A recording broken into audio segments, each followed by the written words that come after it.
Johnny Dollar. Dollar, thank goodness I found you. Why, what's up? You've got to leave for New York, Dollar, immediately. A policyholder, he's afraid for his life. Here we go again. Who's he afraid of? Well, he wouldn't say over the telephone. All I know is, to us, he's worth $100,000 alive. Well, that makes it simple. He must be afraid of somebody to whom he's worth $100,000 dead.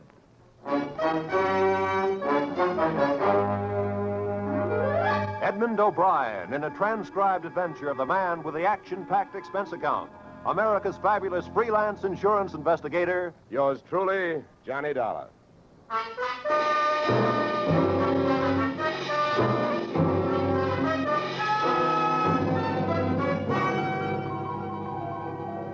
Expense account submitted by Special Investigator Johnny Dollar to Home Office, American Continental Life Insurance Company, Hartford, Connecticut.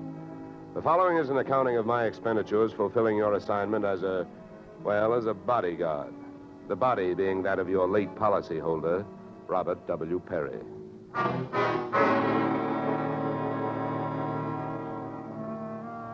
Expense account. Item 1, fare on night train, Hartford to New York, $3.65. Expense account item 2, $1.80 taxi to Lower Manhattan following morning to offices Perry and Van Bruten, importers, arriving as promised at exactly 9 a.m. Oh, good morning. May I help you? Yes, you certainly can. My name is Johnny Dollar. I have an appointment with Mr. Perry for 9 o'clock. Oh, yes, from the insurance company. Well, you're right on time. Yes, they told me I'd better be, and I'm glad that I am. Mr. Perry just came in. He's alone and waiting for you. I'll buzz him that you're here. Thanks. Oh, what's that?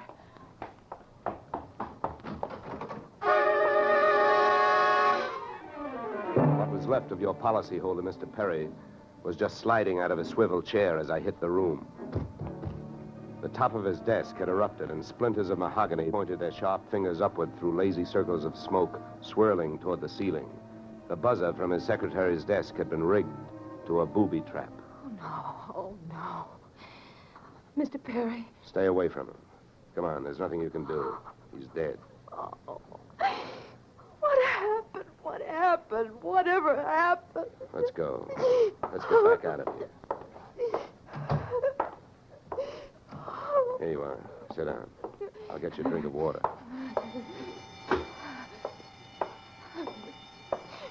Come on, drink this.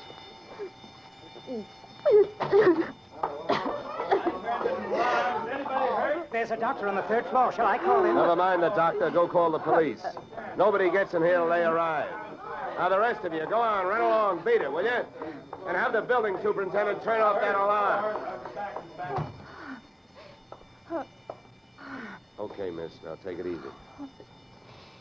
It was all so sudden. What happened? Well, that's not hard to figure out. Somebody wanted to give your boss, Mr. Perry, a shortcut through life.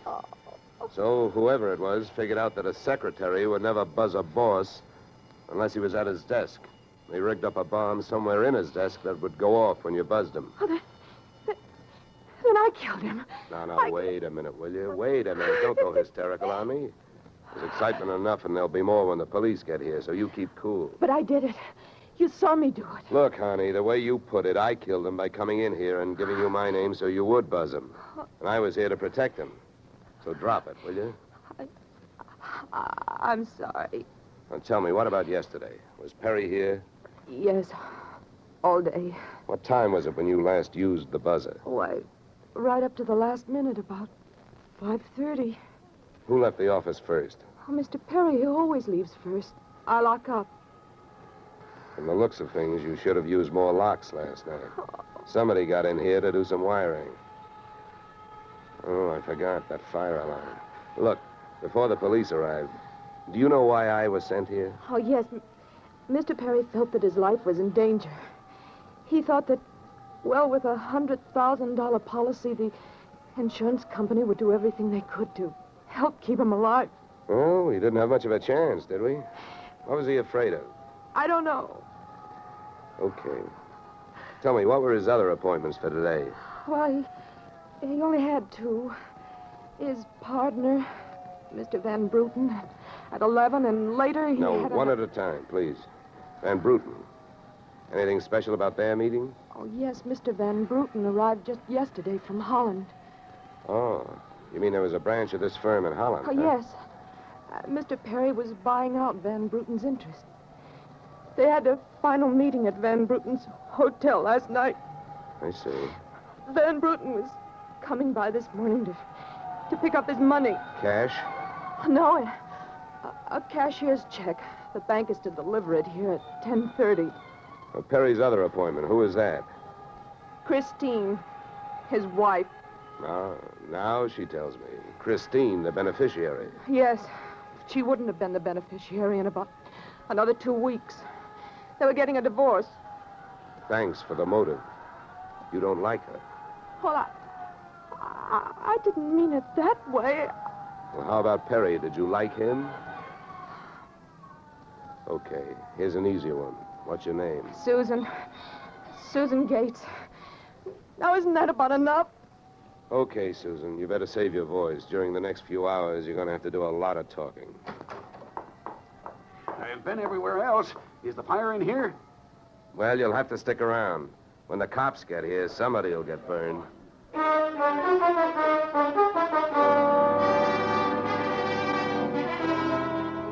The firemen should have stuck around because the cops arrived in a blaze of glory. It was a very high-class investigation, 2 lieutenants. Finally, after about an hour, the police photographer ran out of flash bulbs, the office of the deceased ran out of fingerprints, and the lieutenants ran out of questions. So the on-the-scene phase of the investigation was closed. At about 5 minutes of 11, I left the police packing up their notebooks, their clues, and the body, and went into the outer office. Susan looked like she could use a big, broad shoulder to weep on, but unfortunately, I was wearing my light gray suit. About then, a dark blue suit and a deep green voice entered the room from the corridor. There. There's a fellow out here says he belongs here. His name is Van Bruten. What do you think? His name is on the door you just opened. Oh. Well, now, my name happens to be Murphy, and it's on bids all over the country. But that don't mean I'm stuffed with feathers, does it? Well, never cross tongues with an Irishman. All right, send him in, officer. All right, you can go in. The policeman out there. There's trouble here? I am Brian Van Bruten. Where is Mr. Perry? What? He is waiting for me, no? No. But my appointment... He's not keeping any. He's dead. Dead? This is not possible. Last night I saw him. He was well. What happened? He was hit by a buzz bomb. A buzz bomb? Oh, please. You mean there was foul play? Yes, it was very foul. Oh, please. I may sit down. My first visit in all these years since before the war. It was to be so happy. But now tragedy like this. He was a good man, a good partner. I understand that as of last night, you were no longer partners. Yeah. I am glad you mentioned that. I realize, of course, that it is indelicate to speak of such things as money at a time like this, but that is why I am here, to receive my payment. Just because Perry got his, there's no reason for you not getting yours, huh? Oh, but you misunderstand me. I am deeply grieved, but, well, since the transaction was consummated, what is there to do? A delay would be a needless waste of money. I have already paid for passage back to Antwerp tomorrow. Your check is here, Mr. Van Bruten. Oh, Here you are. thank you. In all of my years of business, this is indeed the saddest moment. Yeah. Well, if I didn't have some work to do, I'd sit down with you, and we'd all have a good cry.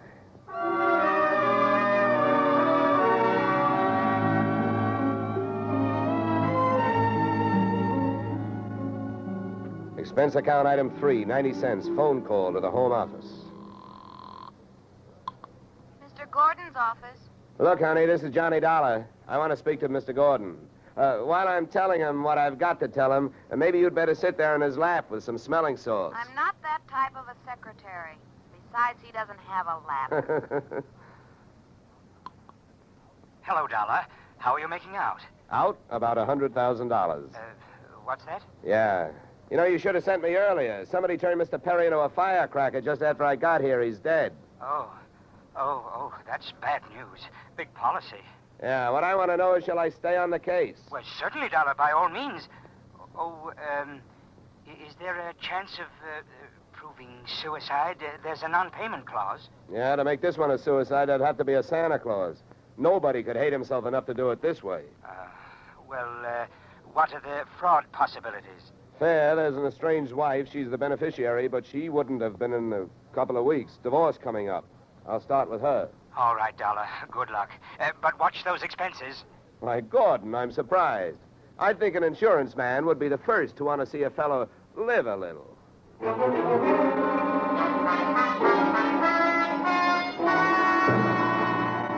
Christine Perry's apartment was on Sutton Place overlooking the East River.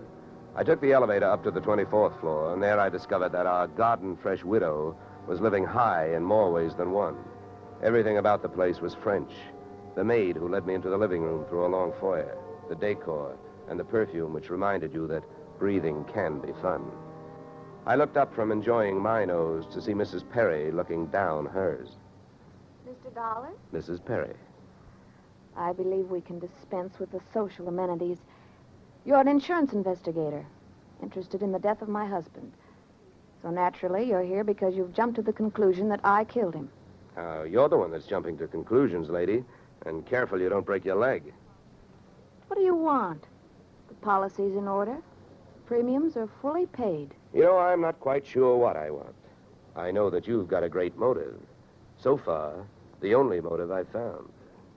You haven't had much time to look, have you? Check. This is my first stop. Maybe you can help me. Do you know anyone who would be happier with your husband out of the way? I know very little about my husband's friends. For that matter, his activities for the past 6 months. That's when I left him. Well, that's not much help for either of us. You know, without someone else to suspect, I may just have to concentrate on you. Mr. Dollar, I picked the men I want to concentrate on me. I hope you're as long on alibis as you are short on temper. Where were you last night? With a friend, Al Donovan. For a while, the same place my husband was. But I have witnesses to prove who was with him. Anybody at the Clover Club can tell you. Save me a trip. I can't afford the prices they get over there. Certainly. A pleasure.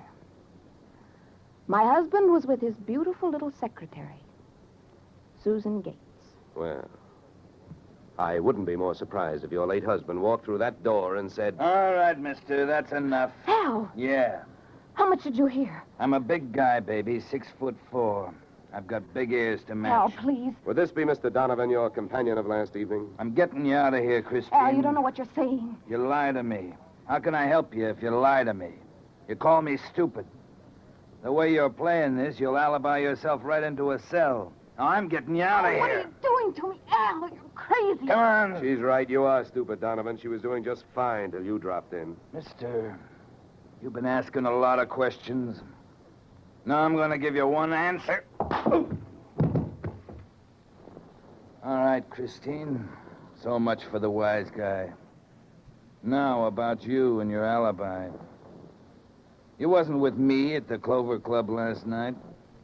And if it's so easy to prove that your husband was there with his secretary, who were you there with?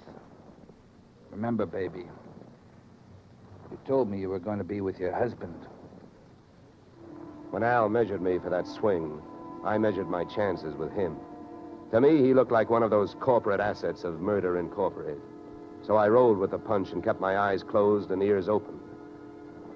What I heard was Christine's alibi flying out the window, Mr. Donovan giving her a few loving cuffs, and finally, the pair of them flying out the door. Just then, the noon whistle blew somewhere in New York, and I decided to allow myself the luxury of 1 full minute for lunch.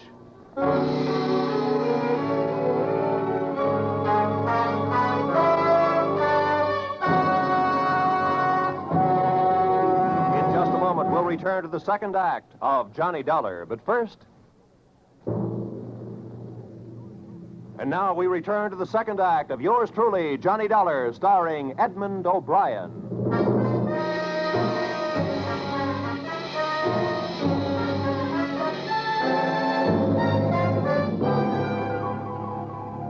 I spent the minute I took out for lunch eating a handful of Mrs. Perry's bonbons on the run. I hit the street just in time to see Donovan pushing Christine Perry into a cream-colored convertible. When they got rolling, I piled into an even yellower vehicle with a meter on it and started off crosstown playing tag through traffic. At 57th and Broadway, things got complicated. My cab was 3 cars behind them when a red light flashed them to a stop. Then the door of their car flew open, Christine dashed out across the street and melted into the river of humanity flowing down into the subway. Since Al Donovan didn't follow her, I followed him. When he finally pulled to a stop, he took 2 chances. He parked in a no-parking zone and walked straight into the building beside it, a police station.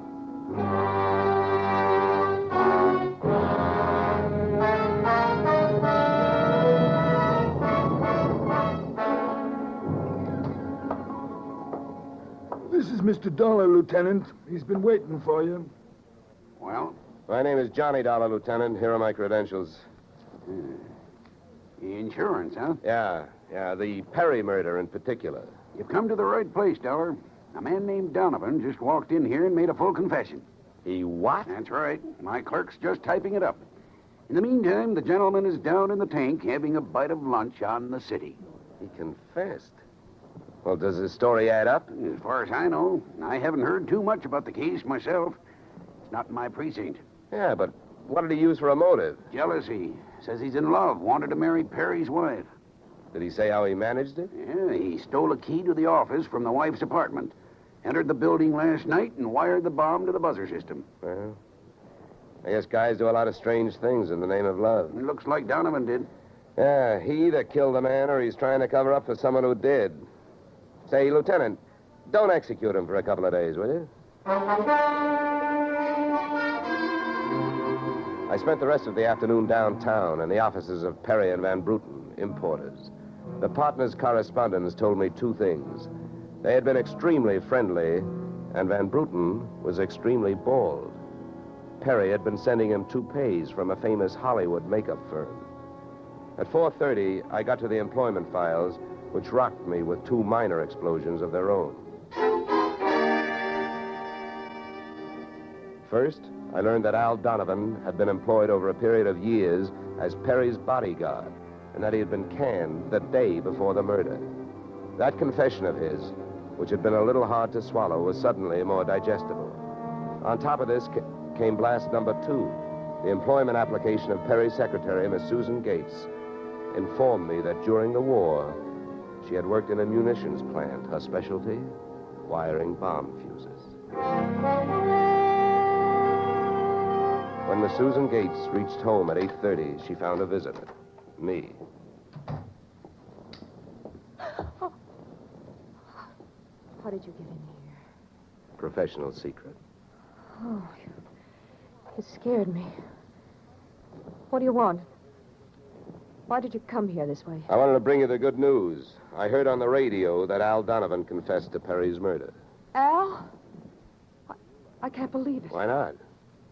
Who do you like for the spot? Why, Christine. Al is covering up for her. Well, I'd like to agree with you.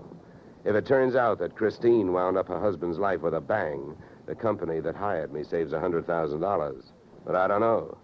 She claims she has all kinds of alibis. One of them is you. Me? Yeah. Did you see her at the Clover Club last night? Well, yes, Yeah, I know who you were with. Your boss. There's nothing wrong with that. No. I'm not preaching a sermon. I want to know who she was with. I don't know. A man I'd never seen before. Mr. Perry knew him, but he wouldn't tell me who he was. Why not? I don't know. He said I might get the wrong idea. About what? I don't know. We didn't sit there and talk about it all night, so why should we sit here and talk about it all night? All right. Good heavens, when a census taker shows up and asks a lot of... Good heavens, when a census taker shows up and asks a lot of questions, people answer them. When an investigator tries to do his job, they make the proverbial clam look like a blabbermouth. Look, Mr. Dollar, believe me. This has been a greater shock to me than to anyone else. Yes, excepting, of course, your late employer, Mr. Perry. How long did you work for him? 4 years. Where'd you work before then? Well, I worked... Let me help you. Bombs, huh? Wiring fuses. Remember? All right. I remember. Good. Maybe you'll remember a little more. Let's go back to last night. The guy with Christine Perry, who was he? I tell you, I don't know. Was it Van Bruten? I don't know. You don't know? No. I'll get that. No, I'll go. Just make sure you don't keep going. Susan! When Susan snapped the spring lock to open the door, the gun outside opened up. The first slug caught her in the left shoulder, spinning her out of the way of the rest of them. It was getting monotonous. Every time a buzzer went off, things started booming.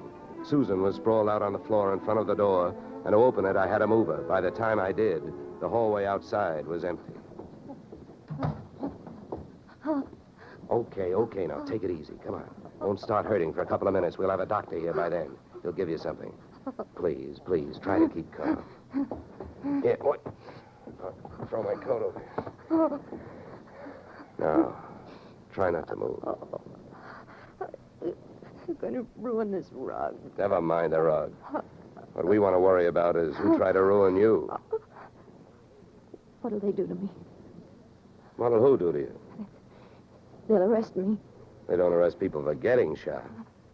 You have any idea who it was? That man in the office this morning. The one who picked up the check. Van Bruten? No, he wasn't Van Bruten. He was a phony? Yeah. And you still gave him that check? Yes. Well, I won't ask you why. You gave him that check and then tried to blackmail him. Is that right? They'll arrest me. I wouldn't be surprised. Who is this guy? Where can I find him? Come on, don't pass out on me now. His name, quick, come on. Van Sant. Where's he live? Marsden Hotel. Under his own name? No, I don't... I don't blame you. I could use a few moments of unconsciousness myself. The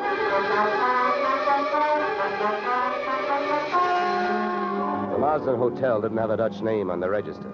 So I got a hold of the housekeeper and found out how many rooms her staff hadn't been able to make up all day because of no disturb signs on their doors. And then I went a-calling at those particular rooms. On the 9th floor, I wakened one old maid.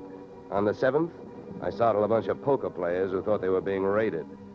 And on the 4th, I struck the door of 427 and the jackpot. Who's there? Don't you see the sign? I do not wish to be disturbed. Sorry, I must have the wrong room. I started up the hall after the fire axe. When I got to it, I changed my mind.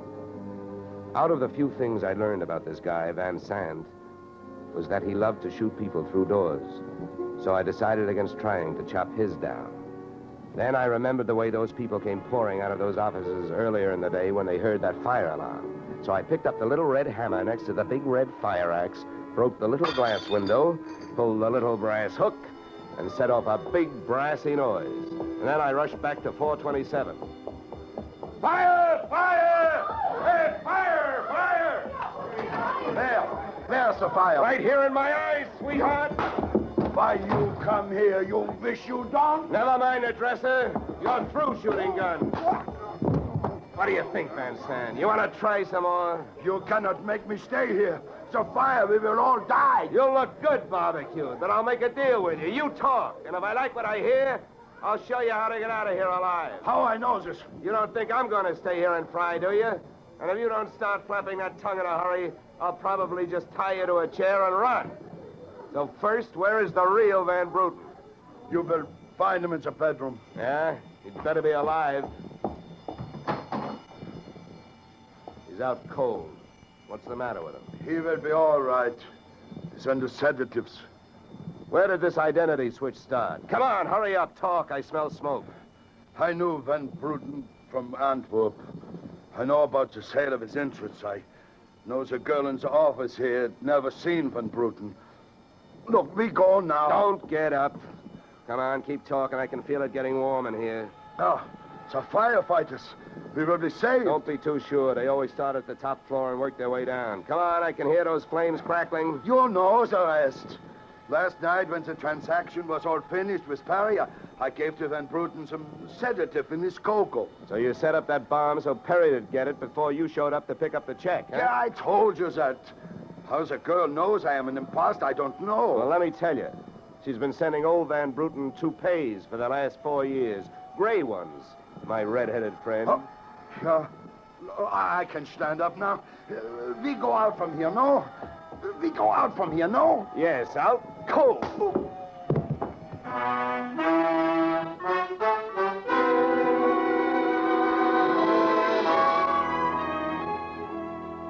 Expense account, item 4, $1.40. Night letter informing you that American Continental would have to meet payment of claim to Mrs. Christine Perry, innocent widow of the insured. The only thing she was guilty of was trying to stay on the right side of a hot-tempered boyfriend. She lied about who she was with at the Clover Club, not to fix herself an alibi, but to keep Al Donovan from learning that she'd been out with another man. That man being the real Mr. Van Bruten, who had only taken her out to try to talk her into reconciling with his friend, her husband. Expense account item 5, $100. Fine for turning in a false alarm, which, since you're paying it with me, is just fine. Expense account total, $463. Yours, truly, Johnny Dollar.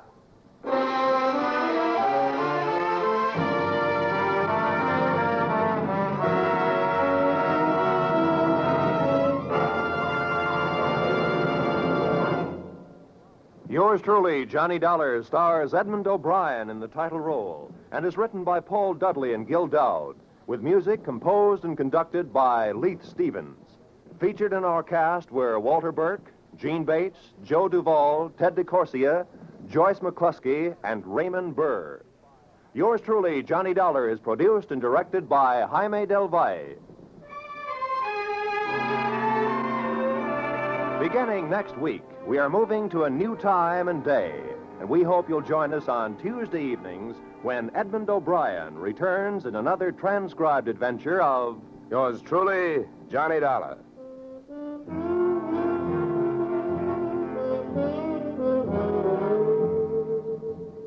You, Mrs. Bloom, Molly Goldberg's famous invitation to fun in the Bronx now echoes across the country each Saturday night on CBS. It's the same fine brand of comedy mixed with a tear now and then that's made Molly and her whole family, Jake, Sammy, Rosalie, and the others, favorites for many years. CBS invites you to hear the Goldbergs on most of these same CBS stations this Saturday and every Saturday. This is Roy Rowan speaking.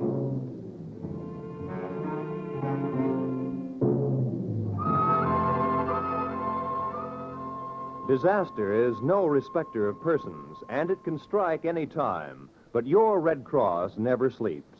It has to be ready constantly in case of an emergency. This is your protection. Keep it strong. Now is the time to support Red Cross for your sake. Remember, for every dollar you gave before, this year add a quarter more. If you gave Red Cross $10 last year, this year give it $12.50. Give gladly. Join Red Cross.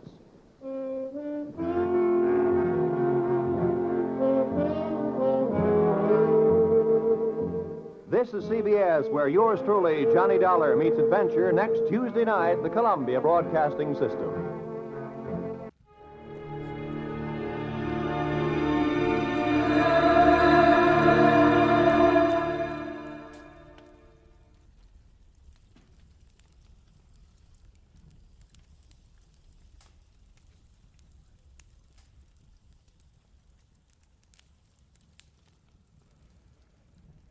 Get this and get it straight.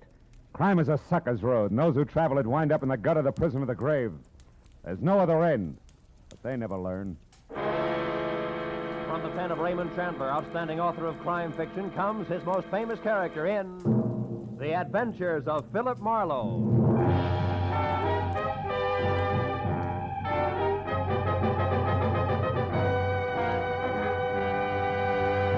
Now, with Gerald Moore starred as Philip Marlowe, we bring you tonight's exciting story, The Collector's Item.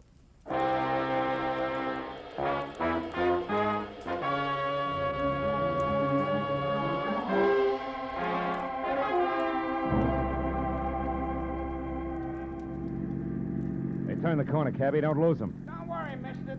There they are up ahead of that new nest. Uh-huh. And a white Panama hat shows up through the back window of that cab like a signboard. Besides, I've been doing okay so far, ain't I? We stayed in this tail for 20 minutes now. Yeah, but I've been tagging the guy under that hat for 6 hours. 6 hours? For a movie, a Turkish bath, 3 bars, a restaurant, and 2 museums. Close the gap a little, huh? Whatever you say, mister. They're liable to spot us. How much longer you gonna keep this up? What difference does it make as long as your flag's down? Big difference. My old lady'd be awful sore if I don't get home tonight. And this follow-the-leader routine looks like an endurance contest. Take it easy, cabbie. At 10 o'clock tonight, a certain big deal will be closed, and then we can both forget about that guy up there and go home. Big deal? What kind of big deal? I ain't nosy. I just don't want no trouble. You'll get no trouble. It's approximately legal, ain't it? Legal as Confederate money. Nah, just a minute. I got a living to earn. I'm serious. So am I. Serious as a rare coin dealer. Oh, a numismatist. Yeah, that's right. Well, what do you know? I collect Indian pennies myself. Small world. And the guy up there in the hat's trying to louse up for sale, huh? That it? Roughly, yeah. Keeping an eye on him till the deal goes through at 10. He's a screwball from the deep south. Hey, the light's changing. He's gonna be caught. You want I should slow down? No. Pull up behind him. It's okay. Right. Hey, mister, look. You see that? Yeah. Panama hat, it's gone. Yeah, when I drive, it hit his brakes. It disappeared. Pull up beside him, quick. Can you see? Yeah, the seat's empty. Ooh, what a pair of chumps. They've been chasing nothing but a hat propped up in the back of that seat. No kidding. Gee, it sure looked natural, didn't it, mister? Nuts. Let me out. Now, look, you get to the other driver. Find out where he dropped his passenger off and anything else you can. Yeah. Here's $30 for your trouble. Wow, for that kind of dough, my wife can go ahead and get some. Call me at the office, mister. Just ask for Joe Joplin.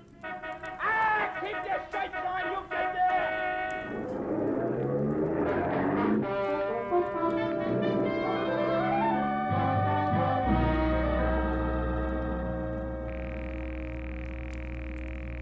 Come on, Rayardi, be there. Be there. You'll go off like a Roman candle. Come on, be there.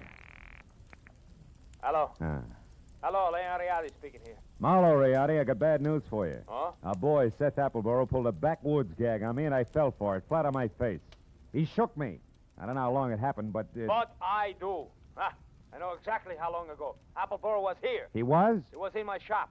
He's a madman, that madman. Swore he would kill me, but he didn't. What happened?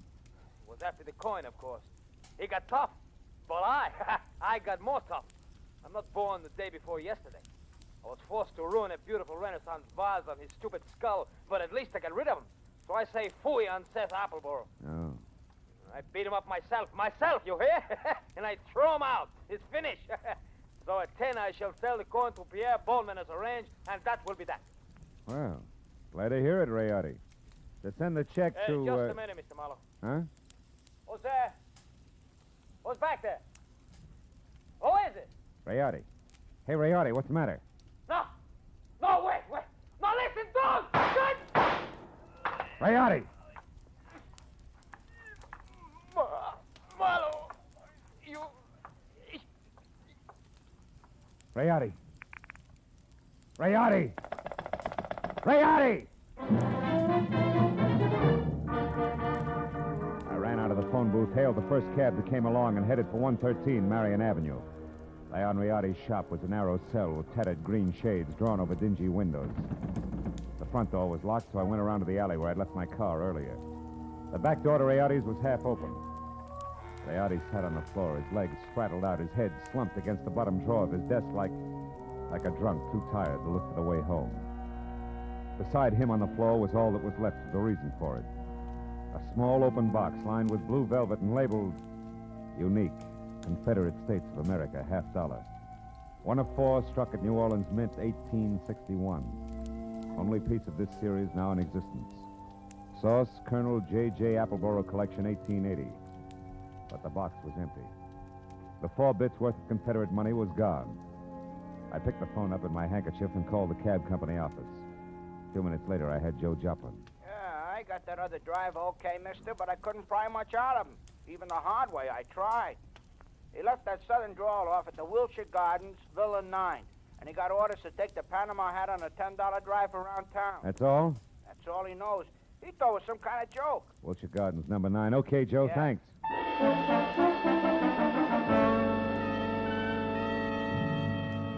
I called homicide, told Lieutenant Matthews where he could pick up the body, and before he could order me to stick around, promised to fill in the details later and hung up. After that, I got in my own car and drove to the Wilshire Gardens Hotel, Villa 9. What finally came to the door needed to open a cautious 2 inches. Had a mop of renegade hair the color and shape of tumbleweed. A body as gaunt as a piece of barbed wire and 2 sick gray eyes that tried hard to hide under a pair of scrub brush eyebrows. Seth Appleborough wasn't glad to see me. State your business, sir. What's more, I'm a busy man. I'm not well, so be brief. Okay, we'll start off with murder. Murder? Now, see here, We'll sir. follow that with a missing Confederate $1. Now, do I come in peaceful like, or do I knock the door down? Don't go riling me up, Yankee. Well, you won't get in at all. What's your name? Philip Marlowe. My business at the moment is trying to square things with a client I let down very badly. Client? Then you must be referring to that low-down, unscrupulous carpetbagger, Leon Rade. You're a little confused, aren't you? Rayotti's from Italy. From northern Italy, sir. And a crooked, unprincipled carpetbagger. You said that. The kind who strips the South of her treasures, who pillages and loots and... What? A gun? Well, what's the meaning of that firearm in your hand, sir? I haven't got time for another civil war. Now get away from that door. I'm coming in. You carpetbagger. Now, let's knock off the nonsense, Appleborough. Where's the $1? Where, indeed. My poor old fool of a grandpappy, the colonel, sold it. Sold it for practically face value, sir. Just to keep body and soul together on the plantation back in 1880. And what he was give for it wasn't worth dirt compared to what that fine old piece of Confederate money's really worth. All right, all right. Where is it? Come on, hand it over. Well, I don't have it, sir. Oh. Not yet. But by ginger, I'm going to get it. And when I do, it's going home where it belongs, you hear? To the South. Oh. You better go to the couch and take another pull on your mint julep, Buster. You look bad. My head. And then I want that coin. I'm not kidding. That Rayotty crowned me with an iron pot. Oh. But that won't stop me, sir. I'm not going to stand by and let that rare old $1 be desecrated any farther. I'll prevent it being sold to any rich, dawdling oaf of a collector who has the audacity to live in Sherman Oaks, if it's the last thing I do. And you, sir, you won't stop me either. Sit down, I told you. Oh. That crackpot. Oh, my head. I should have known. Win, lose, or draw, I'm turning you over to the police right now, Appleborough.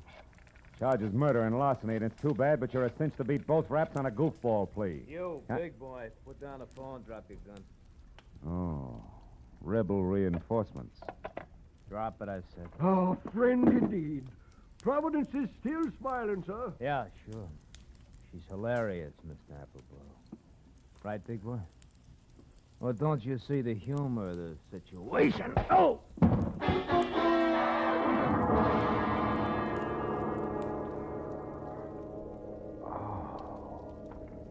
The stranger had a flat, saucer face. A sour grin in the left hand like a trip hammer. I'd done my best to roll with a punch, but I'd still caught enough of it to jar my brains loose. When I finally got up again, Villa 9 was empty. It took a while for that to soak in, along with another fact. I was up against a team. Appleborough and Saucerface. Also, it was now 9:30, which gave me just half an hour to get to Sherman Oaks for what had to be the next scheduled meeting.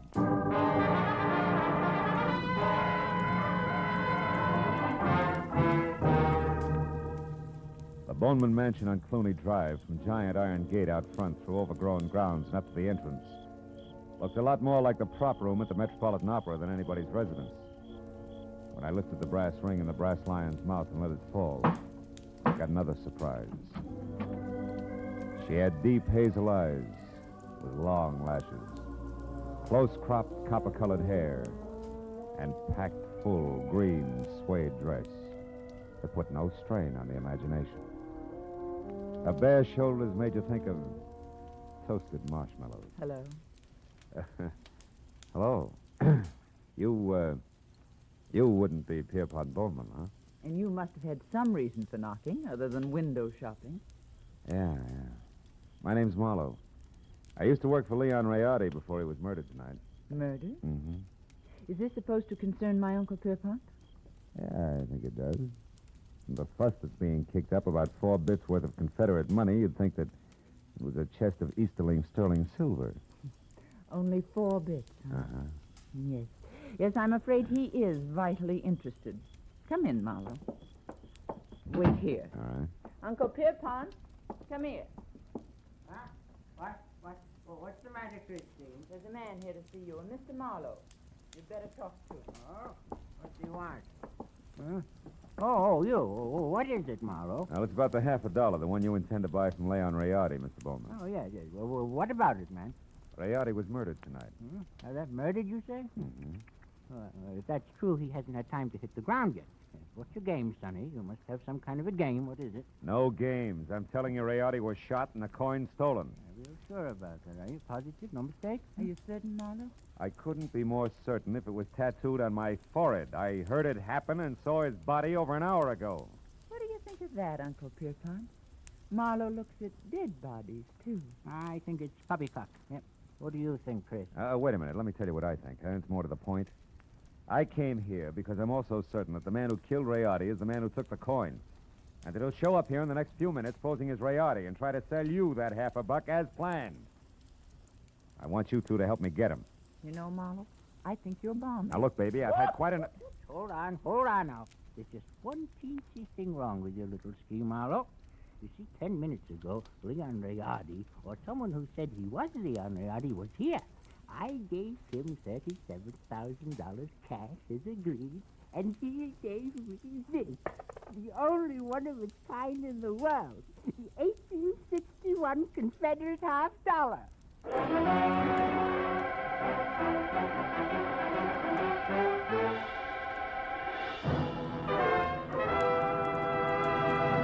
In just a moment, we will return to the second act of Philip Marlowe. But first, there are songs for sale, and one of them may turn into the nation's newest hit as you listen in to CBS on Friday night.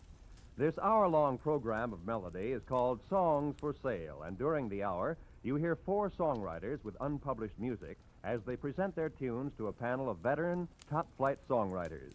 At the end, the panel picks out one song to be published and plugged, and you'll hear the reasons they give for their choice. Be listening to Songs for Sale tonight on most of these same CBS stations. Now with our star, Gerald Moore, the second act of Philip Marlowe, and tonight's story, The Collector's Item.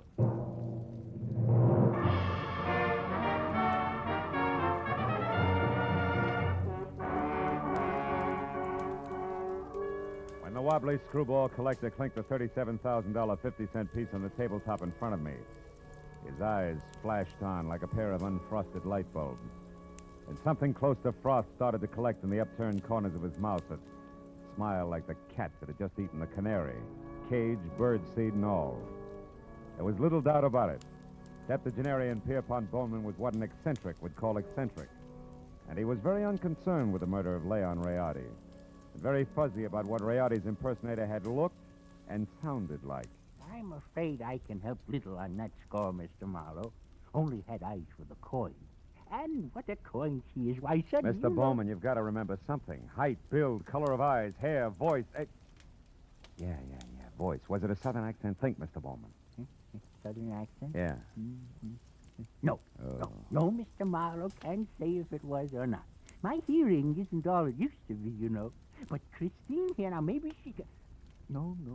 Christine wasn't in the room. Answered the door myself. But I did see him come up to walk, Mr. Marlowe, from my room upstairs. He was tall, about your height. Oh, no, perhaps a mite shorter. And he wore a gray suit. No, darker than gray. Sort of light blue shade. Oh, that's I think, great. Yeah, thanks a lot. Before I start reaching for a butterfly net myself, I think I better get back to Seth Appleborough's place on Wilshire. Why there?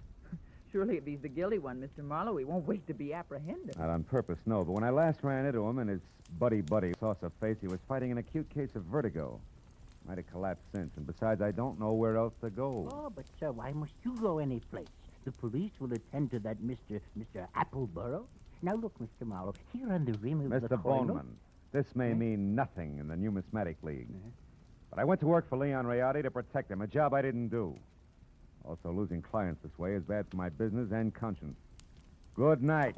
And happy gathering coins in May. Mr. Marlowe, wait, please. Please, Mr. Marlowe, let me see you out and explain something. Be just a minute, Uncle. Well, what is it? I'll pay you $500, Mr. Marlowe, not Confederate dollars either, to see that Uncle gets his money back and that the coin is returned to that Mr. Rayardi's estate. What? You're against the deal? Why? Because it's the 100th one in the past 2 years. You hate to see the money you'll one day inherit go to a bunch of screwballs, huh? Why, you foul-minded, no good... I've got news for you, Mr. Marlowe. It's not my inheritance I'm concerned with, it's my uncle. In spite of this mansion and all the junk in it, that $37,000 was every cent he had left. Okay, kid. In that case, 2 points. 1? I had the slap coming. 2, I'll do my best to back up everything to where I came in. Good night. Good night. And Mr. Marlowe? Yeah? I didn't enjoy slapping you.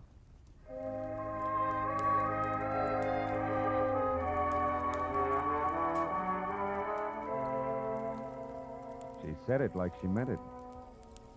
20 minutes later, I was back at the Wilshire Gardens, where I found Villa 9 as dark and quiet as the bottom of a well. I had just about decided to quit playing long shots labeled "I hope he passed out" on his front doorstep when, from a nearby clump of pepper trees, I caught a glimpse of a shadowed figure moving toward me, one slow step at a time. I knew that I was spotted and strictly sitting duck, so I tried the only possible out. General nonchalance, my back to the pepper trees long enough for the not-so-stealthy hunter to get within hunting distance. And a good evening to you, Brother Appleboro. Now, sir, get up and start talking. What? Well, saucer face. Thought I had your partner. Hey, not wrong, Hasty. You're still doing it. Appleboro's my partner, like you look good in tights. The name is Locke, Fred Locke, Treasury Department. Treasure? You mean you're after Appleboro? Uh-huh. I sapped you because from the gab I overheard, I figured you were nothing but a lone wolf shooting with a coin. Oh. Appleboro, friend, is big game. He's wanted on half a dozen counts, a lot more important than this Confederate $50. Yeah, but he must have gotten away from you because He did. Jumped out of my car a couple of blocks from here. But how do you know about that? Who are you? Oh. Well, name's Marlowe. I'm a private detective, license included. Wait a minute. Here. I know that Appleboro got away because he's already been up to the Boneman place where he posed as my client, Leon Rayardi, who, incidentally, he killed so he could sell the Confederate lucky piece up there for $37,000. Quite a hunk of change. Mm-hmm. Well, sorry we crossed our wires, Marlowe, and thanks for the word. Oh. But don't worry, he won't get far. Us T-men will see to that. Keep in touch with the department if you find out anything, will you? Sure. Oh, they lock. Yeah. Just a hunch. Oh, like what? Like you're a cockeyed liar. Like Treasury men don't call themselves T-men. Any more than private detectives call themselves private eyes. Now, Locke, let's try inside your jacket. And one, get rid of this non-Treasury Department Luger. And 2, check the wallet and see if at least Fred Locke is your real name. All right, it's my name. Yeah, surprise it is. And out of imagination, T-man. Come on, get up and start working on a few other questions like where Seth Appleboro is at the moment and exactly what that guy in is with Boss. Well, do we keep this up all night? No. I'll tell you, I'll say everything. Okay. I'll say everything. Okay. Now, first the setup. Come on. Yeah. There were 2 of us. Me and Adam. No!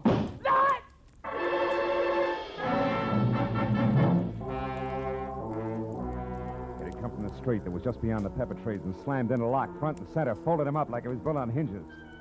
By the time I was out of the impact area and had my .38 in hand, the only target I had was a pair of taillights blinking out of sight in a funnel of dust. Fred Locke was blood-smeared, dead, and made an ugly centerpiece for the little ring of startled faces that began to converge. I stepped back and became just another sightseer. When a small, bald man with a large white eyebrow and lots of worry stamped on his face began to do his lamenting out loud.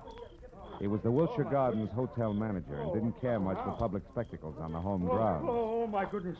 1 minute that Mr. Appleboro unconscious in his car, and the next this man is shot to death. Hey, wait a minute. Appleboro's unconscious in his car? Where? At the other end of the grounds. There's a nasty cut in his forehead. One of the guests just found him there. I was just about to call a doctor. Never mind the doctor. Show me the way. Come on.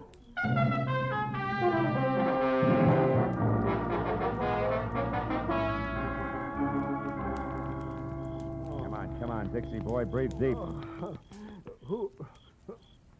Oh, you again? Yeah, me again. And you're up to your drawl in a couple of untidy murders. Now snap out of it.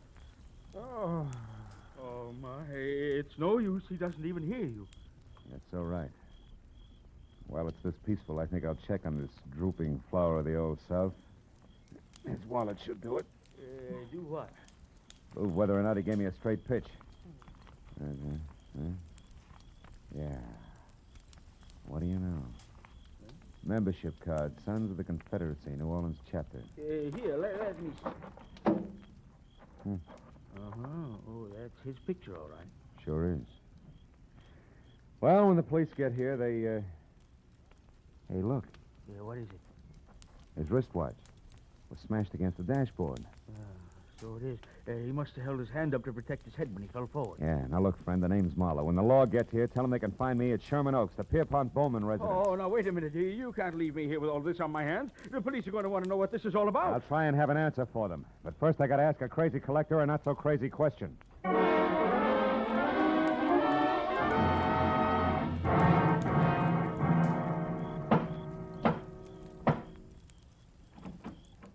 Well, hello, Mr. Marlowe. I was hoping you'd come back. No flowers and candy, honey. This isn't a social call. Then what brings you here? Your uncle, is he still up? Yes, but he asked not to be disturbed. Why? I got a picture I want him to look at. What kind of a picture?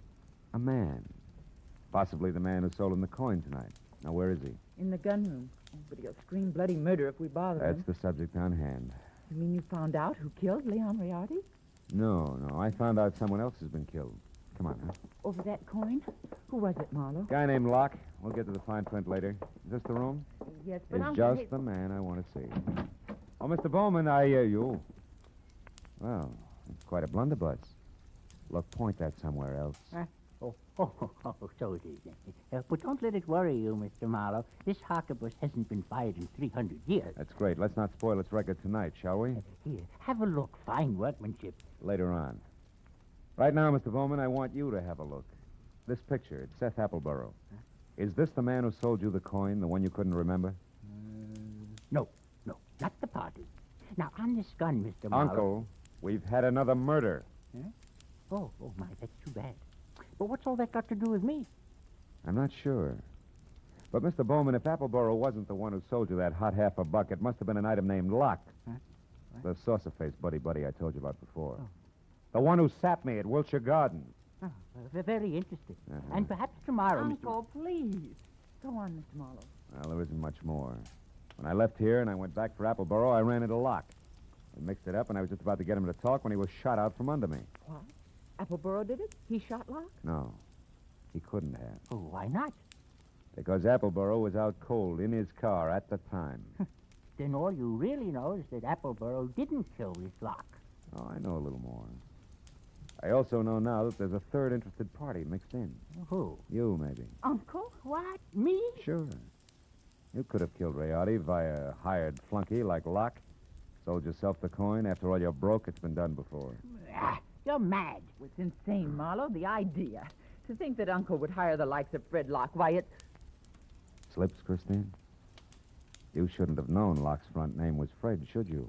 I never mentioned it. What? Christine, you mean that... I mean that nobody moves. Christine. Oh, fine. This is one gun in here that's no relic. It's been fired something less than 300 years ago. Yeah, to be exact, less than an hour ago at the Wilshire Gardens when you used it to keep Locke quiet, huh? You, Christine, you're the third party Marlowe was talking about. You hired Fred Locke and Appleborough. Had nothing to do with it, Mr. Bowman. It was your niece's partner, Fred Locke, who killed Riardi in his shop and stole the $1/2. After that, he followed me to Appleborow's place in Wilshire Gardens. There he KO'd me and Appleborough both. Then came out here and sold you the coin. Posing as Riardi. Correct. You can both go to the head of the class. Not yet. One question, teacher. Why did Locke go back to Appleborow's? Couldn't have been just luck that I found him there. It wasn't. He was afraid Appleborough had seen him kill Riardi at the shop. He had to know for sure. Your turn, Uncle. Why did you do it, Christine? I was sentimental, Uncle. I wanted at least the last of your money as a keepsake. And now that I've got it, I want one thing more before I leave. That $50 in your pocket. Hand it over. Come on. The $50, but... It's worthless to you, Christine. You can never sell it again. Every collector in the world will be on the lookout for it. Don't you think I know that? Then what do you want with it? The pleasure of getting rid of it. I hate it. Like I hate every piece of junk you've squandered your fortune on. The fortune I'd have inherited someday. I'm going to throw it in the first deep river I come to. Hand it over. No, you don't, Christine. Drop it. Drop it. Now, sit in that chair while you can. You may end up in another one.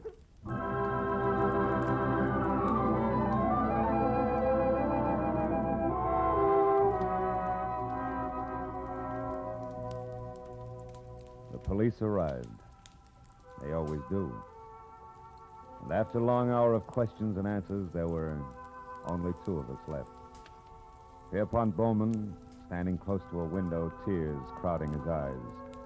The fingers of his right hand nervously toying with a Confederate coin. And me, thinking about Leon Rayati and Fred Locke and Christine. It was the old man who finally broke it up. A rotten thing. I left after that. So I don't know if Appleboro got the coin or not. You might check if you're ever running through the New Orleans Museum.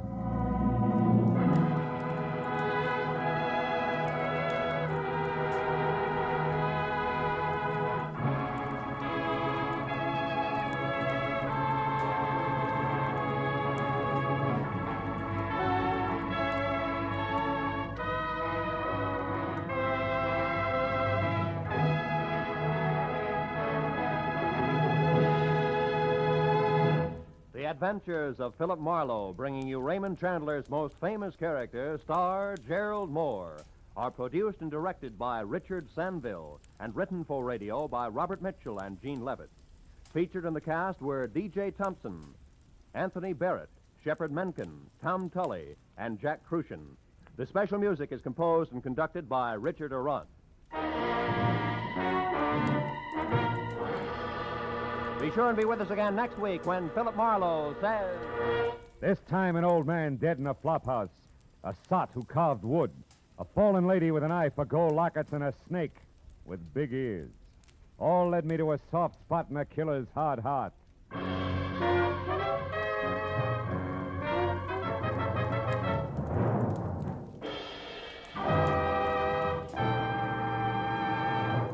Every Friday night, CBS brings you stories taken from the files of parole boards of the 48 states.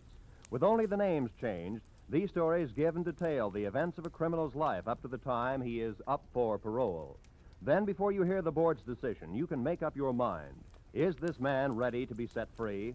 It's been hailed by press and public alike as an outstanding anti-crime show. And you can hear it now by staying tuned, because Up for Parole follows immediately on most of these same CBS stations. Roy Rowan speaking. This is CBS, where you play Sing It Again every Saturday night, the Columbia Broadcasting System.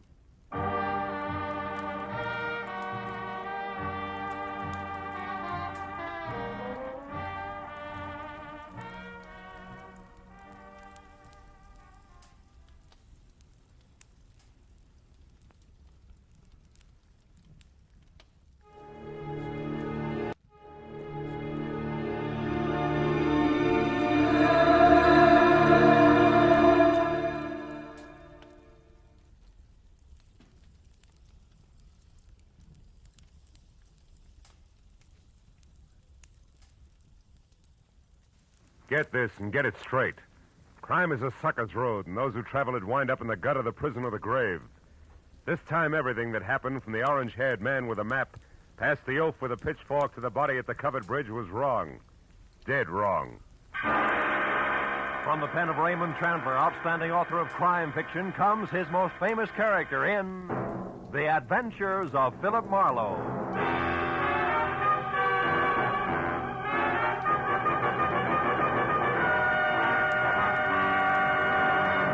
Now, with Gerald Moore starred as Philip Marlowe, we bring you tonight's exciting story, The Covered Bridge.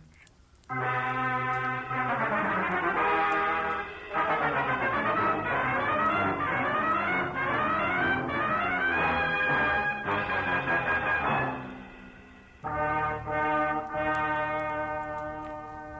know, every once in a while, into the life of one Philip Marlowe, a little peace and quiet must fall. A day marked by neither murder nor mayhem. No phone calls. Just nothing. I was just beginning to like it, too, when the door opened and a head full of slick orange hair walked in.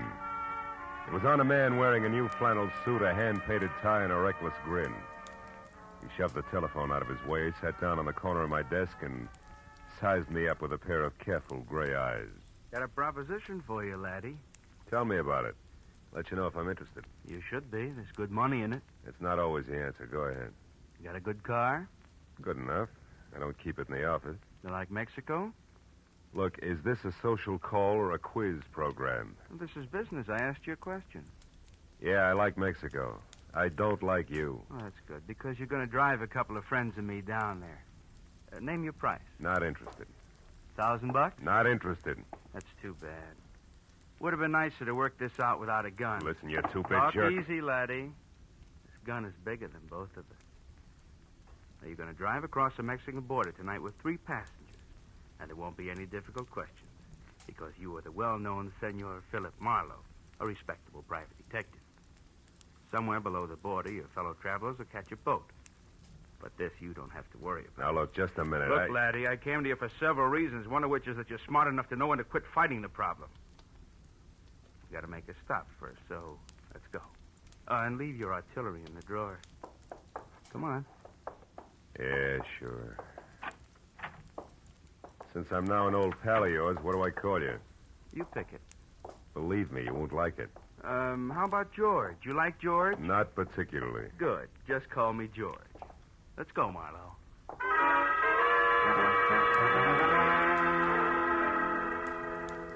We nodded at the elevator girl, waved goodbye to the kid in the parking lot, and headed south on Highway 101.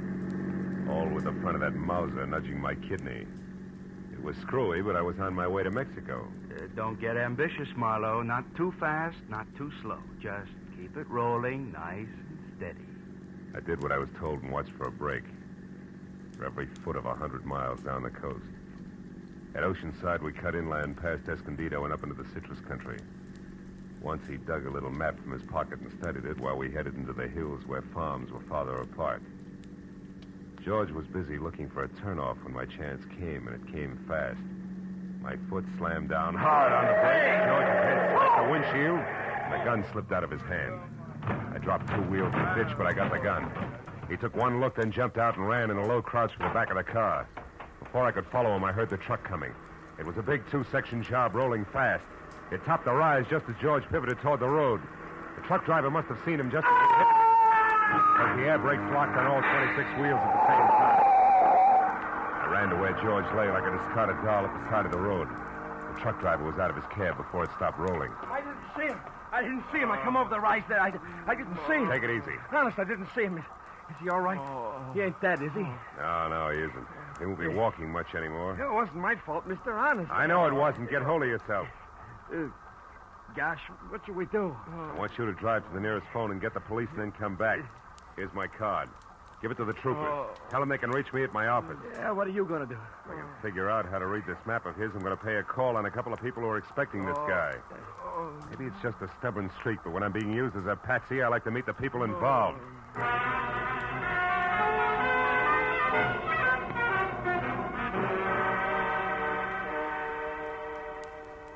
As I drove, I studied the map, and 2 miles down the highway, I found the first landmark, a dead tree. There I left the highway and followed a rocky trail 7 corkscrew miles up a canyon to the next landmark, a bridge. One that looked like it had been lifted out of some rustic Connecticut woods and dropped across the California gorge purely by mistake. Because it was covered complete to roof and walls and made entirely of lumber. And on the hill beyond was a lonely house where the trail marked on the map ended. I drove slowly through the sagging wood tunnel and at the other end deliberately killed my motor. And I got out, raised the hood, and went to work on the distributor. I don't know where he came from, but when I glanced up, he was standing there watching me. A bull in overalls with a pitchfork clenched in a pair of hands as thick as $4 stakes. We didn't like each other's looks. You picked a bad place for trouble, mister. That's so. Why? Nobody almost never comes up this road, especially strangers. How come you took it? Really want to know, or are you just killing time? I wouldn't be too smart if I was you, mister. You live in that house up there? No, not anymore. I got canned for drinking. Well, why are you so interested in that place? The only farm around here. Maybe they got a mechanic. Yeah, maybe. Where'd you say you were from? L.A. Los Angeles, huh? You real sure you don't know anybody up there on the hill? Like who, for instance? A certain party who took a trip to L.A. not so long ago. And another thing, city boy. Don't get out of line or I'll fix you good. Understand?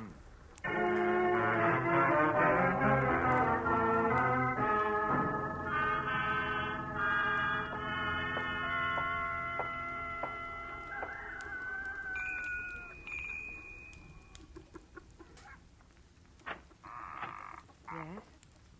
Oh, yes. Now, I mean, how do you do? You want something? Yes, my car stalled at the bottom of the hill. Dolly, who is it? Who's there? A man, Uncle Walter. He says his car broke down. What's that?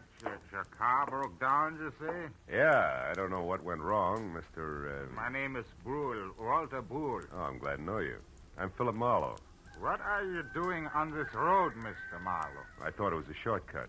Did you? Well, you were wrong. It's a dead end. Oh. Come inside. Thanks. Look, Mr. Brule, I'd like to have somebody who knows motors come down and look at my car, huh? Mm-hmm. All right, when Ed comes in, I guess he could go down with you. Oh, That's my new hired hand, Ed Fry. Oh. I don't know, Uncle Walter. It's getting pretty dark. Yeah, I was thinking the same thing myself. As a matter of fact, if you can accommodate me, Mr. Brule, I'd just as soon rest up a while and shove off in the morning. I want to pay you for everything, of course. Stay overnight? Oh, I'm afraid that's impossible. Impossible? Why? What's the matter with you, Dolly? If necessary, I'm sure we can arrange to take care of Mr. Marlowe some way. Well, okay. Yeah, that's better. Now, if you want me, Dolly, I'll be out in the barn. Make yourself comfortable, Mr. Marlowe. Your uncle, huh? He owns this place? That's right. My mother was his favorite sister. Oh. You want a cup of coffee? Oh, I'd love it. Haven't had any farm kitchen coffee in ages. You don't seem to have many visitors up this way, Dolly, huh? No, not many. Nice farm, though. Stinks. Is that why you run off to L.A. now and then? How did you know about that? I guess. I ran into a friend of yours at the bottom of the hill. A pair of overgrown shoulders with a pitchfork. Said he used to work here. Him. He did up until a month ago. That's Noah Bickman. Big dumb goof. Here's your cup. Oh, thanks. By the way, Mr. Marlowe, where are you heading? Oh, Mexico, maybe. Mexico. Yeah. You kind of came a long ways out of your way, didn't you? Did I? Dolly. Dolly. We're in here, Eddie. What's the matter? A car at the bottom of the hill. Whose is it? Car belongs to me. It's stalled. Who are you? This is Mr. Marlowe, Eddie. He's on his way to Mexico. Wow, you don't say. And since his car broke down so late, he may stay all night. Uncle Walter said it'd be all right. Is that a fact? I'll go get some blankets, Eddie, so you can take them up to the spare room for Mr. Marlowe. Okay, Dolly. Mr. Marlowe, huh? Where you from, Mr. Marlowe? L.A. You? Points east. You know, this road don't go to Mexico, Marlowe. In fact, it stops about a mile up the draw here. Kind of funny that you wound up on it, isn't it? I don't see you breaking up over it, Eddie. Don't let my poker face throw you, pal. Traveling alone, are you? I am now. Meaning what?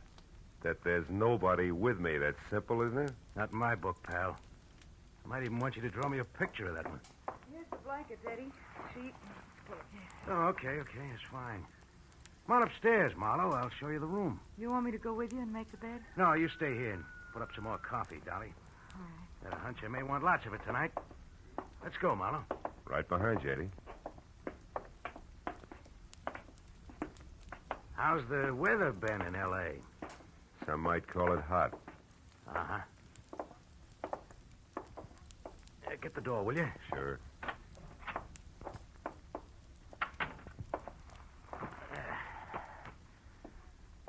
Okay, how come it's you, pal? I got good credentials, a car, and a tight yap. You better be right on all three. How'd you find me? Little map, Eddie. From Escondido to the dead tree to the covered bridge, and then up here, it's a cinch. Why'd you show alone? Where's Red? Gotta meet us at the border. It's a bum fit, pal. It's not in the book. Why? Yeah, some kind of a last-minute jam with the boat. Oh, that jerk. He's had a month to line this up while I've been holed up out here in the sticks making like a farmhand. Well, better work, that's all. If we're picked up this time, it's curtains. Oh, incidentally, you got a gun, haven't you? Yeah, sure. Let's see it. No dice, Eddie. Red didn't tell me everything, just enough. So? So you'll get your money's worth. I'll do what I'm supposed to do and no questions asked. For my little automatic and I stick together regardless, real close, together. Okay, Marlowe. Suit yourself. I will. And something else. The rest of the company is going along. Is that all set?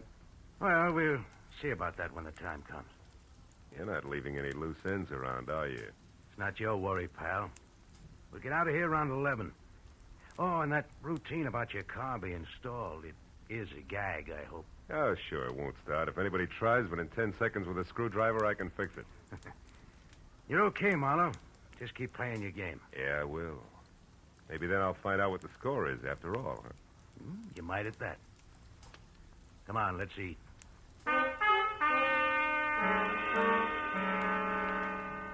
Dinner at the Brule farm was as loaded with gay chatter as a bad case of lockjaw. And when it was over, the participants scattered like everybody else was contagious. I wound up alone in a dark spare room on the second floor, which had one advantage. Windows that viewed both the front and the rear. The moon was bright, so I didn't bother with a lamp. I listened to Dolly rattle dishes in the kitchen until that stopped, and then I watched old man Brule pace his front yard. Once Ed Fry went out and talked to him briefly, and then headed for the front door again. For a long hour after that, the big house was silent until from somewhere out in the back, there was a soft metallic tapping. Eventually, I spotted a heavy figure outside tossing pebbles against a window pane downstairs. And he edged back through the shadows to the barn. A moment later, I saw the girl slip out a rear door and run across the backyard to join him.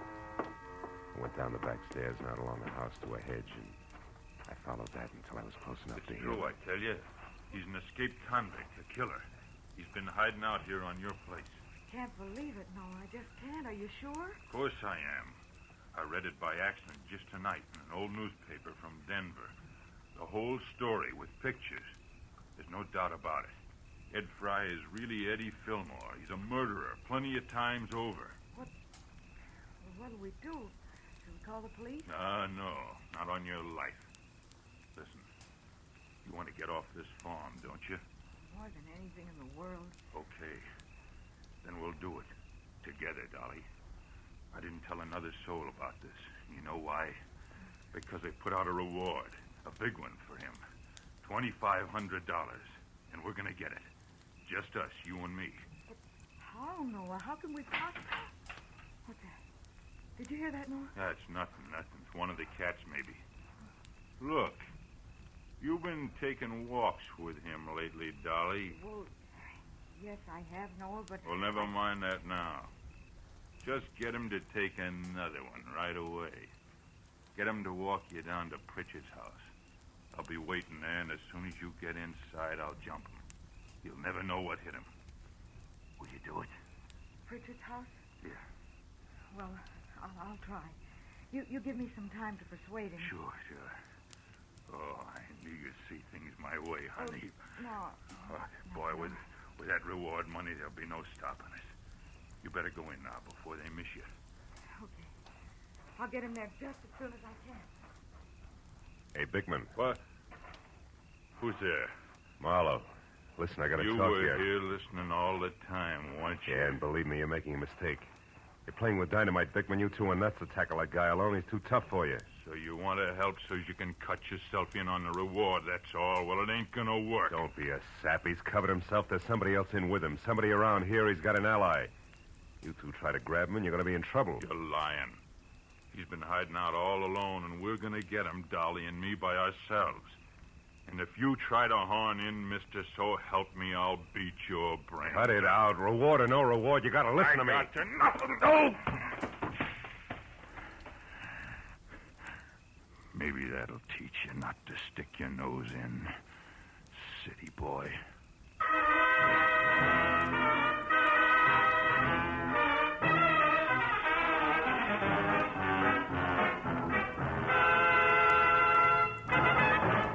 In just a moment, the second act of Philip Marlowe. But first, Fred Allen's first appearance on the CBS Jack Benny Show. Al Jolson sings, but the face is Charlie McCarthy's. Andy of Amos and Andy goes on trial for deserting his bride by mistake. Those are three headlines that guarantee you a world of fun on CBS tomorrow night. Yes, this third Sunday of the new year will be an all-time high in radio entertainment. Hear them all on CBS tomorrow night. Now, with our star, Gerald Moore, we return to the second act of Philip Marlowe and tonight's story, The Covered Bridge.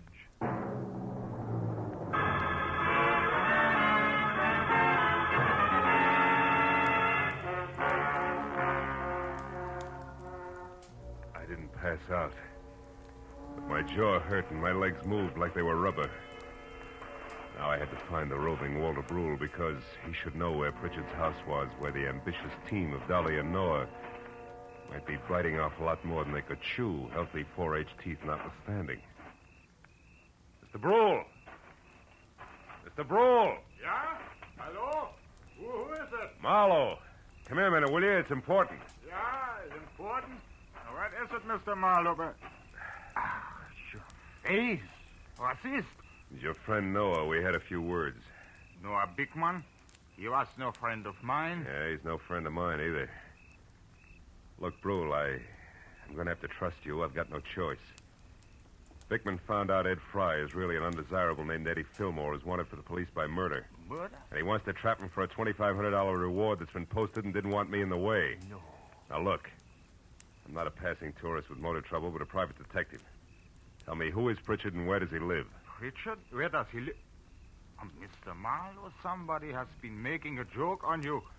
Elihu Pritchard died 20 years ago. He lived right in this house where I do today. This is Pritchard's house here? Oh, Pritchard's house? No. That is down the road near your car. The covered bridge. That is Pritchard's house. The bridge? Yeah, you see, Elihu Pritchard was from New England, and he had a covered bridge on his farm there, so he wanted one here. He built it himself day by day, a board here, a nail there. Oh, and since he spent so much time at it, people call the bridge his house. Is that it? Yeah, exactly. But then, why is it important? Because of a meeting, Mr. Brule, a get-together that I don't think is going to be on the quiet side. Let me borrow your flashlight, will you? Sure. Now get back inside and call the police. But what are you going to do? Reinforce the reward happy sweethearts and keep an eye out for someone I haven't met yet. A third party Eddie Fillmore plans to tour Mexico with.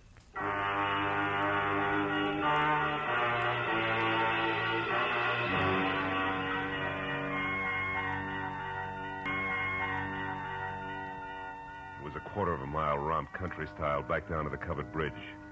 When I was there, the Mauser I'd recovered from George in one hand, flashlight in the other. I found only the moon-washed, gray-covered bridge itself, trying to stand erect like an old soldier who has more pride than posture. But then as I stepped from the chalk road onto the sheltered oil-soaked planking, I found something else. Inside and face down was Noah Bickman. And lying nearby, the red-stained, icy fingers of the pitchfork that had killed him. I started to move closer. But then footsteps from the road behind suggested that I do different, so I moved quickly back to the bridge entrance, flattened myself into a narrow shadow, and waited. Noah? Noah, is that you? Marlowe, Dolly. What? Mr. Marlowe, what are you doing here? Why are you down at the bridge at this hour? Where's Noah? He's dead, Dolly. He's dead? He's in there, but don't go inside. Look, I tried to stop him, believe me. Stop him from Don't what? bother, baby. I know about Fry being Fillmore, the reward, all of it. What? How? Well, first of all, I'm a private detective from L.A. was dragged into this by an ex-buddy of Fillmore's. Second, I was in the barn when you and Noah made your plans. When you left, I tried to talk Noah into accepting my help. Why? Because I know what Fillmore's kind is like. I mix with them every day. I know how they work. Look, did you tell Fillmore to meet you here, yes or no? No. No, I couldn't find him. I've been looking since I left the barn every place. That's why you came down here just now? Yes. I wanted to tell Noah that our plan would have to be postponed. But what difference does all this make? I don't know. Maybe a little, maybe a lot. If Fillmore had known about this rendezvous you two planned, it'd be 20 to 1 that he got here ahead of schedule and took care of Noah. But since he didn't... Well, since he didn't, I'm betting on a third party, someone we haven't met yet. A third party? Yeah, now listen to me and do just as I say. Turn around and walk straight back up to the house, and when you get there, get inside and stay put. But, Marlowe, what if... Go on, fast. All right. But be careful, Marlowe. Whoever killed Noah won't hesitate to kill you, too. When she started back up the road, I turned toward the bridge again. My flashlight following the dusty white footprints on the freshly oiled planking leading to the dead man. I stood over him, the circle of light sweeping the area around him. There was just one thing I had to know. Marlowe! Marlowe! It's me, Walter Bull. What are you doing down here? Well, I thought you might need help, so after I called the police, I got my rifle and came down here, and I...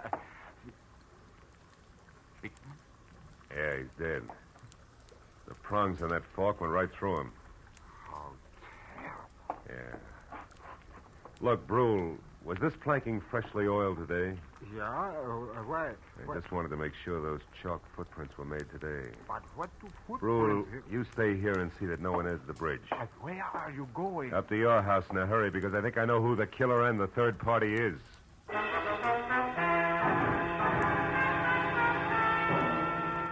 With city-bred legs and smog-fed lungs, I made it up to the house in record time. But as I reached for the front door, I knew that time hadn't been quite good enough. The shot had come from somewhere in the house, and by the time I reached the living room, I knew I was too late to do any good. In a chair at the far side of the room, Dolly was slouched down, a surprised expression on her face, while her hands tried to hold back a small stain of blood oozing through her blouse. Little frightened words whispered out of her mouth. You shouldn't have done it, Eddie. Stand where you are, Marlowe. She had it coming to her, the two-timing louse. Eddie, I'm trying to tell you. You don't understand. I understand plenty, you no good little... Eddie. I was in the barn, heard the whole thing. You and that Bickman planning a switch with me out. No, you're wrong, Eddie.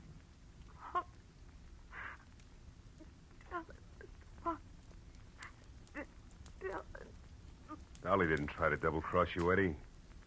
She only pretended to so she could set Noah Bickman up and kill him. That's what she did. No, you're a liar. True. That's what I'm trying to... Eddie. I don't believe it.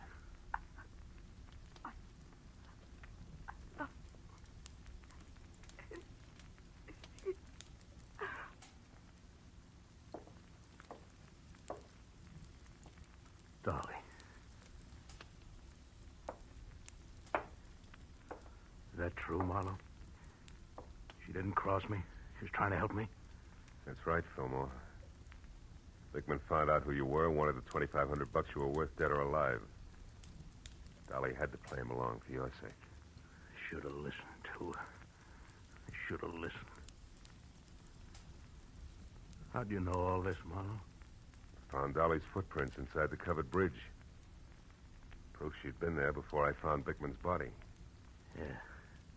And you knew who I was, so you put it all together. Well, you're holding the gun, kid. What's the next move? Doesn't matter much anymore. I could still lam out of here for Mexico. Somehow I don't want to. Not without Dolly. Phone the police, Marlowe. I'm not going anywhere.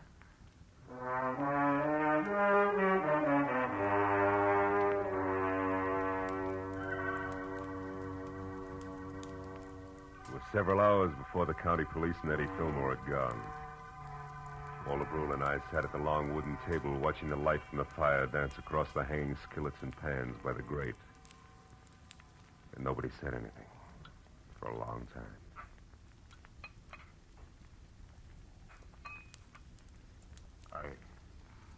I suppose hot apple pie at 4 in the morning seems odd to a man from the city. Not at all.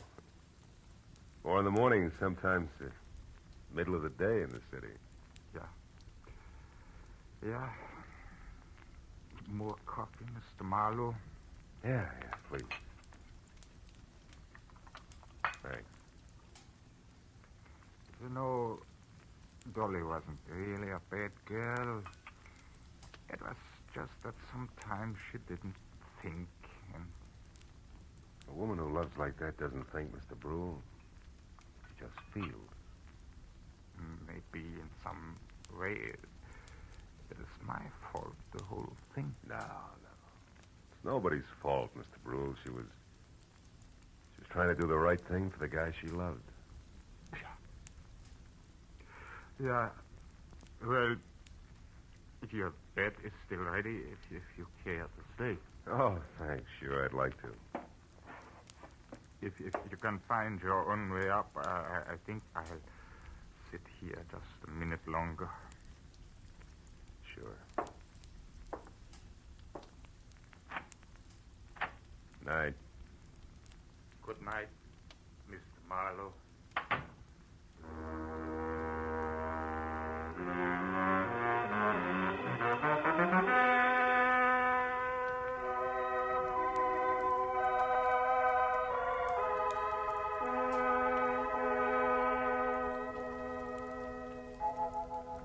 As I sat looking out over the starlit countryside, I thought of all the great love stories written about the good people who love, live, and suffer.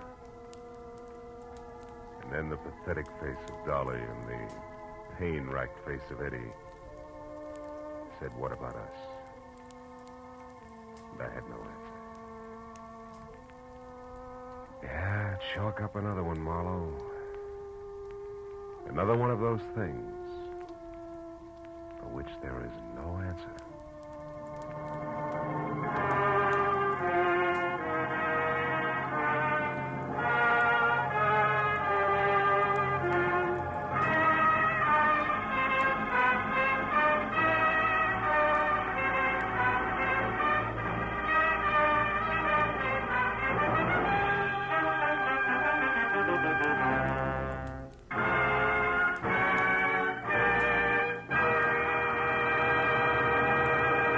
The Adventures of Philip Marlowe, bringing you Raymond Chandler's most famous character, star Gerald Moore, are produced and directed by Norman MacDonald and are written for radio by Robert Mitchell and Gene Levitt.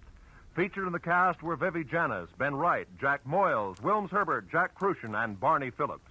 The special music is composed and conducted by Richard Arant. Be sure and be with us again next week when Philip Marlowe says... This time a twisted mind, a hole cut in a wire fence, and a corpse in a...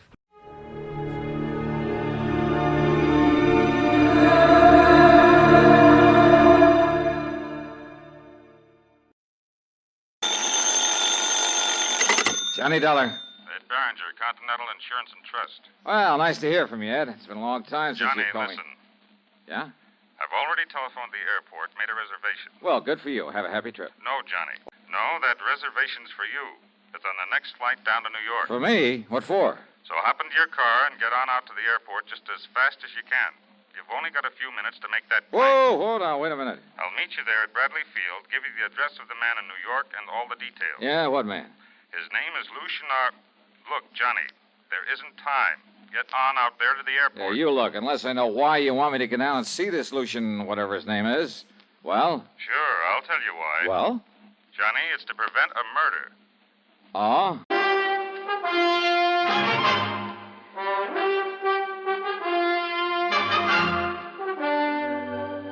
CBS Radio brings you Bob Bailey in the exciting adventures of the man with the action-packed expense account, America's fabulous freelance insurance investigator. Yours truly, Johnny Dollar.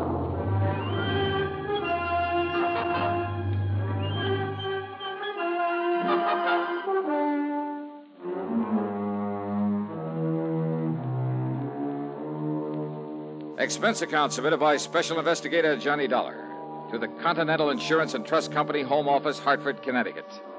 Following is an account of expenses incurred during my investigation of the back-to-the-back matter.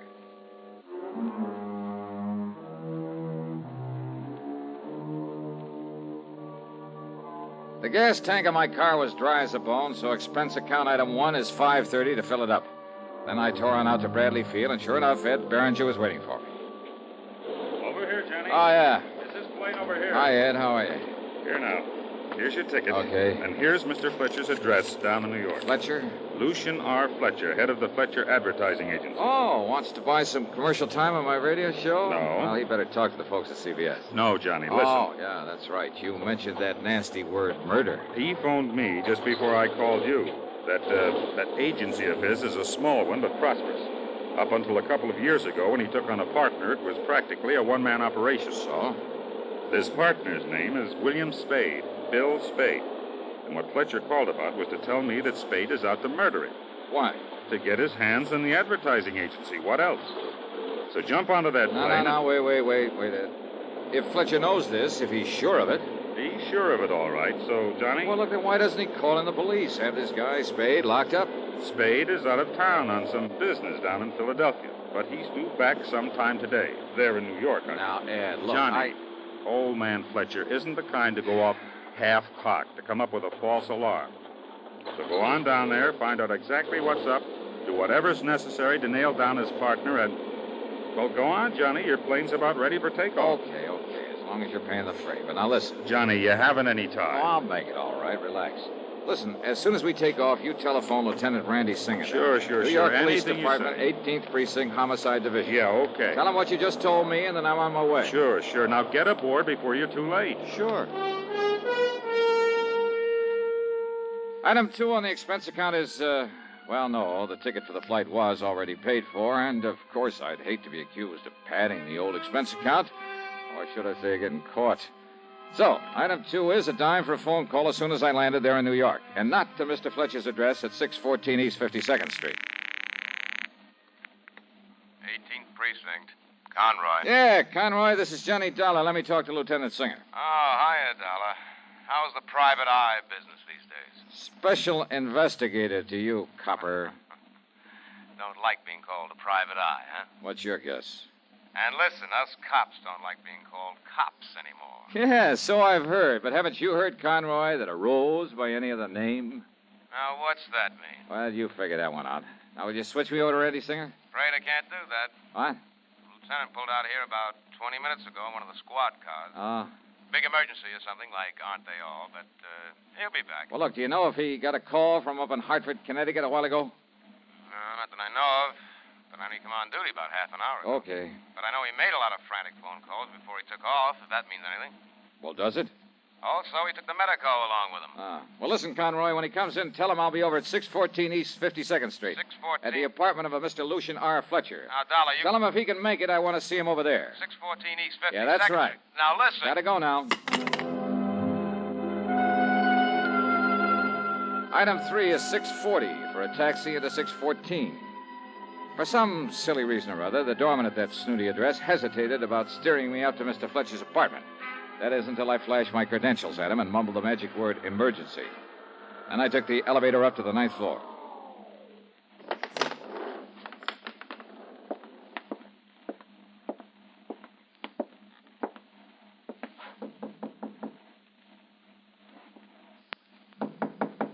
Come in, Johnny. Come on in. Huh? Conroy phoned me you were on your way over here. How are you, boy? Randy. Oh, and Ed Behringer up in Hartford did call you. Yeah, that's right. So I came on over here to see Mr. Fletcher, find out what all the excitement was about. Well, what'd you find out? Now, why don't you just come on into the library and see for yourself? Sure. I will. But if you ask me, Randy, it seems... Huh? Yeah. This is Mr. Fletcher? That's Mr. Fletcher. Dead. That's right, Johnny. Dead as a doornail.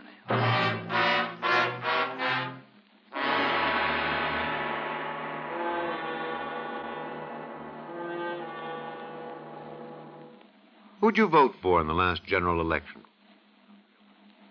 You may not realize it, but you voted for someone you probably never heard of and whose name may not have appeared on your ballot. And who was this stranger? He was the elector appointed by your state to decide who was to be our president. Every state has as many electors as it has representatives and senators in Congress combined. Collectively, they're called the Electoral College. And it's the members of the Electoral College alone who can vote for the President of the United States. Your vote was cast for the group of electors that pledged itself to vote for either the Democratic or Republican nominee. But you did not vote directly for either candidate. A roundabout way of doing things? Yes. But you must remember that when the Constitution was written, there was no television, no radio, and few newspapers. The majority of voters had never traveled more than a few miles from their own homes.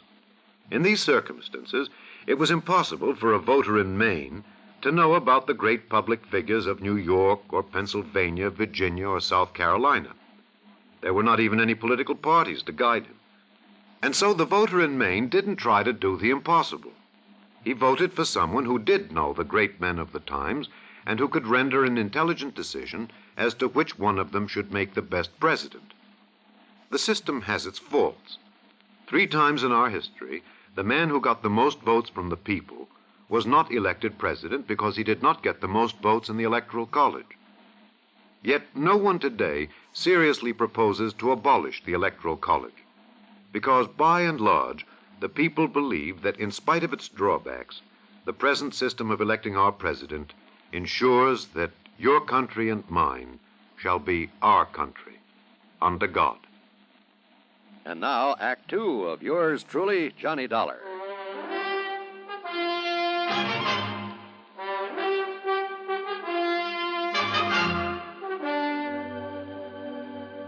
Yeah, Johnny, somebody came in here and finished him off with just exactly one nice, clean shot through the heart. Uh-huh. Any sign of a struggle, Randy? Anything like that? No, sir. So it must have been somebody that he knew that let him in here himself. Yeah, well, I'll buy that all right. And it kind of proves the old man was right in his fears after all. Huh? When, Randy? Any idea when Mr. Fletcher was murdered? Well, I got that call from your insurance agent up in Hartford early this morning. I tried calling Mr. Fletcher at his office, but they told me he hadn't come in yet. Yeah? So I tried calling him here. No answer. So I grabbed Doc Snyder, and he was sure that Fletcher hadn't left the place. Well, I borrowed the key, and the doc and I came up here. Randy, you haven't answered my question. Oh, according to the doc, it happened sometime very early this morning, right after midnight. Uh-huh, I see. Doc and a couple of boys from the lab just left. Oh, did they find anything, Randy? Any clues? Not a thing to work on. All they know is that he was shot through the heart and what he was shot with. And believe me, Johnny, that bullet was placed just exactly right. Well, now, what do you mean by that? Well, just take a good look at it right there. Well, now, what under the sun is that? Some kind of a bulletproof vest? Yeah, that's what I thought until Doc Snyder looked at it. No, Johnny, it's a kind of a corset. Corset? Yeah, that's right, a kind of a back support that was made for him especially, on account of some kind of sacro lumbar trouble or something. Oh, yeah, sacrolumbar support. Yeah, that's it. Well, I've never seen one quite like this. This thing's almost like a suit of armor. Sure. That's why I say it was a lucky shot. I mean, the shot had to be placed exactly right. Inch or two on either side, and one of those wide steel ribs would have bounced it off, or at least kept it from going straight into his heart. Oh, now, wait a minute. A 38 slug pack's a lot of wallop. Yeah, only this was a little 22. But now listen. Yeah?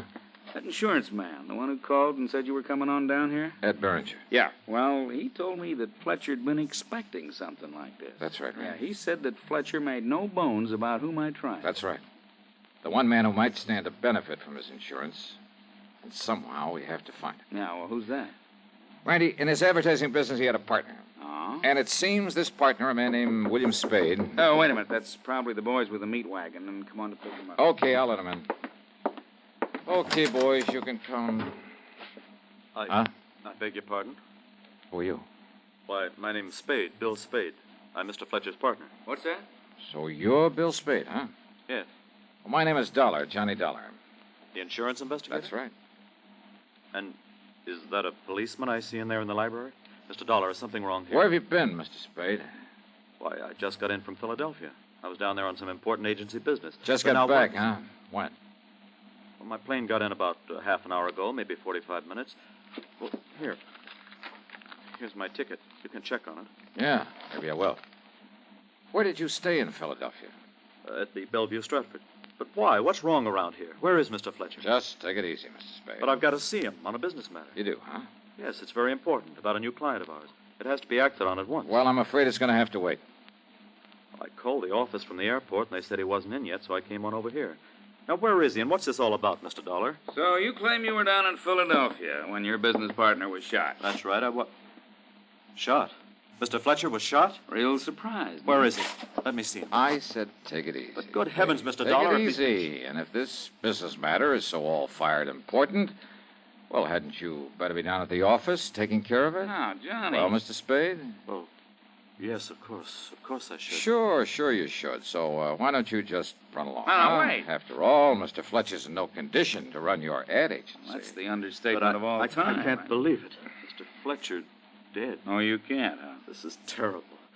Have you any idea who could have done this to him? Are you kidding? What do you mean?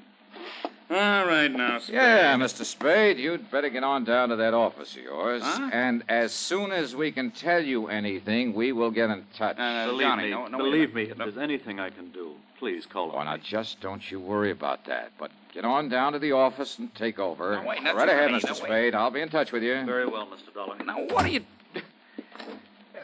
What's got into you, Johnny? You're the one just got through telling me he's the one that must have killed Mr. Fletcher. So how you going to prove it? Well, we got no other suspect, have we?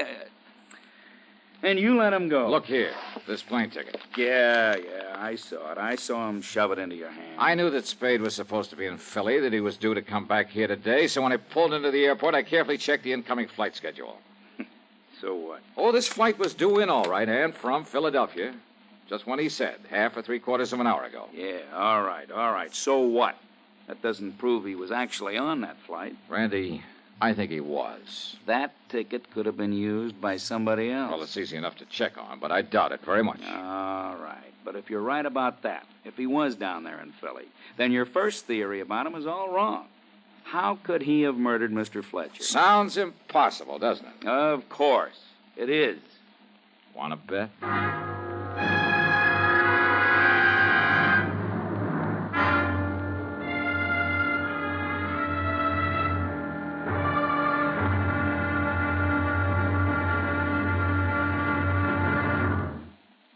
He looks just like his father. We've all heard statements like this, but have you ever stopped to wonder exactly why we resemble our relatives?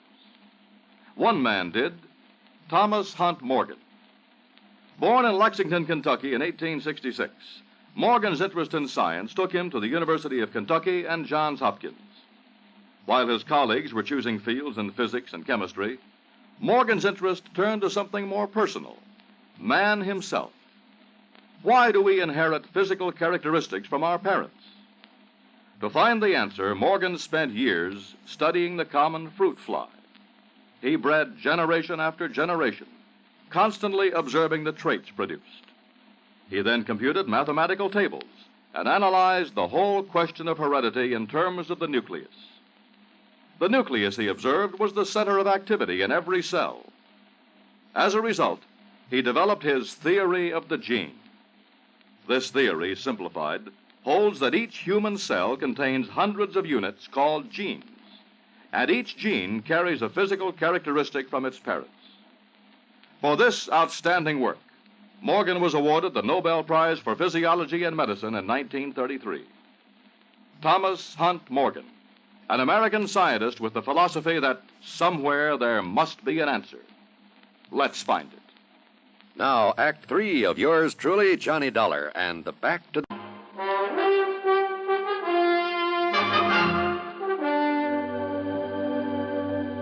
Expense account item 4, 10 cents for a call to the Fletcher Advertising Agency.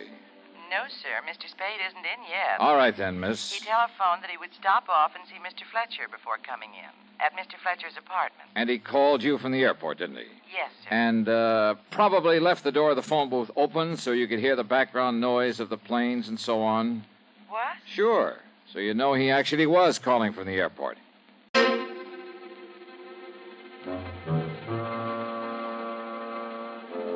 Item 5, 60 cents for half a dozen calls to various departments of the airline company.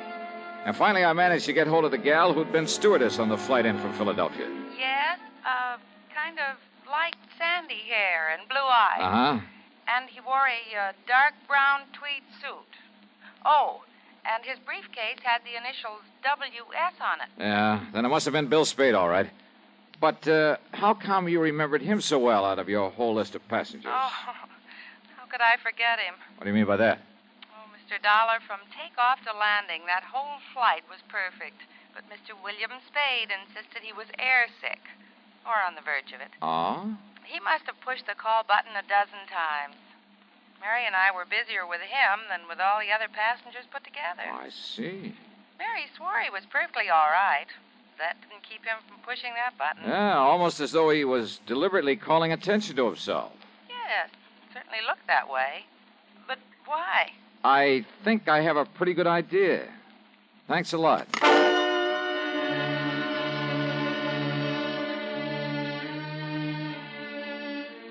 Spade told me he'd stayed over in Philadelphia at the Bellevue Stratford. Item 6 is $1.30 for a call down there. Oh, that's right, sir. Mr. Spade got his key from me and went up to his room at about, 10 o'clock last night. You mean he said he was going to his room? That's right. Then he checked out about 8 o'clock this morning. I see. If it means anything, he mentioned the importance of catching a plane to New York. He mentioned it several times to both me and the cashier. I'm sure he did. Almost like a kid about to take his first airplane ride. Oh, maybe it was just to impress you with the time he left your hotel. Oh? Well, what do you mean by that, sir? Nothing. Forget it. Thanks. From the minute Spade handed me that plane ticket as an alibi, I felt sure he had murdered Mr. Fletcher.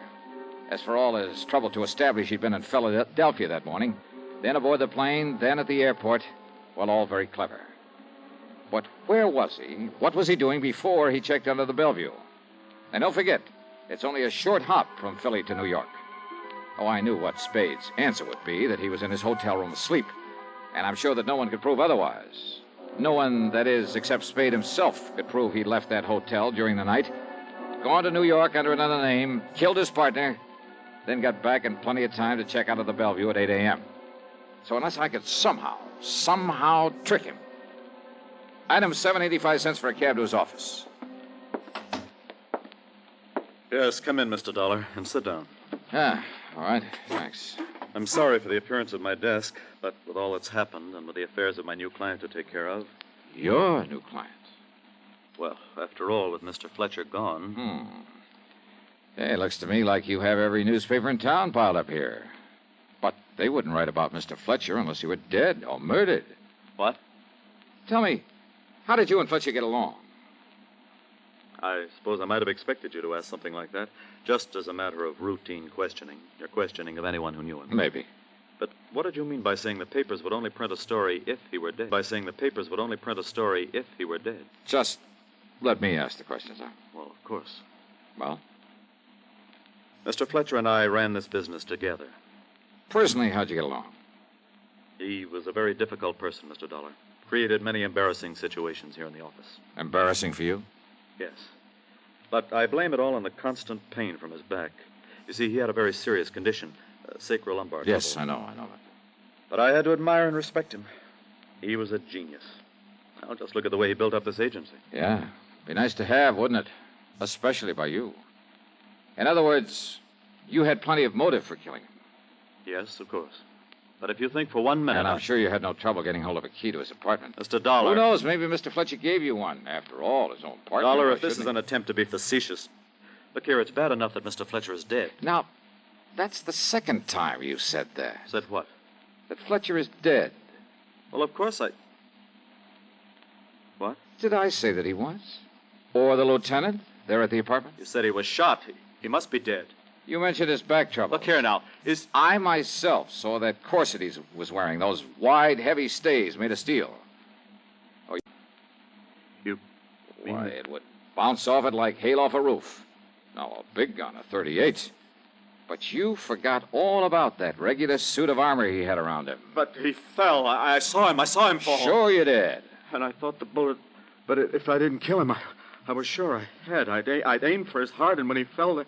When he... Oh. Yeah. Oh, no. Fletcher is dead. And now that you've told me who did it... Dollar, please. Listen. You, mind if I use your phone?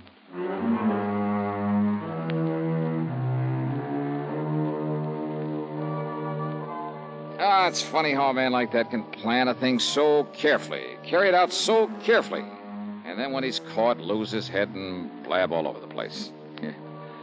Spade even made a grab for the little .22 pistol he'd used and had right there in his desk. Well, it'll be good as evidence. Expense account total, including a good meal on the fare back to dear old Hartford? $25.80. Yours truly, Johnny Dollar.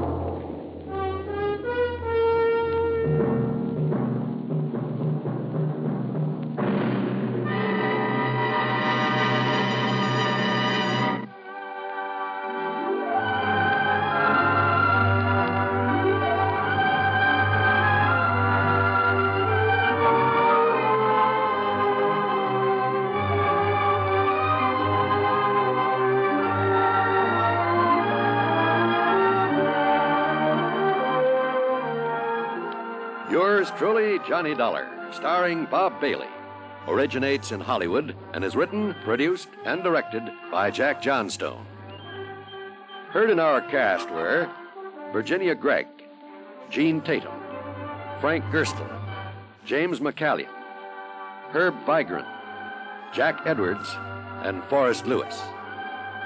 Be sure to join us next week, same time and station, for another exciting story of yours truly, Johnny Dollar.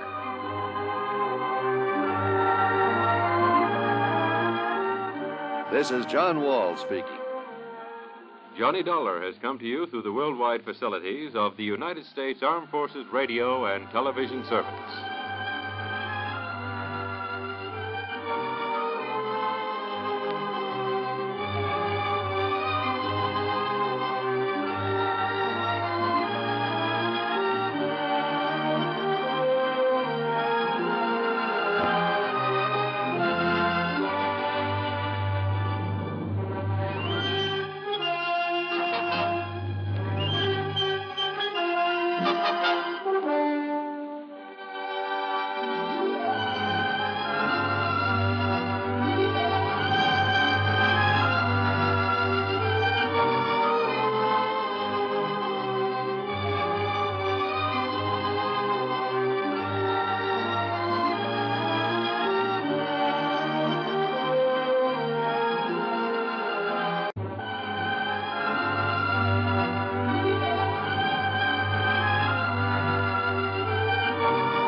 Columbia Broadcasting System presents yours truly, Johnny Dollar.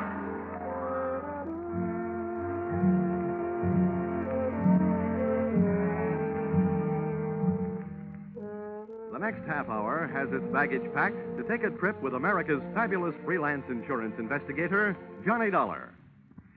At insurance investigation, he is just an expert. At making out his expense account, he is an absolute genius.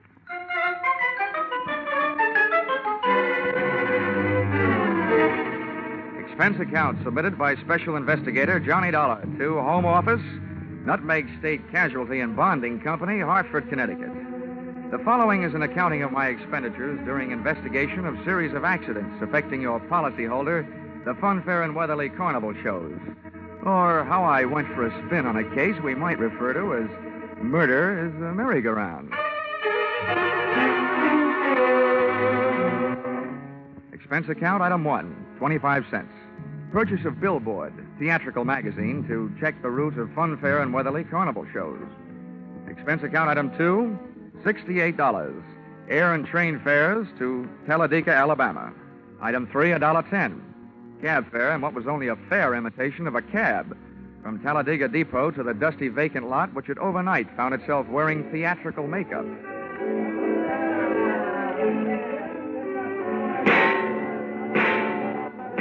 Brightly as the hot sun beat down on the midway, it couldn't help the layout of canvas and slats from looking beat up.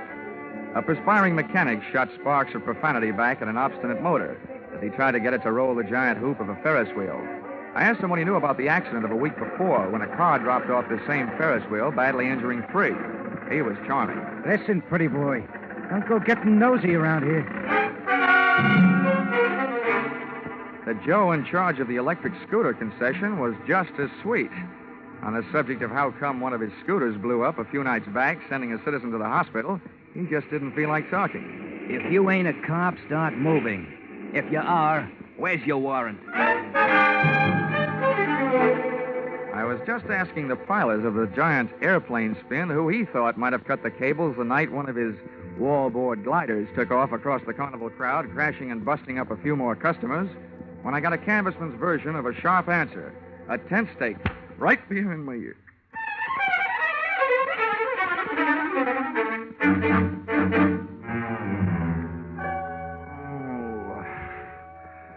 Well, those sleeping beauties waking up, huh?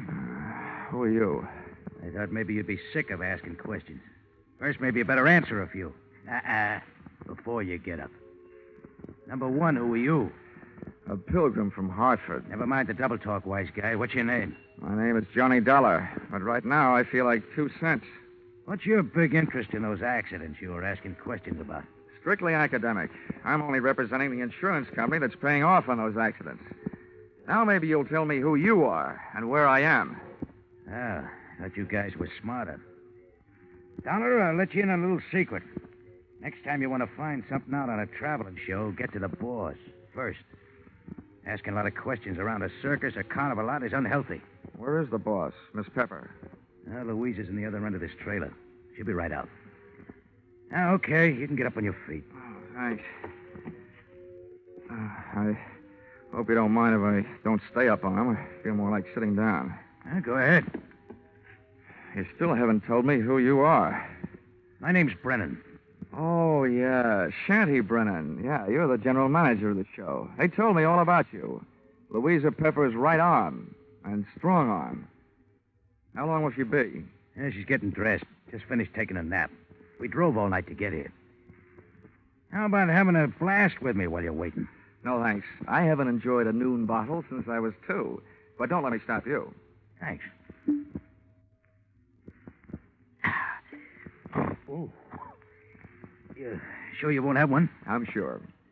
Brennan, the insurance company's been checking up on your show. The police chiefs in the last 10 towns you've played say it's a clean one. We haven't got a pickpocket or a grifter on the lot. But plenty of trouble, huh, during those past 10 stops? At least once a night somebody's got hurt. But never any of us. It's always 1 or 2 of the townies, the citizens. Last night, a car on the whip cut loose. That sent 4 to the hospital. 4 more insurance claims for Nutmeg State Casualty and Bonding, huh? Yeah, and 1 more town we won't be able to play again for a couple of years. It's a wonder we didn't travel out of that town last night by rail, tarred and feathered. For 10 straight nights now, you've had at least 1 big accident every night. What's your guess, Brennan? Has fate taken a steady job on your show, or is somebody out to get you? Somebody's out to get us. Okay, well, do you have any idea?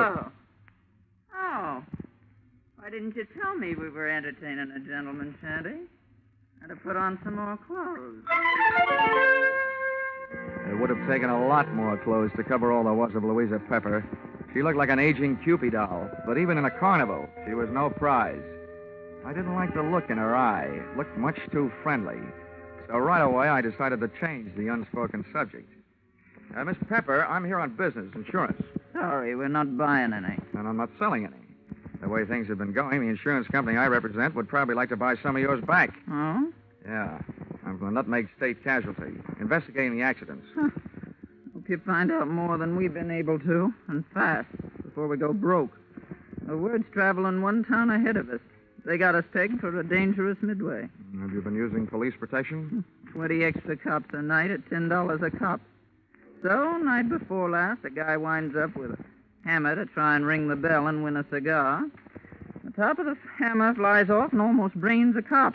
Huh. Around this show, the police need protection. I see what you mean. How are you fixed for people who don't like you?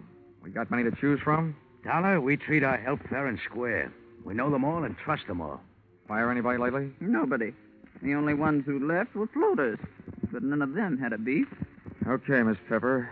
Now think back. In all your life, who do you know who'd most like to see you have a real bad time? Only one guy. And he's not around. Dead? As good as. He's in jail. Has been for the last 8.5 years. That's a long time. How long did he go up for? 10 years. What are you thinking, Dollar? I'm thinking that with time off for good behavior, maybe he's not in jail. Not in jail?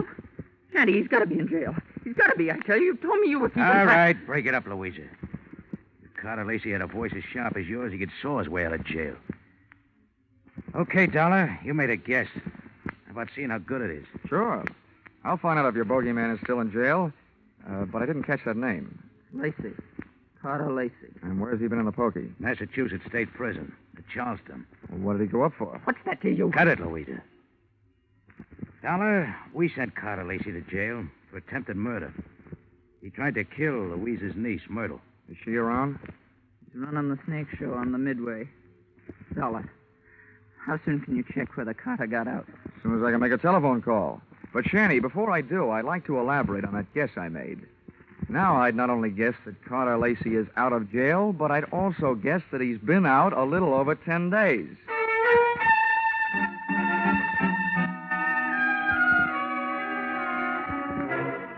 Expense account, item 4, $3. Telephone call to Massachusetts State Prison, confirming both of my guesses. Carter Lacey had checked out of the Bay State's Hotel Greystone for bad boys 2 weeks previously. Item 5, $32. Telephone calls to various hotels in the last 10 towns the Fun Fair and Weatherly Carnival shows had played. Item 6, 10 cents. 2 nickels spent calling 2 hotels right here in Talladega. Then I dropped 1 more nickel in the telephone. Got the lucky number? Yes, sir. We do have a Mr. Carter Lacey registered. Room 312. Shall I call? And hit the jackpot. Expense account item 7, 65 cents. Cab fare to Sunshine Hotel. Tip the driver, $1. From the lobby, I called room 312. He invited me up. I invited him down. I knew I'd feel better talking to Carter Lacey with a lot of people around. They'd make nice witnesses if he suddenly got homesick for prison life and used me as his ticket back. I waited in the coffee shop. The waitress brought me a cup of coffee, and my palate went to work refereeing a one-sided bout between the strong Java and the weak cream. Hello. Dollar? All right. Sit down. Thanks. So you're Carter Lacey, huh?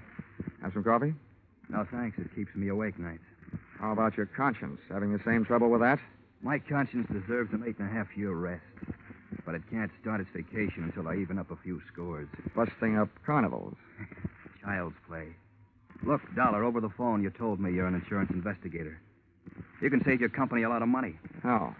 Call them up and tell them not to insure the lives of 3 people. Because any minute now, 2 of them are going to be dead. Louisa Pepper, Anise Myrtle, and Shanty Brennan. Yeah, Dollar. I'm going to kill 2 of those people. The other one's still my friend and is going to help me do it. In case you don't know your law, Dollar, don't bother calling the cops. I can't be held for making a threat unless I put it in writing. Well, Lacey, I don't know what your beef is against the people running that carnival, but those accidents have been hurting a lot of innocent bystanders. Dollar, you're talking to a guy who really knows what it means. Getting hurt as an innocent bystander.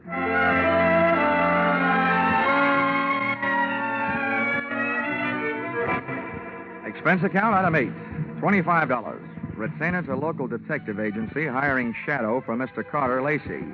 Explanation, an ounce of crime prevention is worth a ton of trials. Item 9, $1.20. Cab fare back for the evening's festivities at the Fun Fair and Weatherly Carnival, which was rapidly becoming more and more of a thrill show.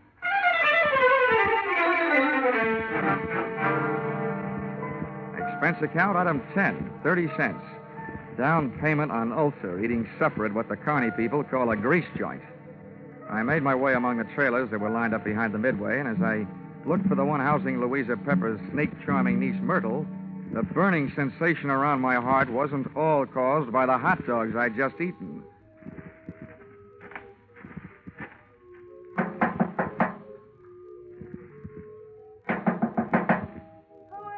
I've got a message from Carter Lacey. What did you say? I said I've got a message from Carter Lacey. For you and your Aunt Louisa, Shanty Brennan. You're the only one I haven't met yet, so I thought I'd deliver it to you first. Where is he? In town. Got any snakes in the trailer? No, of course not. All right, then. How about inviting me? Are you the insurance guy they told me about? Yeah, that's right. Okay, come in. What did Lacey say? He said that he's going to kill 2 of the 3 of you. Which 2? Didn't he say? No, he didn't. He just said that 2 of you are going to get it. And that his one friend among you, the remaining one, is going to help him do it. He'll do it. He hates us.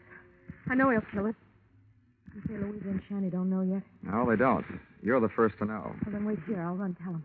I'll stop back here before I go into the tent to do my next show. Grab yourself a drink. I'll be right back.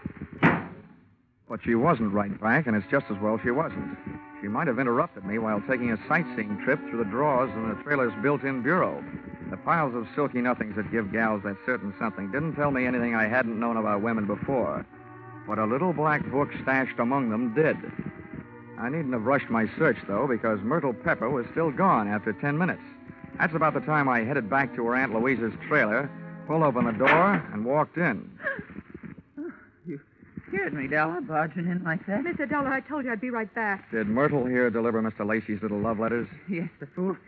He always was a fool. He can't kill us. You mean it's against the law? I mean, it's impossible, that's all. Look, Miss Pepper, you and your niece here are both plenty scared. While you're out shaking those cooch dancers you got working over on the midway. Myrtle, have you told Shanty about Lacey's threat? Yeah, I met him on the way over here. Asked him if he'd feed my snakes before showtime. They're dangerous to work with if they're hungry. Yeah, I told him. He said he'd join us here. What did he say when you told him?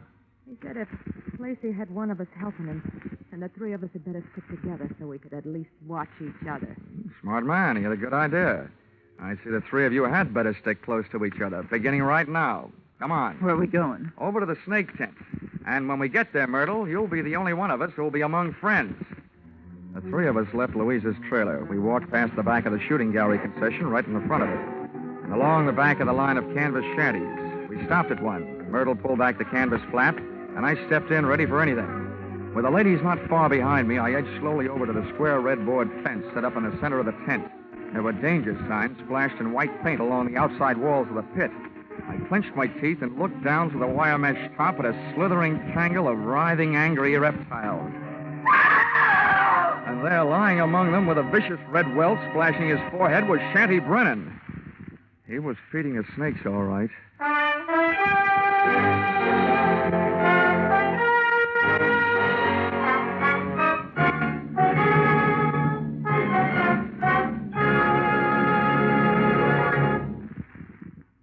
In just a moment, we'll return to the second act of Yours Truly, Johnny Dollar.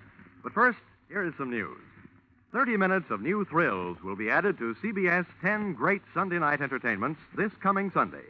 At 6:30 p.m. Eastern Standard Time, where you formerly heard Spike Jones, CBS will bring you screen star John Lund in an adventure-packed tale of a ship filled with terror and horror.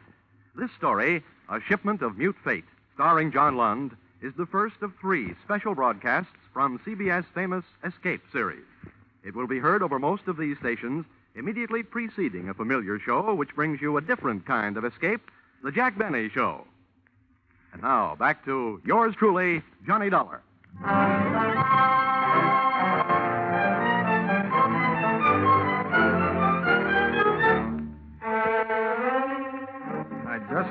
mystery where the actors had been hissing instead of the audience. The lead character in that snake pit wasn't going to win any Academy Award. The scene of the crime was no place for a man, let alone a woman, so I herded Auntie Louisa and her niece Myrtle out of the tent and back into the trailer. Oh, poor Jetty. How horrible. Yes, I was wrong, Dollar, when I said Carter Lacey couldn't do it. What's going to happen to us? According to what Lacey told me, Myrtle, what's supposed to happen is only going to happen to one of you.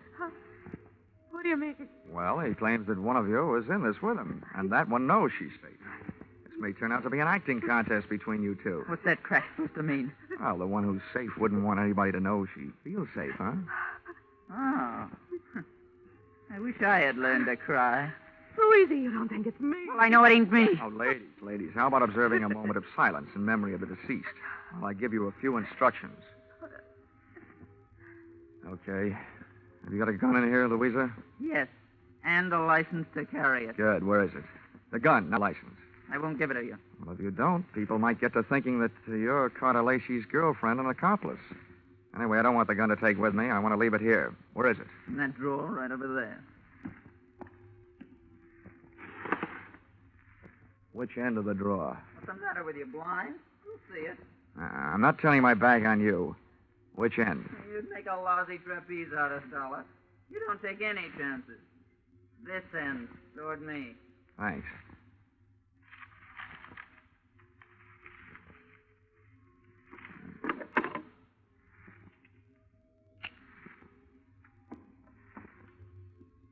Well, now where are the keys to the car hitched to the front of this land yacht? What are they for, Dollar? Just another chance I'm not taking. With those keys in my pocket, this trailer won't be joyriding anybody off into the night. Where are they? I'll get them for you. Wait a minute, Myrtle. How come you know where Louisa's keys were? Yeah, Myrtle. How come? Because... Well, they're laying right there in plain sight. Oh. Thanks. Now I'm going out and call the police. Louisa, I want you to get into that chair down at the other end of the trailer. Okay, General. You got the gun. And you, Myrtle, get on that bunk down at the other end. I don't understand all this. And now, ladies, while I'm gone, I don't want one of you gals to be knocking off the other. But on the other hand, I can't leave you here without protection. So I'm leaving the gun right here on this table in the middle of the trailer. And if Carter Lacey comes knocking at your door, you can have yourselves a race for the gun.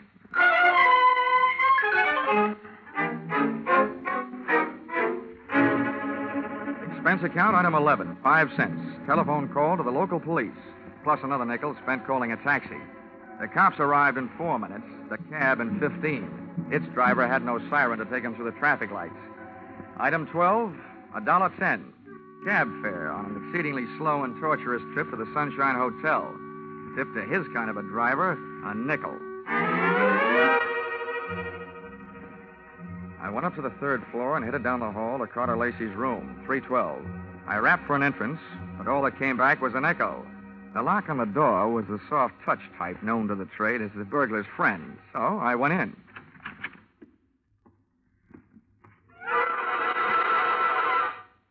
Stars fell in Alabama? Oh. Stiffs fell in Alabama tonight. Oh, Operator, this is an emergency call. Let me have the Talladega police, will you? Hello? Police department? This is the same guy who just called you from the carnival to report a murder. Yeah, well, you can send in the 2nd team. I've got another one. You can send in the 2nd team. I've got another one for you over here at the Sunshine Hotel. Room 312. A party's just been strangled. Yes, I'm sure. Lots of bruises and deep-set fingernail marks on the throat. Sure, I know who it is. The name of the deceased is Myrtle Pepper. Myrtle Pepper certainly had been a fast worker. She not only had beat me down to the hotel, she'd managed to get herself killed in the bargain. I dusted the room for information, which was obviously more than the floor mate had done for dirt, and came up with a kind of an eye-opener you don't drink. A pint-sized surprise in the form of some old newspaper clippings and Carter Lacey's prison release form. And what let him out let me in on something. I got out of the room into the elevator, and when I hit the lobby wondering where to start looking for him, I found him sitting there looking at me. Hi. Why do you want to talk, Lacey? I don't want to. But if you want to try and make me, what's the matter with right here? Okay. I supplied you with an alibi today. I don't see him in the lobby. That detective? He had stomach trouble. He got kicked in it. You can reach him at the city hospital. You know, in prison, I was a trustee. I get out, nobody trusts me. Well, with that forecast you gave me this morning, what else? Forecast? Yeah. You predicted that you'll kill 2 people. Well, tonight the 2 people are dead. Shanty out at the carnival, and now Myrtle up in your room. What does that make you? A good forecaster. Or the killer, maybe? Thanks for the maybe. Look, Dollar, I came to this town to take care of something. I took care of it. You want to yell cop? Go ahead. From now on, nothing bothers me. Well, then stop chewing your nails. You told me this morning that one of those 3 people was working with you. There's only one left. And suddenly, Lacey, I don't believe your story. Suddenly, I don't care. Shanty Brennan lied to me this morning. He said that you went to prison on a charge of attempted murder. Your prison release papers say you went up for grand larceny. You see what happens to bad little boys that tell lies? I'm not through yet. I fished a bank book out of Myrtle Pepper's trailer, a 3-way joint account. Myrtle, Shanty, and Louisa. The first deposit, $60,000. The date, the same year you were thrown into the can for stealing $60,000. To me, that spells a 3-way split for them and a frame for you. Also to you, it spells a motive for hating all 3 of them. So I lied to you. What are you going to do, wash my mouth out with soap? From now on, I don't need any answers from you, including smart ones. But look, you'd better stick around. If the cops don't pick you up for murder, maybe the hotel will want to press charges against you for having an extra unregistered person occupying your room.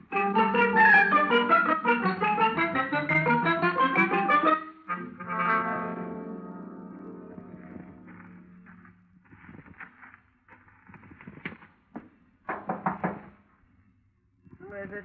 Johnny Dollar. Oh, wait a minute. Where's Carter? They arrested him? Tell me, did he escape? He's at the hotel, and the cops are on their way down there right now. I hope he's more talkative with them than he was with me. You talked to him? Yeah, I had a long, one-sided conversation with him. There's one thing I still can't quite figure out. Whether he really intended to kill Shanty and Myrtle or not. Myrtle? Yeah, strangled. Myrtle? Poor little angel. Of course he meant to kill him. He hated him. He hated us all. Well, you can hardly blame a fellow for being annoyed, framed on a grand larceny trap by 3 old chums. But you've got the wrong idea, Louisa. What I meant was, did he ever really intend to kill them himself? Or did he just intend to set off the greatest chain reaction since the atom bomb, and just sit back and watch the 3 of you try to beat each other to it? Well, that's crazy talk. Yeah, like a fox, maybe. He made his threat to me knowing I'd carry it back to you. I say you because you're the only one left. You see, he set himself up as a patsy. He'd been framed by you once before. To me, it looks like Carter Lacey learned a few things about wrong people during that 8-year stretch. Namely, that they never trust each other. You're absolutely nuts, Dollar. I think you'd better get out of here. Go peddle your insurance. The cops will take care of Mr. Lacey. I don't think they will, Louisa. Why not? Myrtle was strangled. That's the kind of murder a man would commit. Well? But there was a set of deep fingernail marks on her throat. And Carter Lacey bites his nails. So maybe you'd better get yourself a manicure before the police arrive. Thanks for the advice. Stand right there, Dollar. This time I got the gun.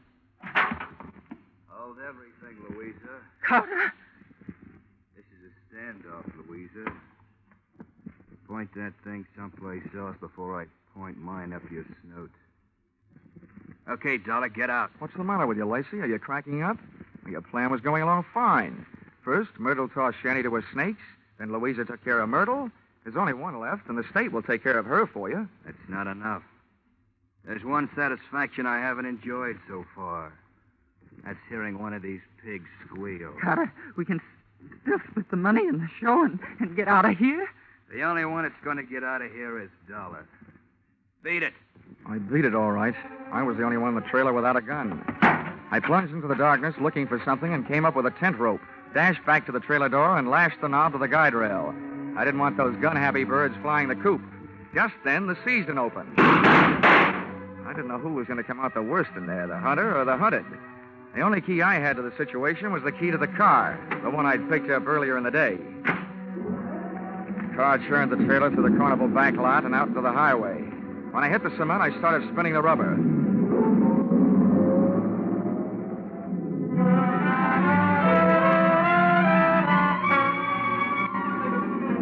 Just as we hit the streets of the sleeping city, things woke up. Whoever was left back there snapped a shot at me through the trailer's front window. The second shot was my cue to try to ruin their aim by playing rockabye trailer, swinging the car from one side of the street to the other. Just as the not-so-sharp shooter made another try, I picked up just what I was looking for, a game of tag with a police patrol car.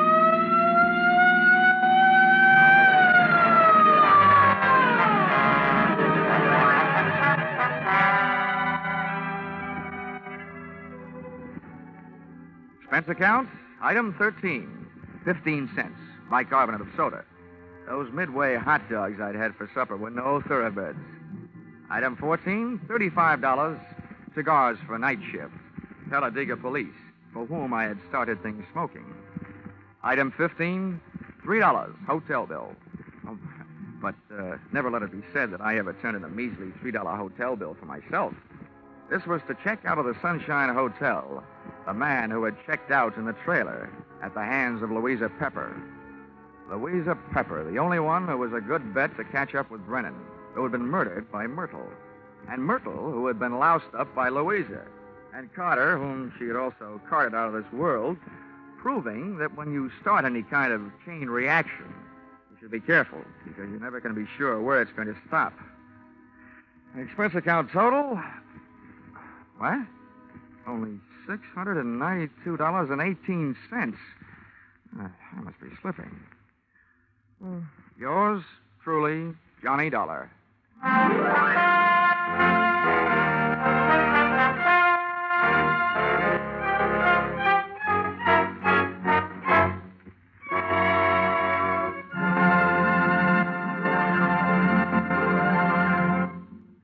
The madman of music is moving. Yes, Spike Jones, formerly heard on CBS on Sunday, is already unpacking his famous collection of flit guns, dishpans, and other instruments, ready for tomorrow night's premiere broadcast as a CBS Saturday star. Hear the Spike Jones Show on most of these same stations tomorrow night at 7 o'clock Eastern Standard Time, when it joins Vaughn Monroe, Gene Autry, Gangbusters, and Sing It Again as a regular Saturday night CBS feature.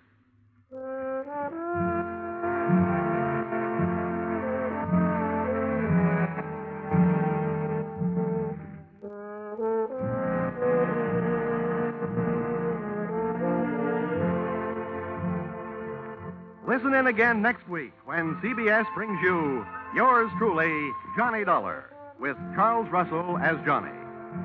Yours Truly, Johnny Dollar is written by Paul Dudley and Gil Dowd, with music by Mark Warnow, and is produced and directed by Richard Sandville for CBS, the Columbia Broadcasting System.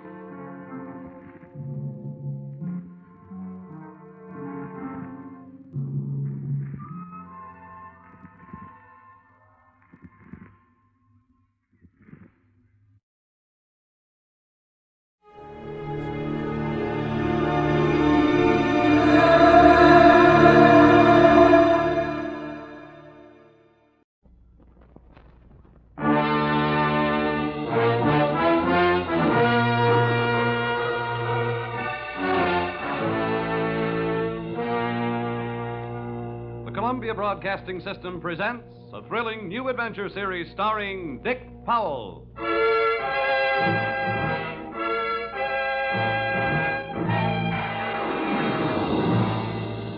I'm an insurance investigator. My name is Johnny Dollar. What? You heard me, Johnny Dollar, and I can pad an expense account with the best of them.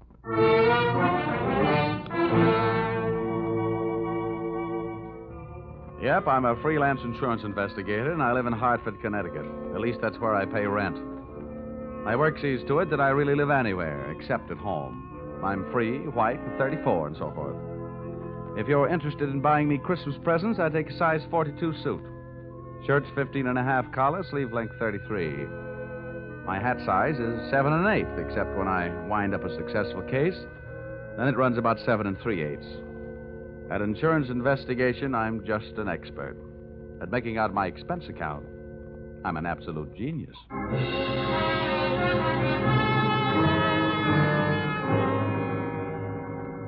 Expense account, submitted by investigator Johnny Dollar to Home Office, East Coast Underwriters, Terminal Building, Hartford, Connecticut. Attention, Austin Farnsworth, General Manager. The following is an accounting of my expenditures in the investigation of Milford Brooks III for your company. Expense account item 1. Cab fare to your office in answer to your original call, 75 cents. Tip to driver, $1. Expense account item 2. Shoe shine, 25 cents. You'll remember I got my shoes scuffed when I unsuspectingly walked into your private office. Milford! No, you must not, boy. Dollar! Get you away from that window. Don't Hey, you. jump. No, you don't. Let go of me. Let go of me, you fool. No. There are better ways of making a big splash in life. Get away! Well, nice try, Sonny. Now pay attention to teacher. I didn't know I had it in me. Oh, goodness gracious, Dollar. Did you have to hit him so hard? I hope you haven't killed him. He isn't too strong, you know. Don't worry. There. Now, Mr. Farnsworth, would you mind telling me on whose head have I the dubious pleasure to be sitting? That, sir, is Milford Brooks III. His policy with this company is in the amount of $2 million. Wow. Yes. And the boy seems bent on committing suicide. Dollar, I want you to stop him. What do you want me to do? Threaten him with death? Anything. The conditions of his policy are such that we would be forced to meet with a claim in the event of his suicide. Oh, I say, Dollar, sitting on his head that way, aren't you in danger of smothering the boy? Smothering him doesn't worry me, but these crew haircuts don't make very comfortable cushions. I'll move down a little. Now, there. Okay. So far, I know this kid is insured for $2 million and that his policy pays off on suicide. What else? 1/2 hour ago, Milford Brooks walked into this office and changed the beneficiary in his policy. Then, sir, he proceeded to demand, not request, mind you, but demand a loan of $500,000. Quite a touch. When I explained to him that there were no provisions for a loan in his policy, he threatened suicide. Which would cost you $2 million. So all we have to do is keep him alive, huh? And he's managed to make that no small problem. His choice of a new beneficiary is downright frightening. One of the most notorious gamblers in the East. His name is Hatcher, Harold Hatcher. Ouch. Oh, do you know him? Sure. That kid's been a post office pinup boy for a lot of years. Well, that's the situation. I'm engaging you to protect Milford Brooks' future. Dollar, I want you to protect the boy. Give him something to live for. You know, an interest in life. An interest in life? Well, then, let's see. I know. Here. This should help. What's that you got there? Well, it's what's commonly referred to in the more successful of bachelor circles as my little black book. Oh. Well, now, let's see. Ruby? No. Her favorite expression is drop dead. Bernadine? No. She'd be the new beneficiary by midnight. Oh, dear. Now, here. Here's the one, Butter. Say, Farnsworth, would you mind passing me that phone? The one with the long cord? Oh, no. Lie still, Buster. My little friend here is showing signs of life. Here you are. Maybe you should let him breathe a bit more. Don't worry. He'll be all right. Hello. Oh, hello. I want to call New York. Yeah. Hudson, 24292. Dollar, you're not thinking of taking this boy to New York, are you? Well, I'm going there myself. You want me to keep an eye on him, don't you? Now, don't fret, Farnsworth. All is not lost. You do worry me, sitting on his chest that way. Hello? Oh, Butter? This is Johnny. Yeah, I'll be in town tonight. I want to see you. And look, here's what I want you to do. Yes, it's all right to say over the telephone. Yeah, I want you to reserve a table at the hatchery in my name for 10 o'clock tonight. Will you do that? Okay. I'll see you at your apartment in a few hours. But, honey, I can't make it any earlier. I'm sitting up on a sick friend. Okay, goodbye. I'm not sure that I agree with your methods. Huh? Ow! What's the matter? Did he hit you? Hit me? He bit me.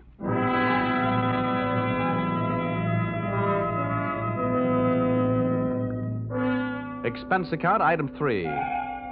Liquor, $18. Keeping Milford Brooks III peaceful seemed to be the immediate problem. and a bottle of rare old brandy seemed to be the immediate answer. I poured most of it into him, and by the time he started to tick again, he'd gone through the unusual process of going to sleep sober and waking up enchanted. I loaded him into my car, and we headed for New York. As we passed through New Haven, he opened one eye, looked up, saw the Yale bowl, and gave 3 cheers for old Eli. Ray, Ray, Ray. Oh, old Yale would sure be proud of you. Why anybody would want to insure you for $2 million is more than I can figure. My daddy loved me very much, and my mother loved me very much. Now, that's nice. And not only that, but I love somebody very much. And not only that, but I hate somebody very much. That's interesting. You know something? Next to one other guy, I hate you more than anybody else. Oh, here, lover boy, it's the cocktail hour again. Time for your bottle.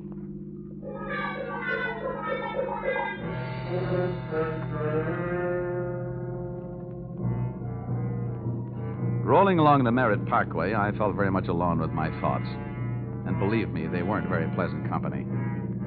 The way it stacked up for me, Brooks had built up a fat gambling debt with Harold Hatcher and had been forced into making him his beneficiary. The suicide threat that he was holding over the insurance company was a little tougher to figure, unless he was trying to finance a trip for himself to get away from the man with a murder motive, Hatcher. My hungry little mind nibbled away on those unsavory morsels of food for thought all the way to Butter's apartment.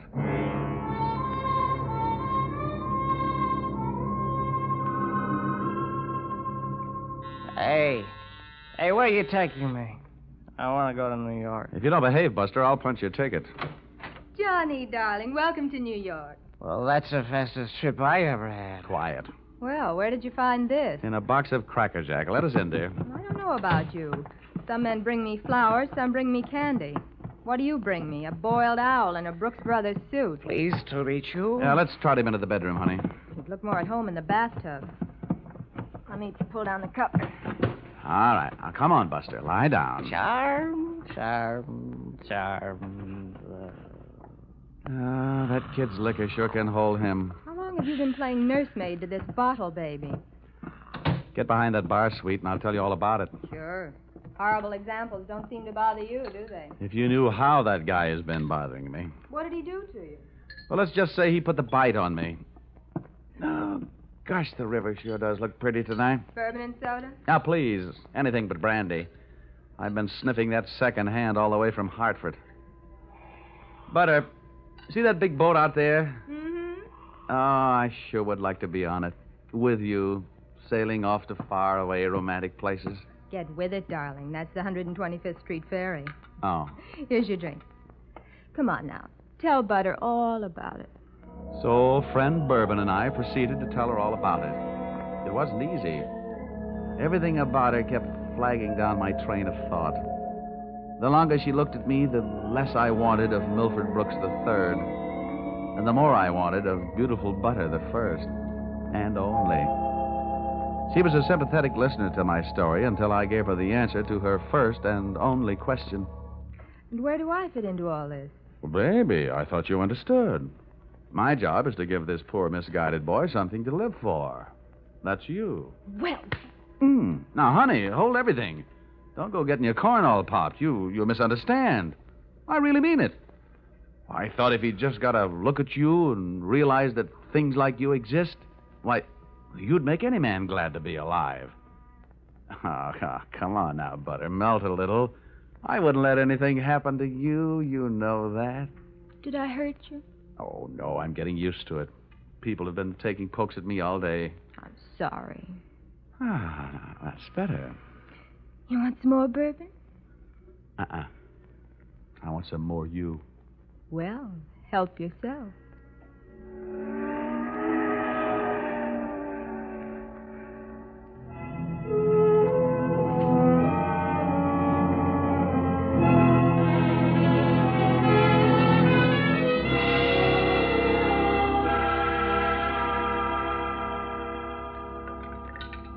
Honey, it's getting late. Let's make this the last drink. What time is it? No, it's 20 to 10. Oh. My reservation at the hatchery is for 10. Here.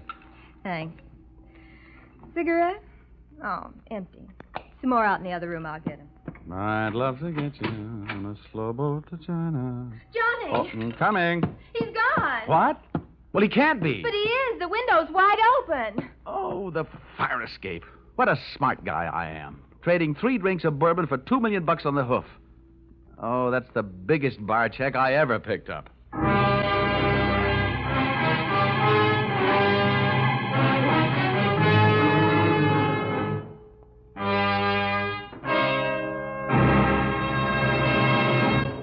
That's a big bar check for anyone to pick up. As a matter of fact, it's a bigger bar check than you've ever heard of anyone picking up before. And that should give you an idea of what to expect in the second act as you follow this new CBS series starring Dick Powell in the title role, yours truly, Johnny Dollar.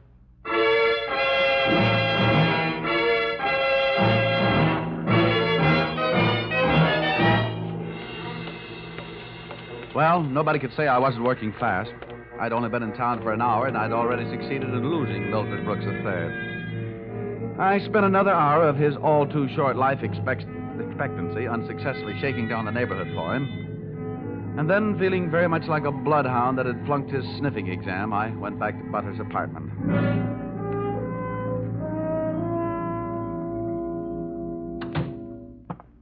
No luck, Johnny. Oh, sure, plenty of luck. All bad. Is there anything I can do to help? A kiss for luck. What are you going to do? Nothing. Just a little phone call.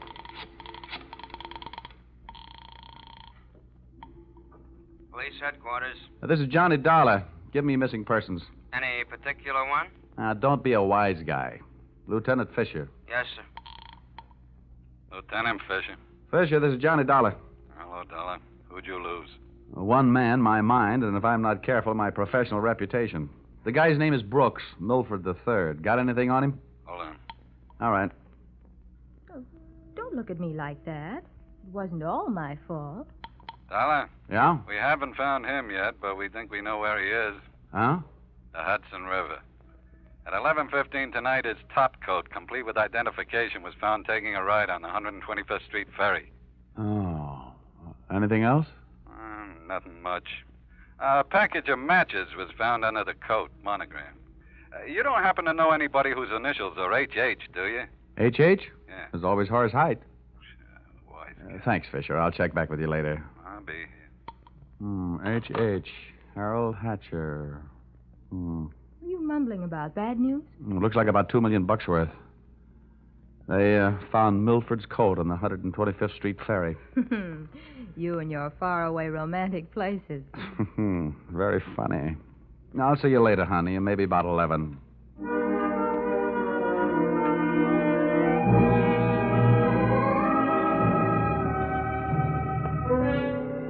Expense account, item 4. Nightclubs. $28. Harold Hatcher's hatchery was in a cellar under a hotel, but the prices were high enough to rate a penthouse. The club was draped in too much satin, its lady customers in too little. The decor was French provincial, the music was Brazilian, and the food was from Dixie. The drinks looked weak and the waiters looked strong. All in all, the joint was a sight for sore eyes, for making them sore. The only pretty thing in the place was a blonde. She came strolling up to my table, her hips unconsciously sending subtle little messages back to the rumba band. She opened her mouth, slid her tongue over her lower lip, and let a few warm, soft words slide out. Looking for someone? Well, you'll do until the real thing comes along. Sit down. Thanks. I won't have a drink. Well, I didn't ask you. My name is Janelle. Janelle? Wow, that's a nice name. I understand you were asking about Mr. Hatcher. Well, I asked if he was in. The waiter said he wasn't. Do you know him? More than somewhat. What do you want to see him about? A mutual friend, Milford Brooks. Uh-huh. I know most of the quiet-clothes boys around here, so you want a cop. You don't look like the type that would be a society friend of the Brooks family, so what are you? I'll ignore that. Is Hatcher around? He might be. Well, then come on. Where's his office? The top of those stairs. Can I expect any trouble getting in? You won't have any trouble. How do you know? Because Harold sent me down here to look you over. Oh. I think you're all right. So, I won myself the good housekeeping seal of approval, huh? Keeping a house with you would meet with my approval. I ran for my life, had a slow walk up the stairs. When I located the door to Hatcher's office, I knocked once and went in. Come on in. Thanks.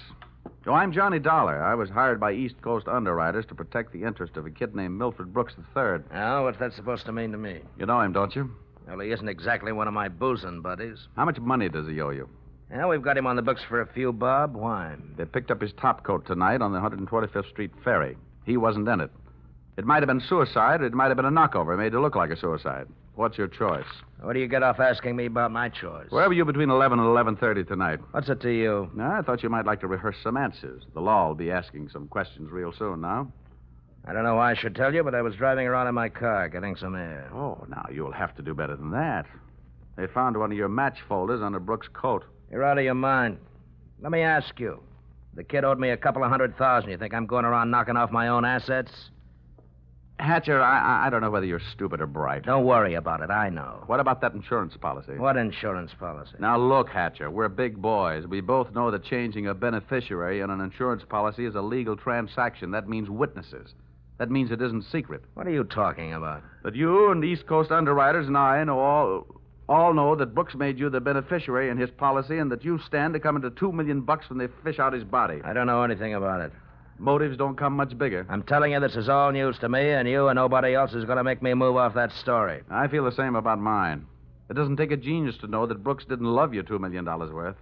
There's only one logical reason for his making you the beneficiary. You forced him into it. Who'd believe anything else? Who cares? They'd have to prove it. And, brother, that can't be done. Now, how would you... Yeah. Okay, Rocky, thanks for the news. Take the inspector into the bar and buy him a drink. I'll be right down. Dollar, did you turn me in? They're here, huh? Yeah. No, I didn't turn you in. I'm not a cop. Here, have a cigarette. Thanks. Here's a light. Well, come on. Maybe they just want to sell me some tickets to the policeman's ball. For a guy in a hot spot, Hatcher was certainly a cool customer. I followed him out of the office, down the stairs, and back into the club. Janelle was sitting there right where I'd left her. And I thought to myself, now there's a gal who should never sit down. She looks so pretty standing up. Janelle, buy Mr. Dollar a drink. I have to go play 20 questions with some fellas in the bar. Sure, baby. Anything you say. Anything. I'll see you, Dollar. Yeah. How'd you make out? Well, you can never tell about a guy like that. He's a smart boy, strong, silent type. Wouldn't talk, huh? A real close-mouth act. About what? Oh, just a little doodad. $2 million life insurance policy. Wait a minute. That young Brooks kid? That's right. I knew it. Tried to tell him he'd get into trouble, but he wouldn't listen to me. Oh, you knew about it, huh? I suppose you also know what was behind it. Sure. Milford owed him some money. A lot of money. It's in writing. What kind of writing? The personal note that Brooks was going to get back if he made Harold beneficiary. Well, where is this note? Do I look like the kind of girl who'd put the finger on her boyfriend? You look like the kind of girl who'd do anything if she wanted to.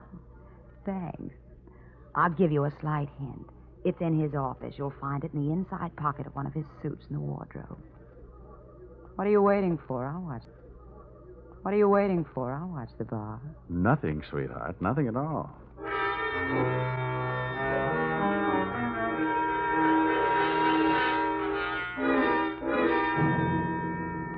Whatever her reasons, Mr. Harold Hatcher's little female playmate was trying awful hard to send him up on a murder rap. And I was going to try awful hard not to let her down.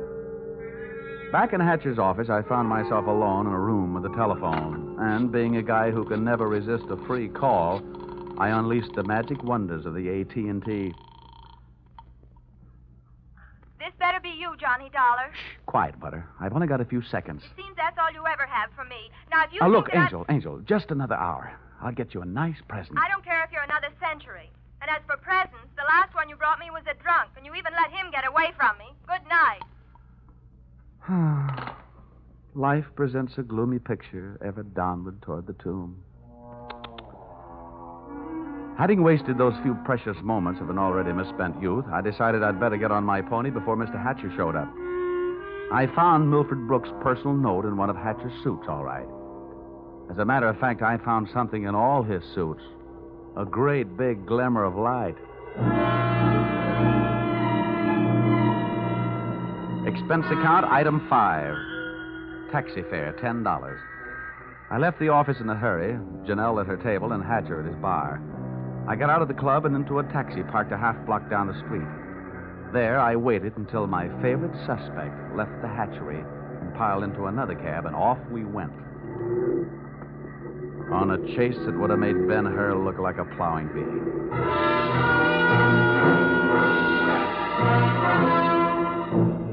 We skittered over to Lexington and headed uptown. At 72nd, the cab turned right and pulled to a stop. My driver was on his toes, and his toes were on his brake. We stopped, too, half a block behind. You want us to wait, huh? No, here you are. Keep the change. Hey, thanks.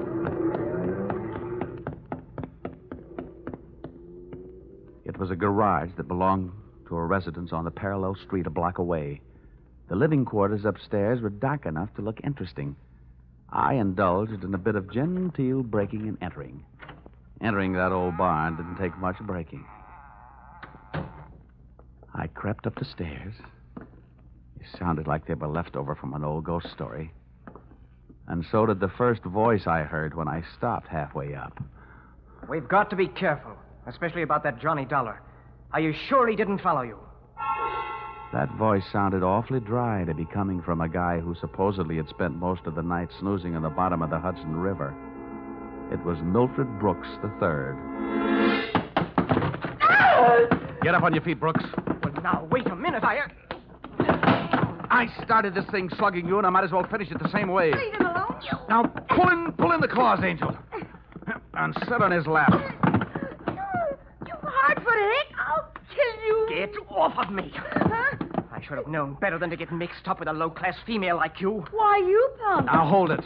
We pushed the lady around enough, Brooks. Tell me to be careful, will you? Why didn't you think of that before you led him here? Wipe your nose, little boy. Now, don't you go getting fat-headed, gorgeous. Neither one of you are exactly what I'd call masterminds. When you planted that match folder on a little boy Blue Blood's topcoat on the ferry boat, you both should have been more careful. You think so? You bet I think so. If I were planning a piece of evidence to incriminate Mr. Harold Hatcher, I would have left a cigarette lighter. I found one in the pocket of every suit he owns back there in his closet in the club. It wasn't hard to figure out that guy never carries a book of matches. What do you want? I'm only interested in one thing. Saving the insurance company $2 million. And, Buster, I think you've done it for me. This is insurance fraud. It has been ever since you put on that fake suicide attempt. Trying to extort $500,000 out of the company. Dollar, wait a minute. Ah, come on. We're leaving. You heard him, Dollar. Harold. Hatcher. He said, wait a minute. He wants to talk. Yeah, everybody wants to get in on the act. How did you get here? When the police in this town think maybe a guy's jumped off a ferry boat and nobody's seen him do it, they check the counters on the turnstiles at each end. In the case of Brooks, as many people got off that boat as got on. Well, it makes sense. They'd hardly hold a guy because somebody lost a topcoat. How did you know we were here? You know me, baby. You never go any place I don't know about. Okay, Brooks, you felt like talking. Now I feel like listening. Get it up. Well, I don't know what you mean. I know what you mean, Hatcher.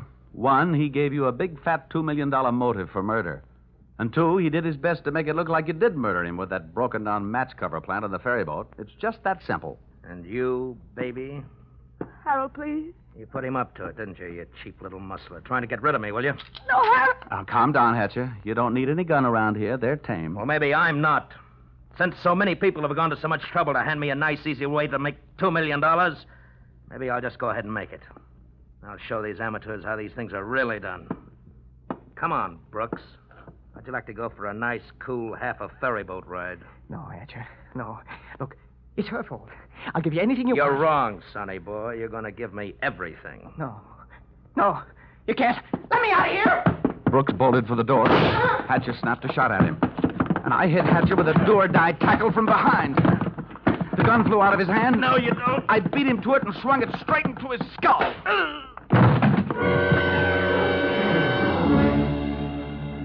Half the people in the room were lying there bleeding. Brooks from gunshot, Hatcher from gun butt. Janelle and I stood there panting. But believe me, not for each other. We stood that way until the police arrived.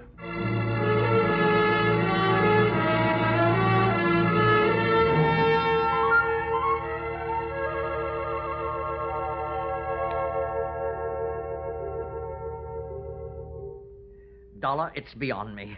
I sent you out to protect the life of a very important policyholder, and now where are we?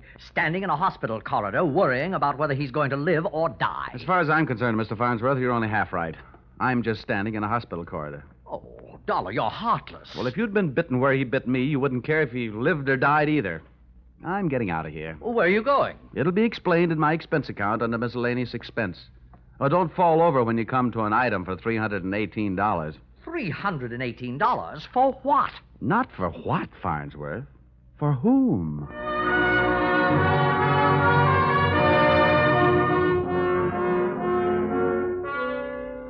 Expense account total.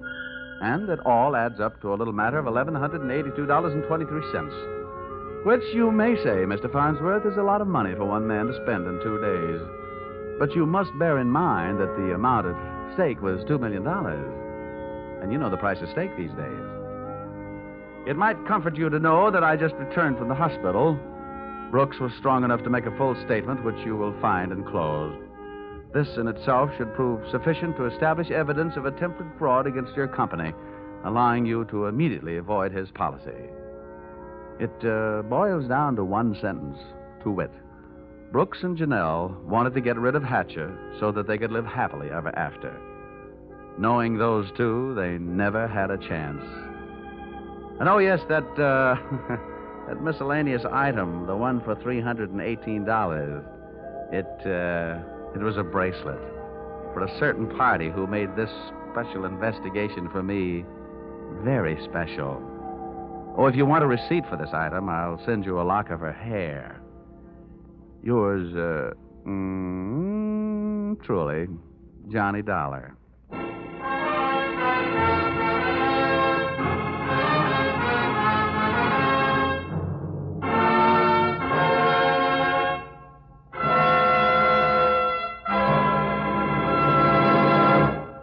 So, with the final signature on his expense account, Dick Powell as Johnny Dollar has just closed the books on his first adventure in this new CBS series. The script for tonight's broadcast was written by Paul Dudley and Gil Dowd, and the music was created and conducted by Dick Arant. The entire production was under the direction of Tony Leader.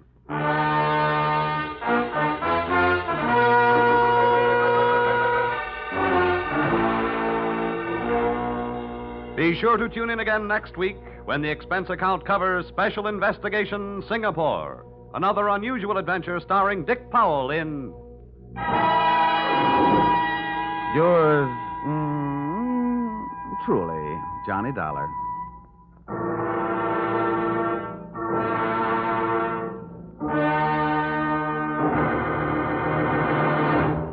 This is CBS, the Columbia Broadcasting System.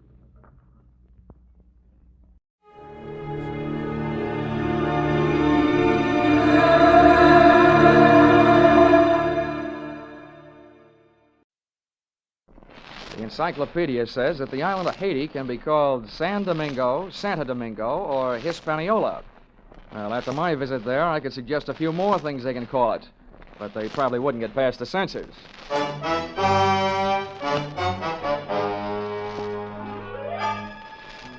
This is another in the adventures of America's fabulous freelance insurance investigator, Johnny Dollar. At insurance investigation, Johnny Dollar is only an expert. At making out his expense account, he's an absolute genius.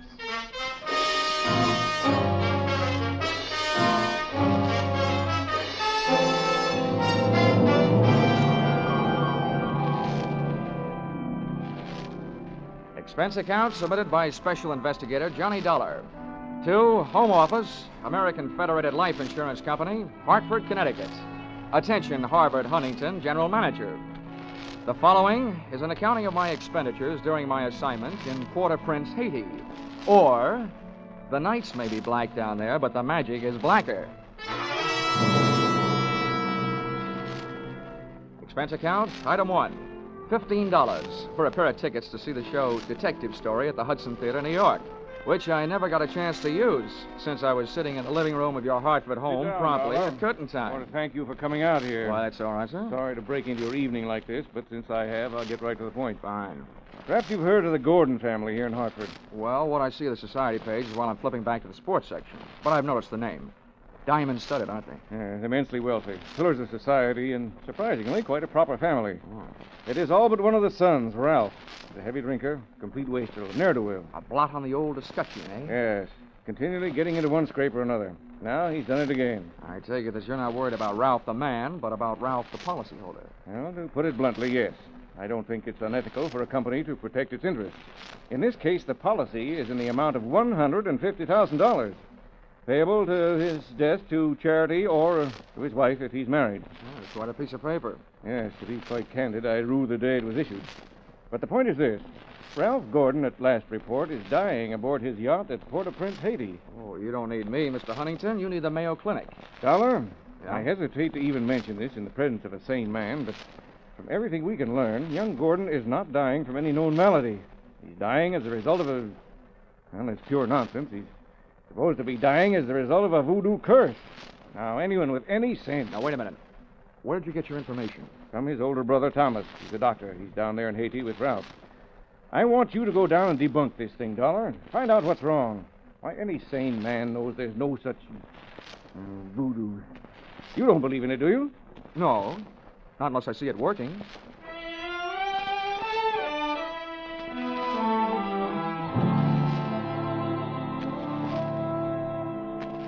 Expense account, item 2. $148.70. Hartford to Port-au-Prince via airplane. Expense account, item 3. $32.50. Tropical clothes. They didn't fit me, but they fit the weather. And item 4. $25. Spent while I browsed the waterfront bars in Port-au-Prince looking for somebody who knew where the Gordon yacht was moored. Know about this When I found him, he not only knew that, he knew everything. Ask me first. My name's Cap Reagan, and I've been here since before repeal. Give up my citizenship, I did, with the help of a couple of prohibition agents. Oh, you don't say. Uh-huh. And I figure on sailing out my final days right here. What do you want with the Gordon craft? I want to see the owner, Ralph Gordon. How do I get to it? Oh, I reckon you pay me to row you out to her. My dinghy's down at the foot of the pier, just a short hail from where we're at. Oh, well, good. Come on, let's shove off then. Just wait till it down my ration here.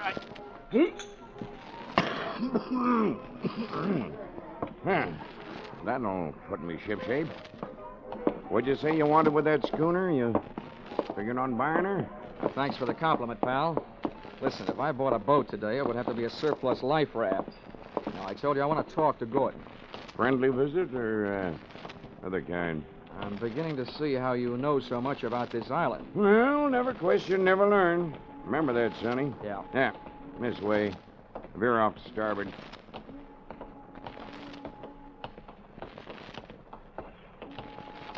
No, sir.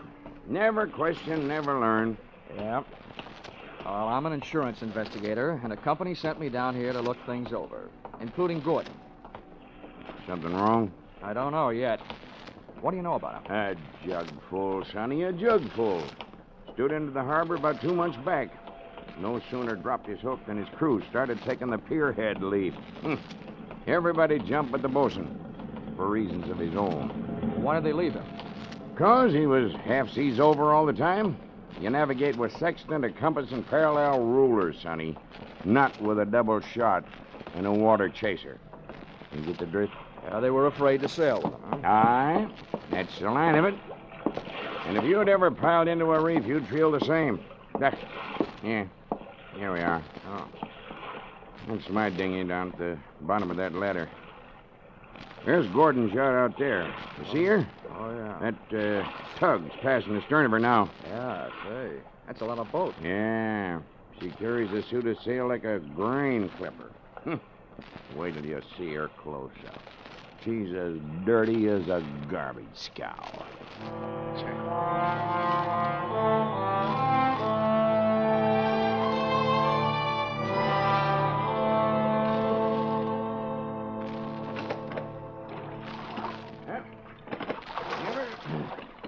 Give her a hail now, Sonny.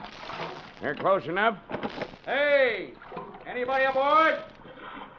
Hey, aboard the yacht! Anybody home? Yes? What do you want?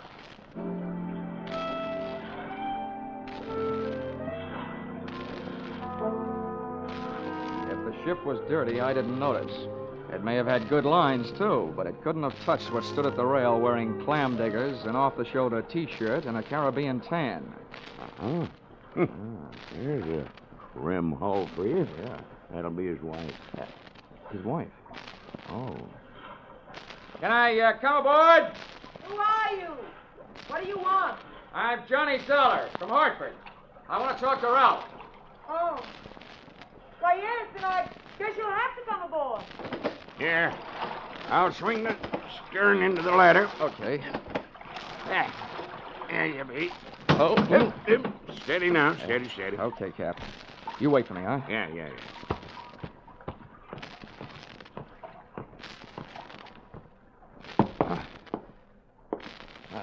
Well, how are things in Ralphie's old hometown? Cold. But not as cold as this reception. Don't let it throw you. What is this, a friendly drop-in? Business? Or just plain snooping? If it's the last, I'm Edwina. The wife they haven't heard about at home. Oh, congratulations. Now I know why you like to wear your shoulders bare. The better to keep a chip on them.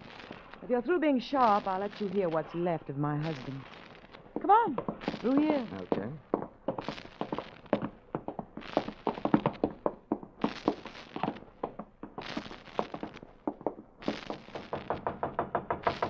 Hey, Ralph. Ralph, you've got a visitor from Hartford. Get away from this cabin, you dirty little gold digger, and take your visitor with you. Wine's all gone. Why don't they send another case of wine? There you are, chum. He's got the door locked. It'll stay that way till he runs out of wine. You heard enough? Yeah. Enough to know how you acquired your charming attitude. Forget it. I walked into it with my eyes wide open. Let's get back out on deck. The light's better for throwing bobs at each other. Yeah, sure. Sounds like fun.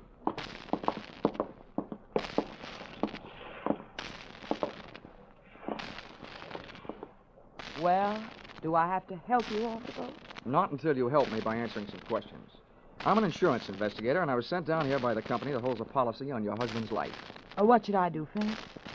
The story they got was that Ralph was dying from some kind of a voodoo curse. They don't believe it, and neither do I. Why not? That might be true. Huh? Well, some old dame, they call her Maria Lascelles. She came out to the boat. She yelled some things at him, and when Ralphie threw a bottle at her, she swore she'd put a curse on him. How'd they hear about that back in Hartford? Ralph's brother, Dr. Thomas Gordon, told them. Do you know him? Yeah, we hate each other. I wonder why he told them. Maybe because he thought somebody, who'd be better off with Ralph dead, was using Maria Lascelles' curse as a cover-up. How would you stand as his widow? Get off this boat, killer. Never mind the act. You're his beneficiary. Or didn't you know? I said get off. What's the trouble, Eddie? Oh, him. Yo, come here, will you? All right. Who's the boarding party? Just get him off him. I'll see you in my cabin. Sure, honey. Anybody get you this upset, it'll be a pleasure. Well, mate, do you walk or dive? Save your strength for the last scene, Goliath. I was just leaving.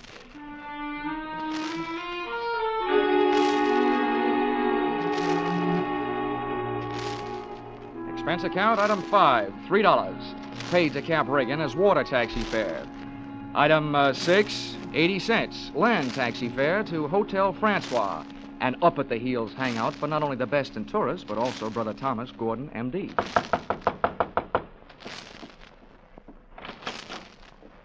Yes? I'm Johnny Dollar, Dr. Gordon, from Hartford. Oh, yes, Dollar. I've been expecting you. They wired me you were coming down. Come in. Thank you. Well, please make yourself comfortable. Could I offer you something? Nothing but some brotherly advice. Why, certainly. You know, I feel like a stupid fool for not being able to handle this thing myself.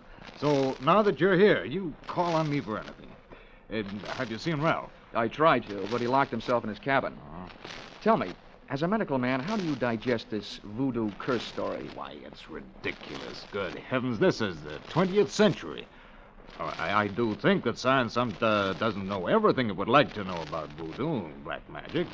There are stories supposedly true, but any victim would have to have a highly susceptible mind. Now, I know my brother, Mr. Dollar. His mind is susceptible only to his own whims and fancies. Well, then what's the matter with him? Well, that's it. I don't know. He's drawn within himself. He seems to be searching almost insanely for escape through alcohol. Hasn't anybody thought of putting him on the wagon? It's a horrible idea, but I've heard it works. I don't think this is the time for it. He's suffering mentally and needs release. Well, that leaves us with only one thing to think about. No matter how thin you cut it, it's still voodoo. Well, I'm a man of science, Mr. Dollar. I'd make hypocrisy out of all my knowledge and training if I attacked the problem from that direction. But please, you let me know what you learn.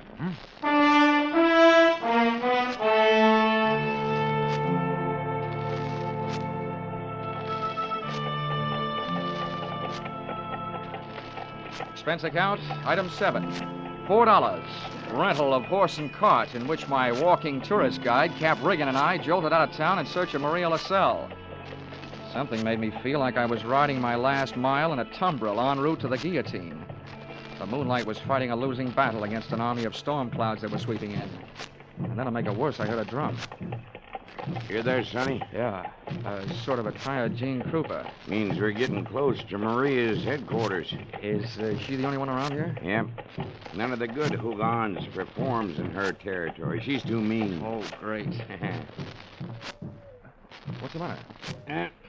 We're here. And that's the path. Over there by that gnarled old tree. From here on, you plot your own course. This is close enough for me. Oh, me too. Well, how do I know I can't put a curse on her? I've never tried. Smooth sailing, Sonny. The path ran along the edge of a field of sugarcane. On the other side was a solid wall of jungle. First, I smelled some feathers burning. Then I heard the chant. There was an opening in the wall of jungle that led to a small clearing, and just before the moon was smothered by another cloud, I saw a shack. Little clouds of smoke curled out through an open door, and I could see the glow of a fire on the floor inside. Maria, I want to talk to you. Who is it? Comes to the house of Maria. My name wouldn't mean a thing to you, but what I have to say will. Can I come in?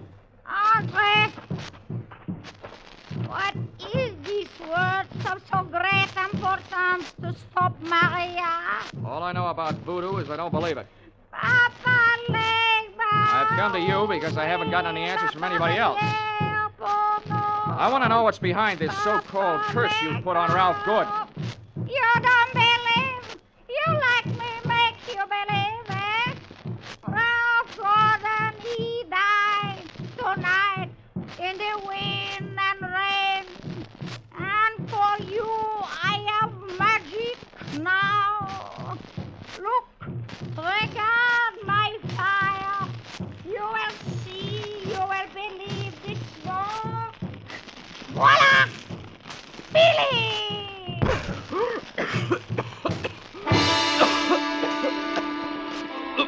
I couldn't see what she'd thrown to the fire. She'd reached behind her for it.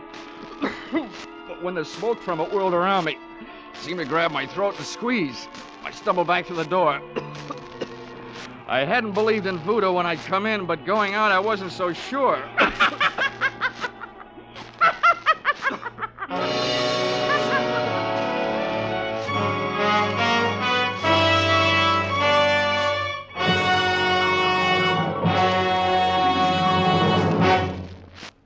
In just a moment, we'll return to the second act of Johnny Dollar. But first, the two Orange Bowl teams, Santa Clara and Kentucky, will be honored by Vaughn Monroe and his CBS Caravan tonight. Vaughn and his great band will play favorite songs of the two Orange Bowl teams. Be sure to hear Vaughn Monroe's Caravan, followed by the Gene Autry Show on most of the same CBS stations tonight and every Saturday night. Now, with our star, Charles Russell, we return to the second act of Yours Truly, Johnny Dollar.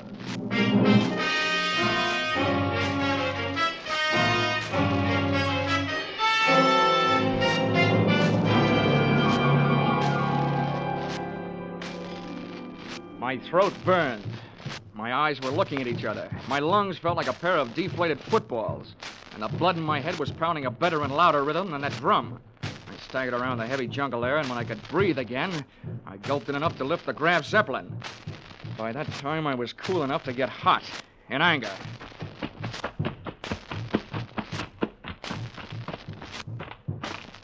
I got back to the shack. Maria had either disappeared into space or flown the coop. The atmosphere was not quite deadly. I crossed over to where she had been squatting. She hadn't left much of what she'd smoked me out with, but she left enough to swing things back from the world of black magic into the world of logic. A few shreds of photographic film on the dirt floor. And film, made of cellulose and nitrates, not only takes pictures, it puts out nitric oxide and nitrogen dioxide when it's burned. A combination that would live up to the demands of any gas chamber. The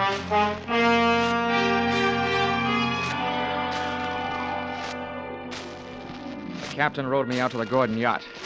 This time I boarded without a hail. Ralph was still in a bad mood as I started to pass his cabin. Why don't they send the wine? Empty! Empty! His antics inside the cabin sounded interesting, but not half as interesting as the conversation coming from Edwina's cabin. Dear Edwina, the little wife they didn't know about at home. I'm telling you, we can't go on with this. Well, this tops it. You having a change of heart. Well, that's what happened. Not so sure that makes any difference. If you're in too deep to back out. How would you like it if I spilled the whole thing? Well, what difference does it make? It's better than landing in a Haitian prison with your motives showing. Think it over, Angel. I'll be in my sack when you make up your mind. How wrong can you be? See you later, hon. Since I've been on the receiving end of so many surprise sluggings, this was almost a pleasure. What are you doing on this ship? Get off. Oh, no. Not of that intriguing conversation I just heard. How much did you hear? If I added it to that gas assault Maria LaSalle threw at me, it'd be enough to nail you and Loverboy here for conspiracy to commit murder. Well, I don't know what you're talking about. Well, the point is, I know what you two were talking about. Oh, listen to me. You've got to believe me. I don't have to. Well, try me anyway. Well, I admit that him and I...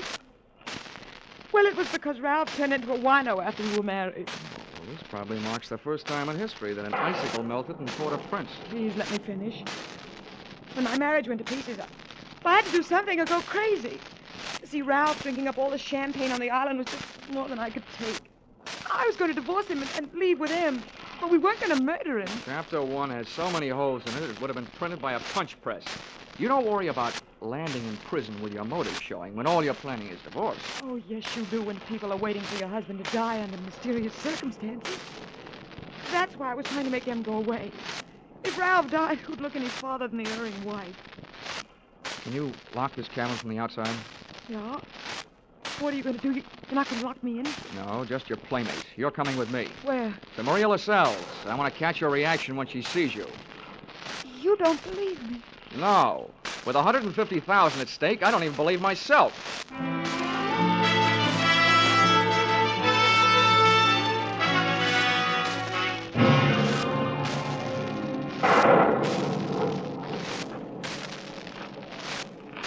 There's her shack. Go ahead. Go on in. Oisy, come to the door of Maria. Come to the door of Maria. Who are you, woman? Well, Mr. Dollar, are you satisfied? Not quite. And you who don't believe, why are you here? You wish again to see the power of my smoke? Let's drop the act, Maria. I know what you threw into the fire. It was my Booker smoke. Yeah, well, a good man from the police laboratory can sift enough out of those ashes to know it was film. What is this you say? I say that I've got enough on you, you old fake, to put you in the local pokey. Who dares to speak this to Maria? And that's where you're going to go if you don't cooperate. That's a promise. What is it you want? Did somebody put you up to this cursed business that Ralph Gordon is supposed to be under? Well, a man of your race. Who was it? I do not know. Now go. That is all. It's not enough. What was his name? I don't know the name. What did he look like then? My eyes are closed. Nuts. Come on. No, Taking you into town, I'm about to drag you by the hair. No, don't touch me. I will tell you how it is. It is true. I do not know the name or the face. He come to me. He asked me when comes the next rain and wind. I tell him last night. But it is tonight. The storm comes with the sea. He tell me he needs storm to close portholes in the ship. Huh? He say, if I bring this curse, I will be the best Huguin on Haiti because it kill white man. That is difficult. That is all. Now you go. How about the film for the fire? Did he give it to you? This is true. Not long before you come. Well, get rid of it, Granny, before you lose your license to operate. Now, you go. Maria will be alone.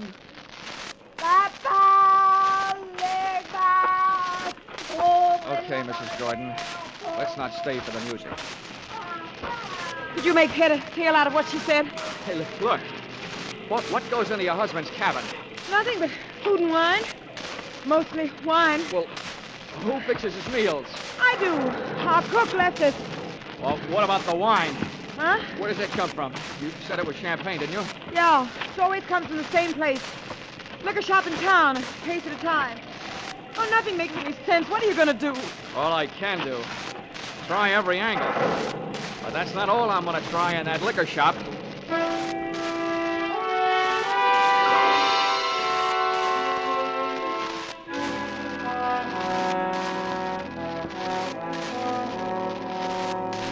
Expense account, item 8, $4.50. 2 quarts of rum, the purchase of which helped loosen the tongue of the proprietor who had been supplying Ralph Gordon's champagne. Which wine? A case at a time, packed in dry ice. There is And no the doubt. words that poured out weren't exactly intoxicating, but they sent me staggering to the nearest phone.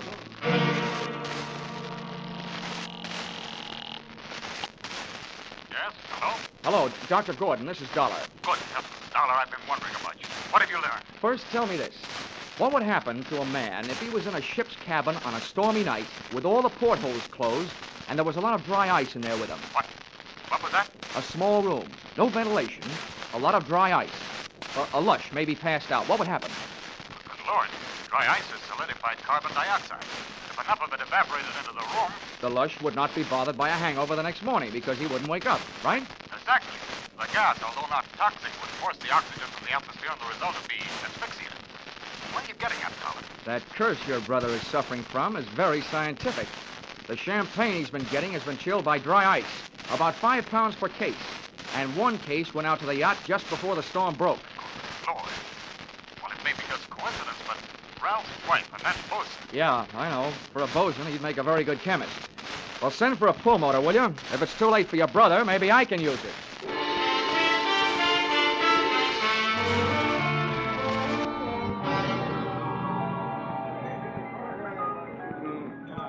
I'm a flying fish sailor. I hail from Hong Kong. Hey, Cap. Blow, Cap. blow. Come on, Cap. Ahoy, Sonny. Send him around, George, from a shipmate and me. This is rum Never weather, mind the round, Sonny. Cap. You gotta row me out to that yacht again. Huh? What do you take me for, a blasted galley sleeve? Come on, My Cap. back is I'm about in a broke hurry. now from all the rowing in this... $20. In this... What'd you say?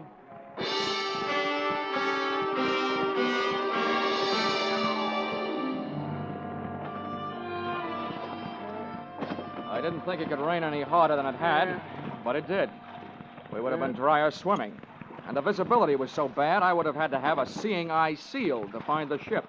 But about 20 minutes out, Cap spotted her riding lights. Here she lies, Sonny. We were on target. But so was somebody else. A searchlight stabbed out at us. Hey. This sounds like Prohibition days. Who's giving us a broadside? Can't tell yet. I'll lay a pelican hood over his head if I get my hands on him. Hey, Cap, what's the matter? Got my left leg out. Cap, get down to the bottom. I'm going over the side. To me, swimming is a pastime to be practiced only under ideal circumstances, in a pool, and preferably in the company of a well-filled bikini suit. But there was nothing to do but swim, so I swam. I tried to remember how many shots had been fired, and that's where I made my mistake. There was a lull in the shooting, which I took to mean the gun was empty. I put my head down in the best Weissmuller style and thrashed my way to the ladder. But when I got there, the first thing I saw after I'd shaken the water out of my eyes was the muzzle of a rifle. The face looking down the barrel at me belonged to Brother Thomas Gordon, M.D. Sorry, Dollar. Killing you wasn't in my plan. But now it'll have to be done. I wasn't surprised at that, but I was surprised at what happened. I was waiting for a bullet to come my way, but instead the doctor did. Are you all right, Dollar? Yeah, I am. Nothing wrong that a Turkish towel won't cure. I'll thank you later for spoiling his aim. Get a hook on the doctor. He's our prize fish. Don't let him get away. I grabbed a fire axe out of its case on my way to Ralph Gordon's cabin. If it needed ventilating, I knew one quick way to do it.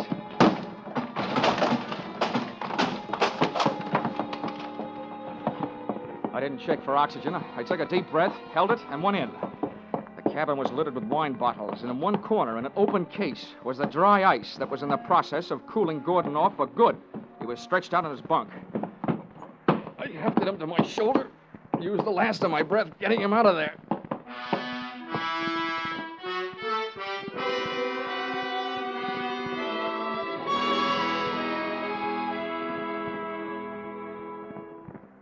Expense account, item 9, $30. Cover charge at a hospital where I put the revived Gordon under the care of a doctor, not his brother, who happened to be resting in a jail cell at the time. His motive hadn't been the insurance money. He figured to gain quite a chunk as the only heir to the Gordon fortune, if he could have taken care of Brother Ralph. Item 10, same as item 9, same hospital where they patched up Cap Regan. Item 11, $148.70. Return trip to Hartford. And expense account item 12, $40. An ounce of voodoo perfume for the lovely but sometimes chilly Edwina. Maybe if she tries that kind of magic on her husband, he'll spend less time with a bottle joy and more with her kind. Expense account total, $424.70. Signed, yours, truly, Johnny Dollar.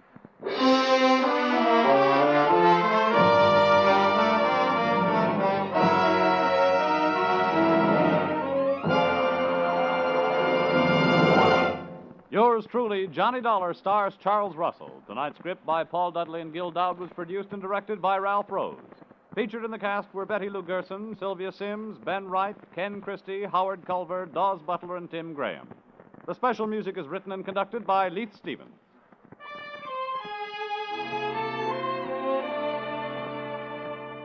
Be sure to be with us at the same time next week when another unusual expense account is handed in by Johnny Dollar.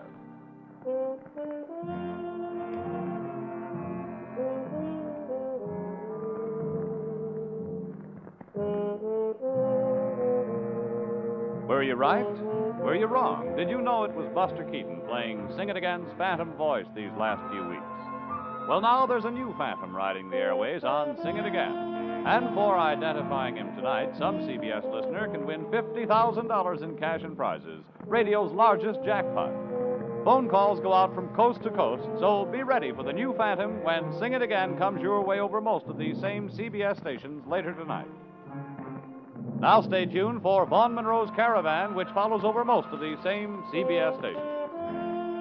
This is CBS, where yours truly, Johnny Dollar, meets adventure every Saturday night, the Columbia Broadcasting System.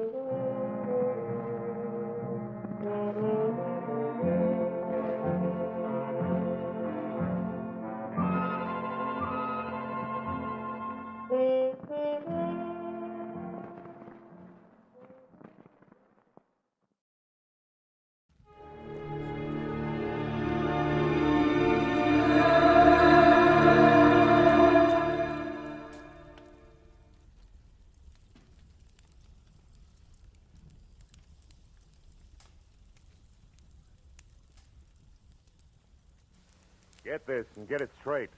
Crime is a sucker's road, and those who travel it wind up in the gutter, the prison, or the grave. This started with a wreck and went from there to double murder over $75,000 worth of glitter that nobody got in the end. Because I found out just in time what was fishy about the tale of the Mermaid. From the pen of Raymond Chandler, outstanding author of crime fiction, comes his most famous character in The Adventures of Philip Marlowe.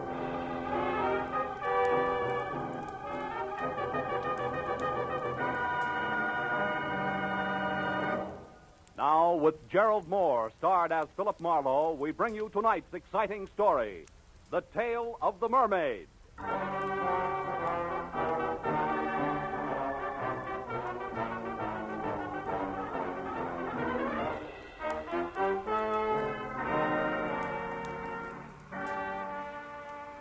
At 9:30, I was still in my office, tucking in the loose ends on a report, while I listened with half an ear to the fabric of city sounds rising from the street below. Fabric ripped suddenly by tires clawing concrete. The shattering crash that followed brought me to my feet. It was a traffic accident, and a bad one. I ran to the window, but it had happened around the corner out of sight from my office. So I watched others run for it and remembered grimly that every 30 seconds, somewhere in the country, a thing like that happened. And 1 out of every 16 minutes was fatal. I wondered who had been chewed up in a chromium meat grinder this time as I listened to first the police, then the emergency ambulance, and finally the scavenger truck cleaned the wreck off the street. After that, I went back to my report again and tried to forget about it. But an hour later, that same accident came back into my office. Mr. Marlowe, Yeah? this is Corey Riggs. Yes, Miss Riggs? I'm a nurse at the Warwick Emergency Hospital. Uh-huh. About an hour ago, a man named Stanley Ott was brought in, and he's been calling for you. For me? He was badly injured in an automobile accident on Cahuenga on his way to your office. Wait a minute, who did you say this was? I'm the nurse assigned to Mr. Ott at the hospital. I just got off duty, and I had to wait until I was relieved before I could call you. I see. Well, look, Miss Riggs, I'd like to help in any way I can, but it's 9:30. Mr. Marlowe, Mr. Ott gave me $250 and told me to call you. Yeah, I know, but And he said that I should give you $200 and keep the $50 for myself. Oh, fine. Now I get clients by proxy. I beg your pardon? Nothing. I'll be right over, Miss Riggs.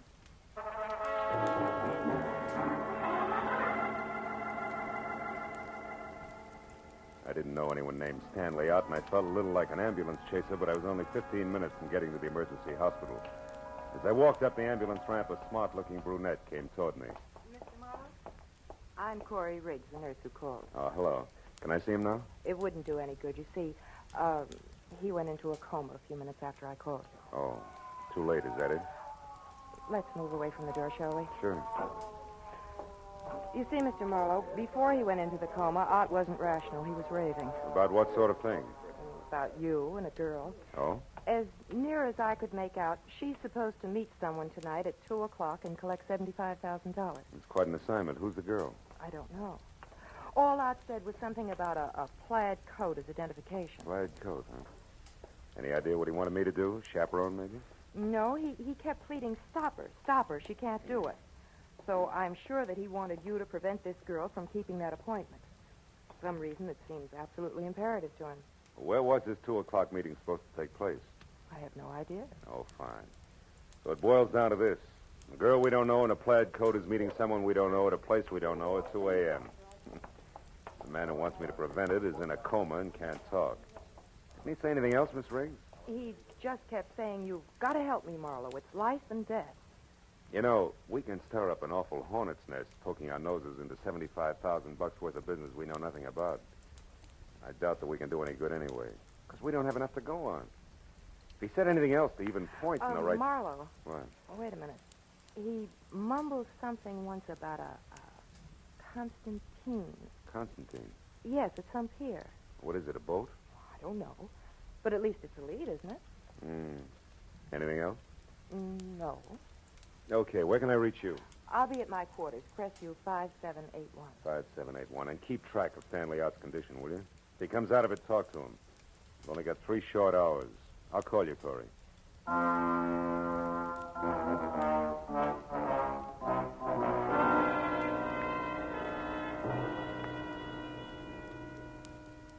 I felt a little weird as I left the hospital because I was traveling on strictly second-hand information as to what had gone on in a delirious mind. But in spite of that, there was still enough coherence in what Corey Riggs told me to make a case. My first stop was a phone booth and a call to the police, where I found out from the accident report that Stanley Ott was 30, unmarried, small-time lawyer, and an L.A. resident with a clean police record. My next call was the harbor master's office at San Pedro. Constantine? No, don't remember no vessel by that name, Sonny. Just a minute, I'll look her up in the registry. Let's see, Constantine. Only one listed is a 4-masted schooner sunk off Pirates Point near Monterey in 1870. A little before my time. Not the one, eh? Not the one. So I tried the Coast Guard. No fishing boat called Constantine on this coast, mister. That was followed by a check of Yacht Harbor at Long Beach, negative. And a call to the pleasure boat anchorage at Santa Monica. No Constantine registered here, sir. After that, a long, futile reconnaissance of the waterfront from one end to the other.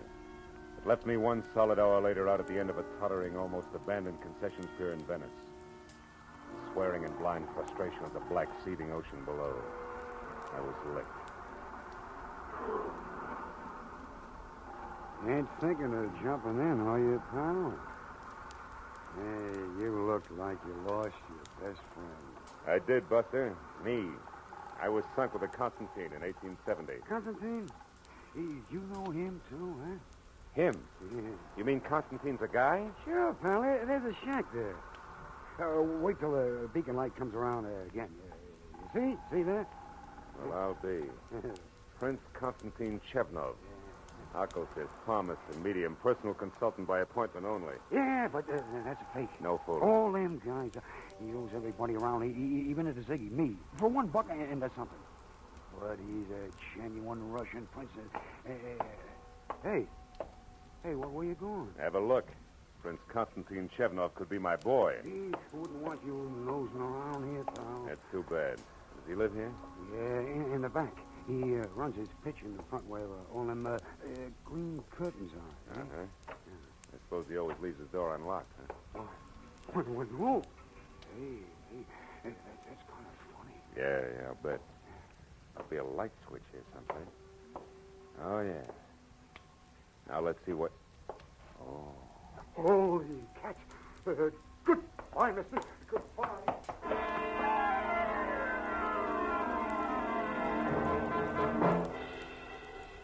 As the little wharf rat darted through the door and scampered away into the darkness, I went over to the body, face up on the cheap, gaudy carpet of the seance room. He was about 35 in a substantial gray business suit stained red in front where the bullets had gone in. His wallet was missing. There was no other identification on him. His gray snap-brim hat was spilled a few feet away, so I picked it up to look for initials and found instead a small file card stuck into the sweatband. Typed at the top was the heading, The Mermaid. Owner Otis Van Owen, only relative Evelyn Van Owen, niece. Mermaid stolen November 12, 1948. Insurance paid in full. In ink, Van Owen died August 1949, and under that in pencil, Constantine Chevnov, Venice Pier, and Louis Paradise, 913 Seacrest Road, Pacific Palisades. It took 20 minutes to find 913 Seacrest. And when I stopped and got close enough, what I saw through an open window made Constantine's trap I just left look as reliable as a post office by comparison. It was a miniature Egyptian temple, exotic and dainty, sickening lushness of red velvet and yellow silk. And in the center of the room was a bloated little man, balancing a long cigarette holder in one hand, while he simpered into a honey-colored French phone in the other. I moved up quietly until I could hear him. A sentimental agreement. That is right, Evelyn. Your Uncle Otis and I were the best of friends for years. Well, thank you, child. Where are you now? Oh, the observatory. Good. I advise you to stay there until a few minutes before 2, and you will not forget to wear a plaid coat, just to be sure I won't make a mistake. What is it, Bud? What? Sideshow? Hey. Careful now. Sudden noises like this gun going off upset Mr. Paradise. They find so interesting inside. Conversation. About the mermaid, probably. Uh-oh. Glad you dropped that one, Bud, because I'd bump you for a nickel. Say nothing to 75G. I don't talk things over with punks. I reserve it for the head man. Go do something about it. Okay, Bud, I will. Go on, move. Round to the door and inside. Mr. Paradise gets some kind of kick out of stepping on big guys like you. The gopher face shoved his automatic into the small of my back and marched me inside, where the air was thick with cheap incense. The bloated little king with the long cigarette holder had stepped out, but he came back fast when the gopher called him. Mr. Paradise. He stared at me from across the room, and his nostrils flared for an instant. Then he simpered again and sidled toward me. The gopher dug at my spine with his gun. Well, now, what is this, Rudy? Snooper, Mr. Paradise. Caught him outside, peeking in the window. Oh, it is a bad night for snoopers. Who are you? Name's Marlowe. And the business? Snooping. He knows about the mermaid, Mr. Paradise. He does he? How much do you know? Speak up. She's got a fishtail instead of legs. You dare to joke? Don't you! Stand here and take it, big man. You asked for it. Make a move and I'll drop you. I know what you are, Marlowe, but not how much you have found out. Now tell me, because the next time I slap you, it will carry more weight than my bare hand, I promise. You have company, Paradise. Should I get it? No, you keep this baboon under control, Rudy. I will answer the door. Oh, Prince, come in. Paradise, Come in. Paradise, what do you mean? How far do you think you can go with my reputation? Do you want to get me hanged? Wife, what is the matter, Constantine? You are upset. Upset? I'm out of my mind. Oh, what a shock. And such a stupid thing for you to do. What are you raving about? He found that body on his front room floor, right, Constantine? Exactly. Precisely. And what is more, I did not put it there. Of all the places in the world, why did you pick this one? Paradise, who is this? This stranger here?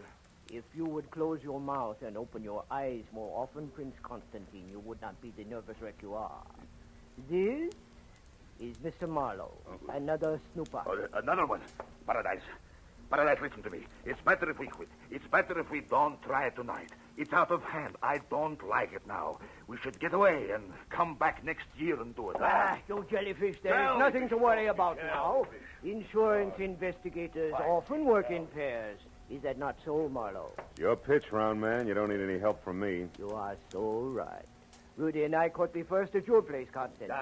Now we have the second one here. That is all there are. The danger is over. It's clear sailing from now on. But what about that cadaver you had the audacity to leave lying in my seance room? What about forgive that? me, Constantine. That was a necessity. I am sorry. Now listen. Hey, Rudy. Does this go on all the time? Yeah. Ain't it awful? And think of all the champagne, caviar, and bouffala stroganoff you can buy with the Mermaid. I don't care. Just a bracelet, but at the same time it is $75,000 worth of diamonds and platinum. Oh, oh. Okay, Paradise. I trust you. Now, we go, huh? My, Gnazdo. Yes, Prince. The Gnazdo it is. And so Hey, Mr. Paradise. What should I do with the big boy here? Yeah, you're kind of leaving a loose end around, aren't you, Fatty? If I had the time, Marlowe, I would beat the arrogance out of you a little chunk at a time. Rudy. Yeah? You've got no initiative, but you do have imagination. So use it. Goodbye, Marlowe.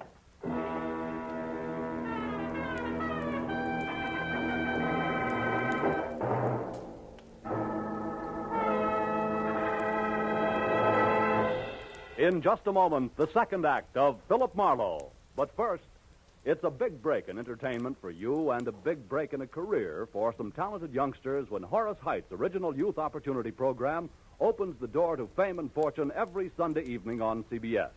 Popular Horace Height is host to young folks who want to break into show business. And every Sunday evening, one lucky winner does break in, to his delight and your listening pleasure. Yes, for music, comedy, thrills, and all-around fun, listen to Horace Height Sunday evenings, another great CBS show heard over most of these same stations. Tune in this fall for the shows that you love best of all. Listen carefully. Here's the address. It's CBS. Now, with our star, Gerald Moore, we return to the second act of Philip Marlowe and tonight's story, The Tale of the Mermaid.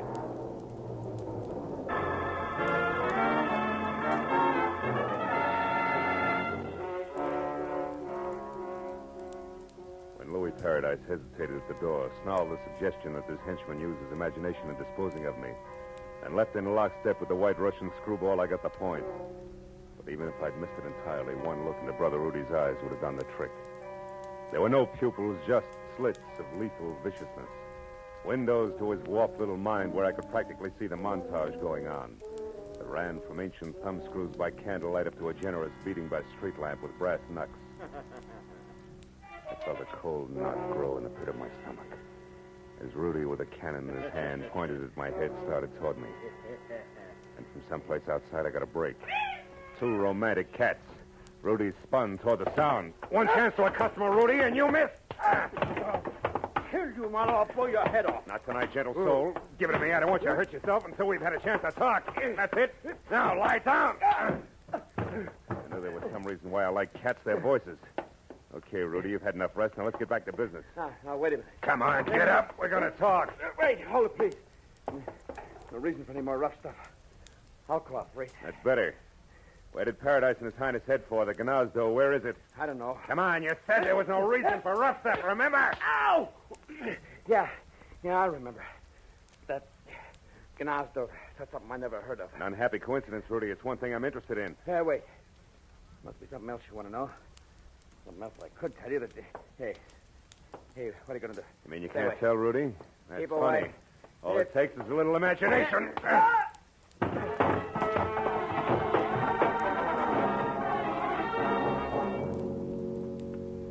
With Rudy out of the way, I started through the place looking for all-important answer to what was the Gnazdo. The 20 minutes of turning drawers and closets inside out revealed nothing more exciting than Louis Paradise's address book. First names only. And a picture of a girl named Toodles who belonged to the Roaring Twenties. And by this time should have caught a death of cold. His sister, no doubt. But no lead on the Gnazdo. So on the slim chance that my client Stanley Ott might already be back in this world and able to help, I got outside into my car and drove to the first drugstore where, after checking the phone books under everything from bars to bathhouses for a Gnazdo and getting no place, I called Corey Riggs at the nurse's home. No, Marlowe. Stanley Ott's still unconscious. I just talked to the night nurse on his floor. They expect him to come out of it soon. Why? What happened? Well, it's too much to explain now, Corey, but that girl, the one in the plaid coat, I found out that her name's Evelyn Van Owen, and she's staying at the Surf Hotel.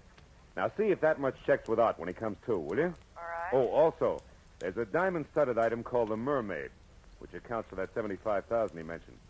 Now, Constantine and the pier now equal a phony Russian prince who runs a spook palace out on the old Venice pier. Now, you got all that? Uh-huh. Good. Now, look, honey, listen real hard. Before Ott passed out, did he by any chance say the word Gnazdo? Gnazdo? Yeah. No. What does it mean? I don't know. I think it's the name of a place. Oh, have you checked the phone books? Yeah. It's no dice, Corey. Also, I checked one Mr. Louis Paradise, who you might mention. Marlowe, wait a minute. What's the Hold matter? the wire, will you? There's a girl here, one of the nurses, who's trying to tell me something. Oh. It's the Gnazdo, Marlowe. Shh, wait a minute. She knows something about it here. It's Rosemary. You talk to her. Hello. You want to know what Gnazdo means? Yeah. Well, it's Russian, like Pashlamaya Gnazdo. Oh, well, what does it mean in English, Rosemary? Fast, please, is important. Well, that means let's go to my place. Gnazdo's the word for nest, sort of like cozy apartment or cottage. My place, nest. You sure of that? Well, I'm positive. I was an army nurse in the war, and I spent 2 years in Germany after the shooting part was over. 2 years, a half a block away from the Russian zone. That's close enough. Thanks a million, Rosemary. Oh, don't mention it. Here's Corey. Oh. That do it, Marlowe? Yeah, I think so. At any rate, unless I'm way off base, it's where both the Mermaid and all parties concerned are going to rendezvous at 2 a.m. That's less than a half hour from now. The Prince's place on the pier. I want to be early, so goodbye, Corey. I'll call again when I know more. Yeah, and give my everlasting love to girlfriend Rosemary. She all is show a peach. There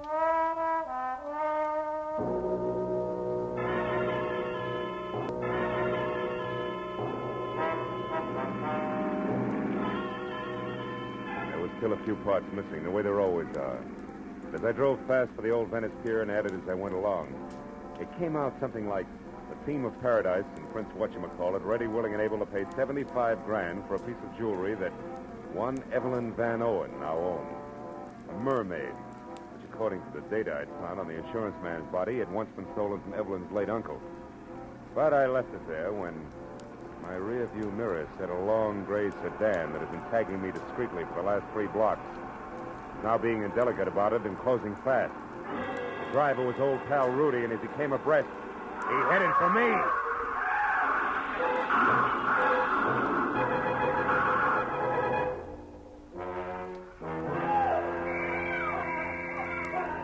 All right. You're okay, Mac. Don't you worry about a thing. We'll have you out of there in a minute.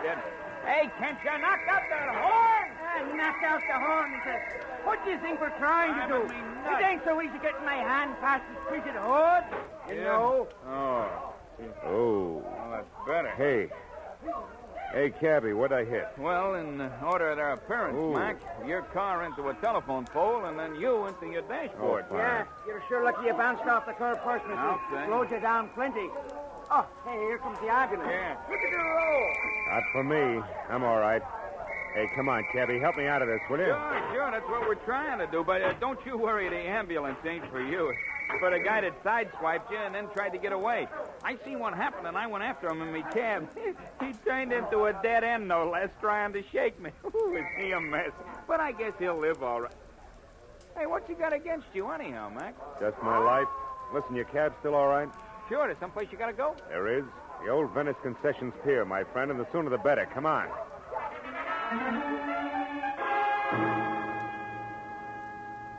Maybe my head against the dashboard was exactly what I needed. Because right then and there, the method of Rudy's handiwork made me think of an angle that I'd neglected almost completely. My unconscious client had not wanted me to get the Mermaid or the $75,000, but to stop Evelyn from keeping her rendezvous, which at this point I figured could mean but one thing. It was exactly 2 o'clock when the cab slammed to a stop near the pier. And I piled out and ran onto the empty, fog-dampened planking that led to Prince Constantine's shack. Nothing but mist moved over the pier. No unusual sound broke the pattern of waterfront noises. But I thought momentarily that I was still in time to prevent what Stanley Out somehow knew was going to happen. That Louis Paradise and his eccentric sidekick intended to get the Mermaid from Evelyn, but pay off in only one way.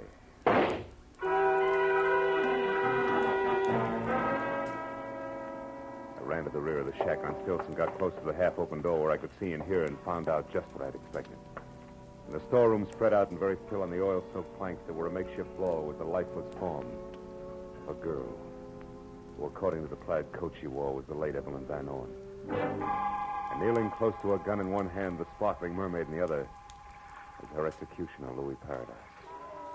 Next to him, his number 1 boy, Prince Constantine Chevnov, not very happy. A fool to shoot her was stupid. Yes. 75 grand, stupid. Or would you have preferred that I pay Miss Van Owen in cash? I had to kill her. Yes, Paradise, but the gun, so much noise. We can't afford to attract attention. There's 2 corpses on hand. I should say not, Fristy. Don't try it, Louis. Oh, the Mermaid. The space between the boards. The Mermaid. Oh. It's in the water, Chevnov. Shame. Yeah. Yes, it's a shame. We did so much.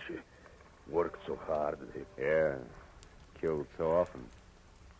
Gonna run for it, Your Highness? Run? Nah. No, Paradise is dead there. Without Paradise, I am not so brave. I will do as you say. Keep quiet. Don't make a sound, Chevno. We got company. Quiet!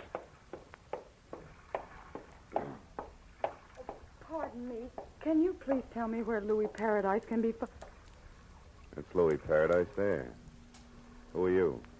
Evelyn Van Owen. What? Van Owen? Oh. The woman who was supposed to sell the Mermaid to Paradise? That's right. But on my way over here, just after I left my hotel, somebody struck me, knocked me out. He took my coat there and my purse and ran. Your purse with the Mermaid, no doubt. Yes. And that, Miss Van Owen, makes this angle shooter here. Yeah. The very dead nurse, Corey Riggs. Let's get out of here.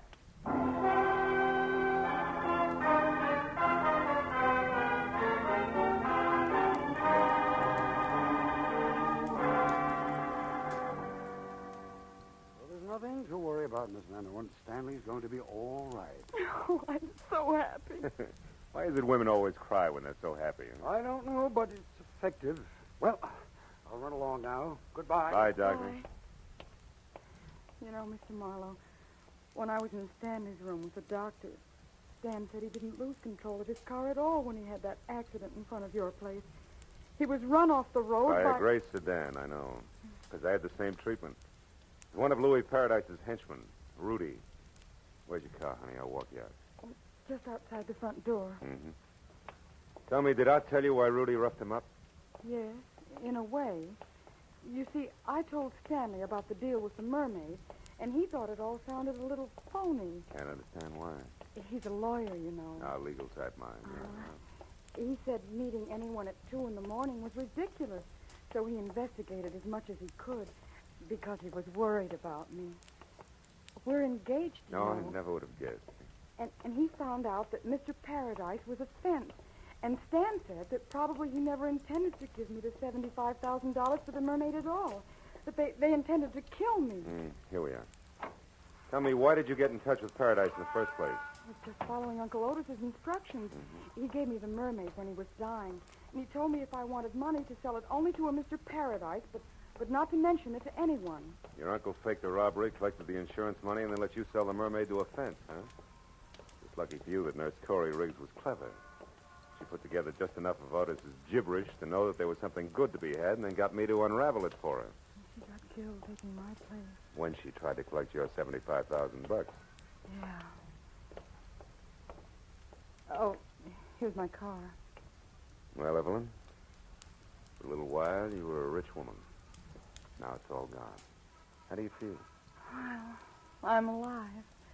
And in love. Yes, well, that answers my question. Good night, baby. And good luck.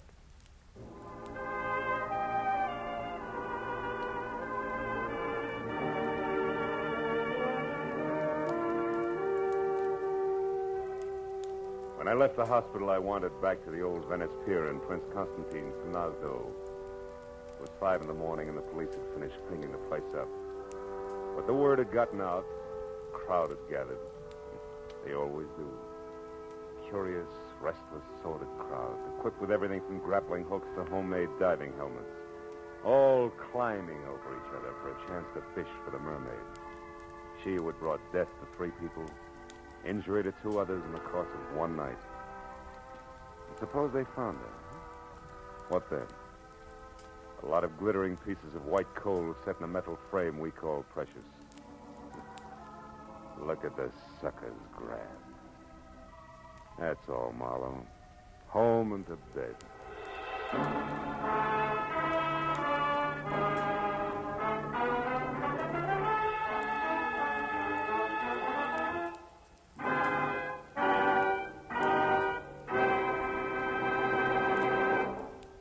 The Adventures of Philip Marlowe, bringing you Raymond Chandler's most famous character, star Gerald Moore, and are produced and directed by Norman MacDonald. Script is by Mel Donnelly, Robert Mitchell, and Gene Levitt. Featured in the cast were Rita Lynn, John Daner, Michael Ann Barrett, Wilms Herbert, Junius Matthews, Herb Vigran, and Mark Lauren. The special music is composed and conducted by Richard Orant. Be sure and be with us next week when Philip Marlowe says... It started with a terrified woman lost in a maze of memories she couldn't explain. And waiting for her outside an open window was death.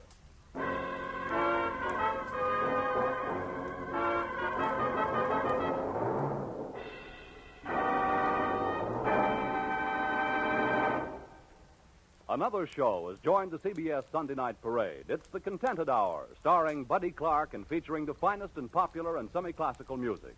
It comes to you on most of these CBS stations for the first time tomorrow night, making its debut on CBS the same night as Red Skelton and Edgar Bergen and Charles McCarthy.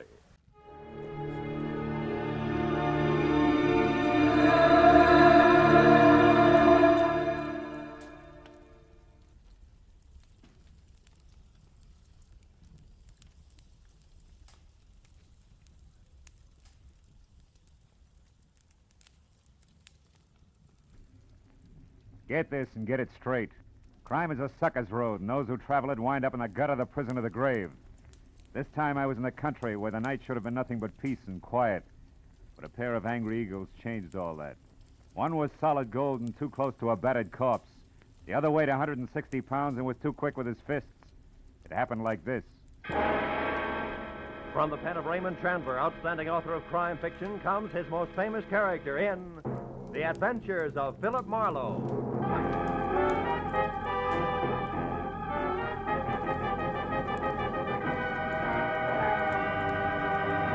Now, with Gerald Moore, starred as Philip Marlowe, we bring you tonight's exciting story, The Angry Eagle.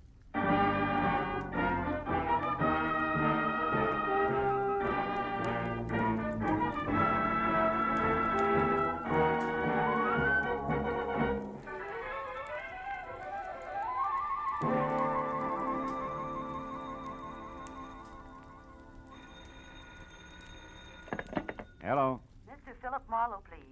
USA California calling. This is Marlowe. One moment, sir. Go ahead on your call to Los Angeles, please. Hello, Marlowe. Babe Durney. Remember me, light heavy contender in 39? Oh, yeah, sure. I remember you. Good. You still have that bar in Southgate? No, I'm back in the game. Ah. Trainer this time for a welterweight that's good. His name's Danny Eagle, and he's another Barney Russ, believe me. No kidding. Yeah, but he's in trouble. Come on out, will you, Phil? Clover Lake's only 20 miles. You can be here by 6. It's just outside of Malibu, up on the hill. Well, what's your boy's trouble, babe?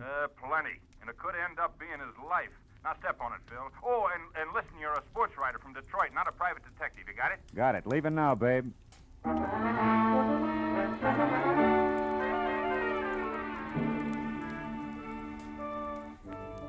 was an hour's drive to Malibu Beach in a film colony where the convertibles outnumbered the hardtops 5-1. And another 30 minutes up into the mountains along a steep spiral of macadam which at every turn made more of the Pacific below and less of Malibu. Until finally I was at the top. To my right, there was a dirt road which a freshly painted sign said led to Clover Lake Training Camp, private. Raleigh Lance, owner. I drove on into what turned out to be a converted summer hotel marked office. A couple of buildings that had been stables and maybe 24 cabins spread out over a sloping green acre that led to a cliff's edge and the lake some 100 feet below. When I pulled in and parked in a gravel semicircle which was close to a roofed-over boxing ring where a lot of muscles in sweatpants was making a punching bag sound like a machine gun, I saw Babe Durney coming toward me in ducks and white T-shirt with an angry fighting eagle as in Danny on it. It was more bay window and less hair than last time, but still the same quick smile under a nose that spread over half his face and an extended hand that could have passed for a catcher's mitt. Hiya, Phil. Glad you didn't take any longer. Things are worse. Oh? Danny got canned an hour ago, and he's burning up. Told Lance and his wife where they both could go, and I think he's going to personally see to it that they get there. Now, wait a minute. Who's this Lance? Oh, Raleigh Lance. He runs this place, Marlowe. Yeah. Strictly the big-time, big-shot manager. His seat at the fights has to be A1. His license plate the lowest number he can get. Yeah, half-pint in French cuffs and built-up heels. It's got 10 fighters here. Danny's one. And the wife? Oh, yeah. Myra.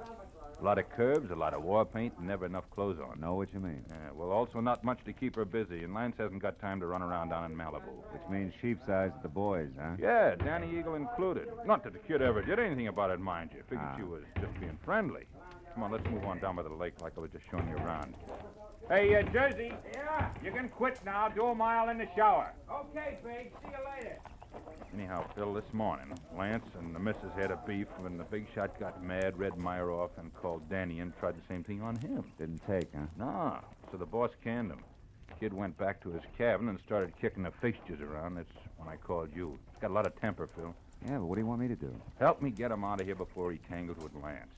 He said he wasn't going to get off the ground till things were squared away, and he... Oh, hold it. What now? Over there near the edge of the cliff. Friend of Lance's, just weatherwax. Well, that old man? Yeah, hayseed to look at or listen to, but he owns about every piece of land around here. Uh-huh. Rich, retired, and has just learned about prize fighters. Calls them gladiators. Also, he's got a mud fence-faced daughter he's real anxious to pass off. Yeah, also he's coming this way. Oh, hello there, son. Yeah, don't encourage Gab. It's his specialty. Well, Babe, my boy. What shape are you in tonight? Oh, well, not quite fighting trim, Mr. Weatherwax. I was just showing Mr. Marlowe here around the grounds. He's the sports writer. Sports writer? Yeah. Well, glad to make your acquaintance, Mr. Marlowe. Thank you. Yes, yes. When I think about what I've missed all these years not following the ring... Mr. Weatherwax, excuse me, but we're in a hurry. I want Mr. Marlowe to see the lake before it's dark. We'll see you at dinner up at the lodge later, huh? Yes. I look forward to that. Goodbye. Yeah, bye, son. The original windbag. Yeah. But, Marlowe, like I was saying, I gotta have your help. Yeah, but what can I do now? The kid's through, babe. Sure, but look, Phil, I know other managers. I also know the makings of a champ when I see him, and Danny Eagle's got the stuff. And? Okay, I like him. Phil, you gotta get next to Lance. If he thinks you're doing a feature on him, he'll be your best friend in a couple of hours. A little Napoleon. Uh-huh, and when I'm buddy-buddy, I steer him away from ordering his muscle man to play pretzel with Danny while you're trying to get him out of here. Is that it? That's right. I already planted that you're coming up here, so all you got is... Hey, look. Huh? Up at the lodge on the porch there. That's him and Myra going in the office. My cue. Mm-hmm. Okay, but first tell me one thing, babe. Does Danny know about me? No. He'd turn against me if he did. He likes to settle his stuff his own way. That's why you gotta get to Lance. In or out of the ring, it still takes two to make a fight, Phil. Yeah. All right, babe. I'll do my best. Yeah, Philip Marlowe, Detroit Daily News. Wonder if there is such a paper. No, it doesn't sound too bad. Listen, Myra, I don't want any more trouble with you. I'm fed up. Oh, You're fine. fed up. You? Well, that's funny. You drag me up here and Shut expect up. me to... And try real hard to understand this. I dropped 10 grand, 10,000 berries last night on that punk Steve Rocker. I'm not very happy. So you want a fighter who stinks. What's that got to do with me? I don't know. But if you'd let him alone, he wouldn't have looked so tired in there. Of all the cheap cracks you've ever made, that's about the... The what? Go on, say it. You never flirted. You never played up to it. You were only being friendly. Go on, spit it out, why don't you? Don't think I won't. When we're alone. Oh. Excuse me, I didn't mean to eavesdrop. I was looking for Mr. Lance. Raleigh Lance? That's me. What do you want? My name's Philip Marlowe, Detroit Daily News, Mr. Lance. Oh. Yes. Come in, Mr. Marlowe. Oh. There was a note here on my desk. Should expect you for an interview. Glad to see you. Oh, thank you. I don't believe I've, My wife, Mr. Marlowe, Mrs. Lance. How do you do? Hello. From, Detroit, you said? Yeah.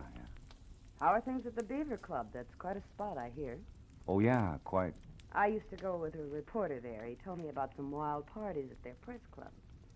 Busy Beaver Nights, they used to call them. Yes, busy beaver night. Lots of fun. Mm-hmm. I'll bet. Myra, Mr. Marlowe and I'd like to talk a while, so, So I'll be running along.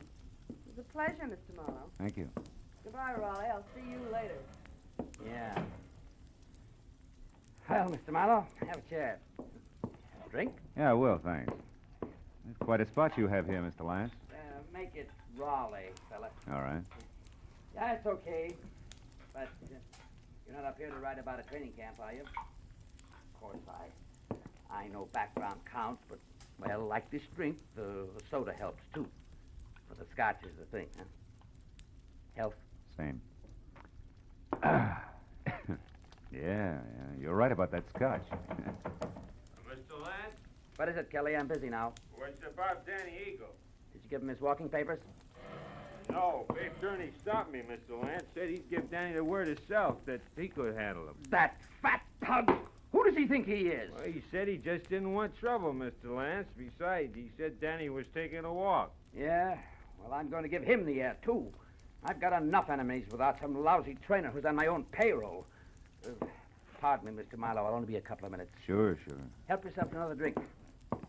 We'll talk later after dinner, about 8. Oh, and, here, catch. Best cigar made. Let's go, Kelly. Uh-huh. Best cigar. Seats marked A1. Yeah.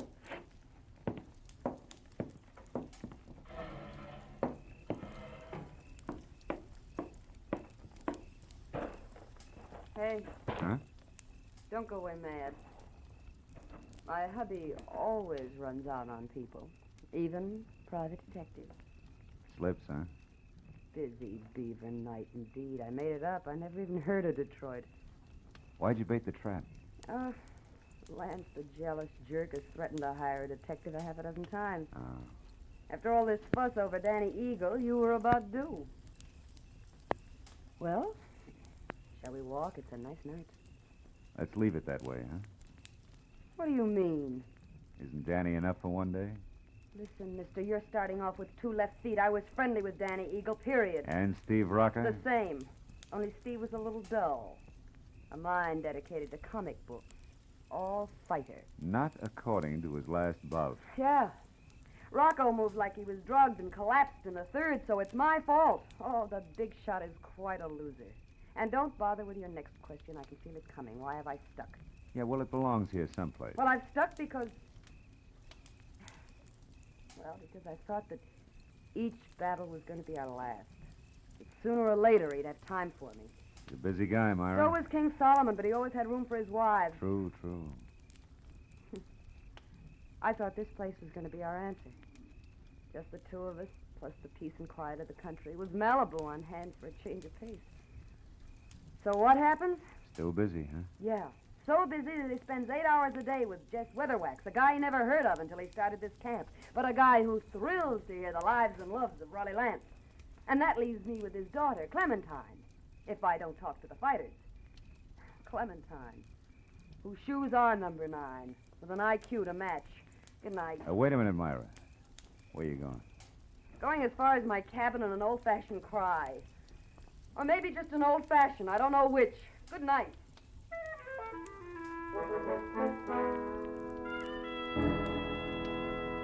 When Myra pivoted on a spiked heel and stomped off into the dark, I knew that I had to move fast because when next she and hubby met, the fact that I was a private detective was going to become public domain. And from there on out, I'd be of little use to Babe Durney, and if Lance's muscle playmates caught up to me, of no use to anybody. I located Danny Eagle's cabin among half a dozen others, peeking out of a thick grove of pepper trees, showing light from a half-open door.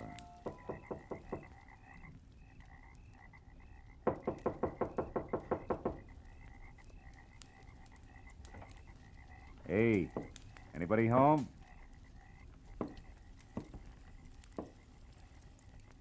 Inside, there was a closed valise on the edge of the only bed. And on the dresser, some money, a package of lemon lifesavers, and a tie clasp. A gold one with a gold angry eagle on it that said Danny was still around. Then he got to talk for himself. I think you're in the wrong cabin, mister. I haven't vacated yet. Well, don't you think it'd be easy all the way around if you did, Danny? Right now, I'm not looking for the easy way, mister. I've been walking and thinking about that. That and a pair of people I don't like. A pair I want to square myself with. Mr. and Mrs. Raleigh Lance. Oh!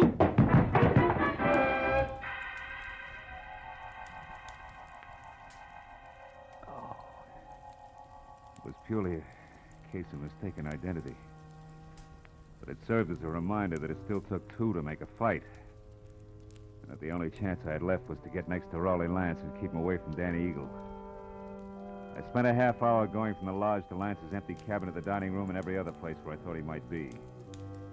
But finally, I remembered Jess Weatherwax, the one-man fan club whom I located back up at the office. Oh, hello there, Sam. He was peeling off his coat and getting ready for canasta with something uncombed and built like a length of pipe. Who had to be daughter Clementine. What can I do for you, sir? Mr. Weatherwax, have you seen Lance? Why, no, Mr. Marlowe. We just came in. You deal, dearest. Is it important? Very. Daddy. Oh, excuse me, child. Mr. Marlowe, my daughter, Clementine. How do you do? Very fine, thank you. Mr. Marlowe, Daddy Marlowe. told... Hey, Marlowe, is that you in there? Oh, it's Babe Durney. Yeah, excuse me.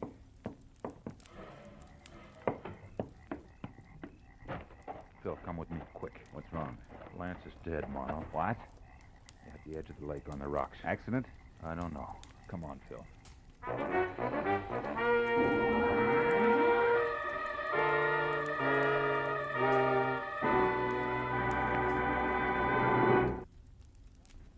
In just a moment, the second act of Philip Marlowe. But first, the confusion created by Gracie Allen has never been more clearly, more hilariously defined than it will be this Wednesday night when a writer for a national magazine comes to interview her. For the writer also meets some of Gracie's friends who present highly conflicting stories which Gracie does not untangle. It's another merry, mad mix-up which could come only from George Burns and Gracie Allen. So be listening this Wednesday on most of these same CBS stations. Now with our star, Gerald Moore, the second act of Philip Marlowe, and tonight's story, The Angry Eagle.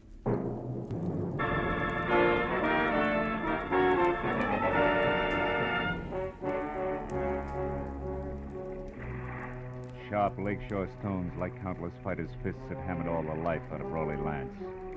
And as we stared down at him, the circle of light from the electric lantern in Babe Durney's hand began to dance over the corpse.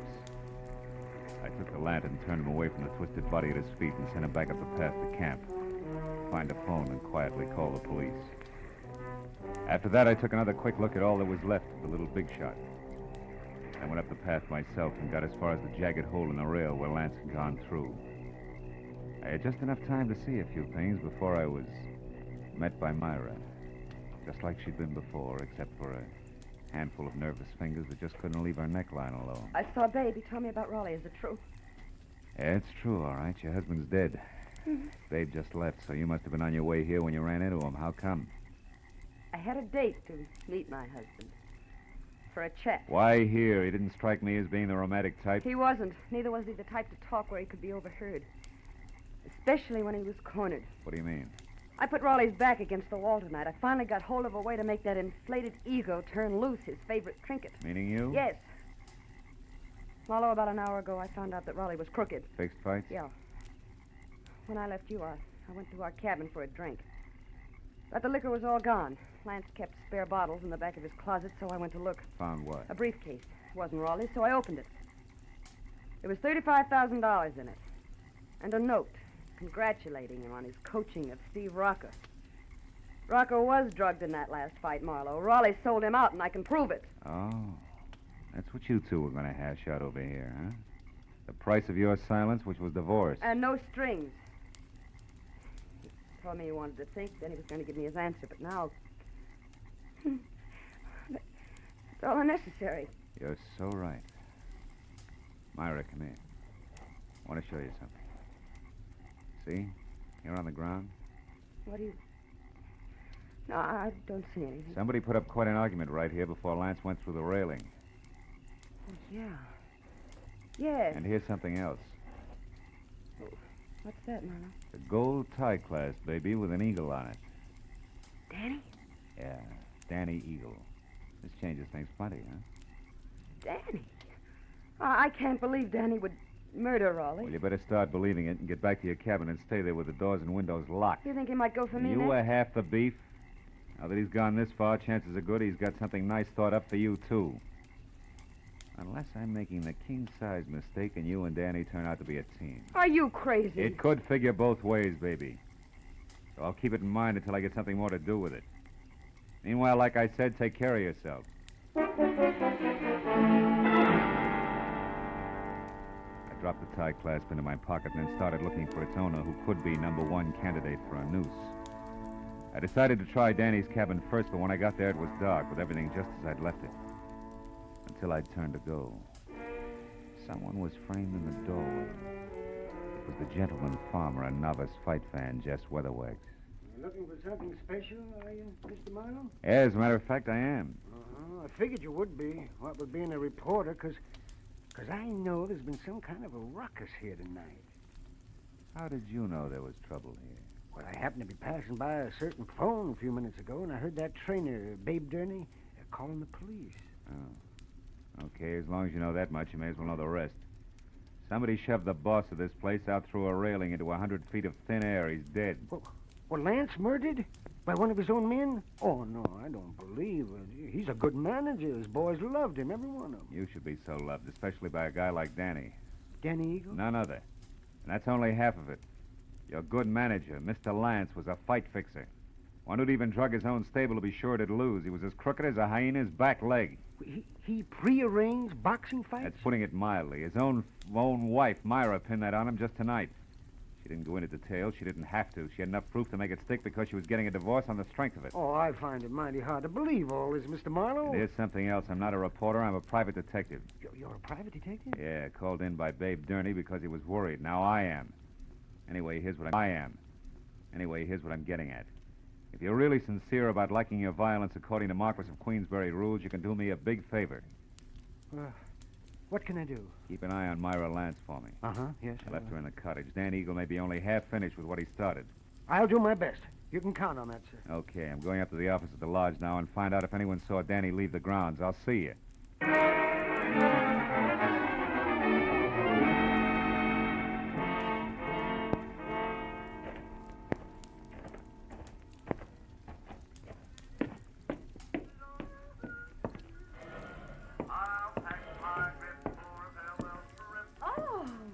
Hello there, Mr. Marlowe. Did you get enough story material from the box fighters? For a couple of novels, Clementine. You alone here?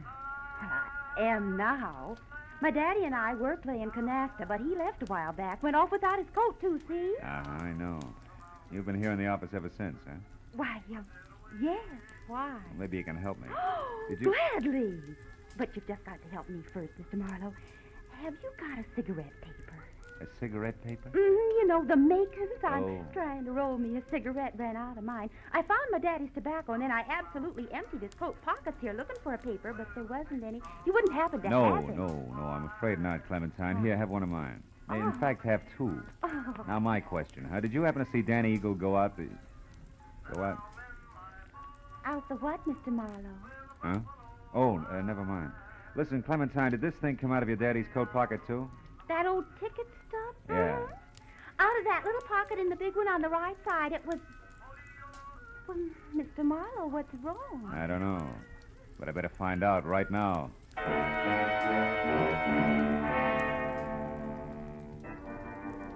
I ran out of the office and past the empty rope ring toward where the cabin stood, I was full of the conviction that Clover Lake Training Camp was due for a second corpse any minute.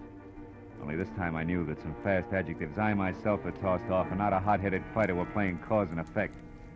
As I made for the door of the Lance cabin, there was no help in the fact that my volunteer guard, Jess Weatherwax, was nowhere in sight. I called Myra's name twice and still got no answer. So I stepped back to go to work on the door with my shoulder when the lock turned from inside. What is it, Marlowe? What are you doing here? At the moment, Myra, baby, I'm counting lucky stars, the kind that kept you hale and hearty in spite of me and my big mouth. I'm afraid I don't know what you mean. I mean, I almost spilled all, including the clincher, which was where you could be located. All this, mind you, to the guy who no doubt was in it with Lance right up to his Adam's apple. The fact that you're still breathing means that he must have given up and beat it because as a topper, I sent him here to guard you. Say, what's the matter? Aren't you even curious? Why, yes, sure, of course. So am I, Marlowe. Don't move. Oh, no. You have a talent for stupid audacity, young man. Myra's still breathing because up to the point where you knocked on this door, she still didn't realize my connection. But when you showed up, I couldn't take a chance. I was forced to bring this gun into things and wait behind the door. Now, obviously, you both know. And I was so relieved you still had strength enough to open the door, Myra. I stepped in chin first and was happy about it. Well, I was afraid to warn you. Well, it's your move, Weatherwax. What'll it be? I have no choice. What? You'll have a lot of bodies to crawl out from under, Buster. Well, it won't be too hard. Danny's already framed for Raleigh's murder. Framed by whom? By Raleigh Lance himself. Oh, such a simple little plan. I worked it out as I worked out everything else around here. Just for the record, how was it supposed to go? Once Myra knew about Raleigh, she became dangerous to me. She had to be killed. So I told him how to set up the whole thing. You know, you're really enjoying yourself, aren't you? Frankly, no. Or I just don't intend to take the rap for my late partner's stupid clumsiness. Oh, but this has gone far enough. Oh, no, it ain't. Dave, look out. He's got a gun. Duck, Myra! Yeah, boy, Bill. He lost his gun. And I still got a good right hand. My boy ain't gonna be framed for nothing. Dave, stop it. I'm gonna fix this guy good. Lay off, Dave, will you? Lay off. Lay off, I tell you. Lay off. Okay. You gotta tell us the rest. Come on, Weatherwax, talk. What actually happened on the path to the lake? Well? Lance set up a frame on Danny as I told him to by planting that eagle tie clasp at the weak spot in the rail. And then he made a lot of marks on the path, like there'd been a fight. Go ahead. And after that, he went over to kick the rail loose. He tripped and he fell. All because of those shoes of his with the hard, slick soles and built-up heels. Silly little man.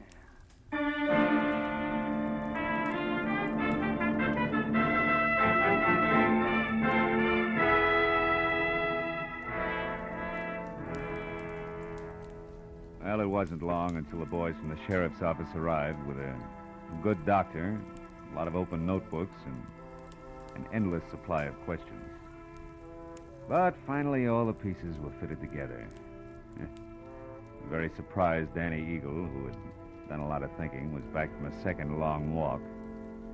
And the whole thing had boiled down to me alone at the bedside of a heavy-jawed trainer who had a happy look on his ugly puss for the first time that night. My boy's gonna be champ now, Marlowe. Thanks to you. Oh, thanks to you, babe. We were almost down for the count when you showed up. Hey, how's the shoulder? That's nothing. Hey, look, tell me something. How'd you back old Weatherwax into that corner? Oh, well, I found a ticket stub from his coat pocket with the number A2 on it. And Weatherwax claimed that he'd never seen a fight or met Lance until the camp opened up here. But that stub proved that just a month ago, he sat right beside Lance. Yeah, that's right. Yeah.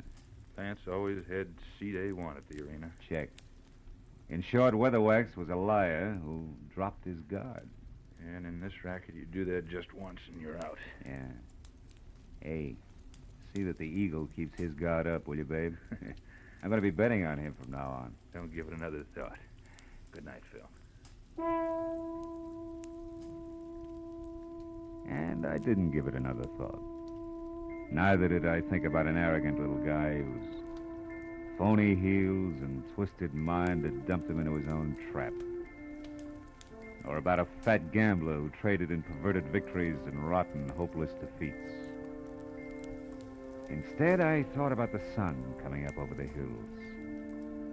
And a nice big platter with a ham omelet on it. And then a good, solid 8 hours sleep. Nothing else. You know, sometimes I think I have no soul.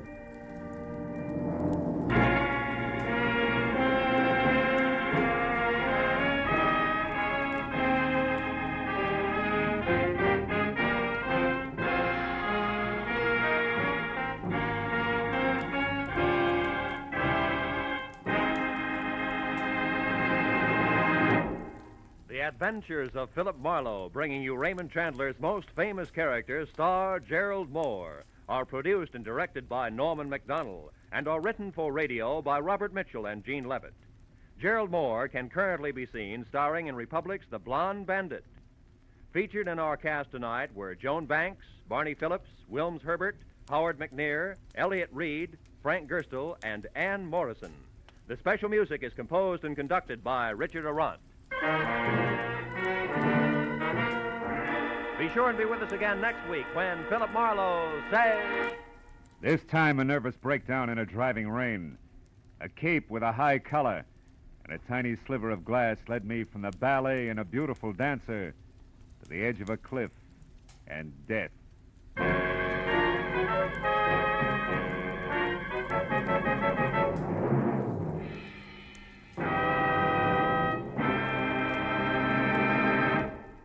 A few months ago, our newspapers and magazines were full of articles and pictures showing the progress we've made during the first half of the 20th century. That progress, brought about by the American way of doing business, means that today we enjoy the highest standard of living of any nation in the world. We can keep our standards high, and we can increase the benefits for all of us by continuing to produce efficiently under a free economic system. This is Roy Rowan speaking. Now, stay tuned for Pursuit, which follows immediately over most of these same CBS stations.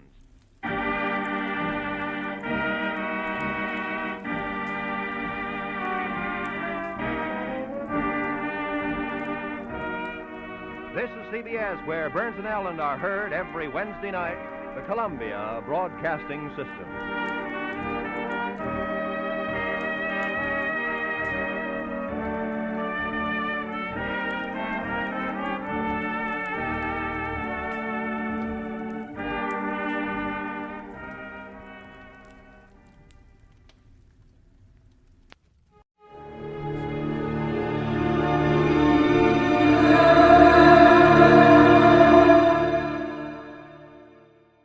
Time now for Edmund O'Brien as Johnny Dollar.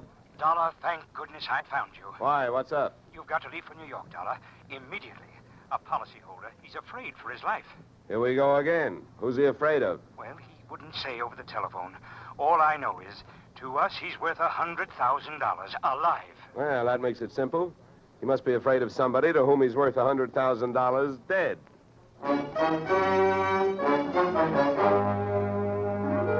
Edmund O'Brien in a transcribed adventure of the man with the action-packed expense account. America's fabulous freelance insurance investigator. Yours truly, Johnny Dollar.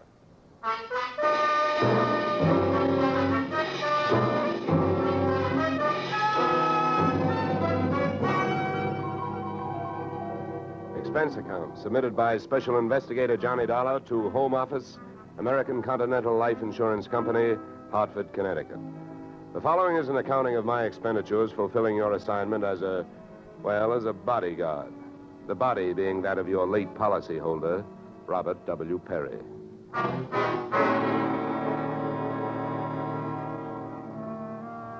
Expense account. Item 1, fare on night train, Hartford to New York, $3.65.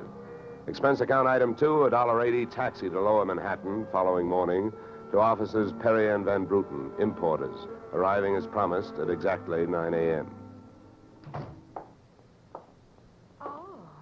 Good morning. May I help you? Yes, you certainly can. My name is Johnny Dollar. I have an appointment with Mr. Perry for 9 o'clock. Oh, yes. From the insurance company. Well, you're right on time. Yes, they told me I'd better be, and I'm glad that I am. Mr. Perry just came in. He's alone and waiting for you. I'll buzz him that you're here. Thanks. Oh, Dad!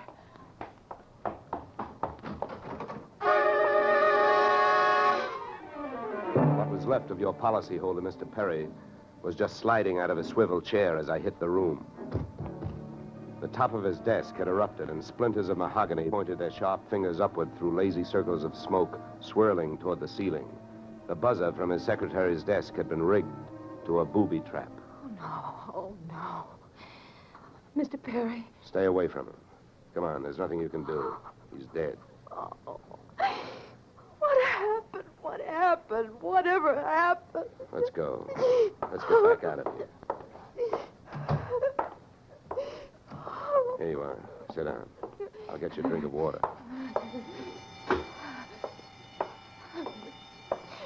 Come on, drink this.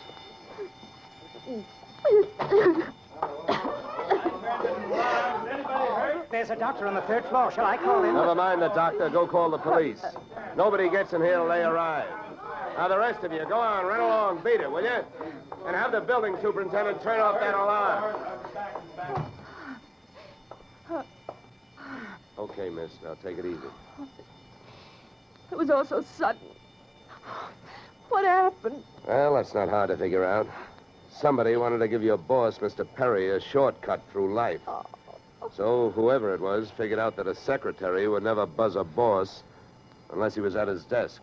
They rigged up a bomb somewhere in his desk that would go off when you buzzed him. Oh, then I killed him. Now, wait a minute, will you? Wait a minute. Don't go hysterical on me.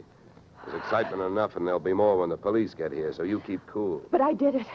You saw me do it. Look, honey, the way you put it, I killed him by coming in here and giving you my name so you would buzz him. And I was here to protect him. So drop it, will you? I'm sorry. Now, tell me, what about yesterday? Was Perry here? Yes, all day. What time was it when you last used the buzzer? Why, right up to the last minute, about 5:30. Who left the office first? Oh, Mr. Perry, he always leaves first. I lock up. From the looks of things, you should have used more locks last night. Somebody got in here to do some wiring. Oh, I forgot that fire alarm. Look, before the police arrived, do you know why I was sent here? Oh, yes. Mr. Perry felt that his life was in danger. He thought that, well, with a $100,000 policy, the insurance company would do everything they could to help keep him alive. Oh, we didn't have much of a chance, did we? What was he afraid of? I don't know. Okay. Tell me, what were his other appointments for today? Well, he only had 2. His partner, Mr. Van Bruten, at 11, and later he No, had one at a time, please. Van Bruten. Anything special about their meeting? Oh, yes, Mr. Van Bruten arrived just yesterday from Holland. Oh, you mean there was a branch of this firm in Holland? Oh, huh? yes. Mr. Perry was buying out Van Bruten's interest.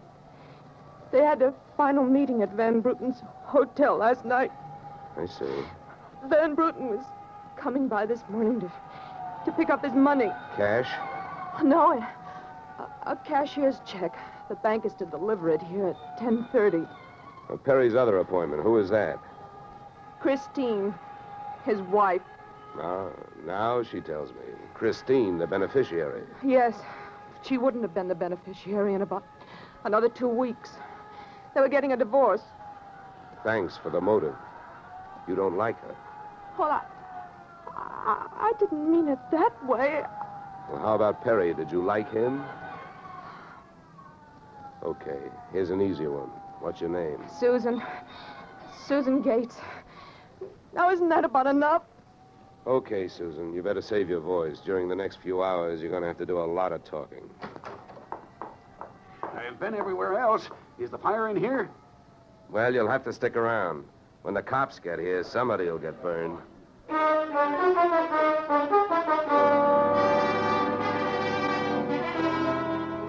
The firemen should have stuck around because the cops arrived in a blaze of glory. It was a very high-class investigation, 2 lieutenants. Finally, after about an hour, the police photographer ran out of flash bulbs, the office of the deceased ran out of fingerprints, and the lieutenants ran out of questions. So the on-the-scene phase of the investigation was closed. At about 5 minutes of 11, I left the police packing up their notebooks, their clues, and the body, and went into the outer office. Susan looked like she could use a big, broad shoulder to weep on, but unfortunately, I was wearing my light gray suit. About then, a dark blue suit and a deep green voice entered the room from the corridor. There. There's a fellow out here says he belongs here. His name is Van Bruten. What do you think? His name is on the door you just opened. Oh. Well, now, my name happens to be Murphy, and it's on bids all over the country. But that don't mean I'm stuffed with feathers, does it? Well, never crossed tongues with an Irishman. All right, send him in, officer. All right, you can go in. There's a policeman out there. There's trouble here? I am Bramer van Bruten. Where is Mr. Perry? What? He is waiting for me, no? No. But my appointment... He's not keeping any. He's dead. Dead? This is not possible. Last night I saw him. He was well. What happened? He was hit by a buzz bomb. A buzz bomb? Oh, please. You mean there was foul play? Yes, it was very foul. Oh, please. I may sit down. My first visit in all these years since before the war. It was to be so happy. But now tragedy like this.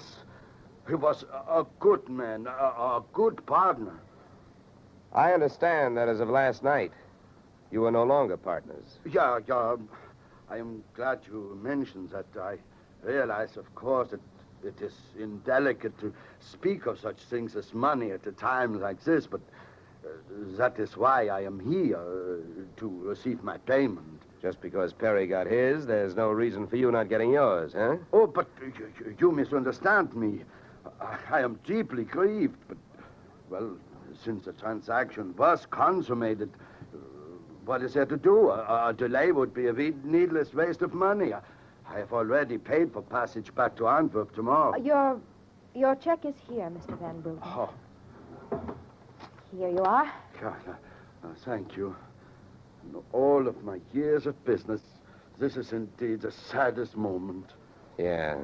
Well, if I didn't have some work to do, I'd sit down with you, and we'd all have a good cry.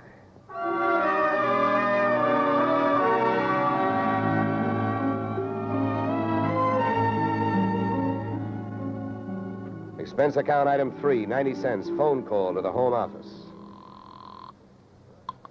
Mr. Gordon's office. Look, honey, this is Johnny Dollar. I want to speak to Mr. Gordon. While I'm telling him what I've got to tell him, maybe you'd better sit there in his lap with some smelling salts. I'm not that type of a secretary. Besides, he doesn't have a lap. Hello, Dollar. How are you making out? Out? About $100,000. What's that? Yeah. You know, you should have sent me earlier. Somebody turned Mr. Perry into a firecracker just after I got here. He's dead. Oh, that's bad news. Big policy. Yeah, what I want to know is, shall I stay on the case? Well, certainly, Dollar, by all means. Is there a chance of proving suicide? There's a non-payment clause. Yeah, to make this one a suicide, there'd have to be a Santa Claus. Nobody could hate himself enough to do it this way. What are the fraud possibilities? Fair, there's an estranged wife. She's the beneficiary, but she wouldn't have been in a couple of weeks. Divorce coming up. I'll start with her. All right, Dollar. Good luck.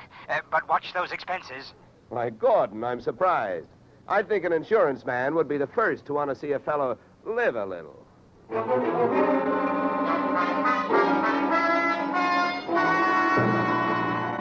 Christine Perry's apartment was on Sutton Place overlooking the East River. I took the elevator up to the 24th floor, and there I discovered that our garden-fresh widow was living high in more ways than one. Everything about the place was French. The maid who led me into the living room through a long foyer, the decor, and the perfume which reminded you that breathing can be fun. I looked up from enjoying my nose to see Mrs. Perry looking down hers. Mr. Dollar? Mrs. Perry. I believe we can dispense with the social amenities. You're an insurance investigator, interested in the death of my husband. So naturally, you're here because you've jumped to the conclusion that I killed him. You're the one that's jumping to conclusions, lady. And careful you don't break your leg. What do you want? The policy's in order. Premiums are fully paid. You know, I'm not quite sure what I want. I know that you've got a great motive. So far, the only motive I've found. You haven't had much time to look, have you? Check. This is my first stop. Maybe you can help me. Do you know anyone who would be happier with your husband out of the way? I know very little about my husband's friends. For that matter, his activities for the past 6 months. That's when I left him. Well, that's not much help for either of us. You know, without someone else to suspect, I may just have to concentrate on you. Mr. Dollar, I picked the men I want to concentrate on me. I hope you're as long on alibis as you are short on temper. Where were you last night? With a friend, Al Donovan. For a while, the same place my husband was. But I have witnesses to prove who was with him. Anybody at the Clover Club can tell you. Save me a trip. I can't afford the prices they get over there. Certainly. A pleasure. My husband was with his beautiful little secretary, Susan Gates. Well, I wouldn't be more surprised if your late husband walked through that door and said... All right, mister, that's enough. Al! Yeah. How much did you hear? I'm a big guy, baby, 6'4". I've got big ears to match. Al, please. Would this be Mr. Donovan, your companion of last evening? I'm getting you out of here, Christine. Al, you don't know what you're saying. You lie to me. How can I help you if you lie to me? You call me stupid. The way you're playing this, you'll alibi yourself right into a cell. Now, I'm getting you out of What are here. you doing to me, Al? You're crazy. Come on. She's right. You are stupid, Donovan. She was doing just fine till you dropped in. Mister, you've been asking a lot of questions. Now I'm going to give you one answer. All right, Christine. So much for the wise guy. Now, about you and your alibi. You wasn't with me at the Clover Club last night. And if it's so easy to prove that your husband was there with his secretary, who were you there with? Remember, baby, you told me you were going to be with your husband. When Al measured me for that swing, I measured my chances with him. To me, he looked like one of those corporate assets of Murder Incorporated. So I rolled with the punch and kept my eyes closed and ears open. What I heard was Christine's alibi flying out the window, Mr. Donovan giving her a few loving cuffs, and finally, the pair of them flying out the door. Just then, the noon whistle blew somewhere in New York, and I decided to allow myself the luxury of 1 full minute for lunch.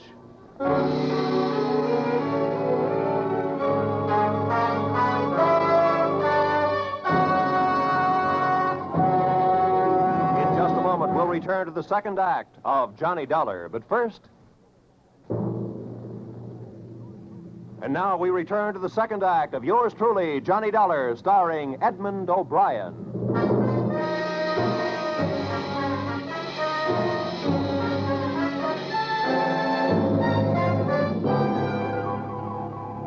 I spent the minute I took out for lunch eating a handful of Mrs. Perry's bonbons on the run. I hit the street just in time to see Donovan pushing Christine Perry into a cream-colored convertible. When they got rolling, I piled into an even yellower vehicle with a meter on it and started off crosstown playing tag through traffic. At 57th and Broadway, things got complicated. My cab was 3 cars behind them when a red light flashed them to a stop. Then the door of their car flew open, Christine dashed out across the street, and melted into the river of humanity flowing down into the subway. Since Al Donovan didn't follow her, I followed him. When he finally pulled to a stop, he took 2 chances. He parked in a no-parking zone and walked straight into the building beside it, a police station.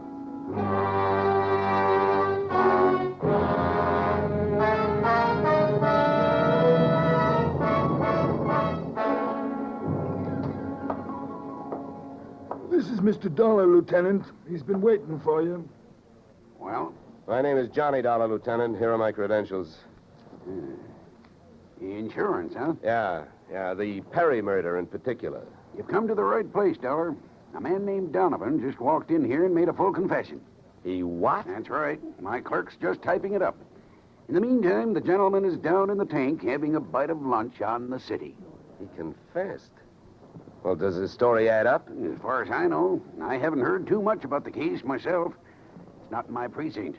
Yeah, but what did he use for a motive? Jealousy. Says he's in love, wanted to marry Perry's wife. Did he say how he managed it? Yeah, he stole a key to the office from the wife's apartment, entered the building last night, and wired the bomb to the buzzer system. Well, I guess guys do a lot of strange things in the name of love. It looks like Donovan did. Yeah, he either killed the man or he's trying to cover up for someone who did. Say, Lieutenant, don't execute him for a couple of days, will you? I spent the rest of the afternoon downtown in the offices of Perry and Van Bruten, importers. The partners' correspondents told me two things. They had been extremely friendly, and Van Bruten was extremely bald. Perry had been sending him toupees from a famous Hollywood makeup firm. At 4:30, I got to the employment files, which rocked me with two minor explosions of their own. First, I learned that Al Donovan had been employed over a period of years as Perry's bodyguard, and that he had been canned the day before the murder. That confession of his, which had been a little hard to swallow, was suddenly more digestible. On top of this came blast number 2.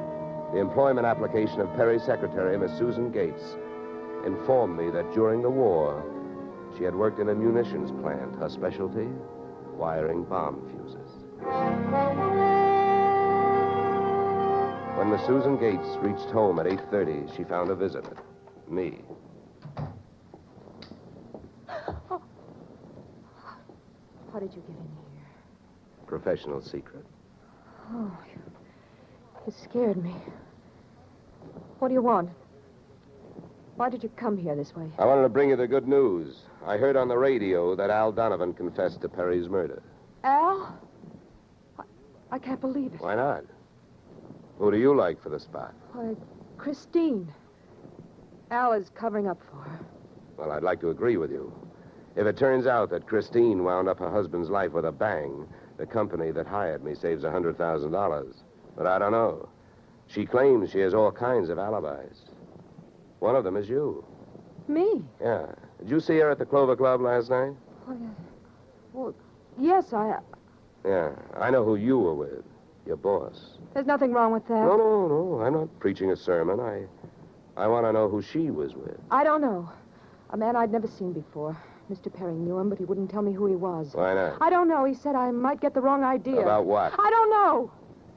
We didn't sit there and talk about it all night, so why should we sit here and talk about it all night? All right. Good heavens, when a census taker shows up and asks a lot of questions, people answer them. When an investigator tries to do his job, they make the proverbial clam look like a blabbermouth. Look, Mr. Dollar, believe me. This has been a greater shock to me than to anyone else. Yes, excepting, of course, your late employer, Mr. Perry. How long did you work for him? 4 years. Where'd you work before then? Well, I worked... Let me help you. Bombs, huh? Wiring fuses. Remember? All right. I remember. Good. Maybe you'll remember a little more. Let's go back to last night. The guy with Christine Perry, who was he? I tell you, I don't know. Was it Van Bruten? I don't know. You don't know? No. I'll get that.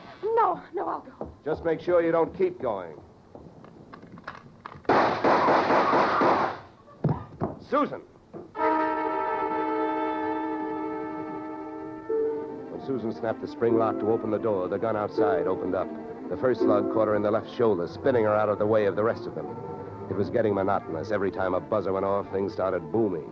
Susan was sprawled out on the floor in front of the door, and to open it, I had to move her. By the time I did, the hallway outside was empty. Okay, now take it easy. Come on. Don't start hurting for a couple of minutes. We'll have a doctor here by then. He'll give you something. Please, try to keep calm. Yeah, what? I'll throw my coat over here. Now, try not to move.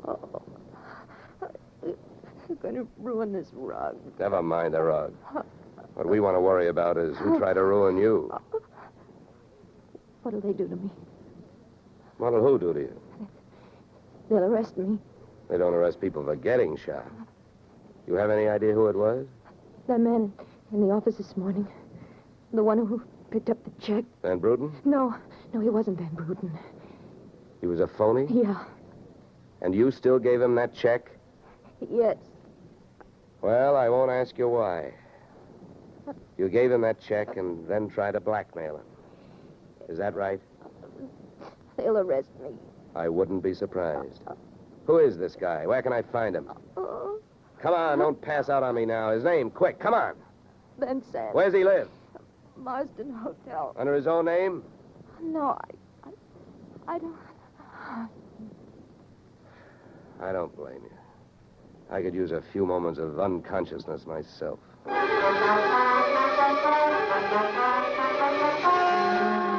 Marsden Hotel didn't have a Dutch name on the register, so I got a hold of the housekeeper and found out how many rooms her staff hadn't been able to make up all day because of no disturb signs on their doors, and then I went a-calling at those particular rooms. On the 9th floor, I wakened one old maid. On the 7th, I startled a bunch of poker players who thought they were being raided. And on the 4th, I struck the door of 427 and the jackpot. Who's there? Don't you see the sign? I do not wish to be disturbed. Sorry, I must have the wrong room. I started up the hall after the fire axe. When I got to it, I changed my mind. Out of the few things I learned about this guy, Van Sant, was that he loved to shoot people through doors. So I decided against trying to chop his down. Then I remembered the way those people came pouring out of those offices earlier in the day when they heard that fire alarm. So I picked up the little red hammer next to the big red fire axe, broke the little glass window, pulled the little brass hook, and set off a big brassy noise. And then I rushed back to 427. Fire! Fire! Hey, fire! Fire! There's the fire. Right here in my eyes, sweetheart. Why you come here? You wish you don't? Never mind the dresser. You're through shooting guns. What do you think, Van Sant? You want to try some more? You cannot make me stay here. It's a fire. We will all die. You'll look good barbecued, but I'll make a deal with you. You talk, and if I like what I hear, I'll show you how to get out of here alive. How I know this? You don't think I'm going to stay here and fry, do you? And if you don't start flapping that tongue in a hurry, I'll probably just tie you to a chair and run. So first, where is the real Van Bruten? You will find him in the bedroom. Yeah? He'd better be alive. He's out cold. What's the matter with him? He will be all right. He's under sedatives. Where did this identity switch start? Come on, hurry up, talk. I smell smoke. I knew Van Bruten from Antwerp. I know about the sale of his interests. I know the girl in the office here had never seen Van Bruten. Look, we go now. Don't get up. Come on, keep talking. I can feel it getting warm in here. Oh, the firefighters. We will be saved. Don't be too sure. They always start at the top floor and work their way down. Come on, I can hear those flames crackling. You know the rest. Last night, when the transaction was all finished with Perry, I gave to Van Bruten some sedative in his cocoa. So you set up that bomb so Perry'd get it before you showed up to pick up the check, huh? Yeah, I told you that. How the girl knows I am an imposter, I don't know. Well, let me tell you. She's been sending old Van Bruten toupees for the last 4 years. Gray ones, my red-headed friend. Oh, yeah. I can stand up now. We go out from here, no? We go out from here, no? Yes, out cold.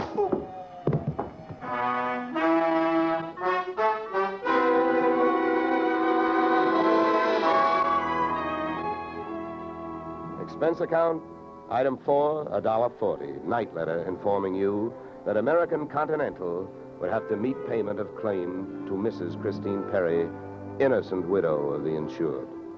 The only thing she was guilty of was trying to stay on the right side of a hot-tempered boyfriend. She lied about who she was with at the Clover Club, not to fix herself an alibi, but to keep Al Donovan from learning that she'd been out with another man. That man being the real Mr. Van Bruten, who had only taken her out to try to talk her into reconciling with his friend, her husband. Expense account item 5, $100. fine for turning in a false alarm, which, since you're paying it with me, is just fine. Expense account total, $463. Yours, truly, Johnny Dollar.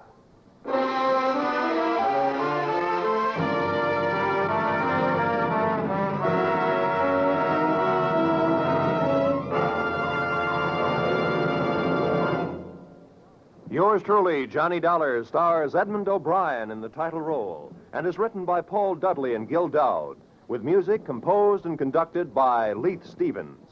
Featured in our cast were Walter Burke, Gene Bates, Joe Duvall, Ted DeCorsia, Joyce McCluskey, and Raymond Burr.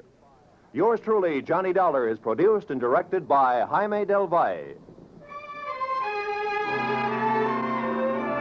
Beginning next week, we are moving to a new time and day, and we hope you'll join us on Tuesday evenings when Edmund O'Brien returns in another transcribed adventure of Yours truly, Johnny Dollar.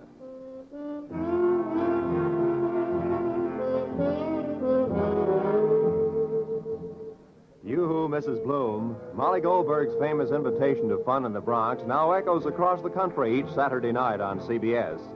It's the same fine brand of comedy mixed with a tear now and then that's made Molly and her whole family, Jake, Sammy, Rosalie, and the others, favorites for many years.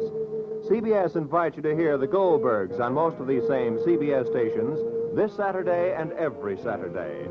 This is Roy Rowan speaking.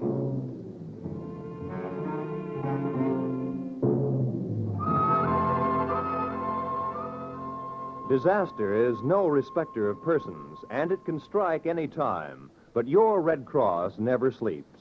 It has to be ready constantly in case of an emergency. This is your protection. Keep it strong. Now is the time to support Red Cross for your sake. Remember, for every dollar you gave before, this year add a quarter more. If you gave Red Cross $10 last year, this year give it $12.50. Give gladly. Join Red Cross.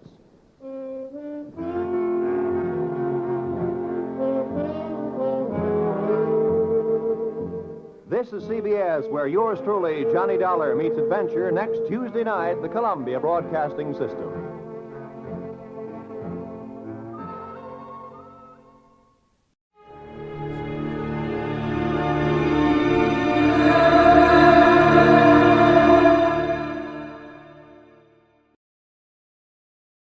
From Hollywood, it's time now for Edmund O'Brien as... Johnny Dollar? Hello, Mr. Dollar. This is Dr. Carr. Yes? Sergeant Wright had to go back to his office and asked if I would call you. Oh, I get it now. The Boldrick shooting. Sorry, I understood Dr. Stone was on the case. We've both been attending Boldrick. What's his condition now, Doctor? He's improved some, but he'll be lucky to live. We gave him 3 blood transfusions this afternoon, and this evening he regained consciousness. Was Sergeant Wright there at that time? Yes. What did Boldrick say? Did he say who shot him? No, he wouldn't talk about it. Said he didn't remember, but he was lucid when he arrived. Oh. When do you think I can see him? Well, that's why I called, Mr. Dollar. You can see him this evening. Sergeant Wright hopes that since you aren't a police officer, perhaps Boldrick will talk to you. Well, I can try. I'll be there in about 45 minutes.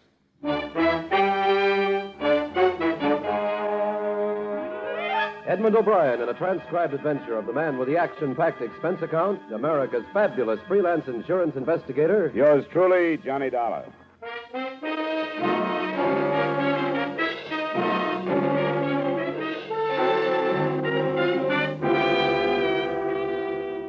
Expense account submitted by Special Investigator Johnny Dollar to Home Office, Corinthian All Risk Insurance Company, Hartford, Connecticut. The following is an accounting of expenditures during my investigation of the Arthur Boldrick matter. Expense account item 1, $2.30 cab fare from my apartment to the emergency hospital.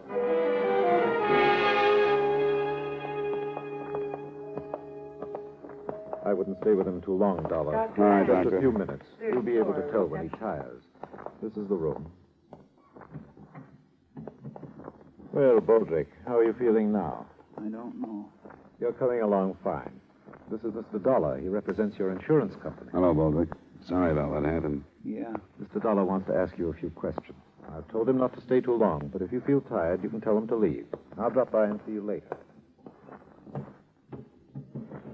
You think I'm going to die? Is that why you're here?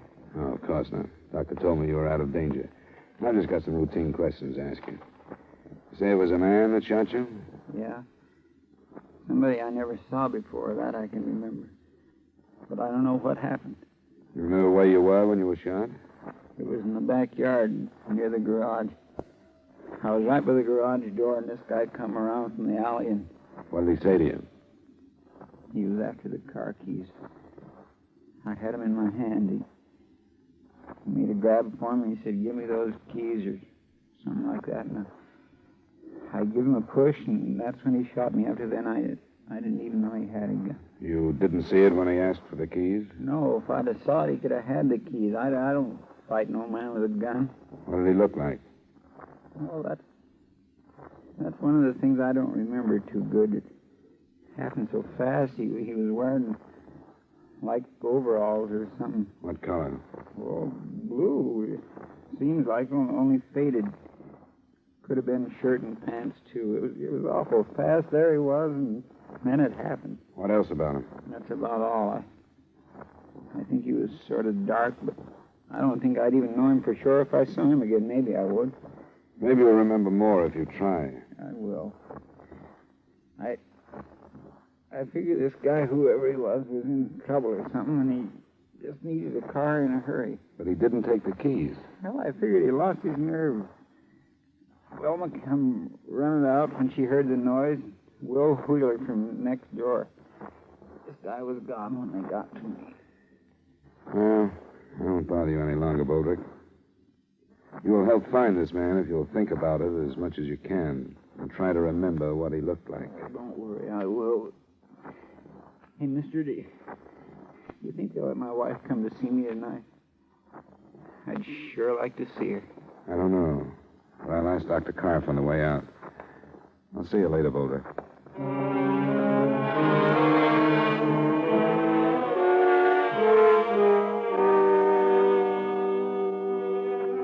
I made my report to the sergeant, and the search was started for a dark man dressed in a faded blue work clothes and possibly armed with a .25 caliber pistol or revolver.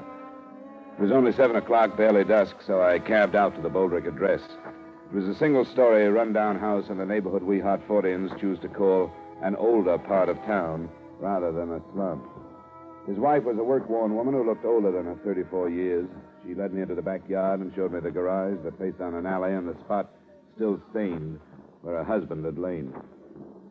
It was there. Nobody was in sight when you got out here? Mm-mm. I didn't see nobody.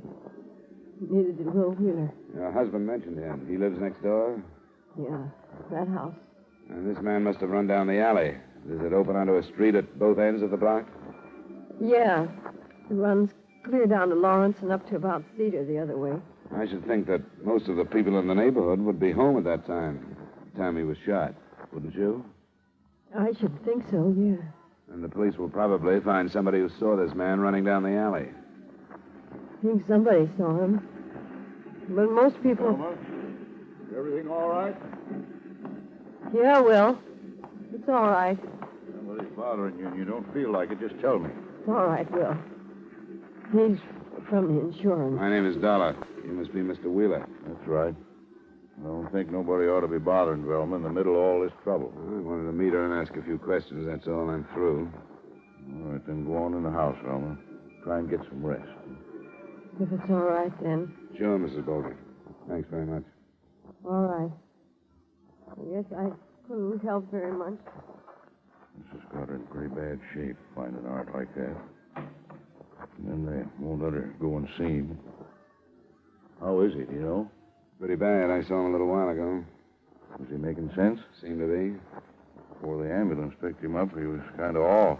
All he could say was some guy shot him, that he didn't know.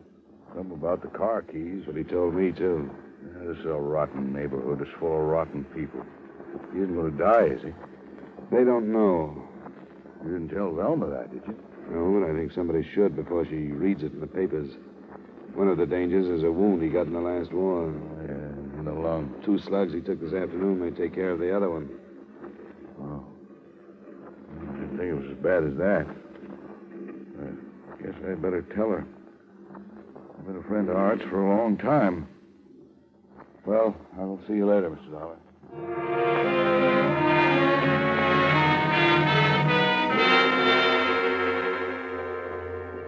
I left the neighborhood, I noticed 2 police cars, so I knew Sergeant Wright's men were at work.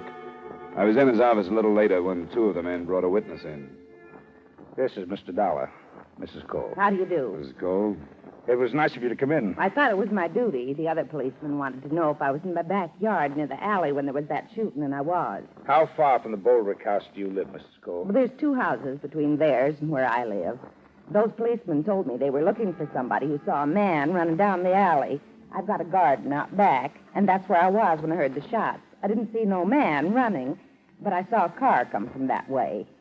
Which way do you live from the Boldricks, Mrs. Cole? Down from them. South, that is. And did you recognize this car? No, I didn't. I didn't see the man in it either, but it came from that way. Did you see anybody else in the alley at the time? No. At first, after I saw the car, I thought it was backfired. But then when I heard about the trouble, I remembered the car. Well, we're glad you did, Mrs. Cole. Was the car traveling fast or slow, would you say? Oh, about medium, I'd say. They can't go too fast in the alley on account of the chuck holes. What color was it? Tan or brown. I don't know much about what kind it could be. I think you could call it a sedan. Anything else, Dollar? Not right now. The officers you came in with will want to ask you a few more questions, and then they'll drive you home, Mrs. Cole. No. I want to thank you very much. Well, I hope I've been some help. Good night, Mrs. Cole. Good night. Nothing fits, Dollar. 3 witnesses on the other side of Boldrick's place swear they would have seen anybody running in the alley at that time. And this one says she saw a car leaving. Oh, it's still early. I guess we'd better phone the hospital, find out if we can see him, huh? Yeah. Yep. I'll put out an alarm on a brown or tan sedan, and then I'll call.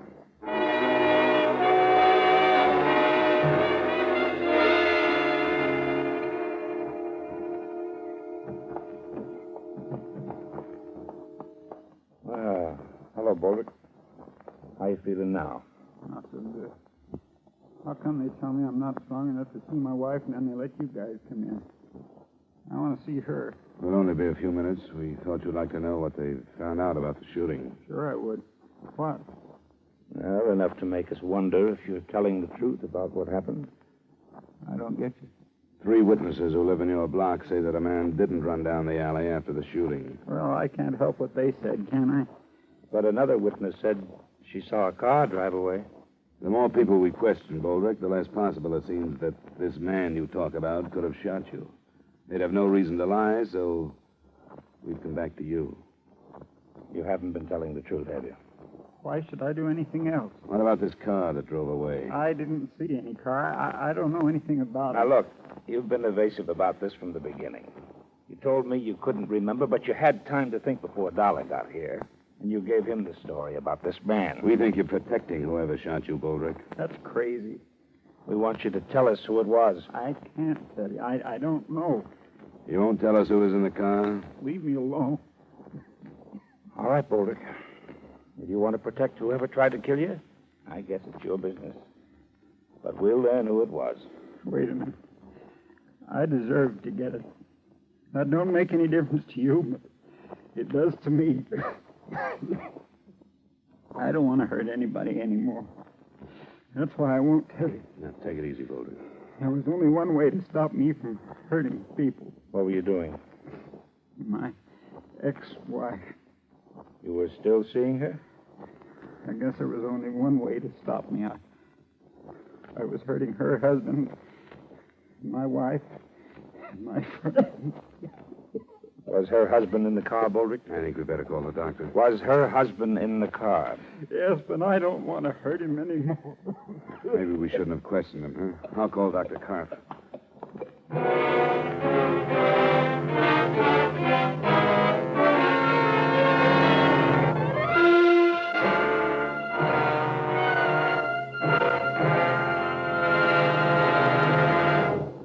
We will return you to the second act of yours truly, Johnny Dollar, in just a moment.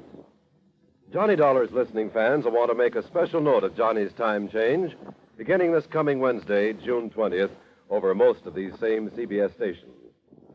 Follow yours truly, Johnny Dollar, on his San Francisco search for a missing medico, a puzzling case Johnny calls the Malcolm Wish matter. Enjoy it when you hear yours truly, Johnny Dollar, moving to Wednesday nights on CBS, starting on the 20th, next Wednesday. And now with our star, Edmund O'Brien, we return you to the second act of yours truly, Johnny Dollar.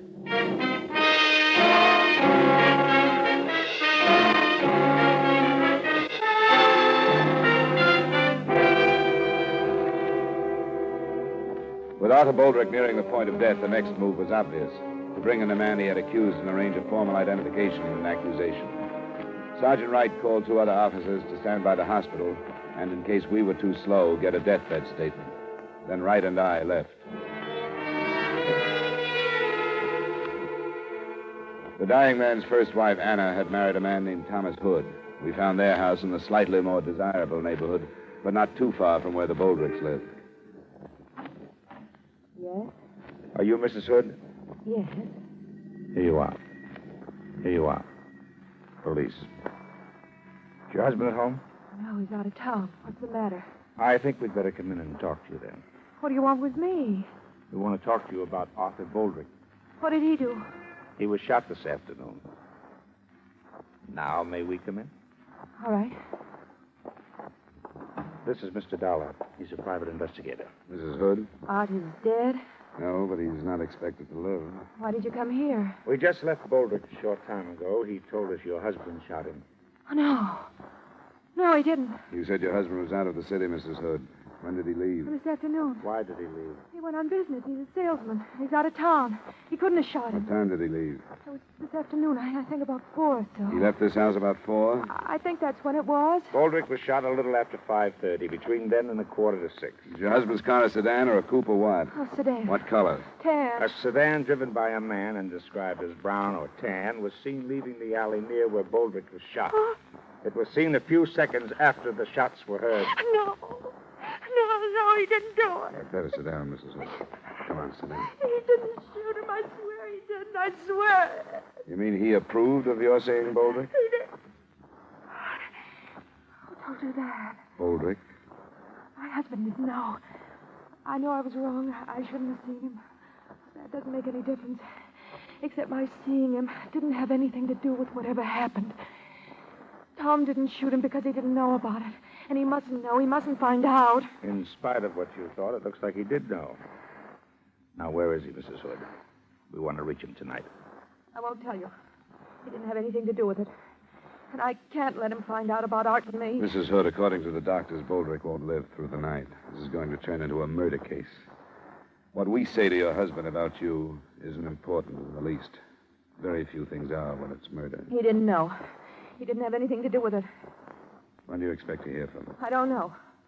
Sometimes he phones, but never the first day out. Usually to say he'd have to stay out longer than he expected to. We'll have to have more than that. We'll get in touch with his company. I wish you'd listen to me once more. I tell you, Tom didn't do it. If you talk to him, all you're going to do is bust up our lives. That's all you're going to do. Then I guess that's what we'll have to do. You ready to go, Dollar? By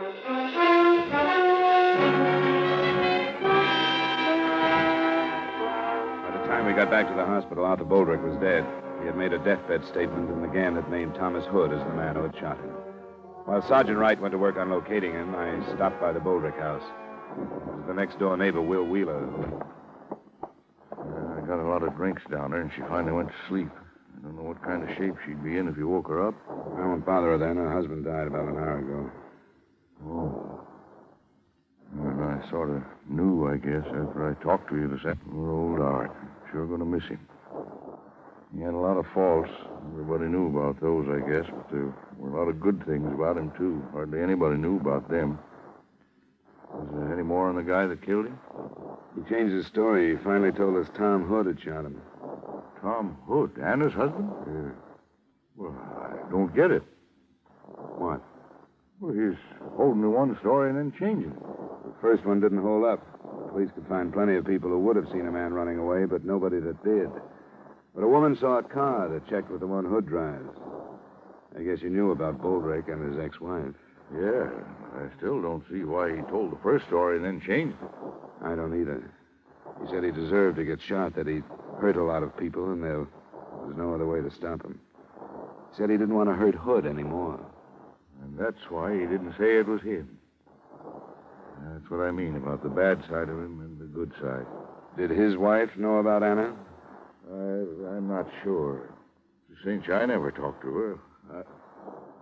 Oh, you think he told that first story to keep her from finding out? Could be. The police will call her in the morning. When she hears about it, tell her there are some insurance papers for her to sign, will you? I'll leave them now.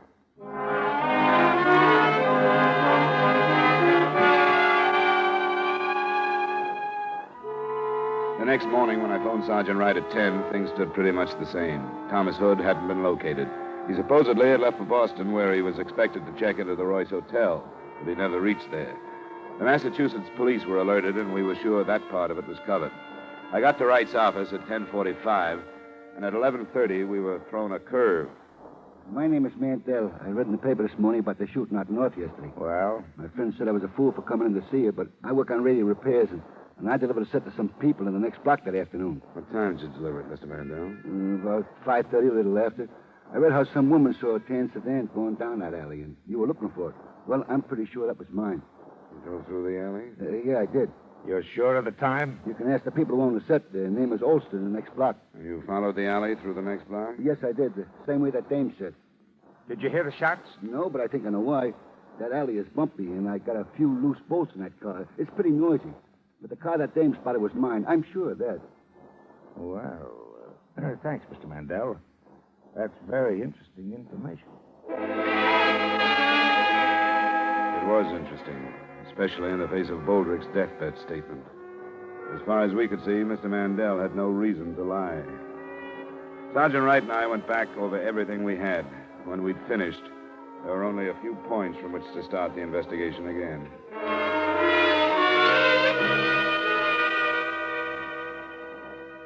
This is Sergeant Wright, Mr. Wheeler. I don't believe you've met. How do you do? I do. We hope Mrs. Boldrick is able to see us. Yeah, I think she's in pretty good shape. What, is anything new developed? Well, we think so, Mr. Wheeler. Where's Mrs. Boldrick? She's here, in this room. I want to talk to you, Velma. This here is Sergeant... Sergeant Wright. How do you do? Hello, Mrs. Boldrick. We want to cover this as quickly as possible. You know that your husband accused Thomas Hood of shooting him? Will told me. Of shooting him? Will told me. It was an... Do you believe it? Said so. You knew about him and his ex-wife? No. Not till Will told me about what he said when he was dying. You're sure of that? He never talked about Anna. Well, in spite of the fact that your husband accused Hood right up to the time he died, it looks like Hood didn't shoot him. Why would he say it? Must have been that he was trying to protect someone. But if you didn't know about him and Anna, he couldn't have been protecting you, because you wouldn't have had any reason to kill your husband. So, who do you think he was protecting, Mrs. Boldrick? I don't know. Wait a minute. Art told so many stories. I don't get it. The last one depended on a car. I told you about it. But it turned out not to be the one that Hood drove. What was the matter with it? Well, it looks like he was just trying too hard. Only one or two people could have really seen whoever killed Boldrick. We've covered the alley both ways. We've covered the houses across the alley where the killer could have slipped through. This house and yours, Wheeler, are the only ones we didn't bother to check. I can't do any more, Will. Wait a minute. What's the matter? I can't do any more. All right, Velma, all right. It wasn't my idea. I went as far as I could. It was his idea. Was it you he was protecting, Mrs. Boldrick? It wasn't her fault. I mean, anyone would have done it. He drove her too far. Because of Anna. Because of Anna. Yes, whatever. She's as much to blame. I couldn't stay away from her, but she could have made him, and yesterday, with her husband out of town, it reached a peak.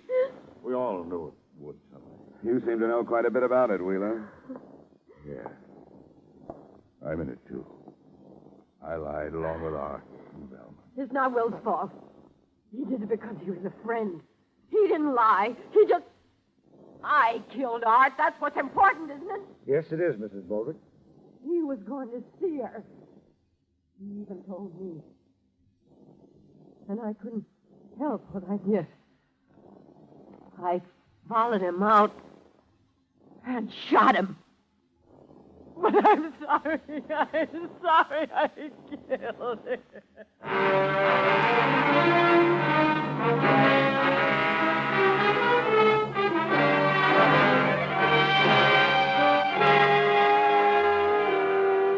Expense account item 2, miscellaneous, $75. Expense account total, $77.30. Remarks? According to precedent, Mrs. Boldrick will probably get one of those widow's specials from 3 to 20 on second-degree murder. That should have her out of prison in a little over 2 years, so the company has that length of time to figure out ways and means to avoid payment of her claim. Yours truly, Johnny Dollar.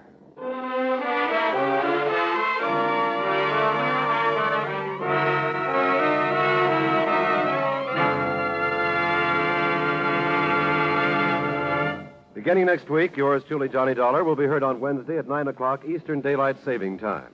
Consult your papers for the time change in your area. Yours truly, Johnny Dollar, stars Edmund O'Brien in the title role and is written by Gil Dowd with music by Wilbur Hatch. Edmund O'Brien can soon be seen in the Paramount Pictures production, Warpath. Featured in tonight's cast were Edgar Barrier, Parley Bear, Jeanette Nolan, John McIntyre, Wally Mayer, Virginia Gregg, Gene Bates, and Harry Lang. Yours truly, Johnny Dollar, is transcribed in Hollywood by Jaime Del Valle. This is Dick Cutting inviting you to join us next Wednesday at 9 o'clock Eastern Daylight Saving Time when Edmund O'Brien returns as Yours truly, Johnny Dollar.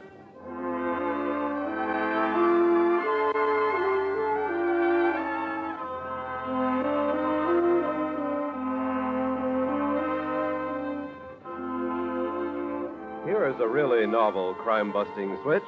Instead of chercher la femme, it takes a femme to do the detective work on tonight's action-packed Gangbusters Manhunt on most of these same CBS stations.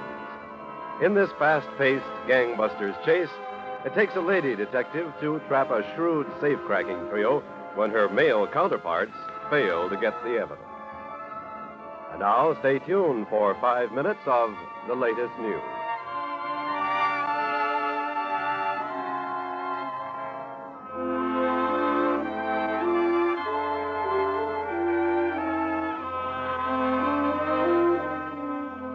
This is CBS, the Columbia Broadcasting System.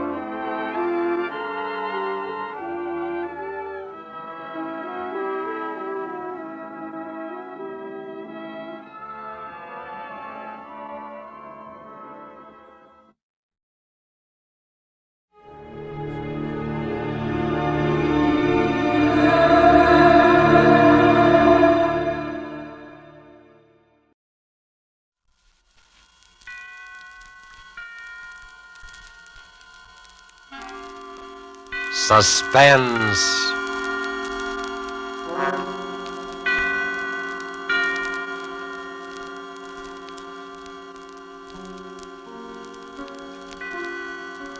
This is the Man in Black, here again to introduce Columbia's program, Suspense. Tonight from Hollywood, we bring you two of America's most artful and distinguished stars. From the Metro-Goldwyn-Mayer Studios comes Mr. Robert Young, and from Warner Brothers, Miss Geraldine Fitzgerald. Mr. Young and Miss Fitzgerald are with us to play in An Unusual Tale by the unusual James Thurber.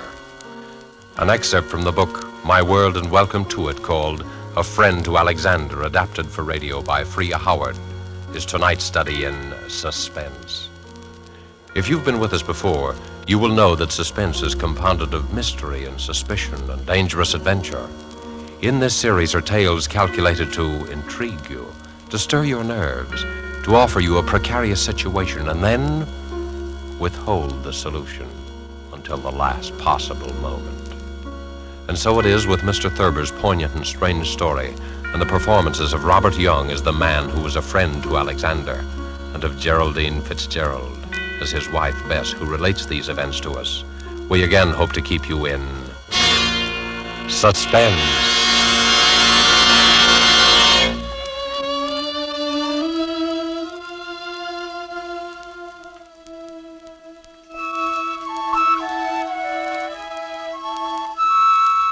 Harry was a laughing, happy-go-lucky fellow before he began to have those dreams. I guess he was pretty much like dozens of other men who go to work every morning, settle down in soft chairs with their newspapers after dinner, and like a weekend in the country now and then. He was fond of easy living and good times. Like everyone else, he talked of the war, rationing, tires, and his golf scores. Until those nightmares began to plague him. At first, I was amused. You know, I've been dreaming about Aaron Burr every night. What for? Well, how do I know what for? Aaron Burr is a funny person to be dreaming about nowadays. Why? I mean, with all the countries in the world at war with each other. What's so funny about dreaming? Maybe you're upset. Well, everybody dreams, don't they? I don't see why you'd see Aaron Burr in your dreams. Well, I do. Where do you see him? Oh, places. In Washington Square, or Bowling Green, or on Broadway. Even here on 55th Street? Mostly downtown. I'll be talking to a woman in a Victoria. A woman holding a white lace parasol. Oh. And suddenly there will be Aaron Burr. Bowing and smiling and smelling like a carnation. Telling us stories about France and getting off his insults. Who is the woman in the Victoria? What? The woman. Who is she? Well, how do I know? You know about people in dreams, don't you? They're nobody at all. Or everybody. Ah, but you see Aaron Burr plainly enough, though. I mean, he isn't anybody or nobody. Or everybody. All right. You have me there, but I don't know who the woman is. Are you sure? And what's more, I don't care. Maybe it's Madame Jumel or Mittens Willett or a girl I knew in high school. Who's Mittens Willett? She was a famous New York actress in her day, 50 years ago or so. She's buried in an old cemetery on 2nd Avenue. I've seen the tombstone. That's very sad. Why is it? Oh, I mean, she probably died young. Almost all women did in those days. He's a vile, cynical cad. I was standing and talking to Alexander Hamilton when Burr stepped up and slapped him in the face. When I looked at Hamilton, who do you suppose it was? I don't know. Who? My brother, Walter, one I've told you about. The one who was killed by that drunk in the cemetery. Harry, I never could get that story straight. I've told you about it a dozen times. This drunk came up to him when his back was turned and... What was he doing in the cemetery? That's not the point. He was killed. That's what's important. And I loved him very much. I don't understand what... What's the use of telling you every time I mention it? You start asking the same questions. I understand now, dear. When you looked at Hamilton, he was your brother Walter. Yes. Harry, maybe we ought to go to the country for more weekends. Weekends? Yes. I'm going to bed.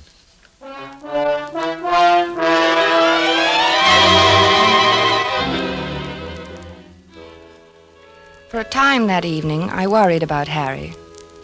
Not about his dream. Why shouldn't he dream? But I wondered about his health. He looked so worried somehow, so unlike himself. I was glad when he went to bed. A good night's sleep was just what he needed, I thought. How could I know? The next morning, we were quietly eating our grapefruit when Harry flung down his spoon. I wish he'd go back to France and stay there, him and his la-la. Who, dear? Oh, you mean Aaron Burr. Did you dream about him again? Yes, he said la-la to me. Why should he say la-la? I was at the tavern and we were drinking ale, and I said something funny. I don't remember what it was. Something amusing about what Ben Franklin had said to Washington once. It was one of those things, you know. No, I don't. Have some more coffee, dear. I don't want any coffee. I made this remark and everyone laughed. Everyone but Burr, that is. He sort of sniffed, and then he said, la-la. Well, why not? I mean, is there anything wrong about him saying la-la? It was the way he said it. He was sneering at me. They all noticed it. Who, dear? Who noticed The others, all of them. And Hamilton. I was there with Hamilton. It was swell until Burr came in. Aaron Burr. I don't see why you dream about him all the time. Don't you think you should take some luminol? I'm not sick, I tell you. I know what I'm dreaming. I just thought, well, it's always Burr, and that seems odd. Well, why? Why shouldn't I dream about Burr if I want to? But you don't want to. No, but I can't help it. Everywhere I go with Alexander, sooner or later Burr shows up and makes those nasty remarks. Last night he elbowed Alexander out of his way. Did it deliberately. Alexander? Hamilton. Oh, Alexander Hamilton. Yes, goodness knows I'm familiar enough with him by this time to call him by his first name. Harry, you know, We might go to the Old Drovers Inn this weekend. You like it there.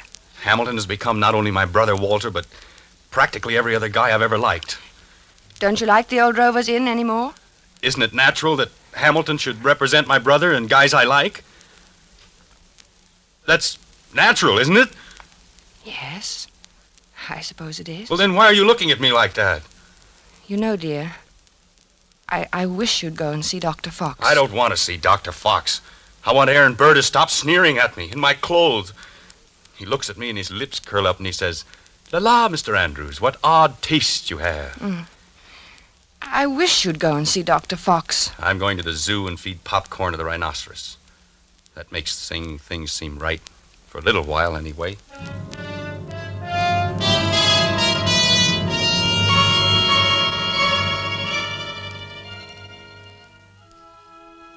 I thought he'd forgotten all about that ancient pistol duel, because for 2 days after that, he lost his haggard, tired look and actually seemed cheerful.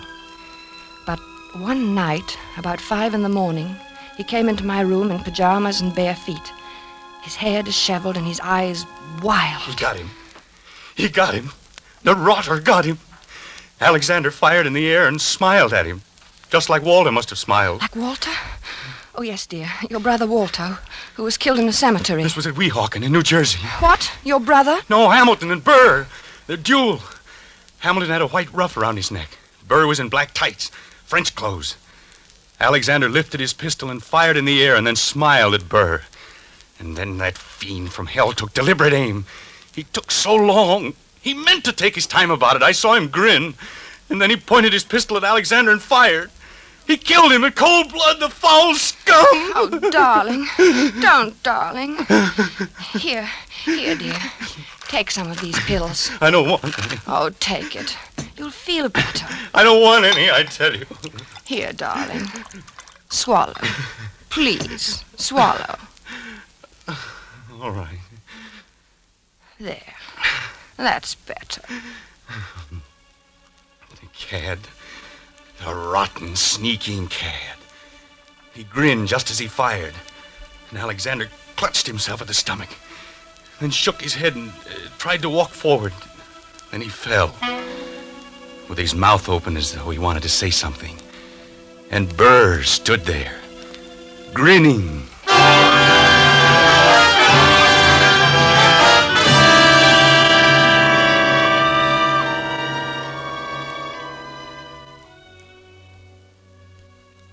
He was better after that, but I kept urging him to see Dr. Fox. At first he refused, but later he decided to humor me. He was humoring me by this time, and Dr. Fox, too. How you been feeling, Doc? Oh, fairly well, Mr. Andrews. My pulse has been Now, just what seems to be the trouble? Nothing wrong with me. He has nightmares. You look a little underweight. Perhaps your diet. Oh, I'm not underweight. Overweight, maybe, but not underweight. Getting enough exercise? Same as usual. He's worried about something. He always has this same dream. Aha, a dream, eh? What kind of a dream? Just a plain old dream. Aha. No, it isn't. It's about his brother Walter, who was killed in a cemetery by a drunken man. Only it isn't really about him. Really? Why, very few people are actually killed in cemeteries. It's an interesting coincidence, if I may say so. You mean you know somebody who was killed in a cemetery, too? Is that the coincidence? No, I meant your brother being killed in a cemetery. You know, dead in a cemetery. A sort of, do you follow me? No. I think you should go see Dr. Fox, Dr. Fox. Interesting. Yes, very interesting. I wonder if you would mind stepping into the next room, Mr. Andrews. I want to give you a thorough examination. Right in here, sir, and we'll just have a look at you.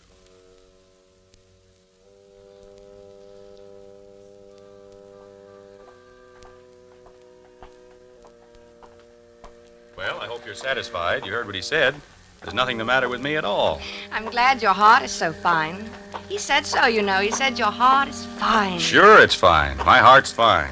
Everything's fine. And you know what I was thinking? No, what? I was just thinking that now that Alexander Hamilton is dead, Why, you won't see any more of Aaron Burr. Yeah. Yeah, I guess you're right.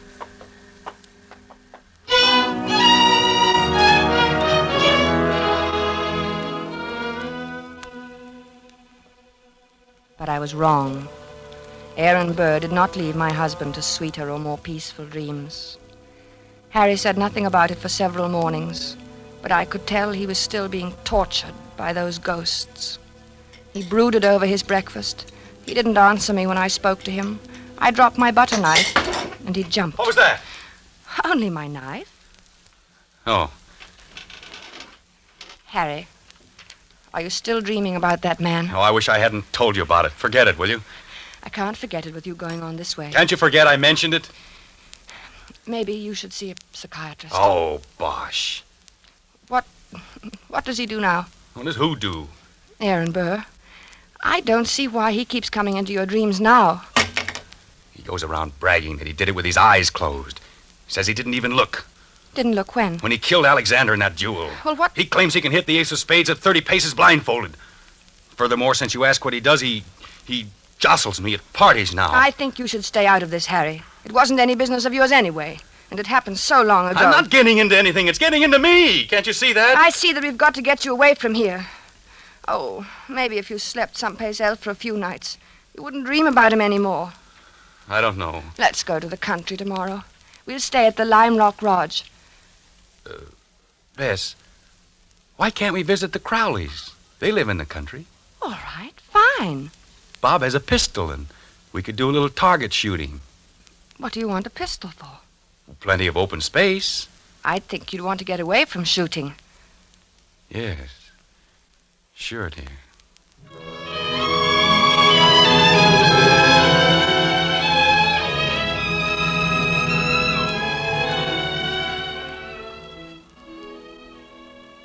The vacation seemed a success at first. When we arrived at the Crowley's house in the cab, I thought I'd left my suitcase at the railroad station. Harry laughed his old normal laugh for the first time in many days as he found the bag and handed it to me. And then he leaned over and kissed me. Good old Connecticut. Oh, Harry, this is wonderful. Oh, we'll have a grand time, Bess. Yes, dear. Hello, Miss. Hi, Harry. Here they come. Good old Bob. Remind me to tell him that rabbit joke. Hello, Madison. I'll take your bags, Mr. Andrews. Thank you, Madison. Good to see you. Thank you, sir. Hello there. Biz, what a wonderful Well, day. Bob, Hi, how's the Madison. old country squire? Oh, fine. How have you been? Never better. Boy, it's good to be here. Hello, Alice. Well, you two, I'm so glad you've come. It gets kind of dull here in the hinterland. Oh, I'm glad, too. Say, wait till you get one of our extra special cold martinis into you. You'll feel ship-shape. Still know how to mix them, huh? Better than ever. Get lots of practice these long country winters.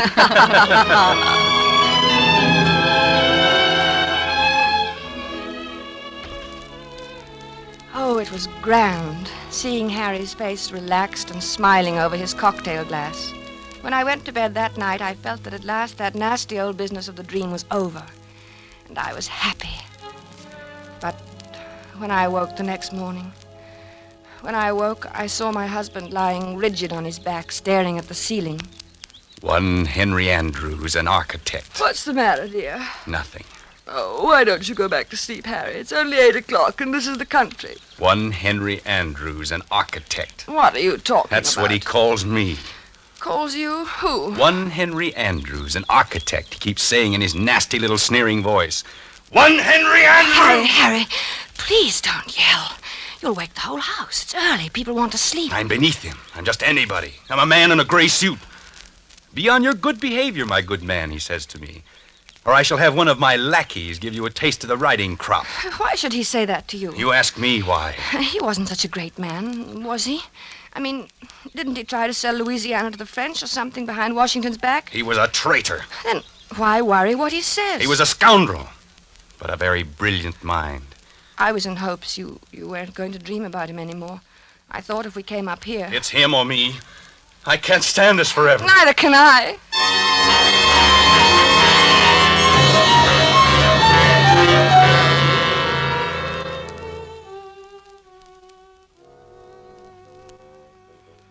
As I had expected, Harry spent most of the afternoon with Bob shooting at targets. At first they just aimed at the paper squares. It all seemed to be good-natured and in fun. After a while, Harry stood with his back to the dead tree trunk on which the targets were nailed. Then he walked 30 paces ahead in a stiff-legged manner, and his face was set in stern lines. His revolver was at arm's length above his head when he turned suddenly and fired. Bob dropped to the ground, scared. Hey, what's the big idea, Harry? But Harry didn't answer. He started to walk back to that dead tree trunk again. Then, with his back to the target, he began marking off the 30 paces.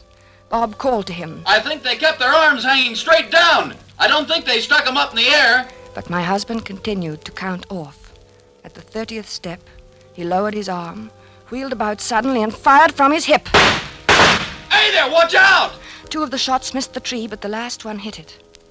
Like a mechanical man or someone in a trance, Harry began to walk back to the tree again without a word, his lips tight, his eyes bright, his breathing coming fast. And look, it's my turn! But Harry about-faced and stalked on.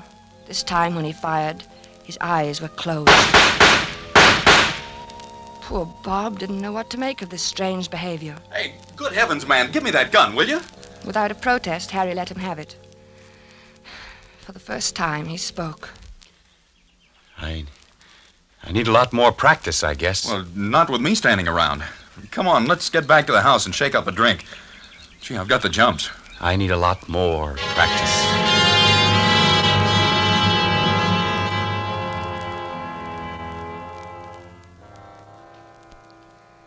I guess I must have slept soundly that night, because I didn't hear him leave the room. He must have crawled out of bed, dressed silently, and crept out of the room. The sun was just coming up, and the light was hard, and the air was cold. Then I heard the shots. I threw on a dressing gown and ran downstairs. The Crowleys were in the hall. Oh, good heavens, Bess. Is Harry all right? It sounds like it. Where is he? What's he doing? It sounds as though he's out behind the studio shooting. Alice. Oh, now, take it easy, Bess. Bob will go out and get him. Maybe he had a nightmare or walked in his sleep. No. He never walks in his sleep. He's awake all right. Well, let's go down and get some coffee. He'll need some. Yes, I'll need some, too. Hey, what the dickens is the matter with him, anyway? I don't know. I'm so sorry. Bob, you go get him. At your service, madam, alive or dead. Bob, stop it. Okay, I'll do my best. Come on, Bess. We'll go to the kitchen. What's that noise? Where? In the kitchen.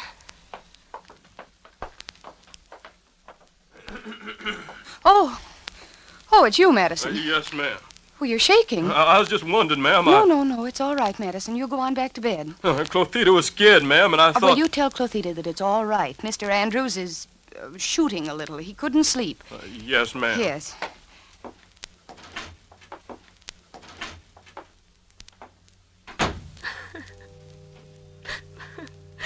I don't know what to do, Alice.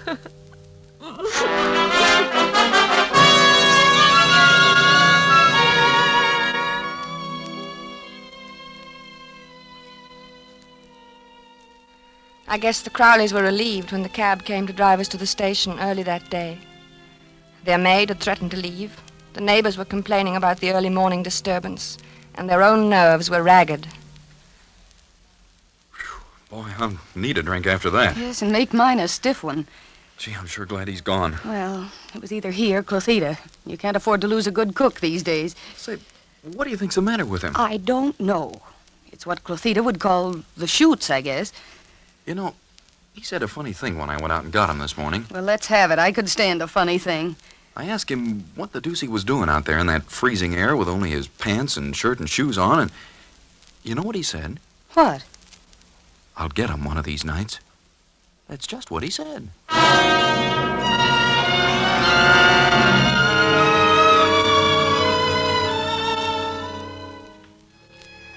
By this time, I was really frightened.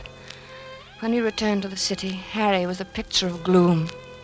Our first night back, I looked at him as he lay on the chaise longue in my bedroom in his blue dressing gown, smoking a cigarette. He was haggard and tired, and he kept biting his lower lip. I mixed a scotch and water nightcap for him. No thanks, no liquor. I need a steady hand. Watch my hand. Does it tremble? No. Is it steady? Yes, very. That's good. That's very good.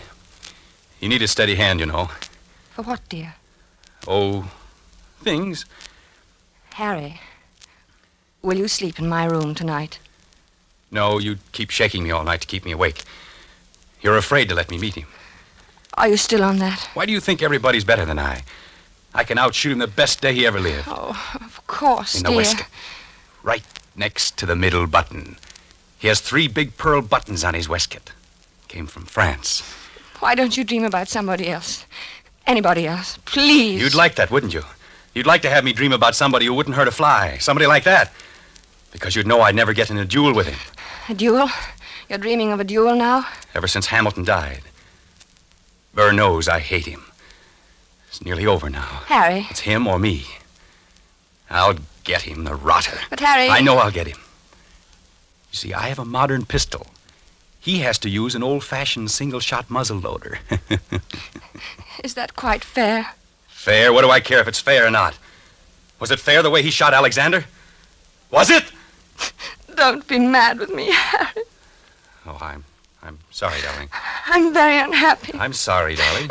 And I'm worried sick. Well, I'm sorry, darling. Don't cry. Please don't cry. It upsets me when you cry. And I mustn't be upset. I must be very calm and rested.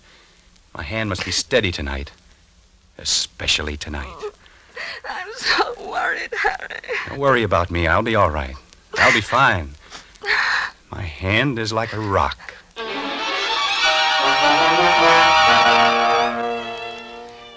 Later, when I kissed him goodnight, I knew it was really goodbye. He didn't say anything, and neither did I. It's just that he seemed so far away, in another world. And each moment I felt that he was becoming more and more remote. Something told me he wasn't coming back.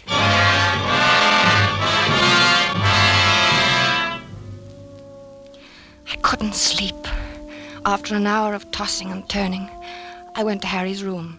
He was sleeping peacefully. I sat down in his chair and watched over him for a long while.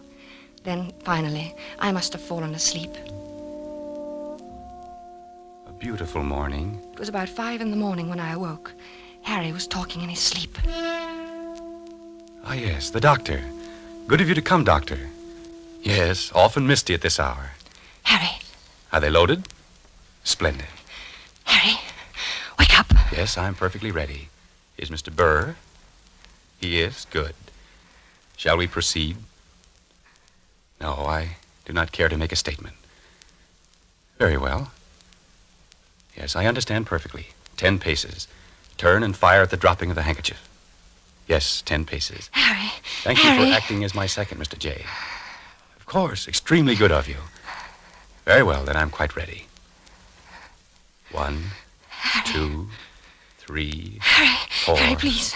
5, Don't, Harry. 6, 7, 8, 9, 10. Harry. Harry, dear. Harry.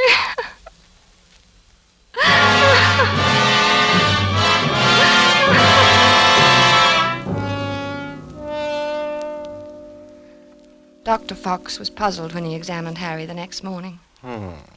Extraordinary. His heart was as sound as $1 when I saw him the other day. He seemed to be fine, Dr. Fox. I can't understand it. What? Why his heart stopped as if he'd been shot. Shot? Yes. Of course, there are no gunshot wounds and no... Shot. Now, Mrs. Andrews. That's it. Shot. No, you'll have to calm yourself. You can't help him now. I should have known it would happen. I kept staring at Harry's right hand. The 3 fingers next to the index finger were closed stiffly on the palm, as if gripping the handle of a pistol.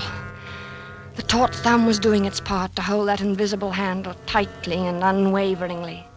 But it was the index finger which held my eye the longest. I looked carefully to make sure I was right. Yes, it was so. That index finger was curved inward slightly, as if it were about to press the trigger of a pistol. So there had been a duel after all. Perhaps there was no gunshot wound. But Harry had been shot as surely as he was dead. Dr. Fox saw me staring and spoke to me. What are you looking at, Mrs. Andrews? Harry never even fired a shot. Aaron Burr killed him the way he killed Hamilton. Well, what are you talking about? Aaron Burr shot him through the heart. I knew he would. Yes, but there's no evidence. I knew he would. Then Dr. Fox put an arm around me. He looked at me gently and a bit frightened, the way I used to look at Harry when he told me about his dreams. He led me to his assistant and whispered something. He thought I didn't hear him, but I did. She's crazy. Stark, raving crazy. I let the assistant take me away. Maybe he thought I was crazy, too. But now I knew. Aaron Burr got Harry, just as he had killed Hamilton in that old quarrel long ago. I knew he would! I knew he would!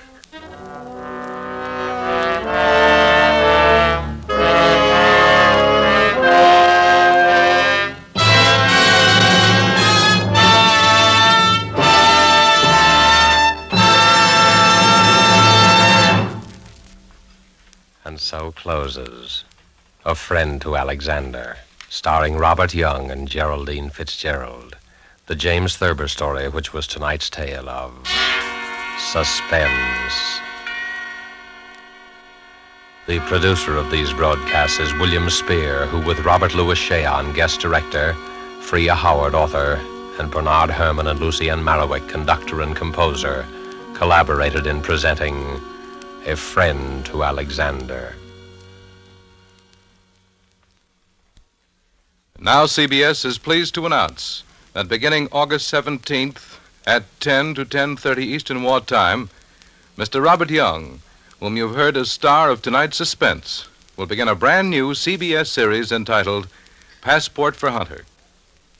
Passport for Hunter will bring you each week the adventures of an American newspaper reporter among the people of the United Nations. Next week's broadcast will be written and directed by Norman Corwin, with music by Bernard Herrmann. And the star, as we have said, will be Robert Young. This is your narrator, the Man in Black, inviting you to be with us next week at this same time when, with Miss Agnes Moorehead and with a repeat performance by popular request of the play called Sorry, Wrong Number, we again hope to keep you in suspense. This is CBS, the Columbia Broadcasting System.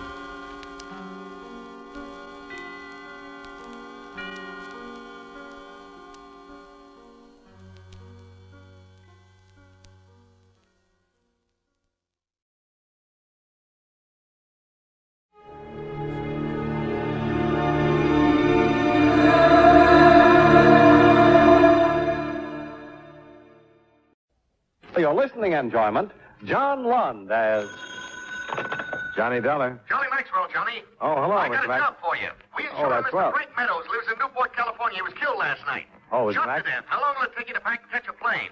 Oh, it's Look up Lieutenant Sullivan, Newport Police, when you get there, Johnny. Yeah. Have a good trip.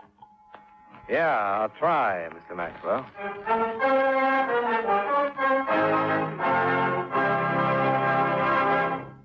Right now, I'd like to take a few minutes of your time to pass on a thought which, incidentally, concerns time. According to the Bible, to everything there is a season, and a time to every purpose under the heaven. We all agree on that, I'm sure. And we'll also agree that the regulation of time also depends on the season.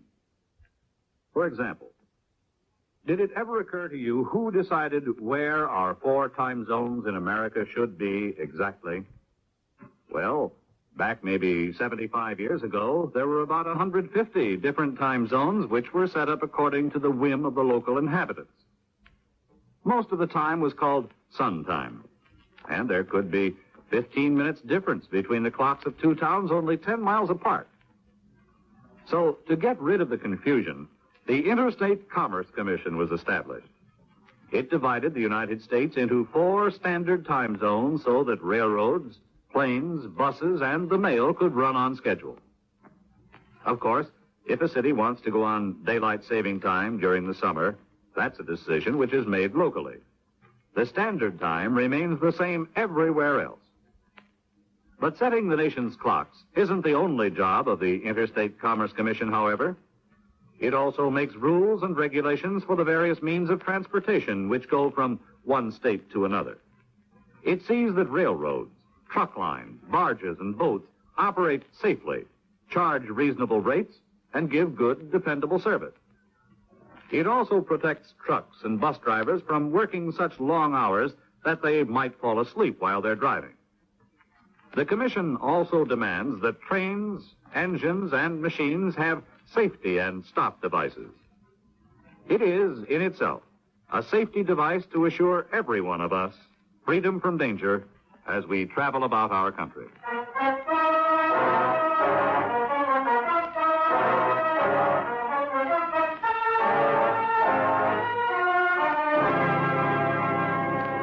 Expense account submitted by Special Investigator Johnny Dollar to Home Office, Universal Bonding and Indemnity Company, Hartford, Connecticut. The following is an accounting of expenditures during my investigation of the Barton Baker matter. Expense account item 1, $195.80. Plane fare and incidentals from Hartford to Los Angeles. I arrived at International Airport at 11 the morning of the 26th and rented a car there.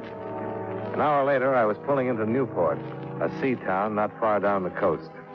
At the police station, I met Lieutenant Solomon, and we discussed the case. Frank Meadows ran a boat chartering service. Did you know him? Yeah. Excuse me. Open a window.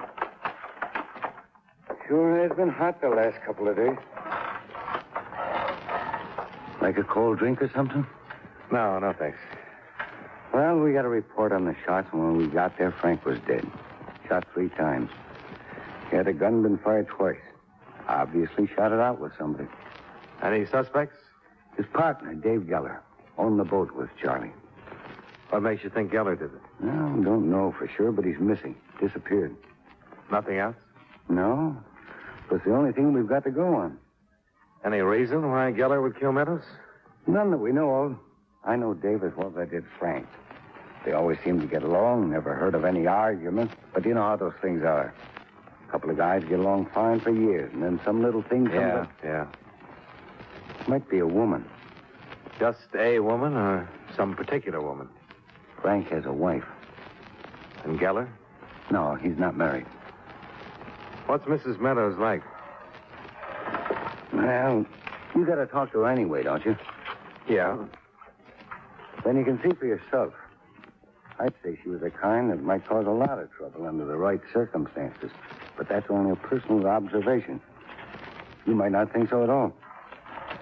Here's the address. Well, thanks, Lieutenant. I'll let you know.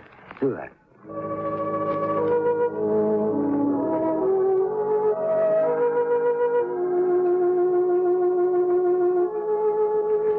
Ten minutes later, I was pulling up to a pleasant little house that faced the bay. Mrs. Meadows met me at the front door. I don't generally make snap judgments, but at first sight, I was inclined to go along with the lieutenant. Mrs. Meadows was very attractive. Tan, blonde, and could have been in mourning, but I doubted it, even though her tight bathing suit was black. I introduced myself, and she showed me into the living room. Sit down, Mr. Dollar. Thank you. You'll have to forgive me. I've been getting some sun. Oh, I don't mind. I practically live in a bathing suit during the summer. Surprised the beach isn't more crowded. You're from the insurance company. That's right.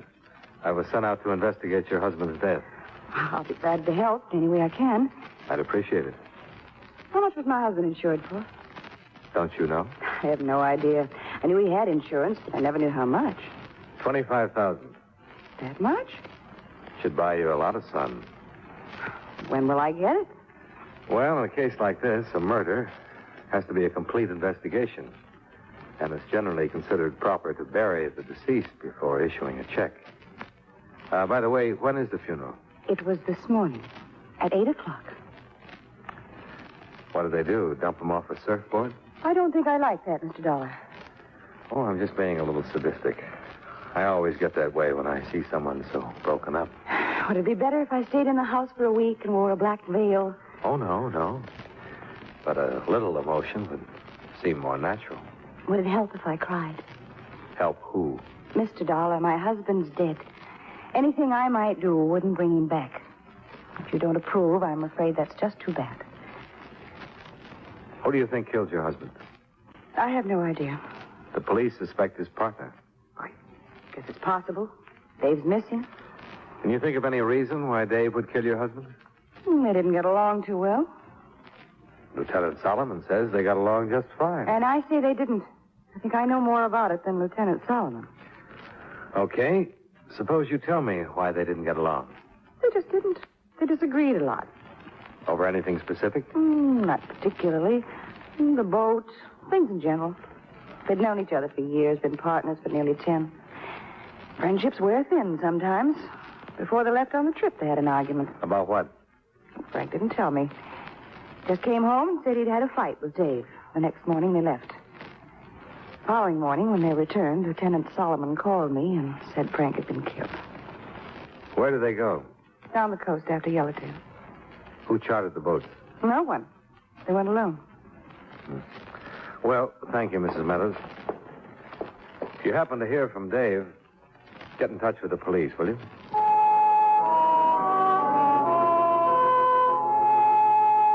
It was going on 4 o'clock when I left Mrs. Meadows standing in the doorway in her black bathing suit. I drove to a motel on the bay and was shown to my room, where I called Lieutenant Solomon. I wanted to take a look at the boat. You'll find it at Carlson's Landing, the J-Bell. Mrs. Meadows says her husband and Geller went fishing for yellowtail. Yeah. They catch any? They did. They didn't bring them back. No fish on the boat. Maybe they didn't really go fishing. Got any ideas? No, not a one. Just a guess. Trying to create a motive. What do you think of Mrs. Meadows? Oh, very attractive. Not a good enough motive? I didn't say that. I was just trying to come up with a better one. If you do, let me know. After meeting Mrs. Meadows, it won't be easy. You having her watched? If Dave Geller tries to contact her, we'll know about it. Mm-hmm. Hey, where's a good place to eat? You like seafood? Oh, by the ton. Try the restaurant right next to your motel. Via Marina. Steamed clams are great. Lieutenant, you have just created a glutton. Expense account item 2, $6.50 for a seafood dinner. While the bucket of clams digested, I drove to Carlson's Landing, where I located the J-Bell, Meadows and Geller's trim little fishing boat. A full moon was out over the Pacific, and the J-Bell rocked gently with the motion of the tide. The landing was deserted except for a big gray cat that scurried onto one of the other boats as I walked past. I stood looking at the J-Bell for a minute, listening to the sounds of the ocean. Then I climbed aboard.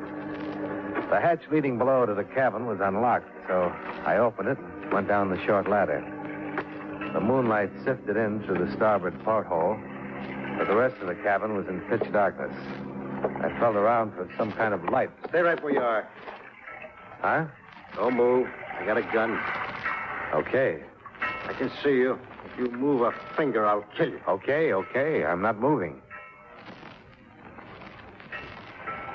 Well, what happens? Do we stay here all night? No. Better take a look at you. I don't want to make a mistake. Yeah, I think that's a good idea. Light switch is right behind you to your left.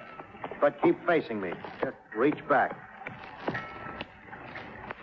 Thought so. You thought so what? Baker sent you. Baker? You're not a cop. I know the cops in town. You must be Dave Geller. You know I'm Geller. Look, my name is Dollar. I'm an insurance investigator. Sure. I'll show you my credentials. Keep your hands at your sides. I'm telling you the truth. I work for the Universal Bonding and Indemnity. Your ex-partner was insured with us. Turn around. Put your hands over your head. Look, I'm telling... You look. I'm not kidding, mister. Okay. Now put them out in front and lean on the bulkhead. My wallet's in the inside left coat pocket. Insurance investigators always carry guns. Well, most of them take them off when they go to bed. That's very funny. I'm glad you liked it. You'll find the permit for the gun in the wallet, and the wallet is still Shut in up. my... You satisfied?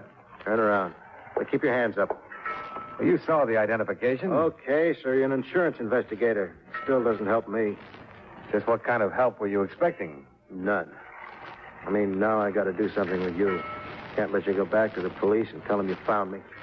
They'll nail you sooner or later. They want you for murder. Yeah, I know. Why did you kill him? I didn't. Then what are you hiding for? That's none of your business. All right, now we're back to me. What happened? You'll just have to stick around for a while. Sure. Hold it. What's the matter? Somebody's coming. Turn off that light, quick. You just stay where you are and don't make a sound. Probably the police. If it is, you're going to take me out of here. Yeah, for a guy who's innocent. Shut up. Right outside the boat. Sure, that's all right. Yeah, I thought so, too. Maybe your hunch was right. Listen, you can only say it once. If something happens to me, get to Bernie's garage, understand? Bernie's garage? Come aboard. What do I do at Bernie's garage? I don't know why I'm trusting you, but I gotta trust somebody. Tell Bernie I sent you. Ask him for the toolkit. The toolkit? And I didn't kill Frank. Look out, I'm going topside.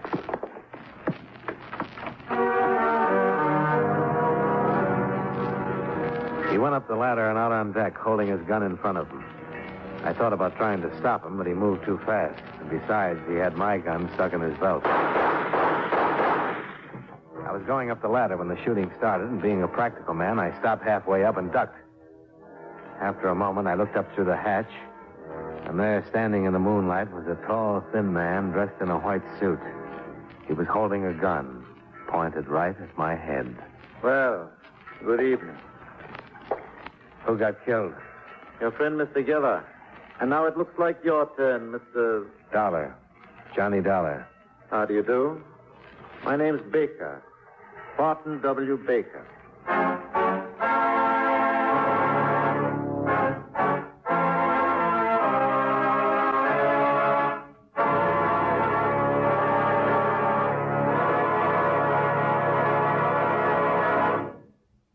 You know, many great men have attained the highest office in our land, the presidency of the United States.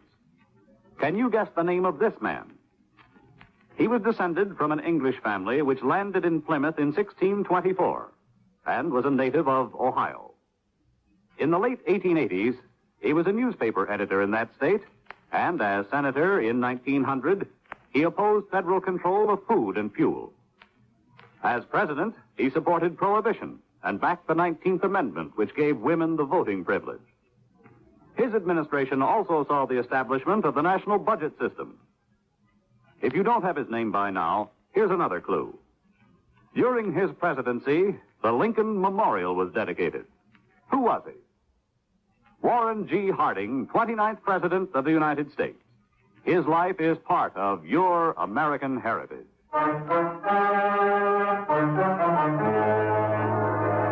And now, with our star, John Lund, we bring you the second act of yours truly, Johnny Dollar.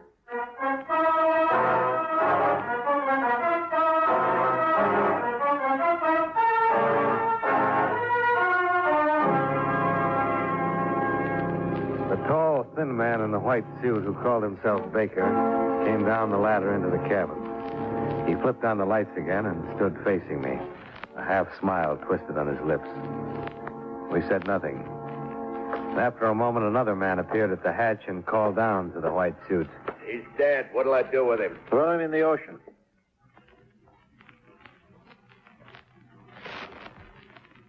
Actually, I had no desire to kill Mr. Geller. But you forced yourself. Had he offered his cooperation, he would be alive this minute. Yeah, he's in the water, but those shots are sure to bring somebody. And we must expedite matters as quickly as possible.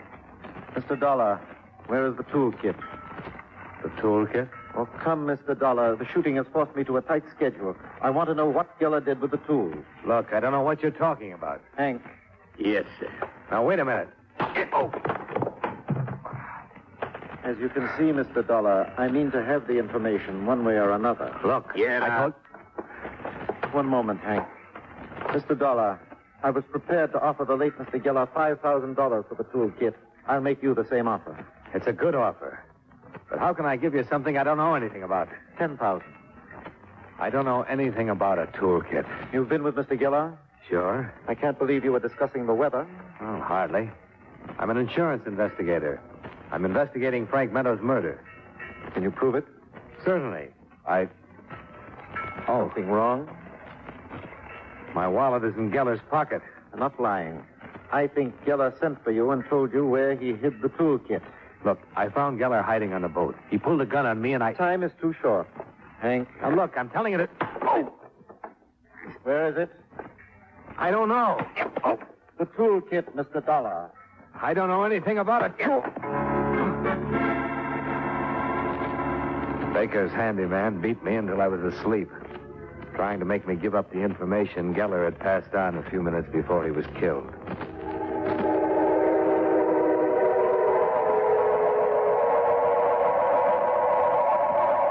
I don't know how long I was out, but when I came to, I could hear breakers.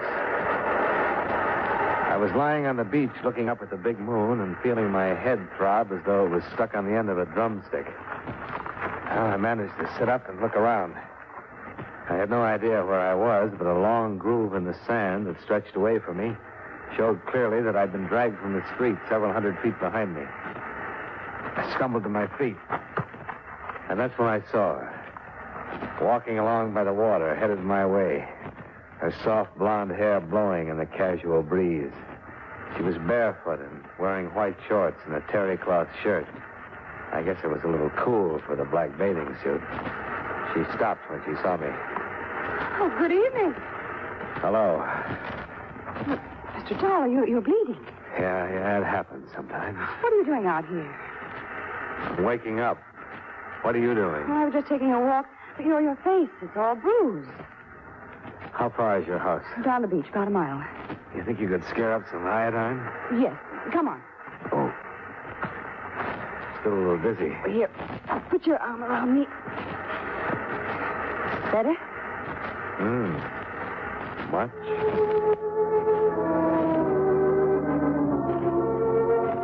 I leaned on Mrs. Meadows while she steered me toward her house. Her hair smelled clean and fresh with just a touch of perfume. In the house, she found the iodine and touched up the sore spots. I'm so hurt. Oh. Sorry. Yeah. All right, I'll make it. What in the world happened? You know a man named Baker? Baker? Well, no. Runs around with a handyman named Hank. No, I've never heard of him. I found Dave Geller tonight. Where? On the J-Bell. On the J-Bell? Why would he go there? Best place to hide. Last place the police would look. Did he do this to you? Oh, no. Hank did. With Baker's blessings. But why? Well, I don't know. I'm not sure. When I found Geller, he was hiding on the J-Bell. He pulled a gun on me. Then Baker and Hank showed up, and it turned into a shooting match. Do you know anything about some kind of a toolkit? Toolkit? I know it sounds silly, but Geller got killed for it. I nearly took the same trip. Because of a toolkit? I don't see what... Before Geller got killed, he told me to go to Bernie's garage.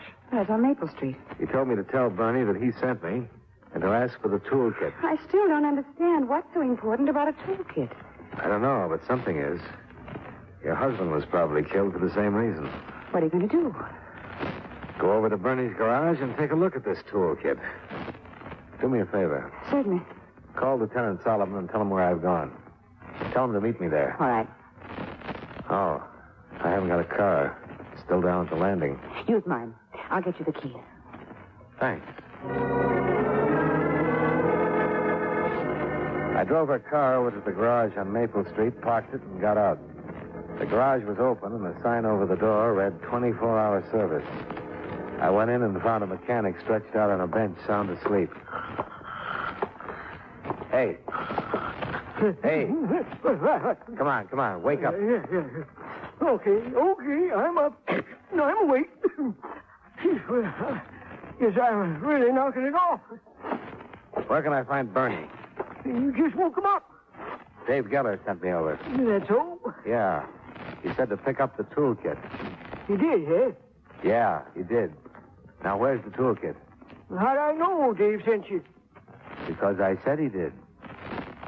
Something so important about a toolkit? Heck, no. But when Dave left us here, he said be sure and don't give it to no one except him.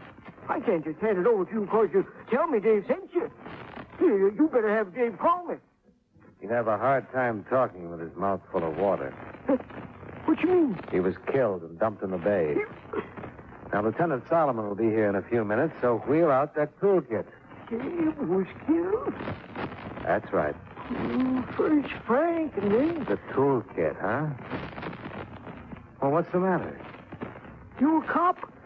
No, I'm not a cop. Then I'm sorry. I'm an insurance investigator. I'm investigating 2 murders, Frank Meadows and Dave Geller. Insurance investigator? Well, that's kind of like a cop, ain't it? Everything but the feet. Got any identification? Now, look, are you going to get that toolkit, or do I have to... Okay, no, you don't have to get rough. I'll get it. It looks like somebody got kind of rough with you. Yeah, kind of. I got it stored in the parts department. How come you're so interested in a bunch of tools? Have you seen them? No. Box is locked tight. There it is. It's a plain old toolkit. Yeah. You got something I can bust this lock? Oh, no, wait a minute. Crowbar or something. Well, maybe we better wait for Lieutenant Solomon. If you ain't got a key, Will you get me that crowbar? Okay. It's against my principles.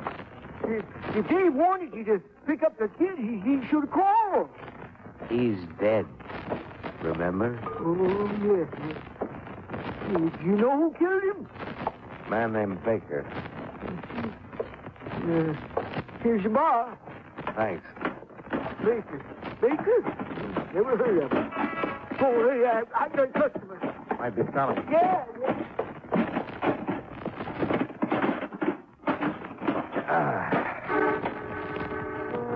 I lifted the lid and looked in.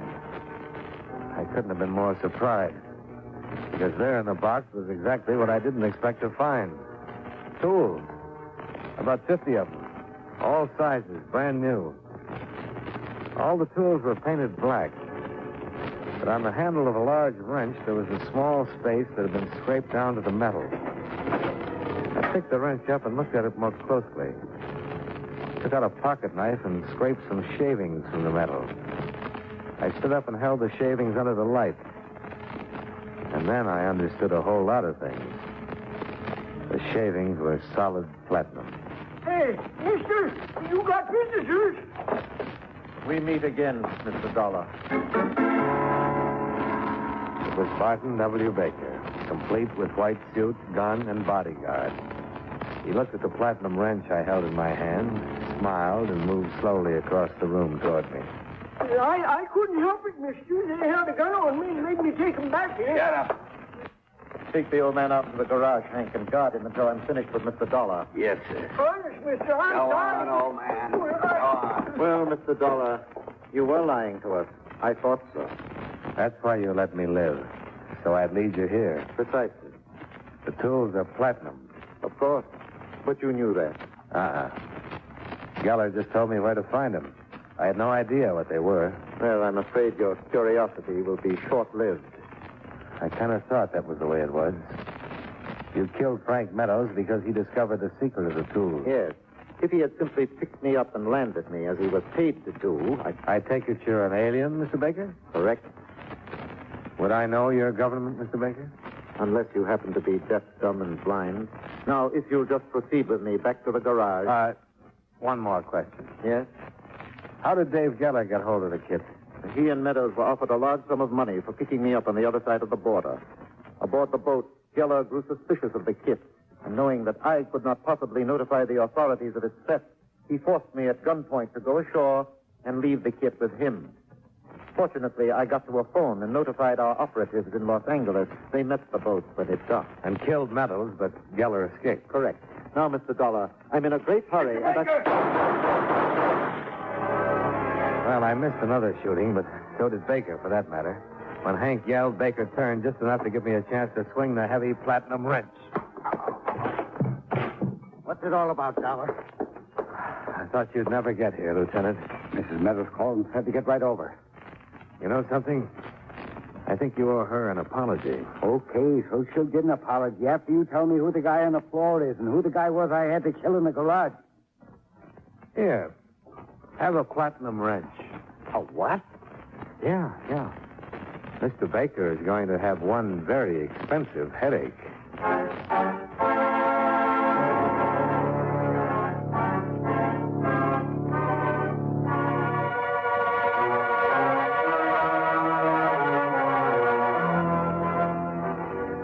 On the way over to my motel, I explained the events to Solomon, who did a little mumbling and shaking himself.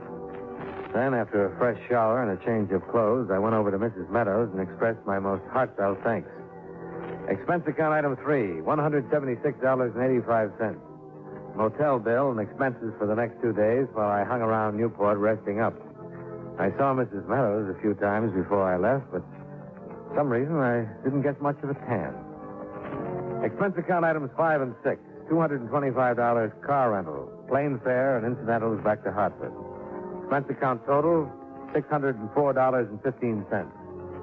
Oh, yes. Barton Baker comes up for trial on illegal entry, smuggling, and 3 counts of espionage. I hope he enjoys his stay in the USA. Yours truly, Johnny Dollar. Bring you Mr. Jack Benny in tonight's presentation of Suspense.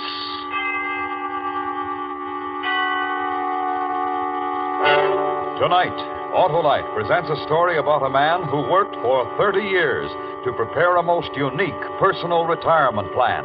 The story is called A Good and Faithful Servant. Our star, Mr. Jack Benny.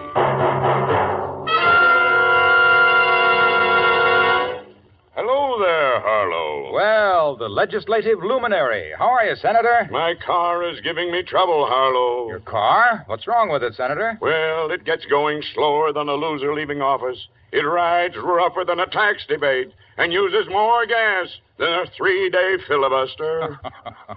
Well, it may be spark plug trouble, Senator. Spark plugs should be checked every 3,000 to 4,000 miles, so see your nearest Autolite spark plug dealer. His exclusive Autolite plug check indicator will quickly show the exact condition of your spark plugs. If they're worn out or wrong for your style of driving, he'll recommend resistor or standard type, ignition engineered Autolite spark plugs for smoother performance, quick starts, and gas savings. Sounds like a propitious proposal, Harlow. How do I find this Autolite spark plug dealer? Why, just phone Western Union by number and ask for Operator 25. She'll quickly tell you the name of your nearest Autolite spark plug dealer where you can get the finest spark plug service money can buy. And remember, from bumper to tail light, you're always right with Autolite.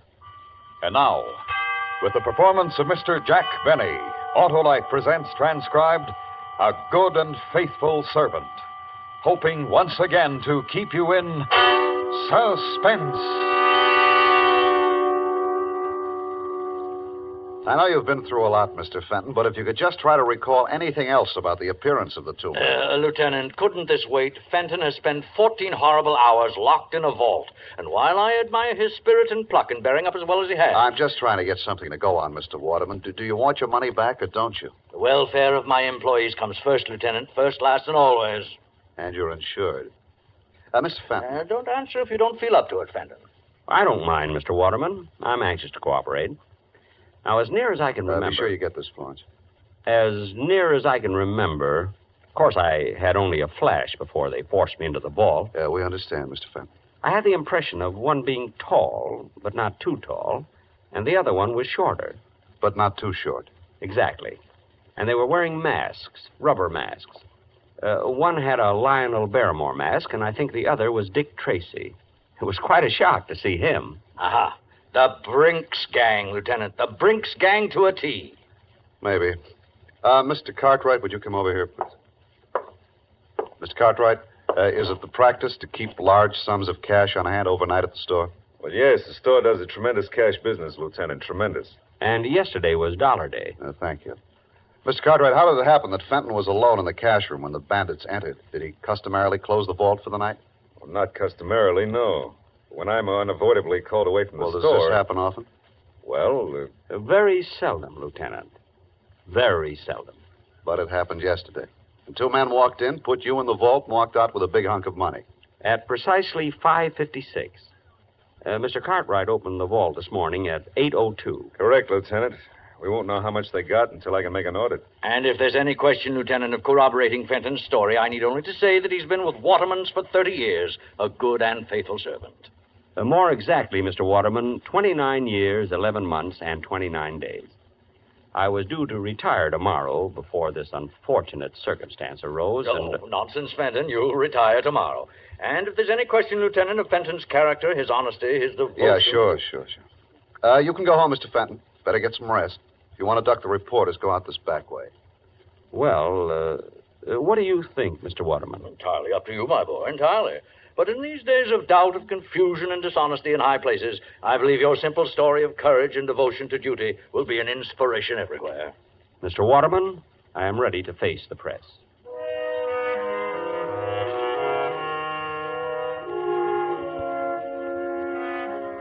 They were all very nice to me. The reporters, the police, Mr. Cartwright, and especially Mr. Waterman.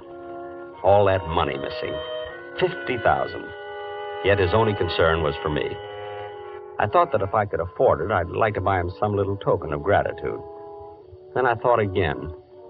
In my desk at the office, there was a secret compartment, and in that compartment was $50,000. I guess I could afford it.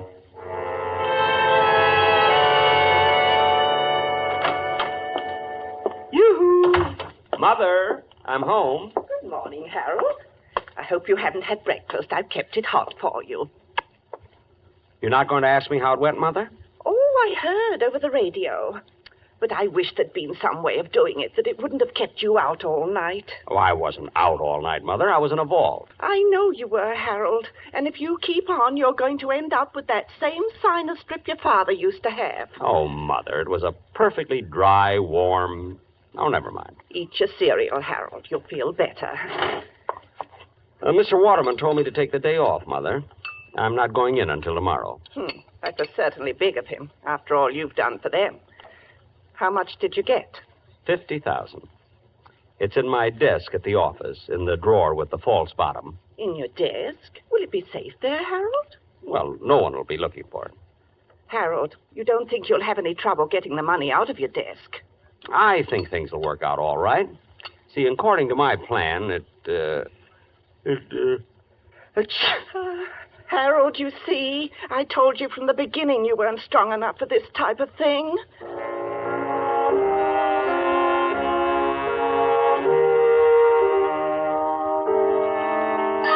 The next morning at 8:43, I punched in at the store.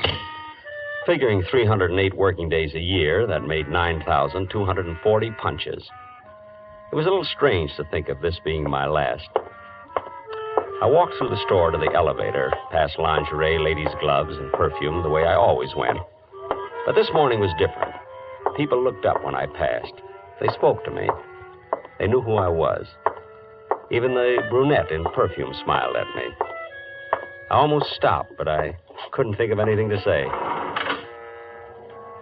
In the elevator, one of the girls asked me how I felt. Still scared, I said, and they laughed. They wouldn't have laughed any harder for Mr. Waterman. I got out at 8, my floor, and as I went into my office, Miss Prentice, Mr. Cartwright's secretary, looked at me. 23 months and 2 days she'd been looking at the top of my head. But this morning, she looked at me. And she smiled. I guess I smiled back. Good morning, Mr. Fenton. Good morning, Miss Prentice. It wasn't much, but I felt it could have been a start. I was almost sorry this was my last day. Fenton, did you hear me? Yes, Mr. Cartwright. I heard you, Mr. Cartwright. All right. A big workload piled up yesterday when you took off, and we haven't anyone new coming in till tomorrow. Not that I want to overload you on your last day. An honest day's work for an honest day's pay, Mr. Cartwright. Oh, good. I'm still trying to find out how much was taken in the holdup, so you're on your own. I think I can tell you almost to the penny, Mr. Cartwright. I'll make my own check. And how about the work Oh, good morning, Mr. Waterman. I was just, Well, Fenton, back at the old desk, eh? Well, I just didn't feel right away from it, Mr. Waterman. Hey, I got a surprise for you this afternoon, Fenton. Going to make a little ceremony out of your retirement. A ceremony? Good for store morale. Right, Cartwright? Oh, absolutely, Mr. Waterman, absolutely. And about that request of yours you made last week, Fenton, I wouldn't be a bit surprised if we can swing it.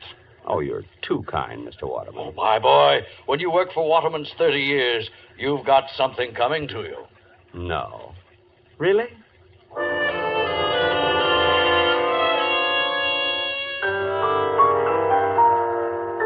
I ate my usual lunch that day, the Thursday Blue Plate Special at Elmo's Grotto. 70 cents plus the usual 10% tip. 7 cents. With the usual 20 minutes left in my lunch hour, I headed for the park with a nickel bag of peanuts. The squirrels were going to miss me. No, Mr. Waterman. You've had 3 already. Give Mr. Cartwright a chance. Sit up, Mr. Cartwright. Sit. That's it. That's it. Excuse me. Would you mind if I join you, Mr. Fenton? Why, Miss Prentice. Of course. Of course not. Sit down. Thank you. Move over, Mr. Waterman. He does look a little pompous, doesn't he? Which one is Mr. Cartwright?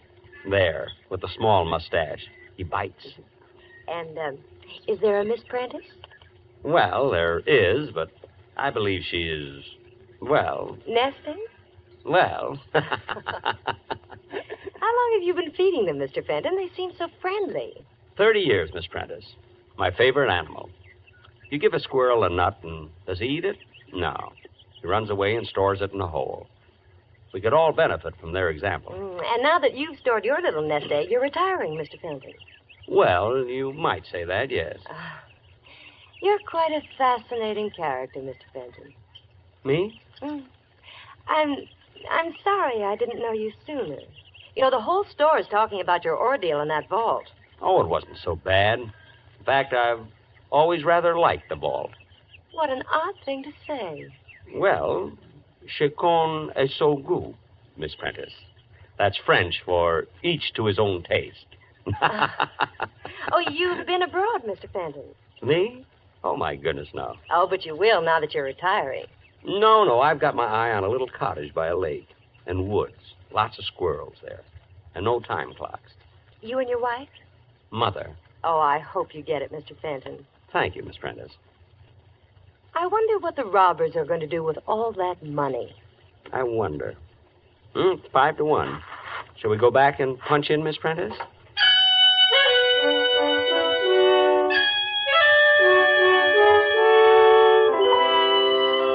She let me walk all the way back to the store with her. And in the elevator, Mr. Bixler, Sporting Goods, winked at me. Funny, for 10 years I'd had the feeling Mr. Bixler didn't like me.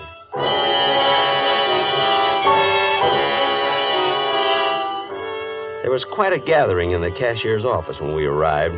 All the executives from Mr. Waterman's down, and the editor of the store paper wandering through Waterman's. I'd sent an item to him last summer. Mr. Fenton of Cashier's Department spending his 2-week vacation at home. But he never printed it.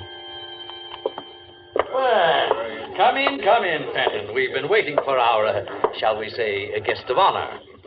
Me, Mr. Waterman? You, Fenton. We have a little ceremony which I'd hoped to conclude before the lunch hour was over. Oh, I'm sorry, Mr. Waterman. Think nothing of it. This is your day, Fenton, your day.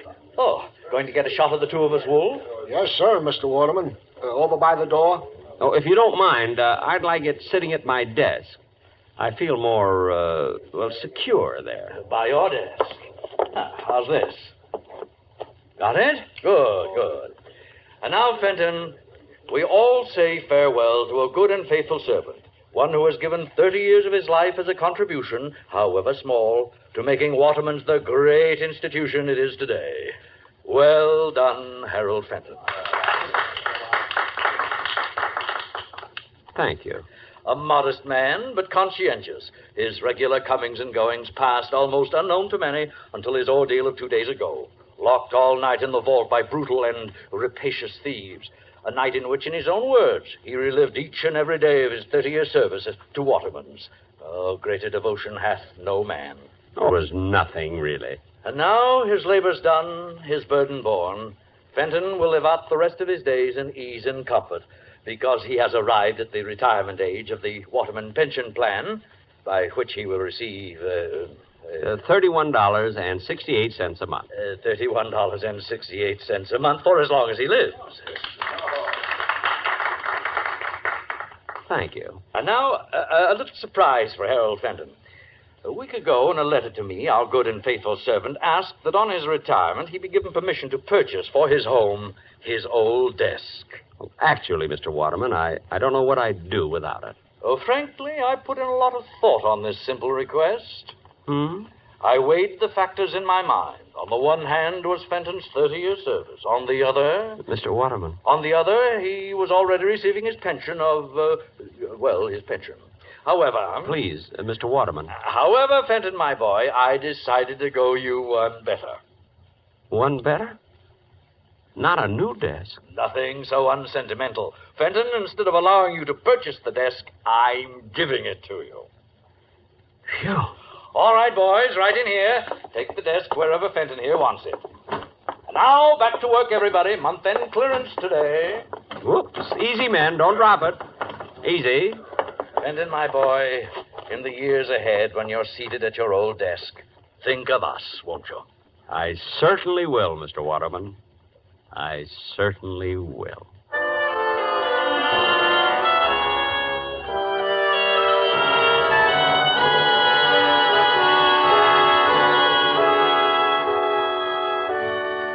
Autolite is bringing you Mr. Jack Benny in A Good and Faithful Servant. Tonight's presentation in radio's outstanding theater of thrills, Suspense.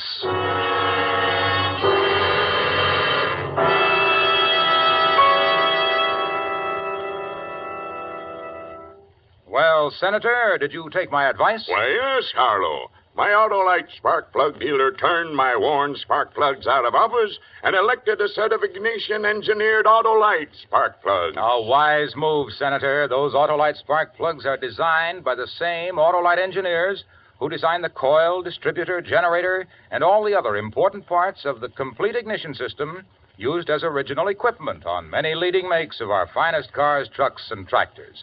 They're world famous for quality and performance. And my Autolite spark plug dealer nominated Autolite resistor spark plugs for my car, Harlow. Ah, you're on top now, Senator, because Autolite resistor spark plugs represent one of the greatest advancements in spark plugs for automotive use in the past 20 years. They offer proven advantages such as double life, gas savings, and smoother performance.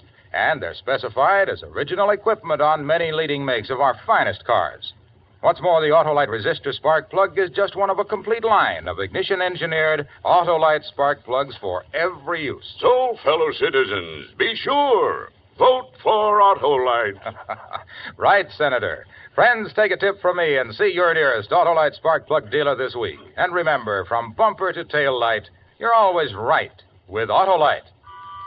And now, Autolite brings back to our Hollywood soundstage Mr. Jack Benny in Elliot Lewis's production of A Good and Faithful Servant, a tale well calculated to keep you in suspense.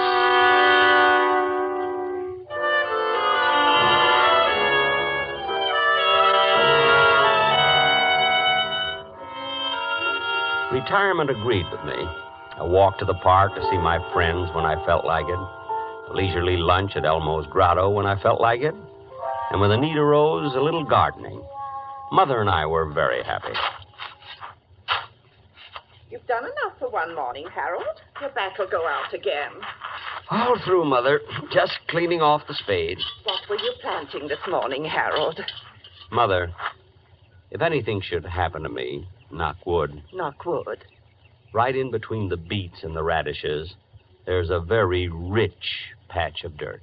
Son, aren't we going to get our little cottage by the lake? I have to go in town today, Mother. I might just inquire around. Oh, good. You know, Mr. Waterman is really a very sweet man. The Waterman pension plan. I just wish I could tell him how happy it's made me.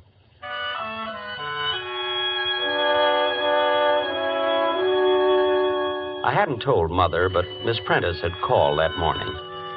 Mr. Cartwright wanted to see me that afternoon at the office, she said. And she asked how I was. What would have happened if I'd asked her to lunch? I almost did, too.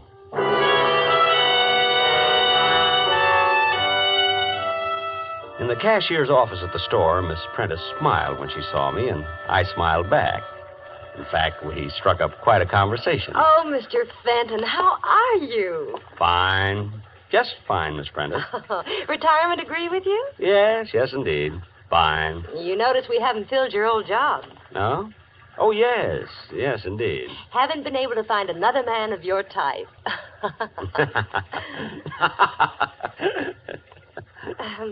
Well... Well... Is that you, Fenton? Come on in here. Coming, Mr. Cartwright. Sit down, Fenton, sit down. Thank you. Just trying to clean up accounts on the robbery. Fenton, what was your final tally again? 50,000, almost exactly, Mr. Cartwright. You're way off. That doesn't check with my audit at all. I'm quite sure of my figures. Well, then you're wrong, that's all. My check shows they got away with 82,000. 82,000? Right. Now, if you'll just sign the necessary statements corroborating my audit... I can't do that, Mr. Cartwright. And just why can't you? Don't you take my word for it? Frankly, no. Fenton, look. You're retired. It's nothing to you one way or the other. You just made a little mistake in your figures, that's all. Mr. Cartwright, are you asking me to help cover up a shortage in your accounts? All right, Fenton, I'll lay it on the line. Temporarily, I'm a bit short. Involvement with a woman, and you wouldn't understand. I most certainly wouldn't. Look, I'll make it worth your while. Shortages are found out sooner or later, Mr. Cartwright. All right, if that's your attitude, let me tell you something, Fenton. I don't like the smell of this robbery of yours. I don't like it at all. What do you think of that? You're implying that I made off with $50,000 belonging to Waterman's? I think it's highly possible. And how are you so sure it was 50,000? Supposing me, for one instant, capable of such a thing, Mr. Cartwright, wouldn't I be much too clever to put my head in a noose by covering up for you? Fenton, if I was talking to an honest man, wouldn't he have taken my story right to Mr. Waterman? I'll give you 5 minutes. Either sign my audit or I go to the police and accuse you of stealing $82,000. Think it over, Fenton.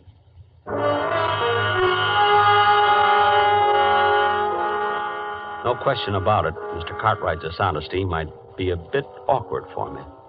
My instinct about the man had been thoroughly sound. I had disliked him for 16 years. Well, there was only one safe way out of it. Well? Mr. Cartwright, if you need money... Yes? Why don't you rob the vault? Actually, it isn't hard at all. Well, how do I get away with the money? I'm sorry, I never reveal professional secrets. Well, then you'll have to help me, Fenton. Lock me in the vault and you get away with the money. Me? Sure. Then we're both in the clear for good. Help me out, Fenton. You mean I'm going to clear out the vault a second time? You'll never regret it. Regret it? The fact is, I'd rather enjoy it.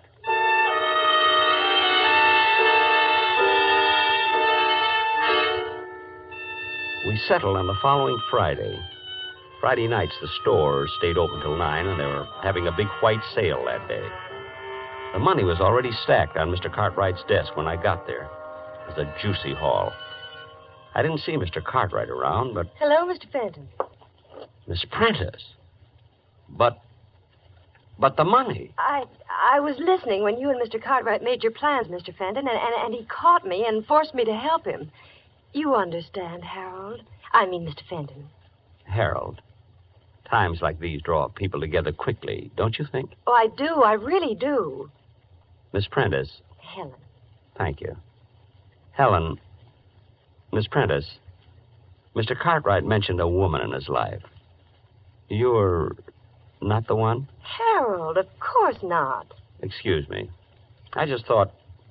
You remember the office party last Christmas? Oh, that? Well, that was just because he was under the mistletoe. And if you'd been under it instead of Mr. Cartwright... Really? Well...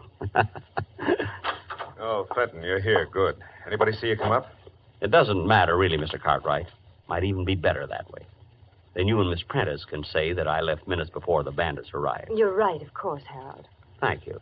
Are you ready, Mr. Cartwright? I brought some wrapping paper for the money. Even brought along a handle with care sticker. That's the Fenton touch, you know. Get on with it, will you? No need to be nervous. There. Neat? I spent 8 years in wrapping and mailing. All right. You know what to do with it, Helen. I know. Just a minute, Mr. Cartwright. I'm to take the money, remember? There's been a change, Fenton. We rewrote the script. You think that's wise? To fly in the face of my experience? Now, look, Fenton, we're not children. You lock us in the vault and take off with the money. You think we'd ever see you again? Well, you're questioning my honesty? I'm sure Miss Prentice will vouch for me. We're rather good friends.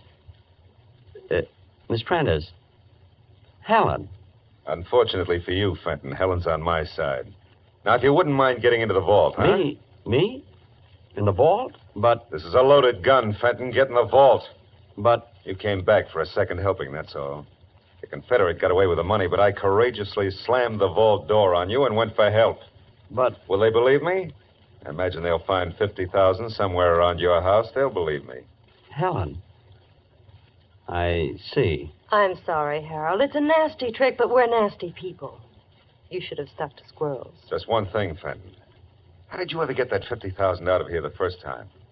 How? Well, I didn't, Mr. Cartwright. You didn't? Then where is it? It's still in the vault. I don't believe it. Oh, it's quite cleverly hidden. It took me most of that night. I was locked in. Get in there and show me. I'm sorry, Mr. Cartwright. Get in there. No. I went through a lot for that money, Mr. Cartwright. 30 years. I'd just as soon you shot me. Helen, hold the gun on him. I'm going in and look. Well, don't be long. What if somebody should walk in? I'll be able to see if he's lying. Just watch him. You see anything? Not yet. I don't think it's possible that... Open the door so I can get some more light. Must be true. Crime changes people. I had never lied, yet I lied to Cartwright. I never used violence, yet I got behind Helen and... Hey! I guess I'll go home. Mother will be wondering what's happened to me.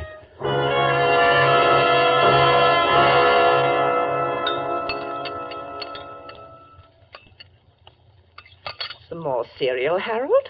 I don't think so, Mother, thanks. What time is it? 8:10, son. Well, they would have opened the vault at 8 this morning. The police should be here any minute. Are you sure those two will implicate you, Harold? It seems likely, Mother. The gun would be hard to explain. And I think Miss Prentice will turn on Mr. Cartwright after a night in the vault. Yes, she's just the type. I'm sorry, Mother. I guess I just don't know much about women. It's all right, son. You think they'll be hard on you? Not very. I haven't spent any of the money. The insurance companies always look kindly on such cases. There they are. Harold, how long? 2 years, Mother. Maybe less. Maybe even 1. It's still a long time. A long time? After 30 years in Waterman's? Hardly. I'll get the door.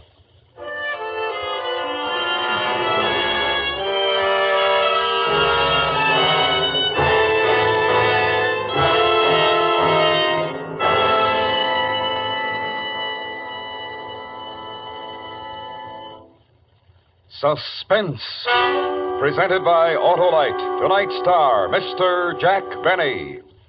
This is Harlow Wilcox speaking for Autolite, world's largest independent manufacturer of automotive electrical equipment.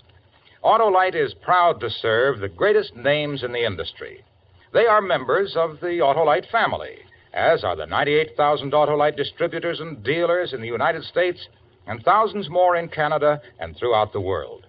Our family also includes the nearly 30,000 men and women in 28 great Autolite plants from coast to coast and in still other Autolite plants in many foreign countries, as well as the 18,000 people who have invested a portion of their savings in Autolite. Every Autolite product is backed by constant research and precision built to the highest standards of quality and performance. So remember, from bumper to tail light, you're always right with Autolite.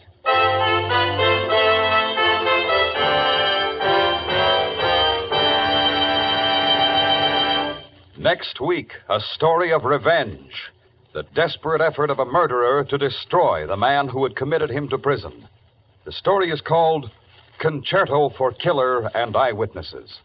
Our star, the director of Suspense, Mr. Elliot Lewis. That's next week on Suspense. Suspense is produced and directed by Elliot Lewis, with music composed by Lucien Morawick and conducted by Lud Gluskin. A Good and Faithful Servant was written for Suspense by Richard M. Powell. Portions of this program were transcribed.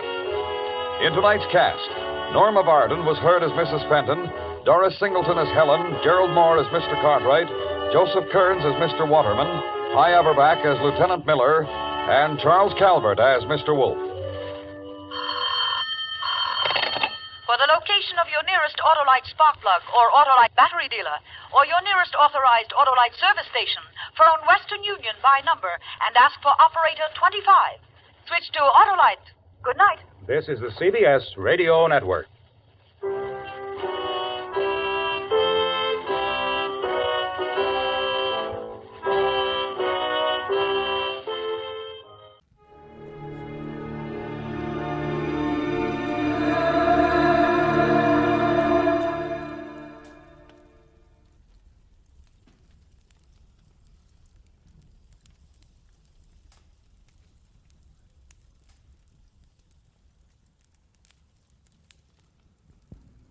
Get this and get it straight. Crime is a sucker's road. And those who travel it wind up in the gut of the prison of the grave. There's no other end, but they never learn. From the pen of Raymond Chandler, outstanding author of crime fiction, comes his most famous character in The Adventures of Philip Marlowe.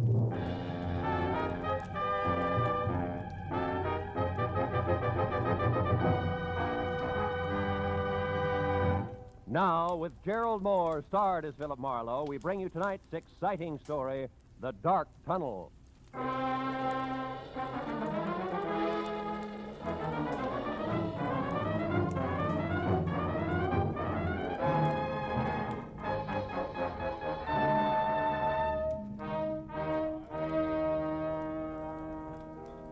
So, after being hitched 1 month, Marlowe, 30 days, where am I? I don't know. Where are you? Out in the cold, and with enough unpaid bills, Marlowe, to choke an elephant. Fur coat, hats, shoes, dresses, the works. Furthermore, she tells me it's only the beginning, sweetie pie. Yeah, well, that's tough, Louie. I'll see you, huh? Hey, hold on. How about another scotch, Marlowe? Oh, no, It's only 10 o'clock. One for the road on me, huh? Now, listen, Hey, Mike, Johnny Walker twice. Okay. Unless, of course, I'm bending your ear too much, Phil. Oh, how could you say a thing like that? Look, Louie, I've had a long day. I want to go home. Fair enough. I'm glad I bumped into you. I'll see. You drive west, don't you? Yeah. Would you mind dropping me off, huh? No, Louie, it'll be a pleasure. Swell. Skip the drinks, Mike. Make up your mind, will you? Well, like I was saying, Phil, first it's her mother moving in on us, then it's both of them drinking my special stuff like it was water, then these clothes I already mentioned. So I asked myself, what'll it be next, Louie? What do I get for an answer? All right, Louie, what do you get? Divorce, my only out. And you get my point, huh, Marlowe? Yeah, I get you. My car's around here in the alley, Louie. Check. Well, now, divorce is something a guy wants to think about. Thinking guy, that is. And you know, Marlowe... Hey, wait a minute. That's a cute little exhibition, huh? Hey, quite a scrap. Scrap nothing. It's a few inches short of murder and closing fast. You better break it up, Louie. Hey, Heavy. Yeah? Kind of a hot night for this, isn't it? What do you want, Sonny? I'd like to hold your coat. Seems to be cramping your style. He's in one piece. Why, you lousy long nose. Don't worry, I am. How do we go on, Muscles?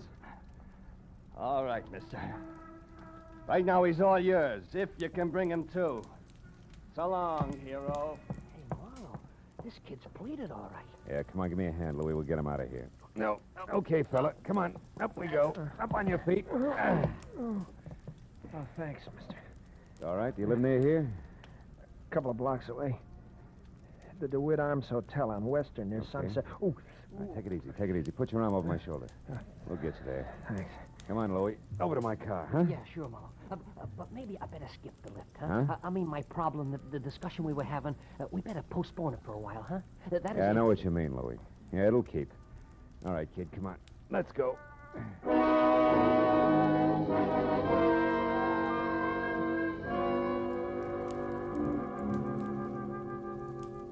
The DeWitt Arms on Western was one of those cheap stucco and neon sign little hotels where the lobby floor is threadbare carpet and cigarette butts. The furniture is chained in place, and there are always the usual number of John Smiths on the register. By the time we were there and in the dingy, cramped room, number 111, it was no bigger than a cell. I knew that the boy with the swollen face who leaned heavy on my shoulder was 25. Answered to Ira Clausen, and he knew that I was a private detective without a job on my hands. Then I began to learn a little more. That slick guy in the alley, Mr. Marlowe, his name's Link. Austin Link. He runs the New Blossom Dance Land on North Hoover. Well, what is he to do with this Julia Thayer? Well, I'm not sure. It was the last place she worked just before she dropped out of sight a month ago. I don't think I'll need this towel anymore. I feel... Ooh, take it easy. Take it easy. You better stay on your back, kid. Yeah.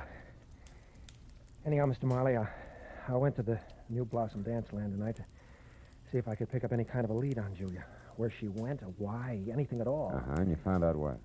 In Austin Link's office, in a desk drawer, this newspaper clipping. Mm-hmm. It's a month old, like Julia's disappearance. But otherwise, it doesn't make any sense to me. It was stapled to this picture of Julia. Here. Guess it was used in an ad for the dance hall or something. Hey, she's a pretty girl, isn't she? That clipping, what's it all about? Well, I'll read it to you. You mind closing the window first, Mr. Marlowe? I think I'd rather have it hot in here. Yeah, I know I would. Every jerk thinks he's Valley. All right, go ahead, kid. Well, the headline is Faye Patillo killed in car wreck, and then mystery surrounds death of famed gangland woman. Faye Patillo. Hollywood's glamorous first lady of crime in the rackets. Yeah. It says she was killed late last night when her car plunged from Lookout Mountain Road at a hairpin turn. However, the police are puzzled by the fact that although the 40-year-old redhead was in her own car, she was not found at the wheel, but in the back seat where, according to the condition of the wreck, she could not have been thrown. Furthermore, no sign of any driver dead, injured, or otherwise was or has been found. I know all about that one. Now, look, is that all you have to go on? Well, not quite, Mr. Marlowe. There's one thing more. What? Just before Link caught me in his office and I ran and hid, as far as the alley where you found me, Yeah. I overheard him talking to someone on the phone about Julia. I have no idea who it was, but Link was very respectful, and he was given a private telephone number. A number he was to remember, not write down. You know what it was? Yeah. Washington 7017. 7017. That's it, Mr. Marlowe. That's not quite, Ira. That's only half of it. What do you mean? You and Julia, why you want to find her, what she means to you, why you haven't gone to the police. Well? I'd rather not say, Mr. Marlowe, if you don't mind. Okay. Suit yourself. Well, good luck, kid. When you're on your feet again, play it a little neater, huh? You'll stay on your feet a lot longer that way. Mr. Marlowe, wait. Hmm? Please. I want you to work for me. I'll tell you everything. That's better. May help, kid. Anyway, it can't hurt. No. Not any more than it has already. Began back home, Mr. Marlowe, a couple of years. The story Ira Clausen told me I'd heard before. So had anybody who'd spent more than a weekend in Hollywood. Only the names were different. Julia Thayer had loved Ira loved Julia, all this in Cedarville, Oregon. Then the snapper. Someone says Julia's not only beautiful, but has talent. She's wasting her time in Cedarville. Julia believes this, packs her bags, scrambles for movie land, where she falls flat on her face, which isn't quite as gorgeous in Hollywood as it was in Cedarville. Then it's no dough, lots of pride. You gotta eat to live, so you get a job. That was where the New Blossom Dance Land came in. And when the letters quit coming on the home front, Ira started to worry. He knew that Julia needed help. Mr. Marlowe, and followed one lead after another. Got as far as the alley where I collected you. Okay, kid, I think I've heard enough. Then you'll help me? Yeah, I'll try. Call you later.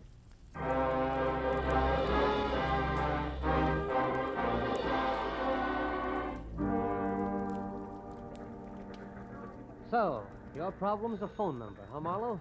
Washington, what was it? 7017. Hey, Callahan, that's a handy book. Newspapers need handy books, Marlowe. People clam up too much these days. I blame the movies myself. Hey, no such animal. It could be a new number, or didn't I mention that? You didn't? All right. We'll try the supplements. Get one from the phone company every month, like a bill. Let's see. Wallace, Washington, 5,000, 6, 7, 7,000. Yep, here it is. 7017. Good. Address 1622 Ramona Boulevard, which would be East L.A. and Industrial. Listings Southern City's warehouse. Ring a bell? A cannon. Southern City's warehouse is just one of the interest of L.A.'s answer to whatever became of the big bootleggers. I mean Joe Stapp, a very smooth, very nasty man. Yeah, this I've heard. Now tell me, Callahan, does he also happen to own the New Blossom Dance Land over on North Hoover? He does? Now you tell me, Phil. There's a story I could use here? Oh, no story. Uh-huh. You know, Marlowe, it's just like I said. People clam up. Too much these days. Yes, all right. Good night, Callahan.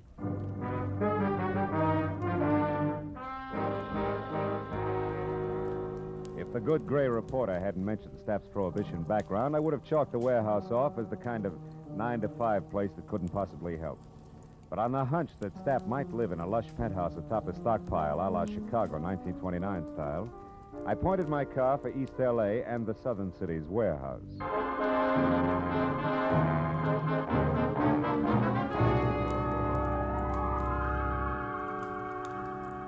20 minutes later, when I was there and saw a step-down Hudson outside and soft light oozing over the edges of the roof, I didn't regret my move. Not at least until I'd found a flat metal door and had pushed the button attached there, too.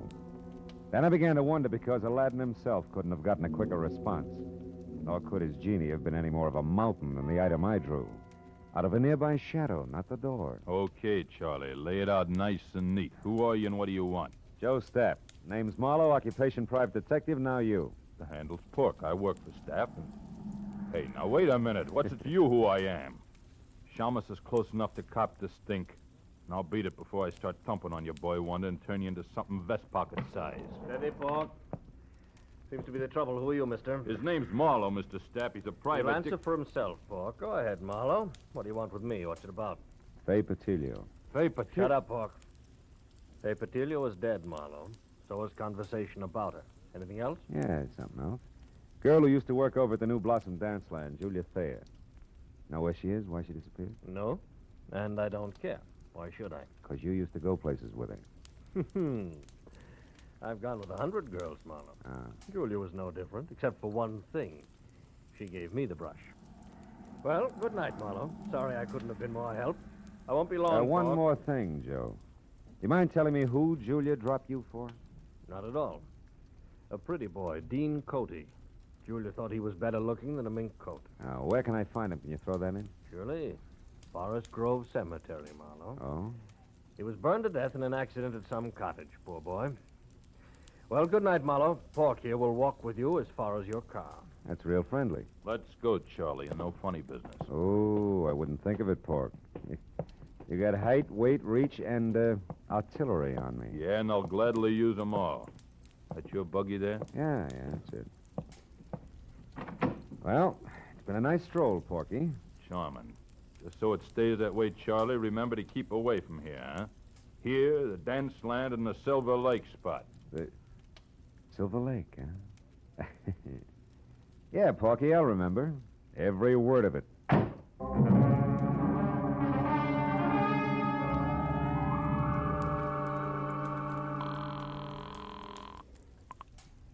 City desk. Callahan, go ahead. Marlowe again, Callahan.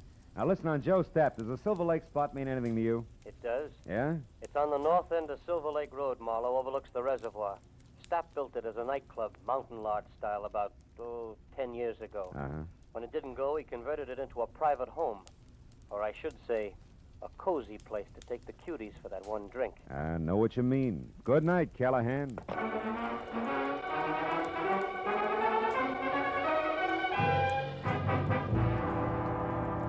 The Silver Lake Reservoir was only a mile off Lower Sunset Boulevard, but the setting could have been a street in Switzerland. The lodge Callahan told me about stood out among the neat little chalets that skirted the water's edge like a Sherman tank in Toyland. Also, it was showing light from a screened-in porch. So when I was out of my car across a shaky rustic bridge that spanned the promise of a creek and moving up close, I didn't have any trouble spotting the girl I saw inside talking earnestly into a telephone as Julia Thayer, by build, size, and color of hair. About the face, I couldn't say. It wore a hat that sported enough veil to mosquito-proof twin beds. Oh, that's different. The tunnel. All right, I'll wait there. Yes, as soon as possible. Goodbye. Hello, Julia. Who are you? What do you want? Quite a bit, honey. But for a starter, let's say that I'm a private detective named Marlowe, working for a guy who's worried sick about you. Ira Clausen. Ira Clausen? Well, Who's that? Yeah, well, I'm not sure, but maybe he's the world's greatest sucker. Now, let's level, baby. It's getting late for guessing games, huh? I'll say it is. Oh, what's the use? What do you want to know, Mr. Marlowe? Too much to chat about here. The owner's no friend of mine. Come on, we'll take my car. All right, whatever you say. I'm tired of running. Let's go. Will you take my arm, please? This darn bridge scares me silly. Oh, sure. Just watch your heels on those loose planks, huh? You okay? Uh-huh. I think I'm going to be just fine, Mr. Marlowe.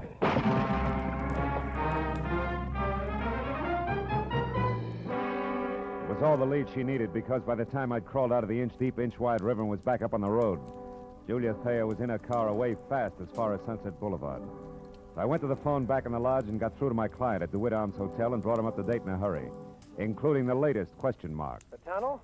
Well, of course I've heard of it, Mr. Marlowe. Matter of fact, I've been there. Why? Well, it's where Julia's heading right now. Now, what's the location of it, Ira? Ira! I'm still here, Mr. Marlowe. Yeah. You sound real different. I don't get it. What's up? Very personal business, Mr. Marlowe. You see, I'm Ira Cody, not Clausen. Dean Cody's... Brother, Mr. Marlowe. Brother who's out to get the girl responsible for his burning to death. Julia Thayer, the cheap scum. So Marlowe played Patsy. Oregon, the boy-girl pitch. You made it all up. Every bit of it. Mr. Marlowe, before I needed your help. Now I don't anymore. Get lost.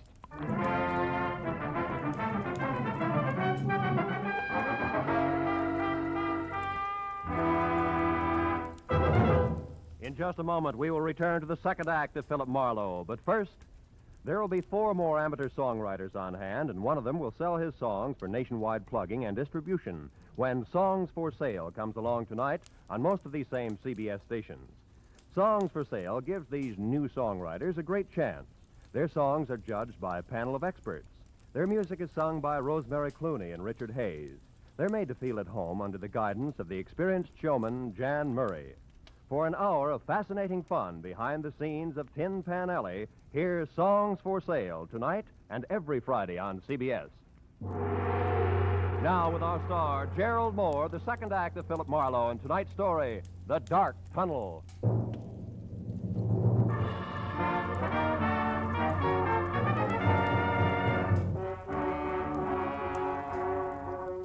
I stood there for a minute after Ira Cody hung up and tried to figure my next move, while the phone in my hand quietly buzzed sucker. A pair of haywire lives was scheduled for a smash-up, and I'd let myself get mixed up right in the middle. Now my only chance to do something about it was to find out fast what was meant by the tunnel. I started out of the place, but only got as far as the front door. You going somewheres, cutie? That rod makes you 6 feet taller, doesn't it, Porky, huh? I don't like you, Charlie. You played a dirty trick on me. Trick? What are you talking about? When I slipped and mentioned Silver Lake, it made Mr. Stapp mad at me, and I don't want Mr. Stapp mad at me. That I can understand. Now, look, you feel like talking this out? No. Oh, listen, you dumb ape. It's for your own good. Something's going to happen tonight that'll make your boss a lot madder than he is now. I'm the only one who... You're just trying to trick me again, but it won't work. Not this time. First, we lift your gun. Now, get going. We'll take your car. Porky, you're going to hate yourself for this in the morning when Stapp finds out. I doubt it. You see, Charlie, it's his idea. Now get going.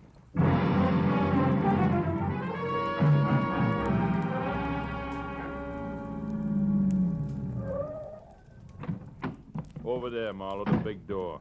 I don't suppose Stapp would bother to tell you why he wanted to see me, would he, Porky, huh? No. That's none of my business. Yet. What do you mean by yet? Oh, he might want you to tell him something you might not want to. Then it's my business, Charlie. Go on, open it up. That's enough. Inside. Well. Real genuine warehouse, huh? Chains, tackle, even a hand truck. Well oiled, too. Don't tell me your boss is going legit. Never mind that junk. Just stand right there. It'll like it. This crazy door lock. Here, Pork, try something heavier. Like this truck. Ow! My leg! Why, you... Now it's your chin! Good night, Charlie.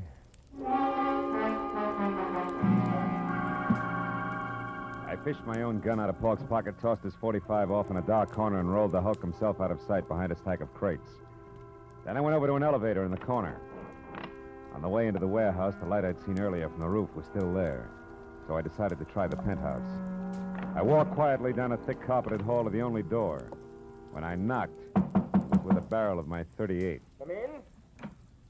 Well, hello, Marlowe. I've been waiting for you. A gun? Hey, how come... Pork? Pork! Save it, Joe. Oh, that dumb cluck. Yeah, big wheel like Joe Stapp ought to afford better help. Now, I'm holding the gun, so I'll ask the questions. What and where is the tunnel? A tunnel is a hole, Marlowe, usually in the ground. Delivered, Joe. It's got a lot to do with your girlfriend, Julia. Julia? Oh, that's a hot one. I went to all this trouble to haul you in here for the same reason. Then I'll put down the gun and let's talk. It makes me nervous. I'm not interested in your nerves. I'm interested in your talk. All right. Now, you've got a long nose, Marlowe, and poking it around, you might find out enough to get real curious and call in the cops. That I can't afford. Uh-huh. So I'm going to level with you, tell you what you want to know, just so you'll lay off. Got a deal? I'll let you know. All right. You wanted to know about Julia. Yeah. Nothing like Julia Thayer ever happened in my life before. Most beautiful thing I ever saw. Sweet and soft, made me ashamed of myself. Somehow I don't hear violins. Marlowe, I'd have done anything Julia asked me to. And all she ever asked of me was to give her up. For Dean Cody? Yeah, Dean Cody. Young physique. It wasn't all wasteland like this.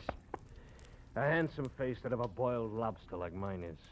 She was crazy about him, fascinated, and I didn't blame her. Unfascinated, and I didn't blame her. Until I found out he had the morals of a rattlesnake. Keep talking. Cody was rotten, Marlowe. Dirty, clear through. Cheating on Julia every time she turned around. I couldn't stand it. I tried to tell her. Only made her hate you, huh? Look, Stapp, so far this is no better than a serial and torrid romances. The point. I'm getting to it, Marlowe. One night I thought I could convince her, because Cody had a date with Faye Patillo. I don't have to tell you, she was the lowest thing in town. They were going to a spot up on Lookout Mountain, so I told Julia. She went up there and waited. They showed, all right. Both loaded. She saw him take that dive off that hairpin turn. When she got down to him, they were both dead. Wait a minute. You told me Dean Cody was burned in the cottage. Sure. That's what I'm still telling you. Julia was so far gone over that louse, she pulled his body out of that wreck, hauled it all the way down to that cottage at Malibu, and then set fire to the place. So the world would never know he's going with a tramp like Faye Patillo, huh? Yes. How'd you like to have that kind of loyalty on your side, Marlowe, huh? Anyway, after Cody was gone... Cody's young brother's in town, Stapp. He thinks Julia's responsible for Dean's death, and he's going to kill her. What? They're scheduled to meet at that tunnel I asked you about. Now, where is it? Stapp, I asked you. I heard you. Tunnel's an old abandoned underpass in back of the New Blossom. But we're not going there, Marlowe. We're going to sit tight and let it play as is. Are you nuts? Not anymore. Julia was out of her head that night. Something went wrong when she started that fire. She got caught in it herself, Marlowe. You mean she was burned? Yeah. Her face. It's bad. She'll never be right again, no matter how much plastic surgery. Yeah, but there's no reason to let her be murdered. That's a matter of definition. You see, Julia's still in love with the memory of Dean Cody, Marlowe, so we'll just forget it and let it play itself out. We'll forget nothing. I got the gun, Stapp. But you're going to drop it, aren't you? Otherwise, I'll have to drop you. Oh, fine. I remember you, Austin Link, Knuckles in an alley. Drop it. That's right, Nosy. What's the word, Joe? Get him out of here, Link. Get him out of my sight. I don't care where you go. Come on, Slick. Let's go. Just sit on him for a few hours. We'll talk it over then.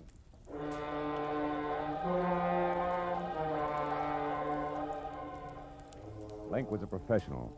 He stayed exactly far enough behind me to be always out of reach, but always close enough to keep me under control. All the way down in the elevator, I watched for a chance that never turned up. Then as I rounded a corner and headed for the big door again, I glanced at the stack of crates. Pork had come, too. He was on his feet behind them, a heavy steel pulley block in one hand, his face a stupid mask of blind hate. He slammed the block at me with everything he had. I'll kill you! Oh! I dropped to the floor and heard the thing connect behind me. It had caught Link dead center. He fell like a bag of sand. Before Pork realized what had happened, I charged the stack of crates through my shoulder against it. Made it to the door and out in one dash. My car was sitting where I'd left it. I heaved a sigh of relief and piled in.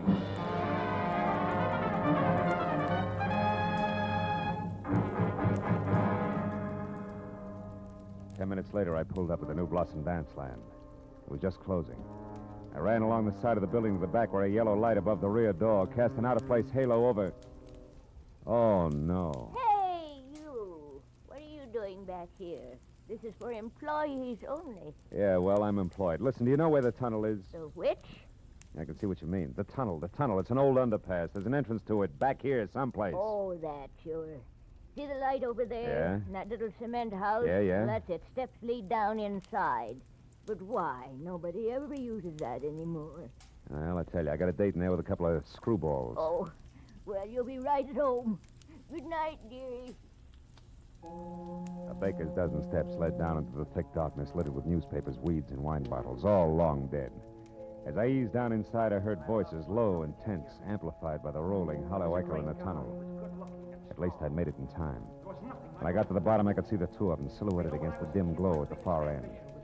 I pressed my back against the wall, thought about my empty shoulder holster, and moved toward them. And you killed him, didn't you? You're making a mistake, Ira. A terrible mistake. No, you killed him, all right. You and that beautiful face of yours that he couldn't resist. Why are you hiding it behind a veil? You used to be so proud of it. You killed Dean just the same as if you'd shot him. But you're not getting away with it, Julia. I'm going to square it up for him right now. Ira! What? Marlowe, how did you find this place? I found plenty beside that, Ira. Give me that gun. No, you're not going to stop me. Even if you shoot, I'll kill her first. I don't have a gun, Ira, but I got facts. Before you shoot anybody, you better listen. Julia wasn't responsible for Dean's death. He was. Everything she's done since then has been to protect what little good there was left of his crummy reputation. You're a liar. I can prove it. Dean went bad, Ira, all bad. He was a low, double-crossing cheat. You're lying. The night he died, he was two-timing Julia. But in spite of that, she risked everything to move his body from a smashed-up car. So nobody would ever find out what really happened to him. It's true, Ira. Stop it! You liars, both of you. I won't let you say things like that about my brother. You don't care if he's dead, Julia. You'll do all right. You've got the kind of beauty all the men go for. And you, Marlowe... Shut up, you crazy punk. Stay back. Admit you're a liar, Marlowe. Admit it or I'll kill you. I swear I'll kill you along with Julia. You'll be doing me a favor. You haven't seen my face lately, have you, Ira? I never want to see it. I think you better, kid. Got a match, Marlowe? Sure. Here. Look, Ira. You can't be Julia. I was burned, Ira. It happened to me when I tried to hide the kind of rotten trash that Dean had been mixed up with. The only reason she did it was because she loved him, maybe more than you did. Now, come on, kid, let's have that gun. You don't want to kill anybody. No. I don't want to kill anybody. Julia, I'm sorry. Ira! Let him go, Julia. The hard part's over now. He'll be all right. I'll look in on him after a while just to be sure. But, what about you, huh? What about me?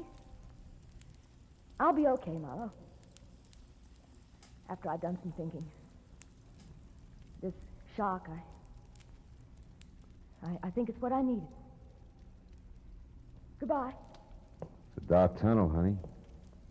Think you can find your way out alone? Yeah? Yeah, I'll find a way out alone. One of these days.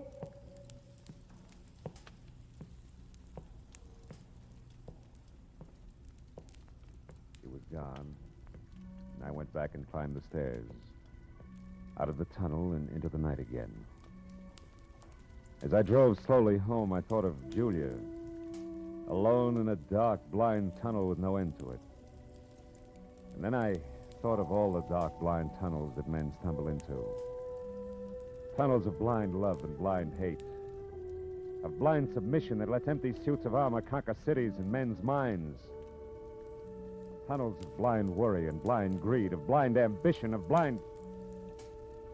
But then I stopped because I was getting no place except into a blind alley.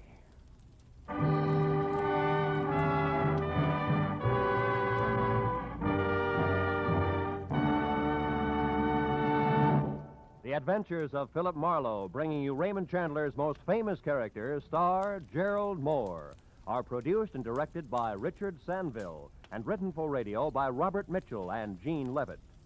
Featured in the cast were Lorene Tuttle, Bob Sweeney, Paul Dubov, David Ellis, Barney Phillips, and Larry Dobkin. The special music is composed and conducted by Richard Arant. Be sure and be with us again next week when Philip Marlowe says... This time, Greed in a green suede dress, a diehard from Dixie and a cuckoo coin collector, added up to violent death for two. and all over $50 in Confederate money.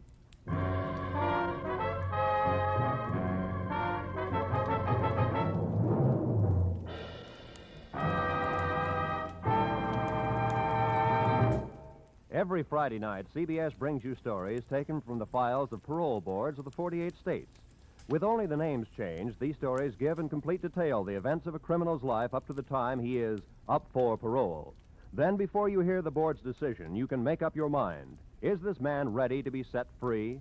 It's been hailed by press and public alike as an outstanding anti-crime show. And you can hear it now by staying tuned, because Up for Parole follows immediately on most of these same CBS stations.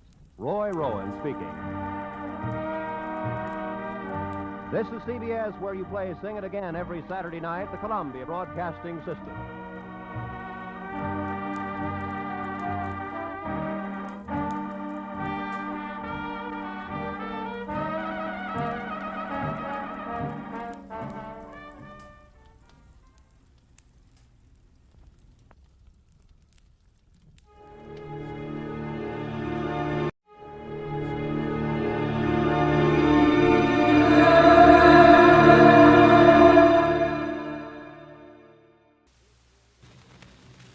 Here's another in NBC's great parade of new shows.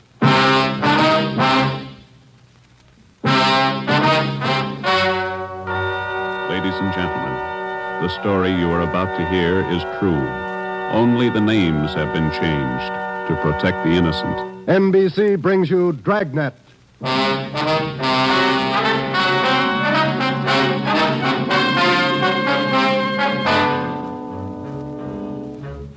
You're a detective sergeant. You're assigned to homicide. A mad killer is loose in the city. In every instance, he leaves the murder weapon behind. There are no fingerprints, no clues to the killer's identity. Your job, get him. Dragnet, the documented drama of an actual crime, investigated and solved by the men who unrelentingly stand watch on the security of your home, your family, and your life. For the next 30 minutes, in cooperation with the Los Angeles Police Department, you will travel step by step on the side of the law through an actual case from official police files. From beginning to end, from crime to punishment, Dragnet is the story of your police force in action. It was Tuesday, June 3rd. It was warm in Los Angeles. We were working the day watch out of homicide. My partner's Ben Romero. The boss is Ed Backstrand, chief of detectives. My name's Friday.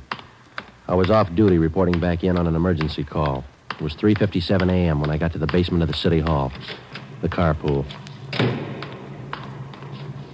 Let's go, Friday.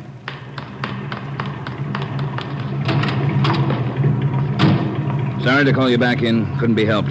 All right, Ben. Okay, Skipper.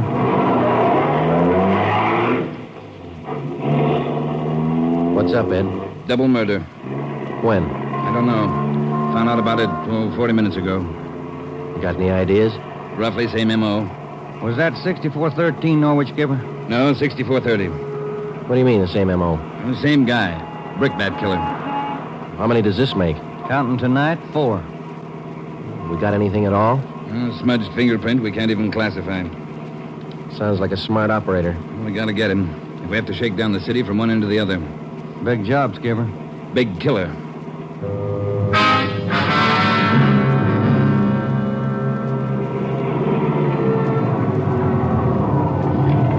At 4:26 a.m., we pulled up in front of 6430 Norwich Drive, a small group of bungalow apartments facing on an oval-shaped garden court.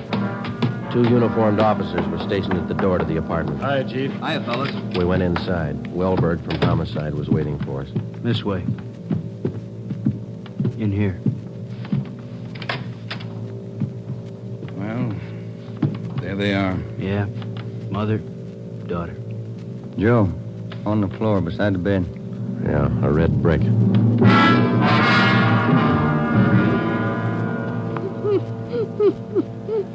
Miss Hafters, we know how you must feel about all this, but would you please try to answer a few more questions for us? Yes.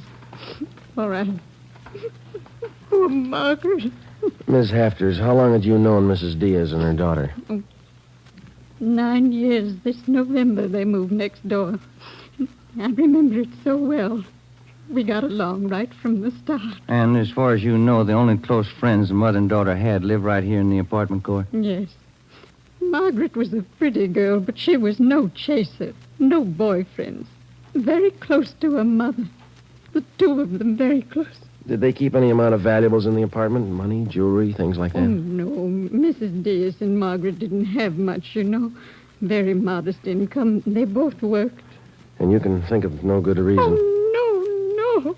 Oh, poor Margaret. Poor Mrs. Diaz. Lying in there. Shock. It's a terrible shock. Wellberg, Yes, Sergeant. would you show Ms. Hafters back to her apartment? Sure, Sergeant. Thank you, Miss Hafters. We appreciate it. Yes, thank you. Poor Margaret. Poor Mrs. Diaz.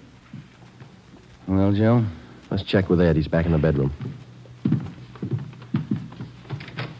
That's that over there, will you? You get anything from the neighbors? The usual, Ed. No jealous boyfriends, ex-husbands, nothing like that. Boys find any evidence yet, Skipper? I'm still working on it. You got any theories? Well, we know the killings were all done by the same guy. Mm-hmm. Cuts the same pattern out of the window screen. Cuts the same pattern with a glass cutter out of the window. Reaches in and flips the locks. All right, where's that leave us? And before he gets inside, he makes sure there are only women in the house. That means he probably watches the house for a few days. Yeah. Once he gets inside, he wants only one thing, to kill. He's never taken any valuables. As far as we can tell, he's never searched for any. What kind of a man works like that? I think the guy's kill crazy. Hey, fellas. Yes, Donner? Here's a break. 2 fair prints. 1 thumb, 1 forefinger. What'd you get, Pete? Only got 9 points. Not enough to go into court, but enough to make him. We'll know him when we get him. Yeah. Found the prints on the lens of the old lady's eyeglasses. Probably knocked him off the night table when he went after her. And when he was done, he put him back on the table. Yeah. Had blood on his hands, see? Yeah. That's funny, isn't it? Why would he go to the trouble of picking up the woman's glasses after he killed her? We'll ask him when we find him.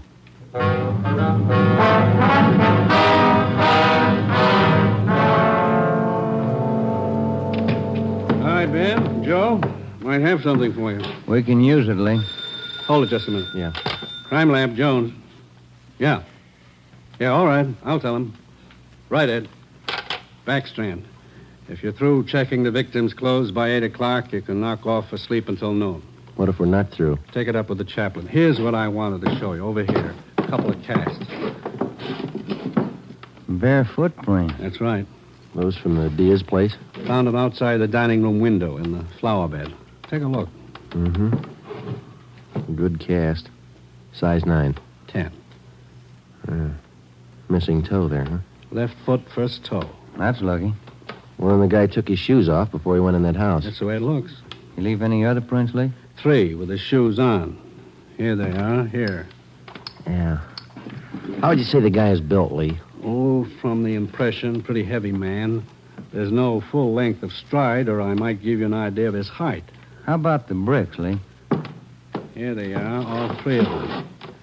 Used this one in the first murder, this one in the second, this one last night. Leaves them around like calling cards, and there's no way to check them. You'll never get a fingerprint off a common red brick like this, Ben. Surface is too rough. Well, we got an idea of his weight. We know that the first toe's missing from his left foot. That's something. The one we had yesterday. We can check that missing toe in the amputation file, Joe. Yeah. Well, we better get back. Pete ought to have those prints ready, too. Thanks a lot, Lee. Okay, fellas. Say, they post the bodies yet? Yeah, they're doing it now. Same as the first 2. The brain? Concussion, hemorrhage. They didn't have a chance. Hold it a minute. Crime Lab, Jones. Sure, just a minute. Either one of you fellas. I'll get it, Joe. Okay. Yeah, Romero. Yeah.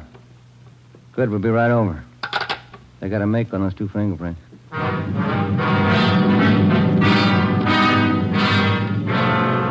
Okay, Joe.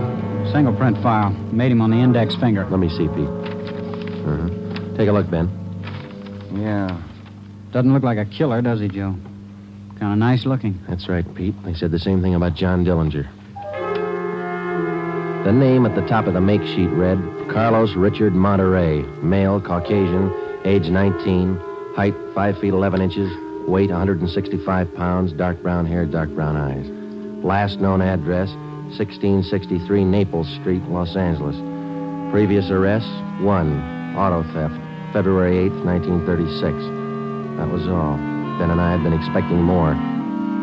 The information on the mama sheet for Monterey was 13 years old. So was the picture.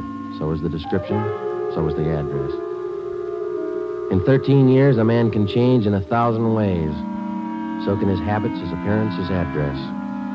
In 13 years, everything can change except two things. A man's fingerprints and a physical deformity.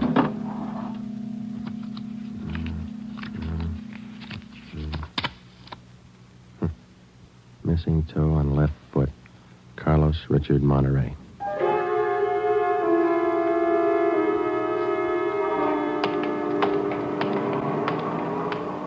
Here it is, Joe. 1663 Naples. Yeah, come on.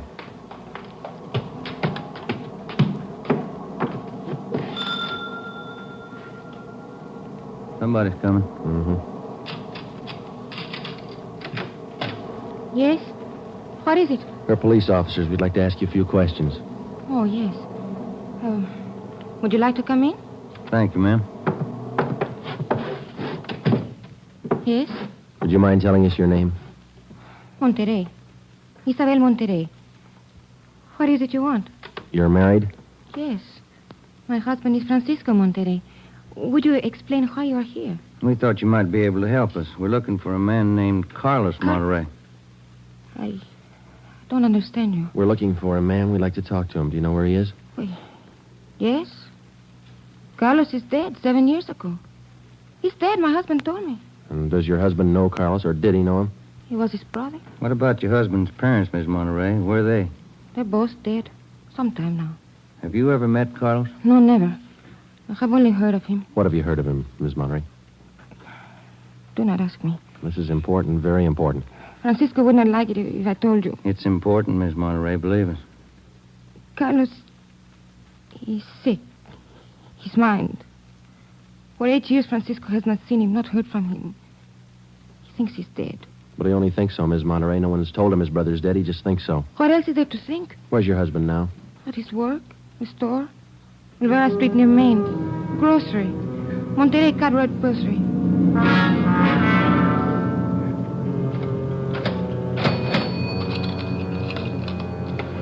Here's your change. Thank you, Mrs. Myers. Now, look, officers, you know how it is. You don't like to let these things get out. That's why I trust you. You can trust us, Mr. Monterey. We just want to check on a few things. Oh, fine. Always glad to help out if I can. Well, can you tell us if your brother was ever in a mental institution in his life? Oh, I know there was nothing wrong. 1923. Got a little bad, so Mom and Dad had to put him away for a while, just till he calmed down. I remember the day. Sometimes, dumb, stupid kid, what did he know? Standing there by himself in the train, crying. The public nurse, stupid way he cried. What do you do? I cried, too. I was only 10, Sergeant. I saw him go. He was alone. Later on, Mr. Monterey, your brother was released from the state institution. Yeah, he was 16. And then he started running around, playing tough, carried a gun, lived by himself. He never came around. He dropped from sight about 1938. You haven't heard from him since then? Nothing. Never seen him. Do you know of anybody who might have seen him? Oh, there was a girl he had. Anita something. On Soteo Street. Anita Martin, yeah, that's it. Soteo Street. Maybe she's seen him. Ask her. Maybe she's seen him. Carlos Monterey? Not in a year. Last March he was in. When I was working at the Peacock, down on South Main. He came in, we talked for a while. That was all. And you haven't seen Carlos for the past 2 months or so? I tell you, no. Has he written to you? Has he phoned you? Once, 3 weeks ago, he phoned. Here. He left a message with my girlfriend. But he didn't call back again. Now, that's it. That's all I know. Thank you, Miss Martin. Here's our card. If he does call, well, you'll let us know. Yeah, I'll let you know. You liked Carlos, is that it, Anita? Like him? No, I didn't like him. He was funny. But he was nice. You know, I pitied him. Why did you pity him, Miss Martin? Well, he was a good fellow who was strange. He could smile, you know. He had a nice smile, but you could tell he was never laughing. There was something in his mind, Something. Oh, I don't know.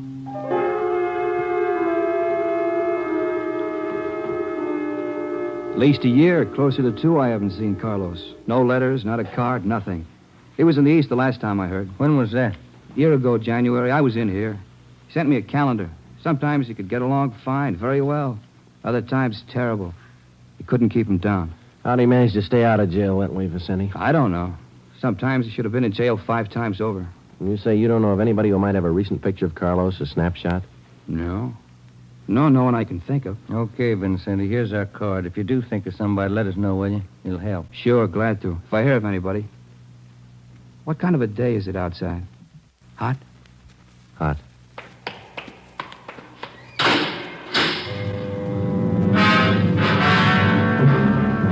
By 5 o'clock that afternoon, Ben and I were certain of one thing. Carlos Monterey was in the city of Los Angeles, somewhere. We drove back to the office and told Ed Backstrand about our interviews with Monterey's relatives and his friends. Inquiries and requests for further identification and information on him were immediately relayed to the state mental institutions.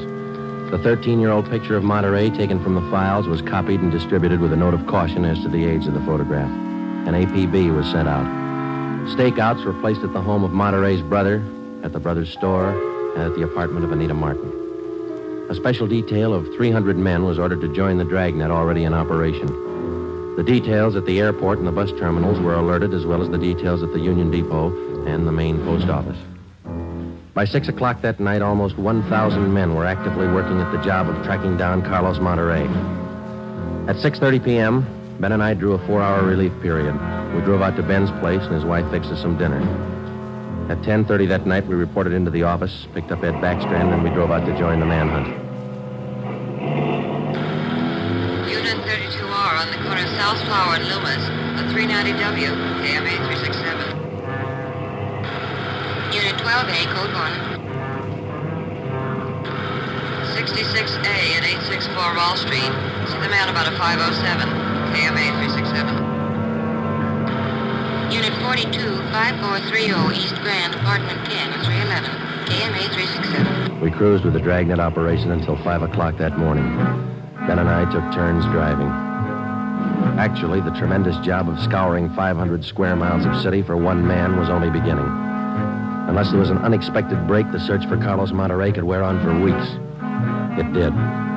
Night after night, the manhunt went on, and day after day. There was no break.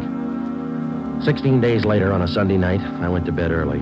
I read a while, and then I turned off the lamp and went to sleep.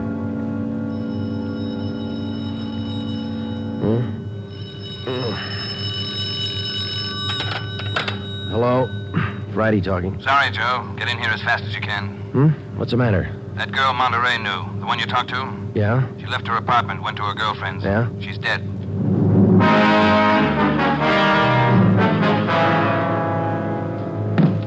There it is. Ordinary red brick. Found it by the body.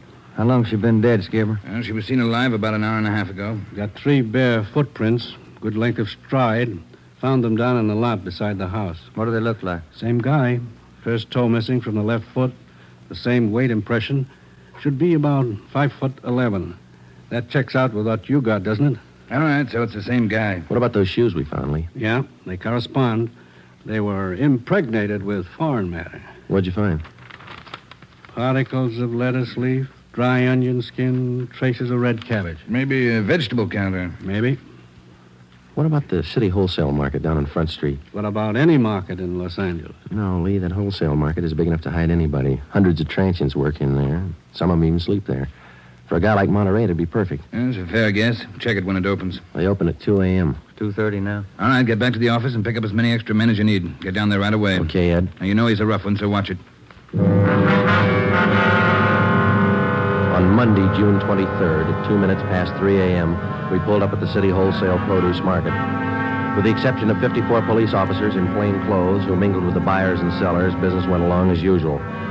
The market itself covered almost 3 square blocks in the lower part of the downtown area. It was divided off into hundreds of individual stalls by flimsy wooden partitions. To make the search even tougher, the place was crowded. For the first 45 minutes, we had the men circulate at random through the crowd on the chance that one of them might spot Carlos Monterey from the 13-year-old picture. It didn't happen. After that, we started a systematic canvass. We talked to the customers, we talked to the managers of the different booths, we gave them Monterey's description, we showed them his picture. Nobody recognized him. We checked the employment records one by one. Not a sign. Sorry, Sergeant. I'd like to help. I've never seen the guy. Okay, Mr. Snyder, thank you. We sure picked the sweet jobs, don't we? Oh, yeah, we could spend a year at this. Oh, Sergeant Friday. Yeah, Kamansky. Did you find something? Guy at the booth over there against the far wall. Thinks he might have hired Monterey a couple of days ago. Come on, Ben. Where? Over there, Sergeant. You showing Monterey's picture? Yeah, he thinks it might be him. Mr. Fresnetti, this is Sergeant Romero, Sergeant Friday. Yes, I told you, boy, Sergeant. This fellow Carlos, I hired him to help last Thursday. Big rush for me now, so I hired him. You sure he's the man? In the picture? I think so. A little older, maybe. Oh, but I know faces. He's the man. You're looking for him? You say you hired this man last Thursday? That's right. It's a big rush for me now in the morning. I hire him Thursday. He worked Thursday, Friday, Saturday. But he don't show up this morning, so I got no use. Too many men to pick from. He don't show up, I let him go. What kind of work did he do for you? Same as he did for Schiller down there. Heavy work. Moving the stores, cleaning up. What kind of produce does Schiller handle, Mr. Franzenetti? Fancy, very fancy vegetable. Produce does Schiller handle, Mr. Franzenetti? Fancy, very fancy vegetable. Is a choice. New potatoes, expensive red onions. Schiller sells to the big hotels. Does Schiller handle brown onions, Mr. Franzenetti? Oh, only the best. Big dealer that Schiller sells it to the big hotels. How long has this Carlos been working around the market? Oh, I don't know. Is it just like the rest? First he worked for me, then Largo Massini, then Schiller. Hey, why are you looking so hard for him? He stole something? He murdered somebody. Him? Mamma mia, murder. Do you have any idea where Carlos lives? Oh, me? No. And if he comes back here, I tell him to get out. I got nothing to do with this trouble. No, you'll tell him nothing, Mr. Fresnetti. Here's our card. If you see Monterey again, call us. Say nothing to him. Oh, sure. I remember. Joe, call the chief at the office, will you? Message just came in. Thanks, Al. Come on, Ben. Yeah, there's a phone booth. See? No, I don't. Where? Straight ahead, little left. Oh, yeah. You got a nickel? Let's see. Oh, yeah. Yeah, there you are. Thanks. I'll see what Ed wants.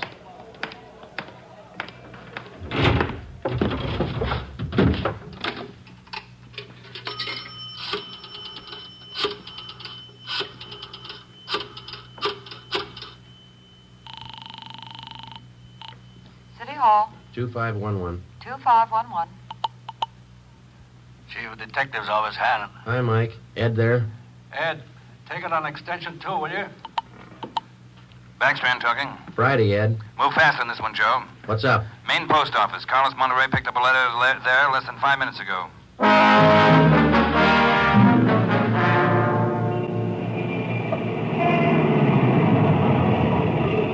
Come on, Ben. There's Ed over there with Wellberg. Yeah. Traffic short jammed up around here. Hi, Ed. Friday, Romero. You all set, Wellberg? All set, Chief. Spring Street to San Pedro. Sunset the first. Got it covered. Good. What's the story? Post office detail tipped us off. 5 minutes after 8, a man answering Carlos Monterey's description picked up a letter at the general delivery window. That was 16 minutes ago. Who spotted him? Sam Lane. He got a look at him just as he was leaving the window. Called to him to stop, but Monterey ran. Lane called me, and we threw a net over the area for 6 blocks around. And Monterey's still somewhere inside this area? I don't know how he could have gotten out. What's next? Well, I'll give him an hour to break for it. After that, we start a house-to-house search of the whole area.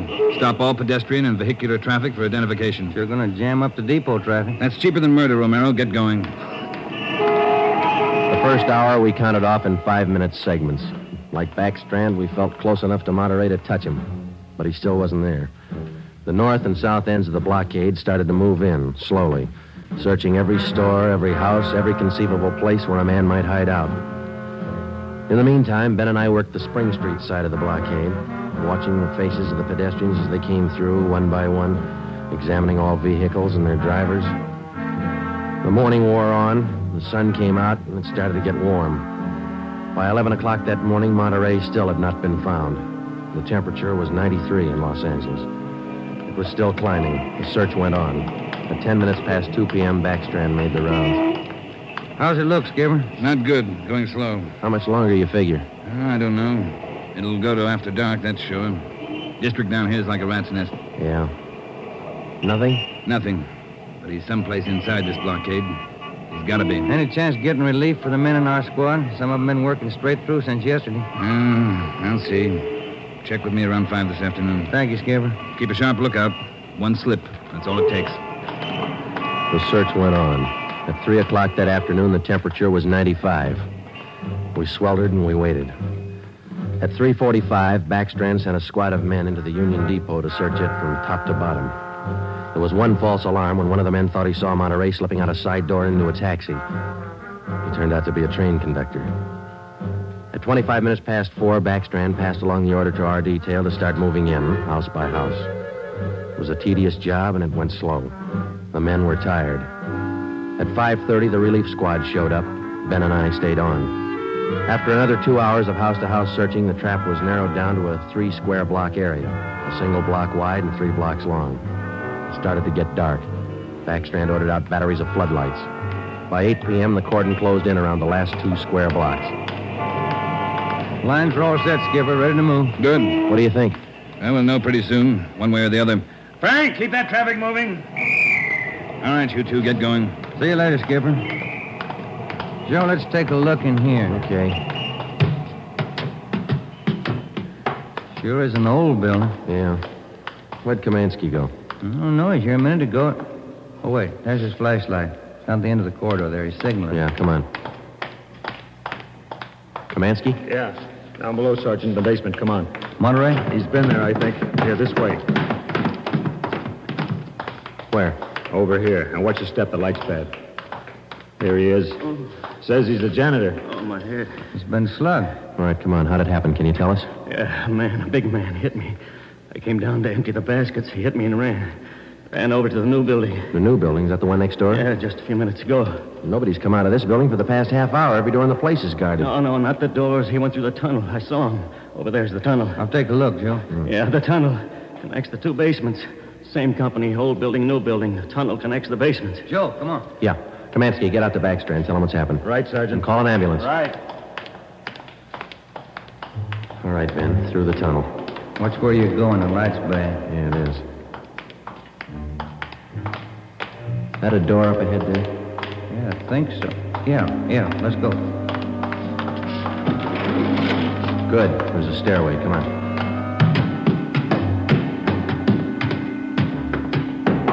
Watch the doors. Joe, the elevators. They're both on the 3rd floor. Let's head for the stairs. Ben, come on.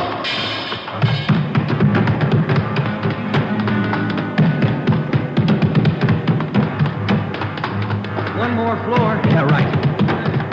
Come on, hurry. Yeah. Look, top of the stairs. There he goes. All right, hold it, you. Stuck in the elevator. Joe, he's going down. Well, we'll never make it on the stairs. Joe, look. This other elevator. The control lever's bent. Let's try it anyway. Yeah.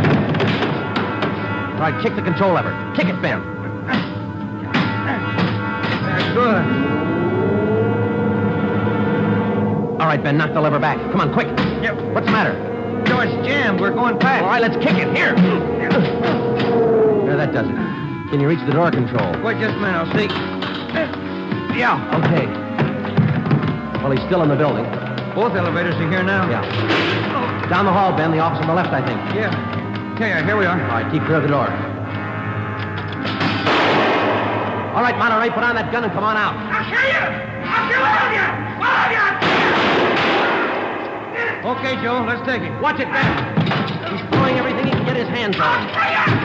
Come on! Come on! I'll kill you! Get away! I'll kill all of you! All right, Monterey. Come on, you. Hurry up! Everywhere you kill you! Okay, Ben, take him.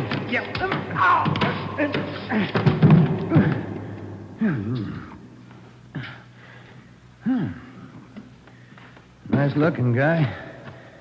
Clean cut. Yeah.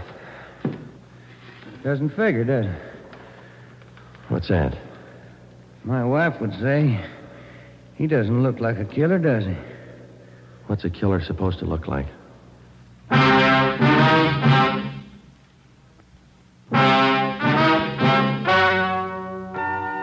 story you have just heard is true.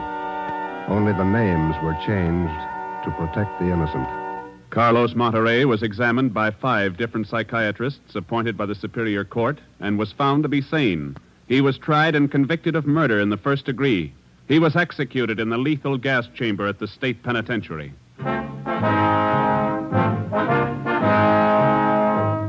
You have just heard the 17th in a new series of authentic cases from official files. Technical advice for Dragnet comes from the office of W.A. Wharton, Acting Chief of Police, Los Angeles Police Department. Tonight's program is dedicated to motorcycle patrolman John Kramer of the El Paso, Texas Sheriff's Department, who on the afternoon of April 26, 1940, gave his life so that yours might be more secure.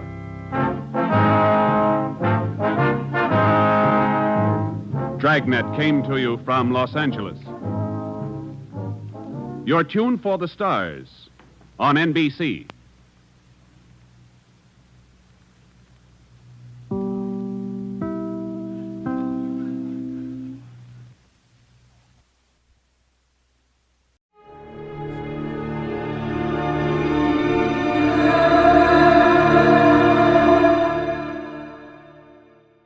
For your enjoyment, Wrigley's Spearmint Chewing Gum presents from Hollywood Edmund O'Brien as Johnny Dollar. Good evening. This is Mr. Snell, secretary. Oh, sure. Hi. I was unable to reach Mr. Snell before he left for the West Coast, but he asked me to outline the case to you and hoped you'd follow him out there.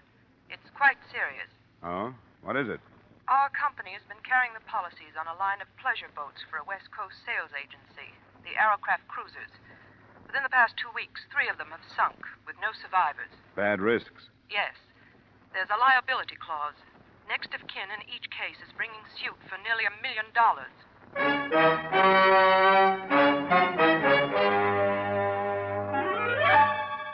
Edmund O'Brien in another adventure of the man with the action-packed expense account. America's fabulous freelance insurance investigator. Yours truly, Johnny Dollar.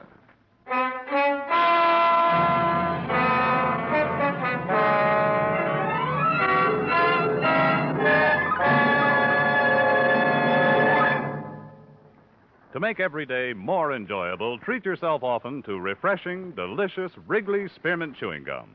Here's a taste treat you can enjoy indoors, outdoors, at work, or at play. The cool, long-lasting mint flavor refreshes you. The smooth, steady chewing helps keep you fresh and alert. Adds enjoyment to whatever you're doing. Wrigley's Spearmint Chewing Gum. Healthful, refreshing, delicious.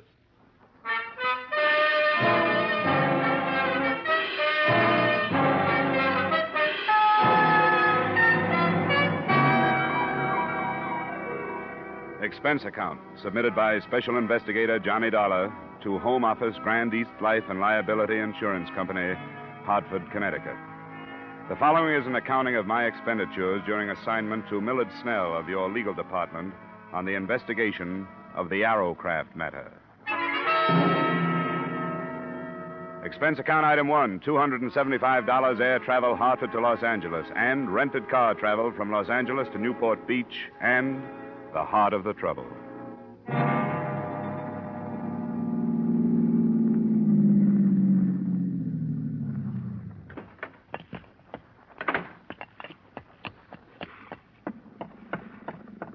Snell? Millard Snell? Who is it? It's Dollar. Dollar? Hurry up. Get aboard. Now watch it. She's wet tonight. Hey, give me your arm. Come on. Thanks. Didn't think you were going to make it. You talked to your secretary? Yes, but that was yesterday from Chicago. Well, I didn't know where you were until I called her from the Los Angeles airport a couple of hours ago. Then when I got here, your hotel told me you just left to charter a boat. What's up? Myers, how long will it be? Robert should be here any minute, Mr. Snell. Couldn't leave without him. All right, if you can hurry him up anyway, do it. Come on in the cabin, Dollar. Out of this foul night air. This fog. I thought it was bad sometimes in Hartford. Another cruise has been reported, Dollar. An Arrowcraft? Yes. Reported by a private plane between here and Catalina Island. That's 30 miles offshore. The Coast Guard been notified? Yes, but candidly, I hope we see it before they do. Find out what we insured. If we can find it in this fog. Find it?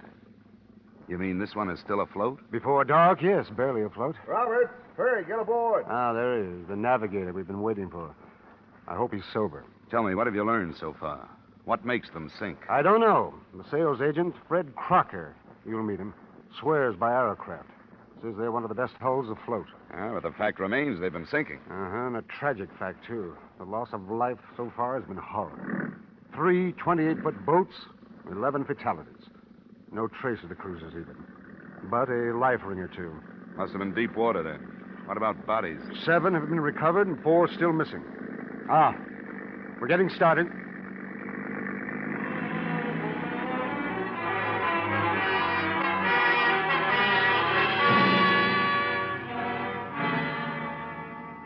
It was 10 p.m. when we left the quiet resort village, and it was dawn when we saw in the fog what we had been unable to find during a whole night of searching.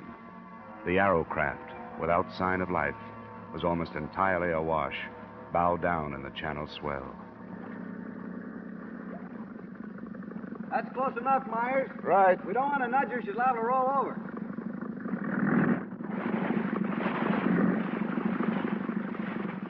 Well, here we are, but there's nothing we can do about her. How she stays up is beyond me. Any chance of towing it in? Not in that shape. Give her any weight, she'll just take more water and go down. Can you put me aboard? If you want to go, I can put you there, but I don't know what your weight is going to do. She's ready to roll. What do you think, Roberts? Well, we'll put him over the stern. That shouldn't upset her. We'd better get some of those clothes off, Dollar, while we swing around. All right. You think it's worth it? You're going aboard? Worth it? I'm not going for a night like that without having a look at it. Gives me the creeps. The thing awash like that. Looks dead. Yeah, too dead. Why isn't there anyone aboard? Why isn't somebody hanging onto the side? Okay, Dollar, we'll move into it now. I'm ready. Now get back there on the transom. That's it. Right there. I'll swing you right into it. Right.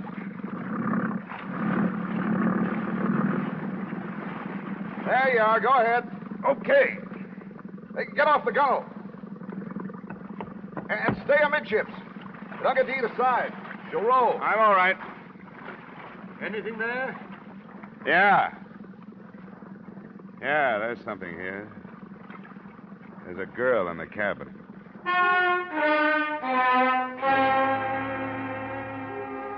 Her body floated face down in the flooded cabin, held in there by the narrowness of the passageway. After an unpleasant and ticklish 15 minutes, she was lifted aboard the other boat by 3 suddenly silent men. There was little else I could do on the derelict but memorize the name and address on the certificate of ownership. So I left it and followed the girl. Yeah, I didn't bargain for this, Dollar. It doesn't bother me to read about 11 of them, but this girl, why, she can't be over 18. Yeah, I noticed. You know, if it was a guy, it wouldn't hit so hard. But a kid like this, beautiful. Myers. Yes, sir? Have you radioed in about this? I waited to find out whether you want to stand by the boat or not. No. We'll start right back. Get word to the police. Ask them to meet us. I think it's a case for them. The boat's registered to a Chester McNeil Newport Beach address. McNeil, Newport Beach address. McNeil, yes, all right. You want to get us started, Roberts? Right. What'd you find, Dollar? Come here, look at this. See? Behind her ear. You see the bruise? Yeah, I noticed it when I was getting her out of the cabin. She'd been slugged? She could have been. There's long black hair. You see here? The water's ruined most of it, but there's still part of a braid. It could have been a hard blow, one that might have killed a man, but her braid might have softened it. I'm looking for an answer to why she was on that boat, alone and dead.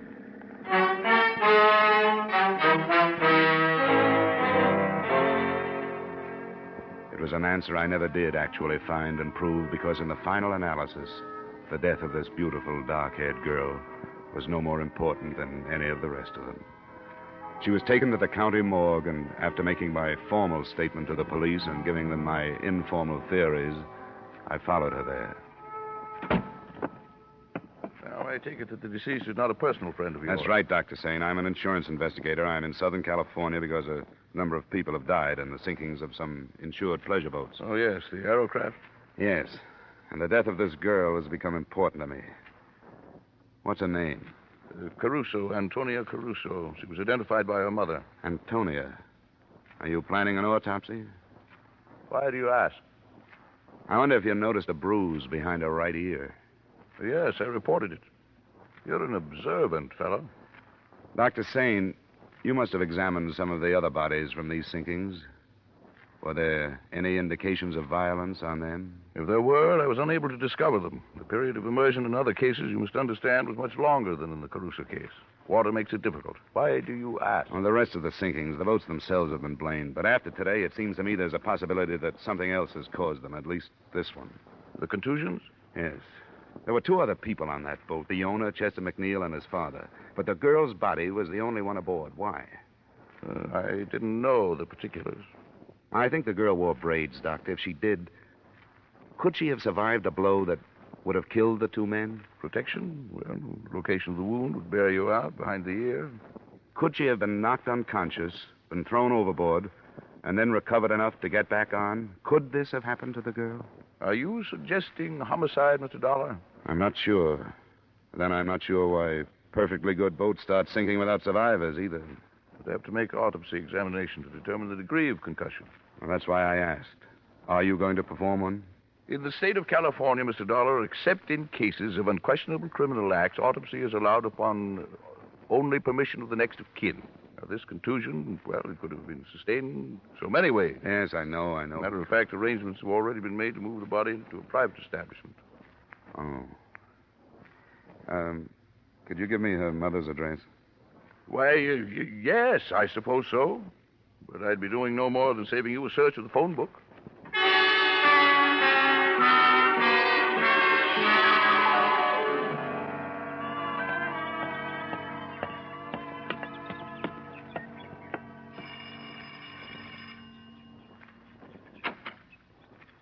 What is it you want? Mrs. Caruso, I'm the man that found your daughter.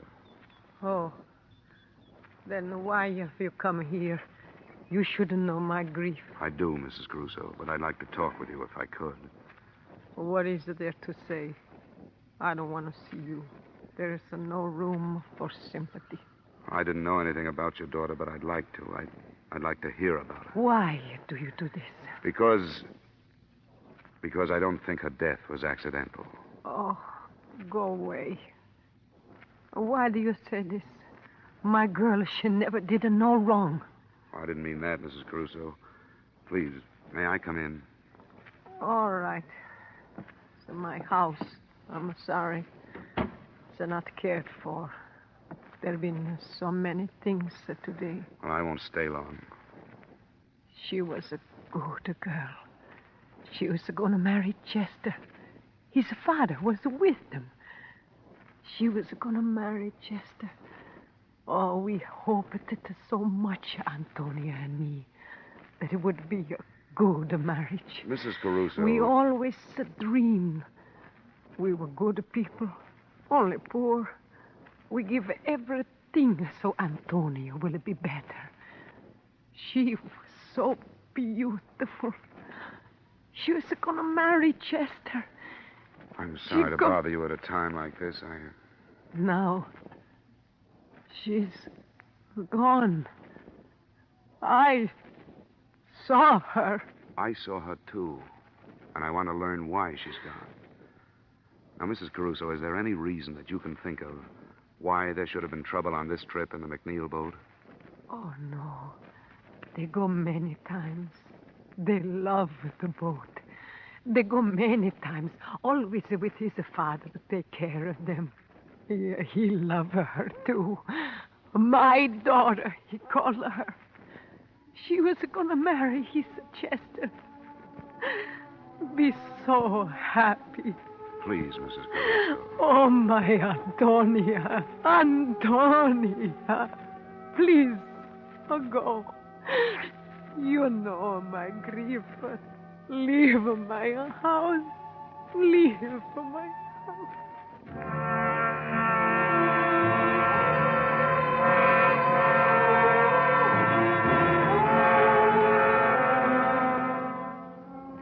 I left her house and drove back to Millard Snell's hotel.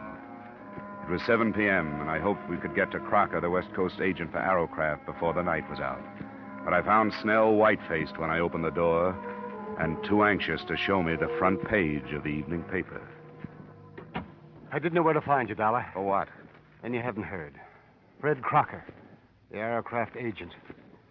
He was killed this afternoon. How? It says traffic, hit-and-run victim. But I don't believe it. Look at this. Violence in another form preceded the tragedy, the story said. Crocker's sales office was entered earlier today in a bold daylight strike.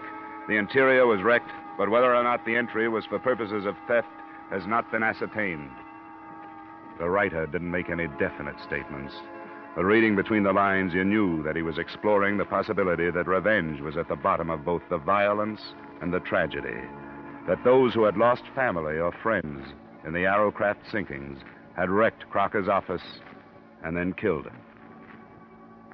But remembering the bruise behind the Caruso girl's ear, I didn't believe that either.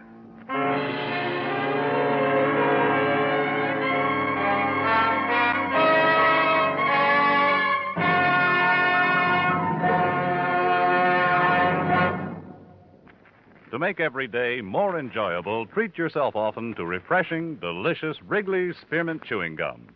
The lively, full-bodied, real mint flavor cools your mouth, moistens your throat, freshens your taste. And the chewing itself gives you a little lift, helps you keep going at your best. So for real chewing enjoyment that's refreshing and long-lasting, always keep Wrigley's Spearmint Chewing Gum handy.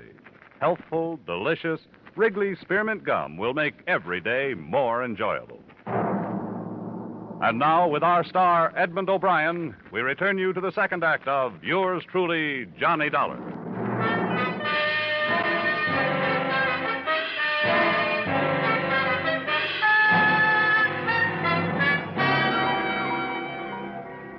Snell and I drove out to what had been Crocker's sales office. A sheriff's deputy met us outside and took us in. Give you some light if... Oh, there's a switch. Well, not as bad as it could be. At least the drawers aren't dumped. These are from a file cabinet. We'll start here. What are you looking for? Crocker's sales records. Sales records? The names and addresses of all the people who bought Arrowcrafts from him. I don't think we'll find it. I don't get you. We've got a theory that those boats didn't just sink, that they were boarded, that the people who've been lost were slugged before they were drowned, and that the boats were scuttled. What do you think of it? Why would anybody set out to wreck Arrowcraft? Well, that I don't know. Probably because they're linked to something important. Maybe something or somebody is on an Arrowcraft and somebody else doesn't know which one. Here's the sales folder, Dollar. It's empty, all right. Sure it is. That gives them the location of every Arrowcraft between here and San Diego. Sheriff, nobody has said where Crocker was when this place was entered. They don't know yet. You got a theory? Yeah. That he was here. Yeah, that after the list of names and addresses was taken, he was dragged out of here and killed with a car for the same reason the others have been killed. Because alive, they might have been identifying witnesses. Well, they say everybody's got a right to his own opinion, but that's too crazy for me. Well, I don't blame you. It's too crazy for anybody. Maybe so crazy it'll never be cleared up.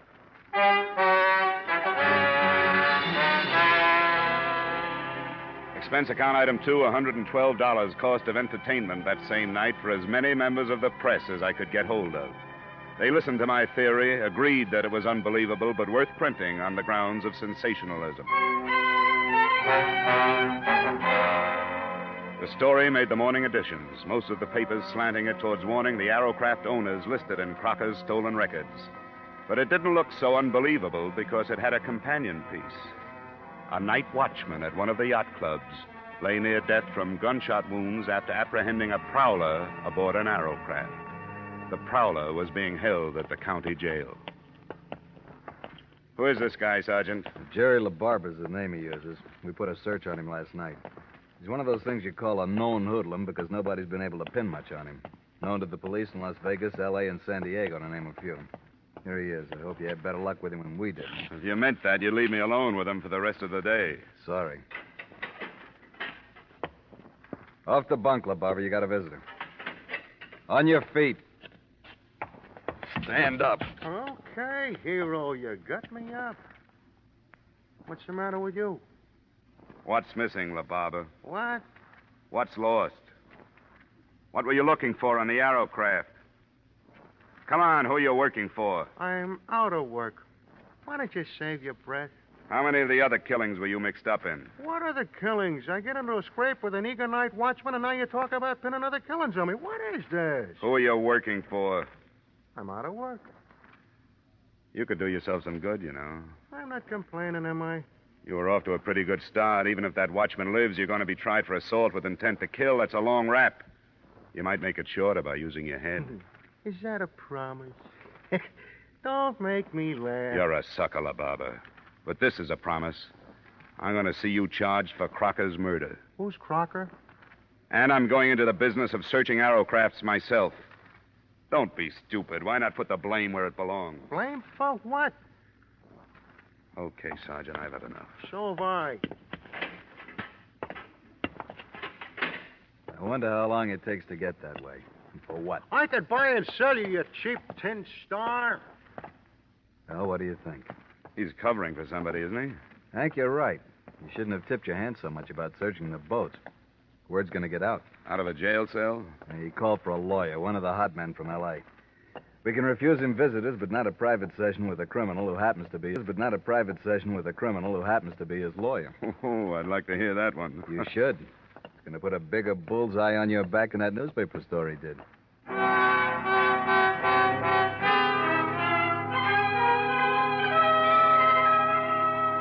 There was no trouble that day and no progress. We had time to contact 2 Arrowcraft owners that afternoon and went aboard their boats. Nothing came of it but a feeling of frustration because we didn't know what we were looking for, how large or small it was, whether to empty fire extinguishers or break open batteries. That night, the news broke that the night watchman had died of his wounds. Snell and I made an attempt at eating dinner and took a bottle of cognac to my room to see what it could do.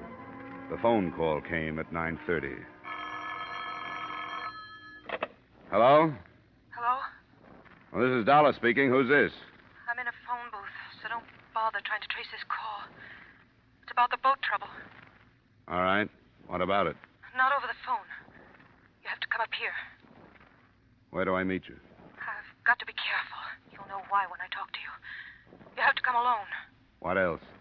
There's a place called Leeds Bar. It's on Long Beach Boulevard, 3 blocks up from the beach. You'll see the sign. I'll find it. You can make it in an hour. But you've got to be alone. I will be. All right. 11:15. What was that?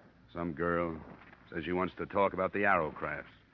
Wants me to meet her in Long Beach. Don't be ridiculous. You're not going. Somebody has to do something. Nothing as foolhardy as this. You've been expecting them to make a move. Here it is. You don't for a minute think she's telling the truth. I won't find out sitting here swilling brandy with you. I wasted 10 minutes in Newport circling through alleys and side streets to shake any tail that might have been put on me. And then I headed up the Coast Highway. At exactly 10:45, I was ordering a drink in Leeds Bar. It arrived simultaneously with a metallic nudge in the ribs from a man who had taken the stool on my right. Drink it, Dollar. We've got to go. I was supposed to get a message from a girl. You've had it. Come on, drink up. All right. Now leave. I'll meet you outside the door. Do I get to talk with this girl? She's outside. Okay.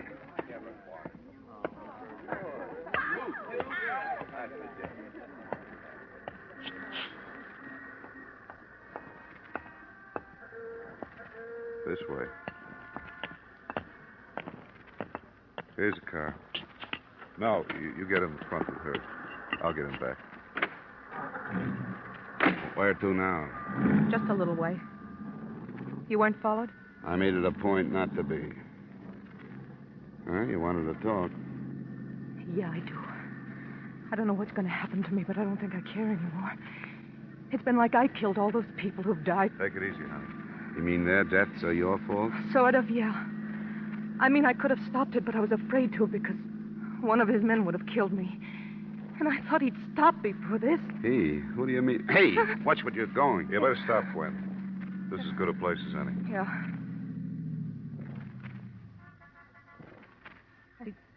I didn't go to the police because I have a record. And he's so powerful, he could have made it look like blackmail and it wouldn't have gone any farther. Who is so powerful? George Masterson. George Masterson? Who's he?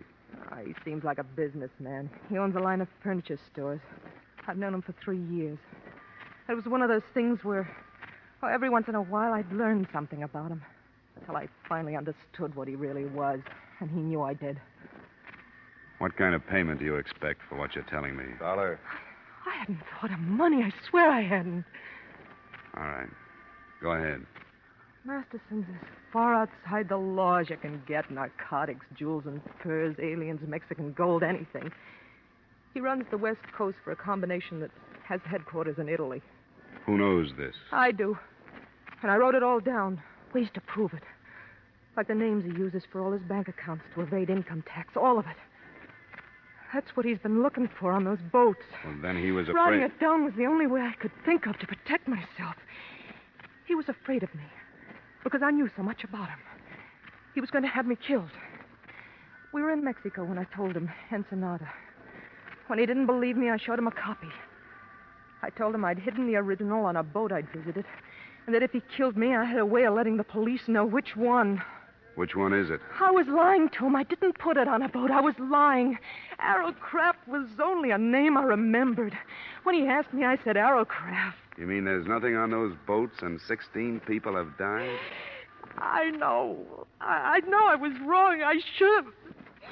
Oh, but when you're scared, you only think of yourself. Don't, Gwen, honey. You'll be all right. This paper you say you wrote, where is it? I have it here. I want you to take it. Now, get out, Dollar. I want to take her home.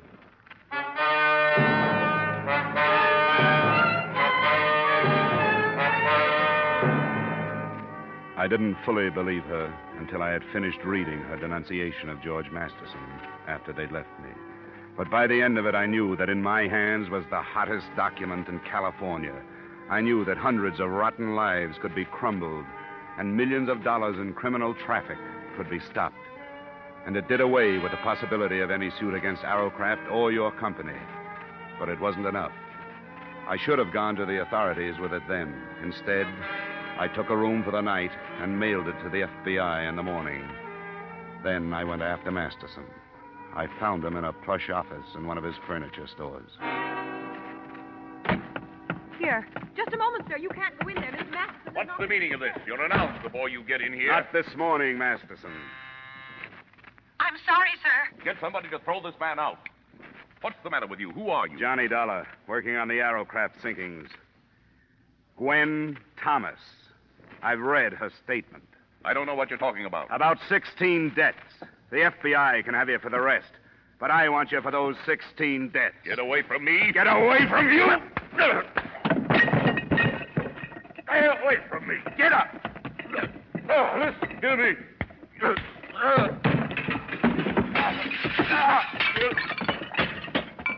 Come on, get up.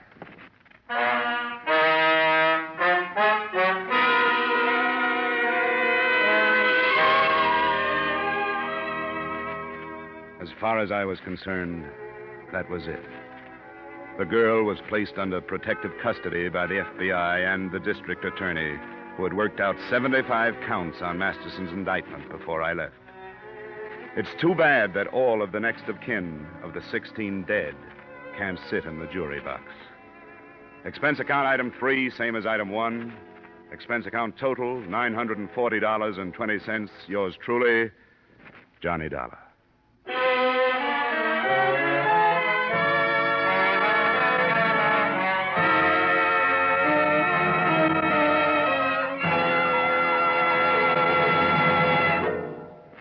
Remember, friends, to make every day more enjoyable, treat yourself often to refreshing, delicious Wrigley Spearmint Chewing Gum. There's lots of cooling, real mint flavor in every stick. And chewing Wrigley Spearmint helps keep you feeling fresh and alert. You feel better, work better, get more fun out of doing things. So indoors, outdoors, wherever you go, keep some healthful, refreshing Wrigley Spearmint Chewing Gum handy. To make every day more enjoyable, treat yourself often to delicious Wrigley Spearmint Chewing Gum.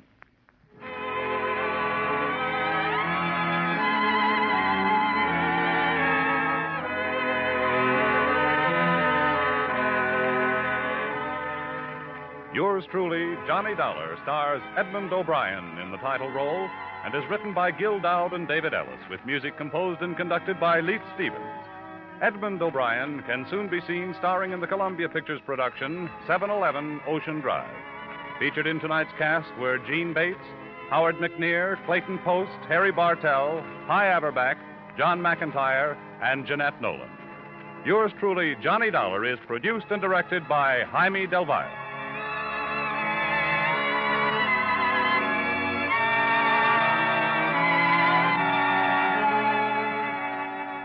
The makers of Wrigley Spearmint Chewing Gum invite you to join us next week at this same time when, from Hollywood, Edmund O'Brien returns in another adventure of... Yours truly, Johnny Dollar.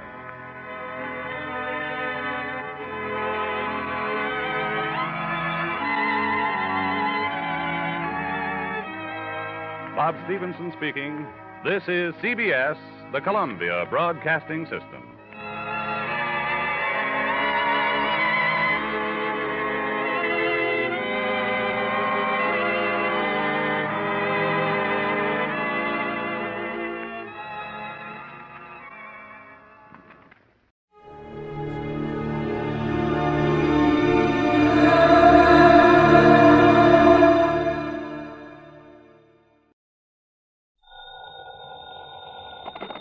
$20. Earl Poorman, Johnny, down here in Sarasota. Earl, so how's the insurance business down in Florida these days, to say nothing of the fishing? Well, why don't you come down here and find out for yourself? But now listen. I'm listening.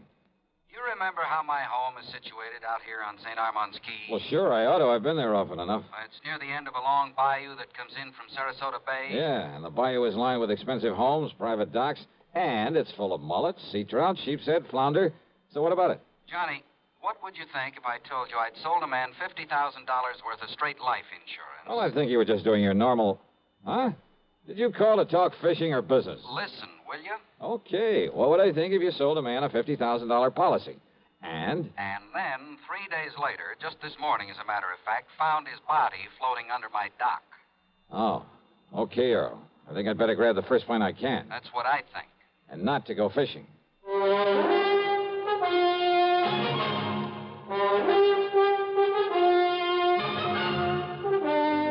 CBS Radio brings you Bob Bailey in the exciting adventures of the man with the action-packed expense account, America's fabulous freelance insurance investigator. Yours truly, Johnny Dollar.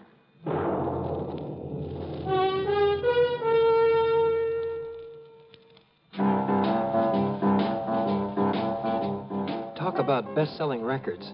Here's a familiar tune about America's best-selling filter cigarette, Winston.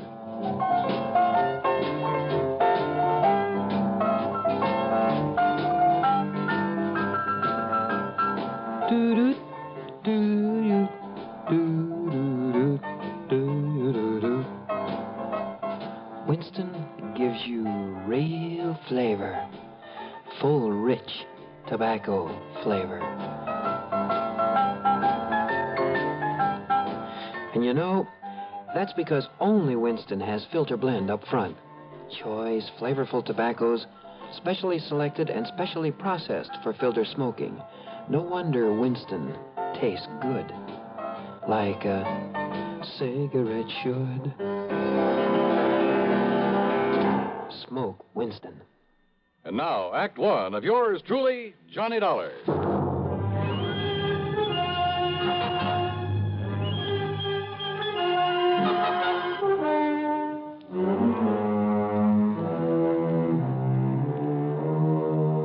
Expense account submitted by Special Investigator Johnny Dollar to the Tri-State Life and Casualty Insurance Company, Sarasota office. Following is an account of expenses incurred during my investigation of the Bayou body matter.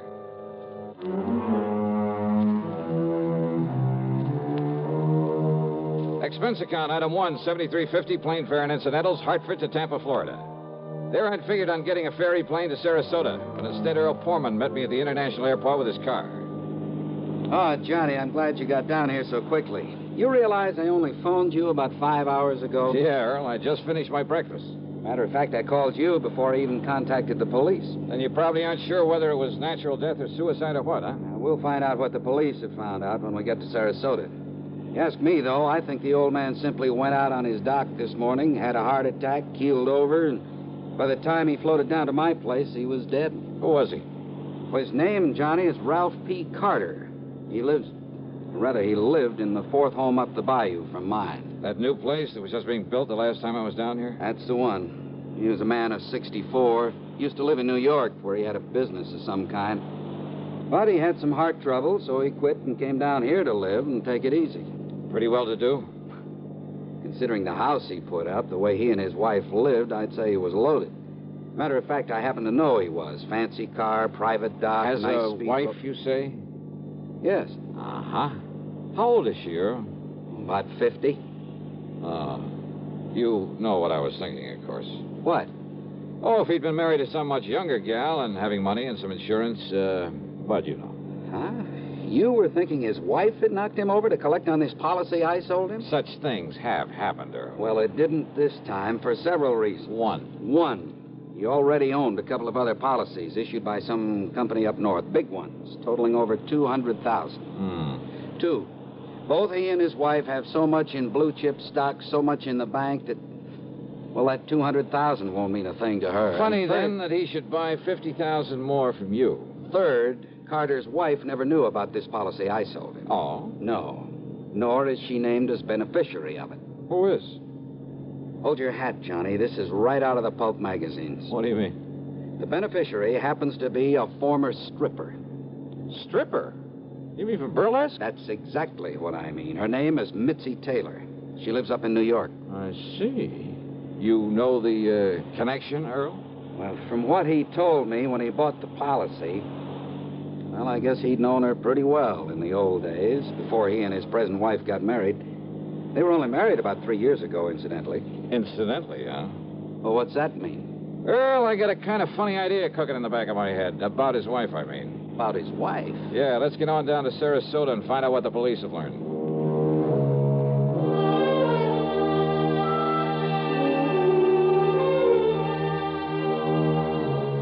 The police hadn't wasted any time. After recovering the body from the bayou, they'd immediately turned it over to the coroner, Dr. Phillips. Sergeant Edwards, who was in charge of the case, made us cool our heels until the coroner could finish his preliminary examinations. But why an autopsy, Sergeant? You mean you suspect foul play, something like that? He was alone. He was unattended when he died, Mr. Pullman. That means an autopsy is mandatory. Oh. Hey, tell me this, Sergeant. Do you yourself have any reason to be suspicious of how Mr. Carter may have died? You don't mind, sir. I'd rather wait until Dr. Phillips is through before we talk about it. Which means you did find something suspicious. I didn't say that, sir. Well, you might just as well have. Did you talk to Mrs. Carter? No, sir. What? It happens she isn't home. Then she doesn't know her husband is dead? Looks that way, doesn't it? Oh, come on. Now, wait a minute. Sergeant, that's a pretty evasive answer. Truth is, Mr. Dollar, it was meant to be. Oh, great. Then I can expect a lot of cooperation from this department. All we can possibly give you, sir. When we find out what we have to go on. Yeah. Earl, do you know if Carter had a regular physician? Yeah, Dr. Theo Foote, Johnny. We've checked with him, Mr. Dollar. And? Mr. Carter's heart condition was such that he was ready to go at any moment, and without warning. But if you're suspicious of something else... Have I given you any real reason to be suspicious? Now, look, Sergeant, let's not be... Dr. Phillips. Johnny Dollar. Hiya, Doc. I might have known you'd be called in on this, Johnny. You certainly got down here in a hurry. Mr. Pullman. Hello, Coroner. Did you find out anything, Doctor? You were right, Sergeant.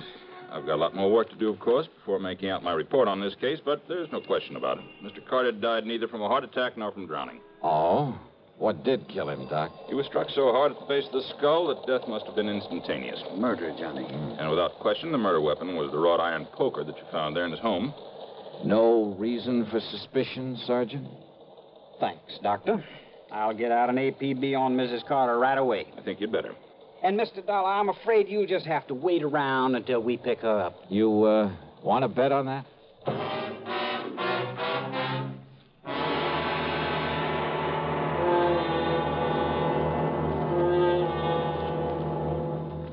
Act two of yours truly, Johnny Dollar, in a moment. Bonjour, I am Jacques Leroy, expert on the stereophonic phonograph. I will now clear up this whole subject. S'il vous plaît, listen to ordinary stereo. A girl crossing the street. Eh bien, now on Columbia Stereo 1. Ah, that was a pretty girl crossing the street. Quelle différence! The fantastic Columbia Stereo 1 phonograph gives you all the realism and excitement of a live performance. Oh, in a moment, mademoiselle. Oh la la.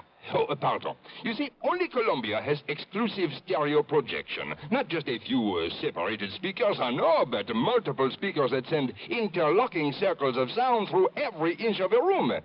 See the Columbia phonograph, man, tout de suite. Columbia Stereo 1 portable start at $39.95. Consoles from $129.95. Attendez, ma chérie! Wait for me! And now, Act Two of yours truly, Johnny Dollar and the Bayou Body Matter.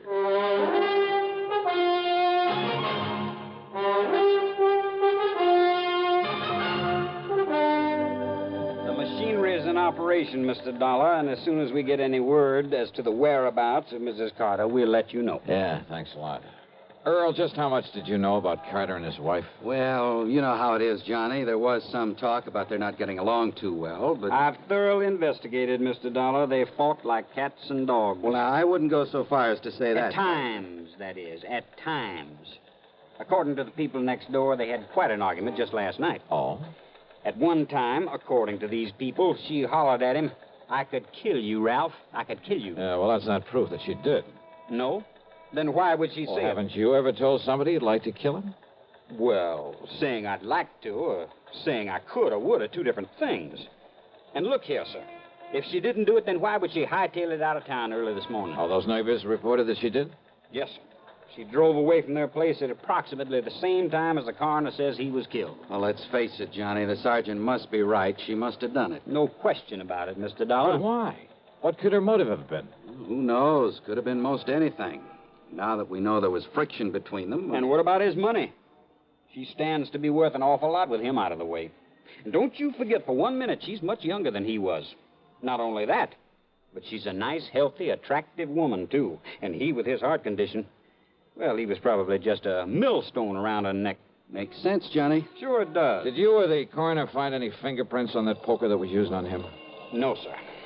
But there was some lint from a pair of cotton gloves on it. All right, then. Johnny. All right. I've seen Mrs. Carter many times. She prides herself on her dress. She can afford to. And I've never seen her outside that house without a hat and without a pair of gloves. And, of course, a lot of people wear gloves when they drive a car. Okay. Now, don't you worry, Mr. Dollar. The APB is out, and every highway north of Bradenton, south of Venice, and east of Arcadia is being watched for her. When we get her, I'll let you know. Yeah, you do that. Come on, Earl, let's have some lunch. Sure. Nothing more we can do here. Reach you at Mr. Pullman's house, I take it. Don't bank on it, Sergeant.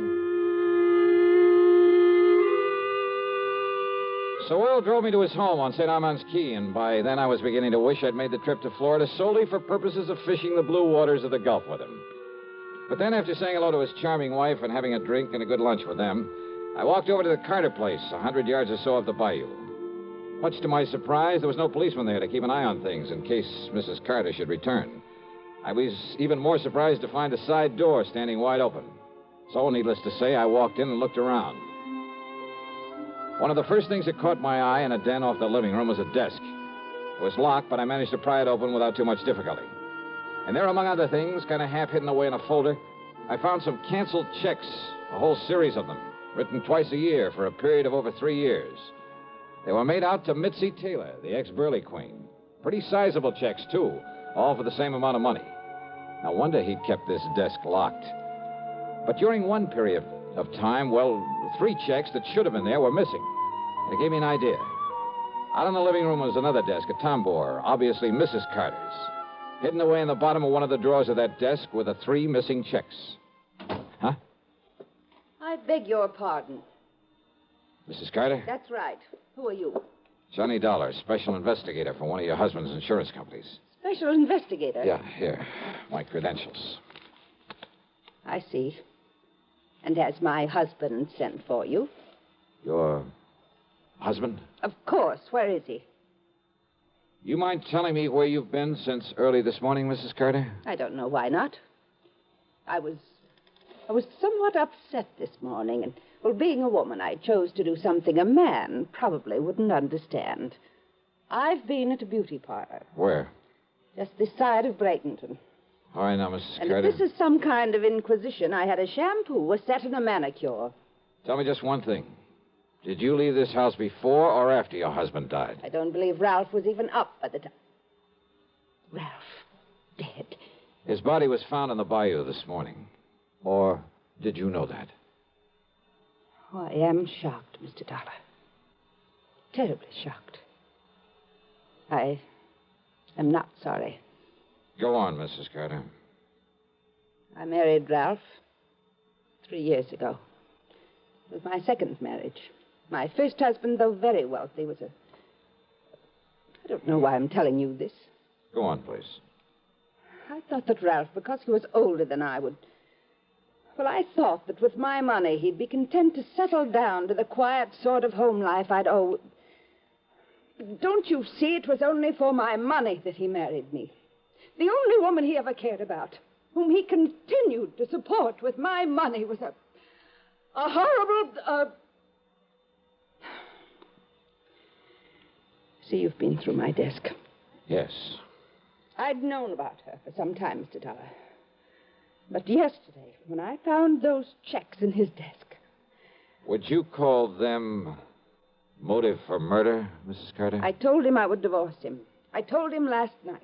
I'm afraid it was quite a scene, but Good heavens. All right, now listen carefully. I want you to answer my questions carefully, regardless of how absurd you may think they are. Well, all right. You always wear gloves, don't you? What? Well, of course. This kind of gloves, like you're wearing now? Only this kind. I have them made for me in France and sent to me on special order. Even when you're working in the garden, say? Of course. I save the old ones for that kind of thing. Any other kind of cotton or wool or domestic leather I'm allergic to. But, Mr. Dollar, I don't understand why... Such a little thing, and yet... What? And yet murder cases have been solved on a whole lot less. Murder? Did you say murder? So you found her for us, Dollar. Oh, Sergeant Edwards. So maybe you private dicks do have some value after all. All right, Mrs. Carter. Yes, Sergeant. I'm arresting you on suspicion of murdering your husband. You what? Now, just a minute, May as young well man. go along with him, Mrs. Carter. But, Mr. Dollar, But I'm glad you threw that word suspicion in there, Sergeant. What's that? Yeah, it may save you from being sued for a lot of money. Huh? Yeah. For false arrest. Act 3 of yours truly, Johnny Dollar, in a moment. Welcome, recording star Mel Torme. It's terrible trying to sing with a bad cold.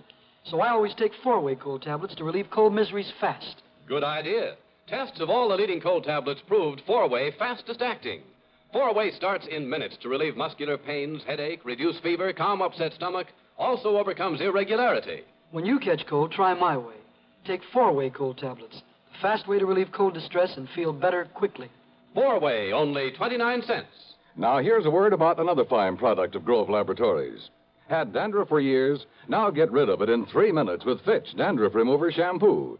3 minutes with Fitch regularly is guaranteed to keep unsightly dandruff away forever. Apply Fitch before wetting hair, rub in 1 minute. Add water, lather 1 minute. Then rinse 1 minute. Every trace of dandruff goes down the drain. 3 minutes with Fitch, embarrassing dandruff's gone. Fitch can also leave hair up to 35% brighter. Get Fitch Dandruff Remover Shampoo today. And now, Act 3 of yours truly, Johnny Dollar. After getting the address of Missy Taylor from him, I persuaded Earl Palmer to drive me in a hurry to the airport up at Tampa. Item 2, $67.95, plane fare to New York. It was very late by the time I arrived there, but item 3, $6 for a taxi to the neighborhood of Mitzi's apartment. Item 4, 10 cents for a phone call. And then I crossed my fingers. This was hardly the scientific approach to the solution of a murder case. I wouldn't get to first base if I had to identify myself over the phone. But she gave me a break. Hello? Mitzi? Yeah, that's right. This is... Louis? Yeah, Louis.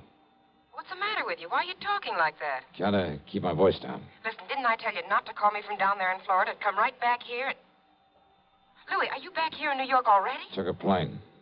Did you take care of Ralph Carter? Don't worry, baby. It'll be in all the papers. Okay. And come on over here and I'll pay you off. Sure. But then you're to clear out. You're to get out of this town as far away from me as you can. Sure. Okay. Come on over. Yeah, a real break. Now it was up to me to take the fullest possible advantage of it.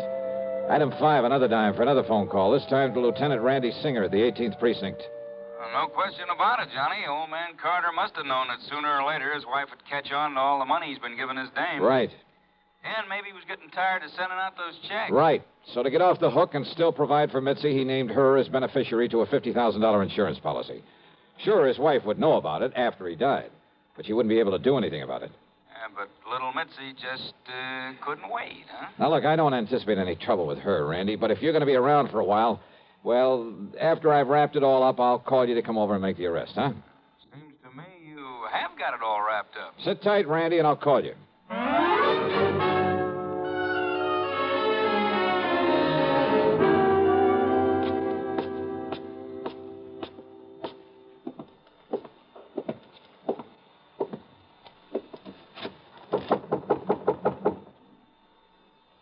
Yeah, who is it?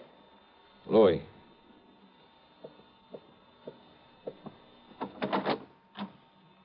Louis, huh? Do you mind if I come in, Mitzi? Now, who are you? Johnny Dollar, special investigator. Yeah? For who? The company that issued that $50,000 policy you are not going to collect on. You know something, Johnny? That's where you're wrong. Oh, you think so? Did you see Ralph Carter's body floating around in that bayou down there in Florida? His body floating around in that bayou down there in Florida? I'm afraid I didn't. Well, you should have, Johnny. Because then you'd know what you're going to look like floating down the dirty East River. Sorry, Mitzi, but, hey, wait a minute. How did you know Carter's body was thrown into the bayou? You took too long getting over here, Johnny, after that phony phone call. Come on in, Louis. Take care of him. What? One move for a gun and I blow your head off, mister. Go ahead, Mitzi. Take his gun away. Okay, I've got it. Now keep it on him while I take him apart so we can feed the fish out in that river. No, wait a minute. Huh? Wait till I close the door to the corridor so that... What? That's right, Mitzi. Don't bother. Cops! The cops! Drop it, Louis!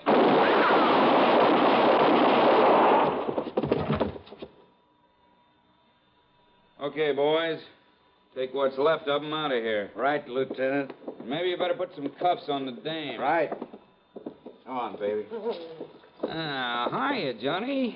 Fancy meeting you here. Very funny. And, hey, what happened? I thought you were going to call me back. Oh, stop hamming it up, will you, Randy? But, thanks. Think nothing of it.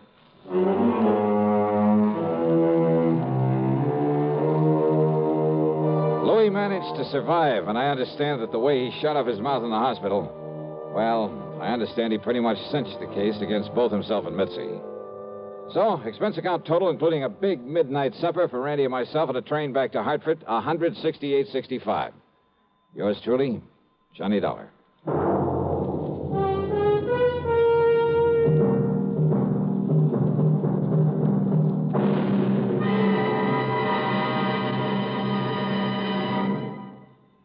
Our star will return in just a moment. This is the cold season. What do medical authorities say about the common cold? Doctors tell us there is no known drug which will cure a cold. There are effective medications for treating complications, accompanying or following a cold. If you've been taking sensible precautions and still have one cold after another, it's best to see your doctor. And here's more good advice. When you have a cold and need a laxative, that's the time to rely on gentle X-Lax. Pleasant-tasting, chocolated X-Lax helps you toward your normal regularity gently overnight. X-Lax gets along with any cold remedies you may be taking, and X-Lax works where nature wants, in the lower tract, not the stomach. Taken at bedtime, X-Lax won't disturb sleep, gives you the closest thing to natural action the next morning. You're well on your way toward your normal regularity, without upset or discomfort. So when you have a cold and need a laxative, take X-Lax, the laxative you can use with complete confidence. X-Lax helps you toward your normal regularity gently overnight. X-Lax. Now, here's our star to tell you about next week's story. Well, next week I take another trip to Florida, and I still don't get a chance to go fishing. Instead, a lesson in how not to commit a murder. Join us, won't you? Yours truly, Johnny Dollar.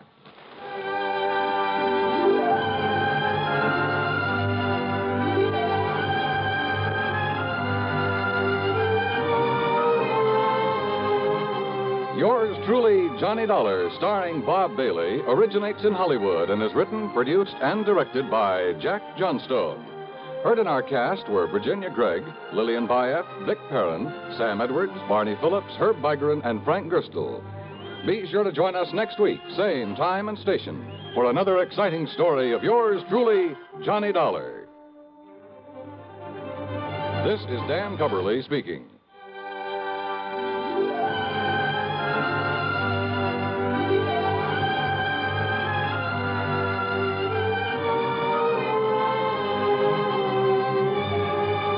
This is the CBS Radio Network.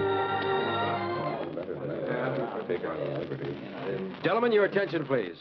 Now, here's the problem. Your pilot is flying a 400,000-pound, 650-mile-per-hour B-52D Stratofortress. Now, with the weather, wind, and bomb load information provided on your test sheet, I want you to figure your estimated time of arrival at point X on the map, 2,109 miles away. Quite a knotty problem, isn't it? But not for the fledgling navigators in U.S. Air Force aviation cadet training. You see, these men have a firm background in astronavigation, electronics, engineering, and allied fields. They are eminently prepared to cope with the most intricate navigational situations. College men between 19 and 26 and a half. Find out today if you can qualify as an Air Force navigator. If so, you're in for a prestige position with a brilliant future. See your local Air Force recruiter today for complete details. WROW, Radio 59.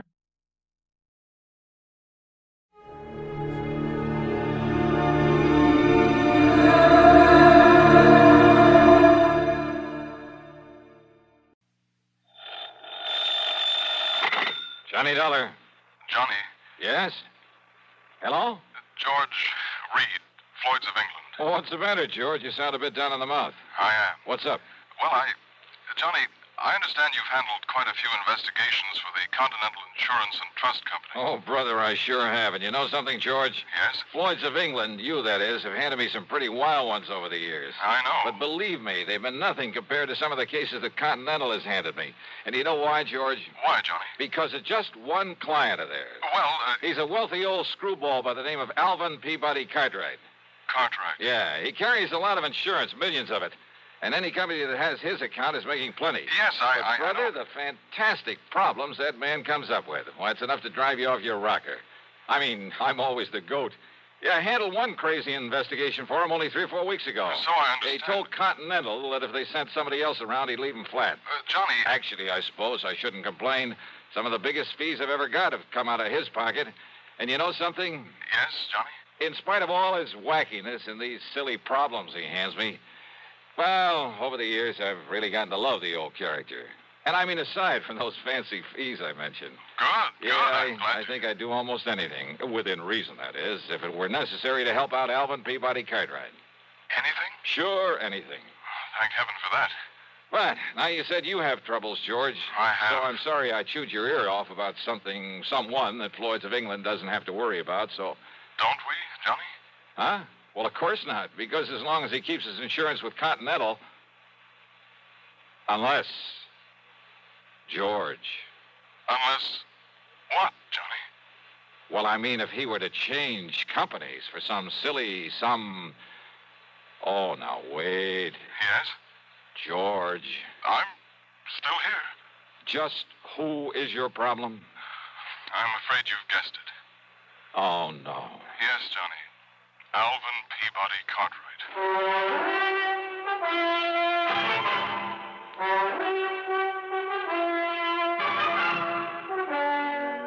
CBS Radio brings you Bob Bailey in the exciting adventures of the man with the action-packed expense account, America's fabulous freelance insurance investigator. Yours truly, Johnny Dollar.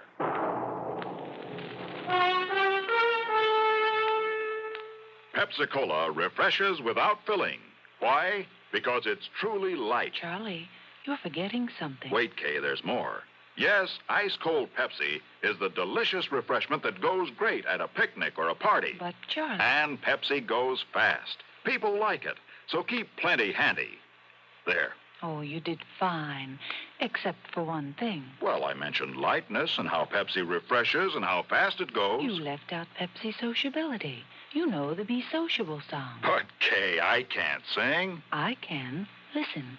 Be sociable, look smart, keep up to date with Pepsi.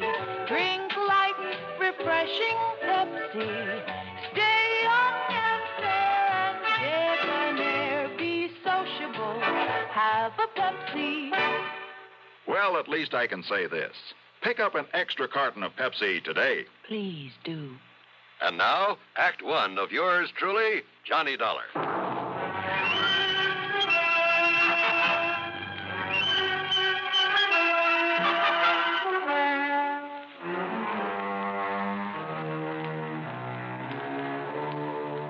Expense account submitted by Special Investigator Johnny Dollar to Floyd's of England, North American Office, Hartford, Connecticut.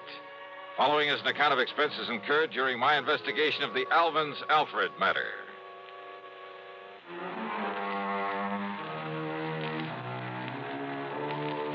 The assignments George Reed usually handed to me were usually bad enough. But a combination of both George and Alvin Peabody Cartwright could be just a little too thick. Anyhow, expense account item one, $1 for a cab to his office. Now look, George, don't tell me Cartwright has shifted all his insurance over here to Floyd's of England. Sit down, Johnny, please. Sure. Well? Yes, he has. Then, baby... As a matter of fact, after months of effort and expense, I managed to sell him on our company myself. Oh, brother. But if you have any idea of the amount of his annual premiums, well, Johnny, it's a real feather in my cap. But don't you realize what you've got yourself in for? I'm afraid I'm beginning to.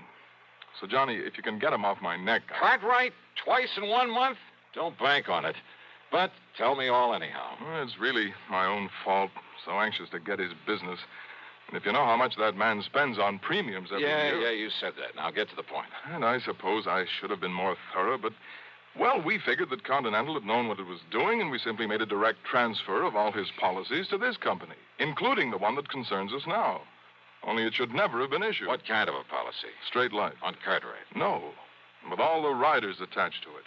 Johnny, it not only covers her life, but accident, injury, mysterious disappearance, just about anything you can think of. Covers whom? Well? The name on the policy. Alfred. Alfred? Alfred Cartwright. A relative? No. No.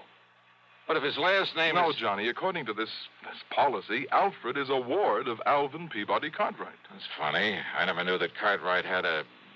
Well, what's the difference? What's happened to this Alfred? According to Mr. Cartwright, it was an abduction. Oh, a kidnapping, huh? No, not exactly. Well, what do you mean? If he was abducted, that means he was... Now, wait a minute.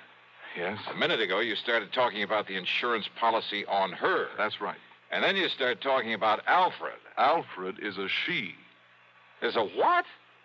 Hey, well, what do you mean about an abduction of her, him, it not being a kidnapping? Oh, I said not exactly. But Alfred was abducted. Yes. Oh, look, would you start making some sense about this? I wish I could. And if this sort of thing is typical of Cartwright... Come on, George. If Alfred was abducted but wasn't kidnapped, well, okay, what happened? Well, you see, Johnny, Alfred... A female. A female. Well? Alfred happens to be a dog. Okay, so what's the difference? If she's been abducted, she's... A dog? Yes. Oh, no.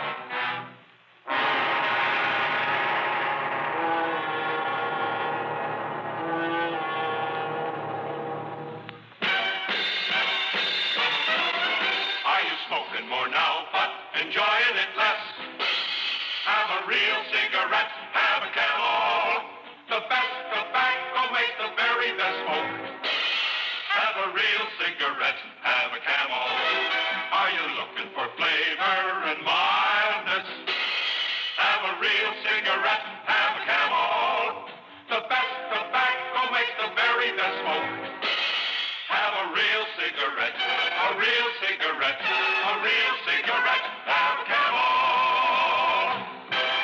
Again, for the 11th straight year, Camel outsold every other cigarette, filter, king size, and regular. The best tobacco makes the best smoke.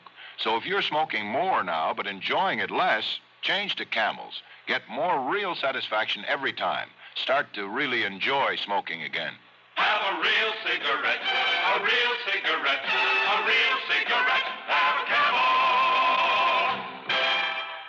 And now, Act Two of yours truly, Johnny Dollar, and the Alvin's Alfred matter.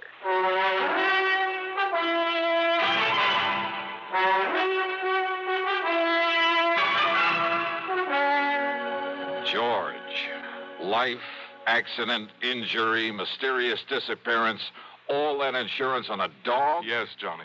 A female dog? Yes. By the name of Alfred? Yes. A pet of that lovable old crackpot, Alvin Peabody Cartwright? His ward, Johnny. At least that's the way it reads on the policy, and that's why we thought nothing of it when the policy was transferred to us from Continental Insurance and Trust. Oh, brother. But why Continental ever wrote such a policy in the beginning? Oh, that part's easy, George. But the premium's only a drop in the bucket. I mean, compared to that on the rest of Cartwright's insurance. Now, listen.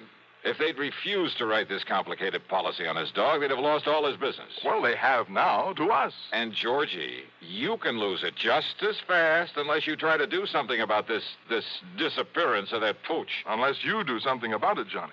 You've got to find Alfred and return her to him. So will you drive on over to Lakewood and talk to Mr. Cartwright, see what you can do? So help me, George. And, Johnny, I promise we'll not question a single item on your expense account, no matter what it is. Oh? As for a nice big extra fee, well, you name it. Well, will you do it? Okay, George, on one condition. Yes? That you keep this thing under your hat. I mean, after all, if the word ever got out that Johnny Dollar was chasing around the countryside looking for a dog napper... Johnny, I promise. I cross my heart and hope to die. What a business. With no limit on the expense account, I should have hired a Rolls, complete with liveried chauffeur. But instead, item 2 was $4.20 for a tank full of gas for my own car. Within the hour, I was pounding on the front door of the Cartwright home over in Lakewood.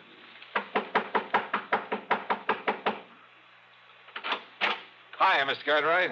No. I'm sorry, young man, but I'm far too upset to talk to anyone right now. So goodbye. No, wait a minute. Hey! Yes. Why, Johnny? That's right. Well, why didn't you say so? Come in, boy. Come in. Sure. Well, sir, how are you? Yes, come in and commiserate with me in my hour of bereavement. How anybody could be so wicked as to take Alfred, my pride and joy, away from me. But somebody did. And, Johnny, you must find her and must bring the culprit to justice. Spare no effort, spare no expense, but come on, Johnny. Well, have you any idea, Mr. Cartwright, who might have walked off with the pooch? Pooch? Oh, Johnny, how can you use such a term? Alfred was almost like a child to me. Dear little thing. Oh, yeah, I'm sure. But you haven't answered my question. Do I know who committed this dastardly deed? Yes. Of course I do. Oh, sir. Come along, Johnny. I'll show you Alfred's picture so you'll know her when you see her. All right. But now, why send for me, Mr. Cartwright? What? Well, I mean, if you know who did this. I certainly do. And, Johnny, he must be made to pay the penalty for this nefarious deed. Now, look. Here's dear little Alfred's room. Huh? Well, do you like it? Isn't it nice? I could hardly believe my eyes. It was more like the playroom for some much too wealthy child. Why, he must have spent thousands on it. On the soft, thick, wall-to-wall carpeting, all the furnishings, including a bed in the corner with a foam rubber mattress. There was a growing tree in the middle of the floor and a half-dozen miniature fire plugs scattered about. There were rubber bones and balls and toys of all sorts and sizes Toys? In addition to everything a dog could possibly play with, there was a big table with a scale model electric train, an erector set, a microscope, a lot of other science toys, including a working model of a... Huh?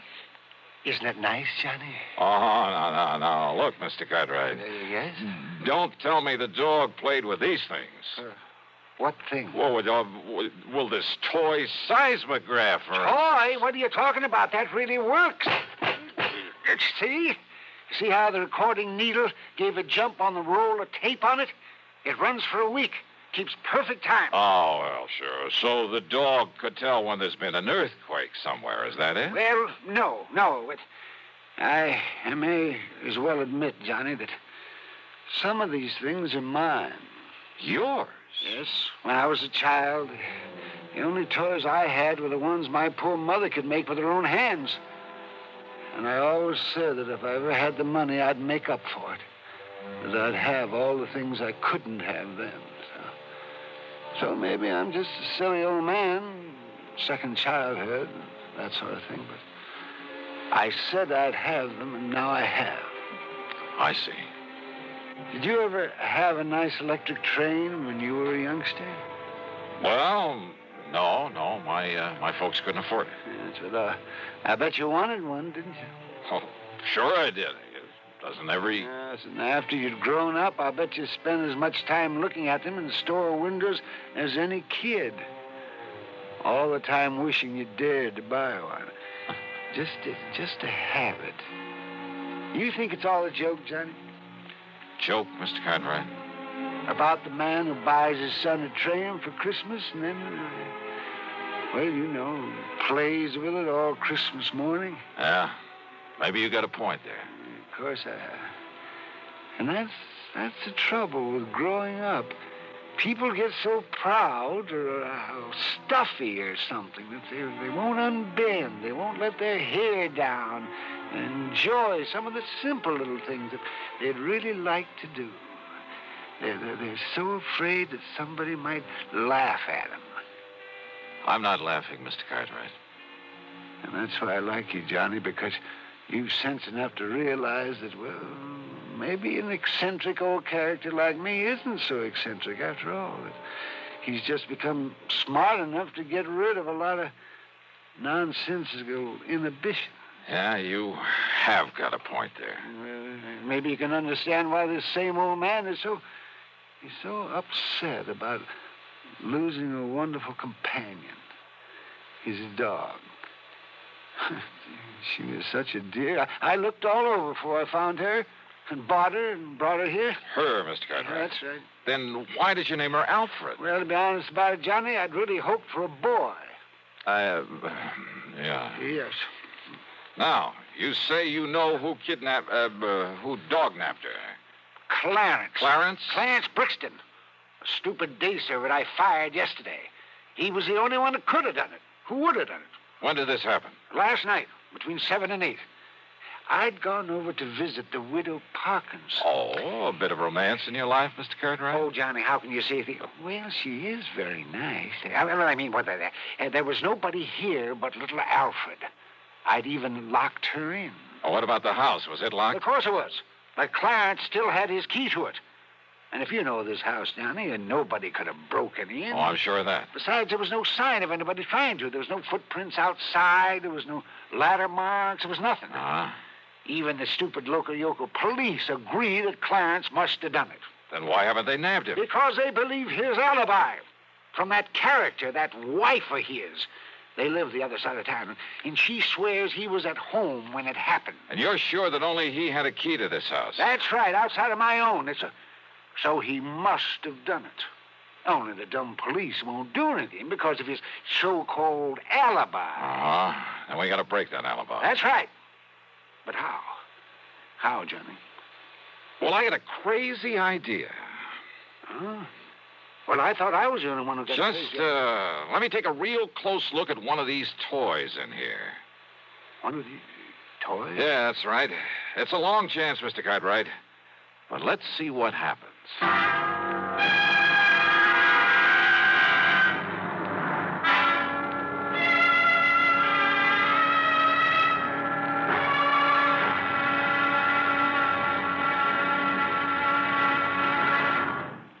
Act 3 of yours truly, Johnny Dollar, in a moment.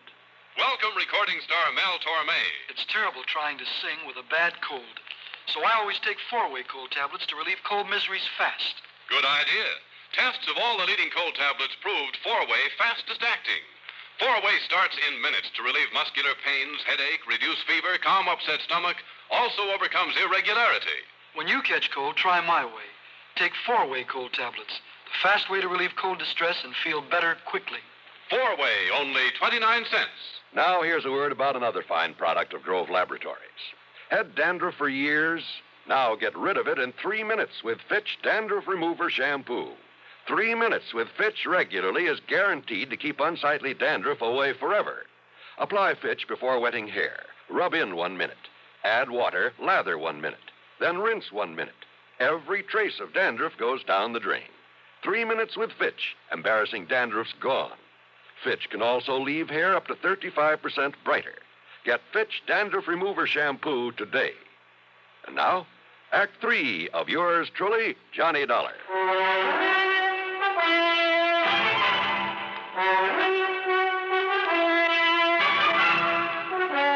I got back into my car and drove to the address of Clarence Brixton. I hoped he was as stupid as Cartwright seemed to think. Yeah, mister. Mrs. Brixton, That's right. I want to see your husband.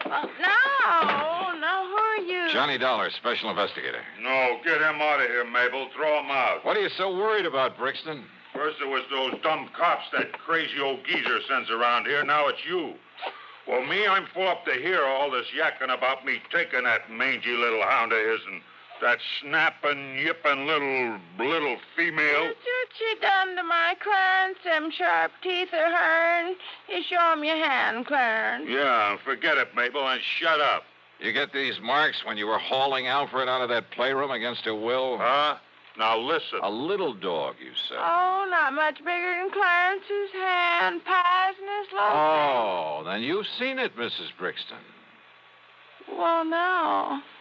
Now, Clarence told me about it. Yeah, sure, I told her. I see. Well, what do you see?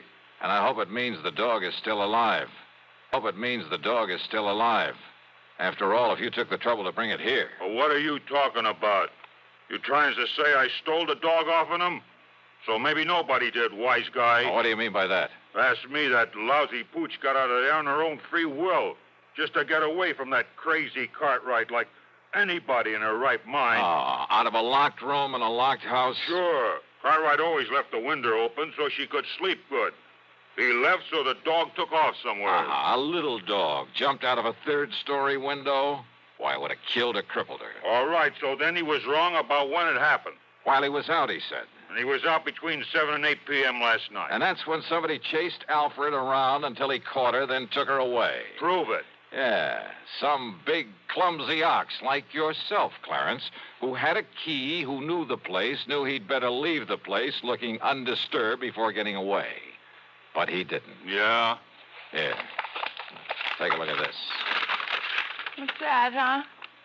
From a working model seismograph there in that playroom. What? You see, Clarence? Every clumsy footstep of yours registered in black and white for some 5 or 6 minutes during a period between 7 and 8 o'clock. Oh, don't look like his feet to me. But I didn't touch that thing. You didn't need to. You mean them squiggles on the paper, my footsteps? What do you think? Now, what do you think of modern scientific investigation, Clarence? Scientifical, huh? Gee. But listen, mister, please, it was only so Clarence could make like he found the dog and then take him back and then maybe get his job back. Yeah, could have worked, too, only... Only what, Clarence? Some local cops. They was a pushover. But then you had to come along. All right, Dollar. Well? Dollar, I give myself up.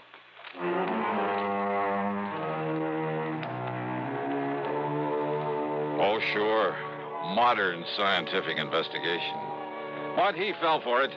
And Mabel brought the dog up from the cellar, and she was kind of a mangy little pooch. The dog, I mean. But she meant the difference between keeping or losing Cartwright's insurance account. Which reminds me, you can forget the expense account. Cartwright did well by me, as usual. And he'll probably break down and take Clarence back. Oh, well. Yours truly, Johnny Dollar.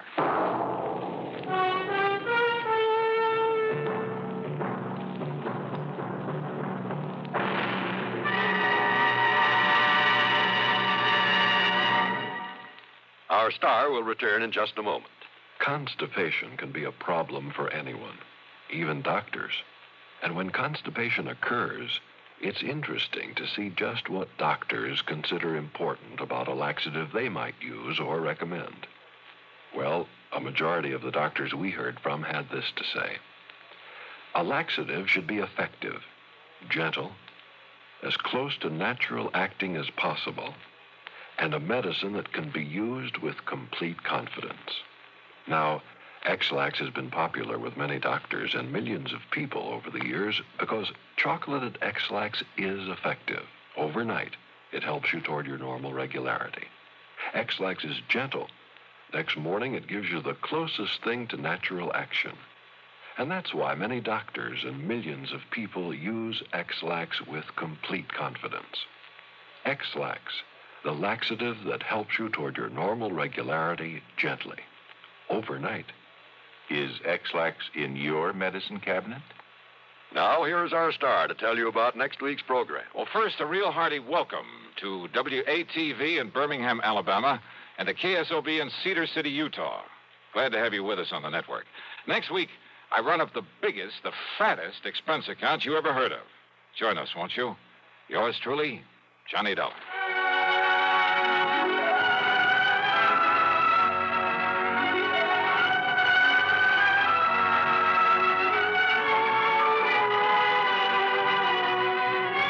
Yours truly, Johnny Dollar, starring Bob Bailey, originates in Hollywood and is written, produced, and directed by Jack Johnstone. Heard in our cast were Virginia Gregg, G. Stanley Jones, Howard McNear, and Frank Gerstle. Be sure to join us next week, same time and station, for another exciting story of yours truly, Johnny Dollar.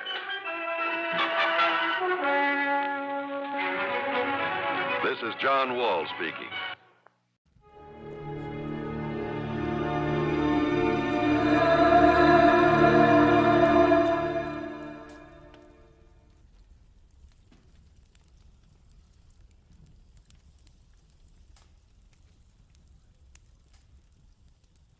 Most Saturdays at this time, we spend an exciting half hour of adventure and action with America's public hero #1, Hopalong Cassidy. Well, even two-fisted cowboys take summer vacations when they can, and Hoppy is no exception. But Hopalong and Topper will be back with us riding the CBS air trails again 1 week from tonight, September 22nd. Get this and get it straight. Crime is a sucker's road, and those who travel it wind up in the gut of the prison of the grave. There's no other end. They never learn. From the pen of Raymond Chandler, outstanding author of crime fiction, comes his most famous character in The Adventures of Philip Marlowe.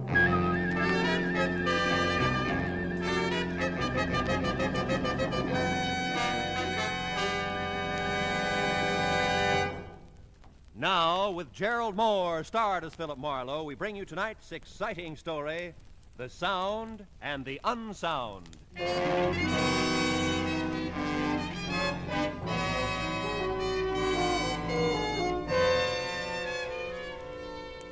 You know, in my business, you get to the point where you think you've seen everything. In fact, you get there at least twice a week.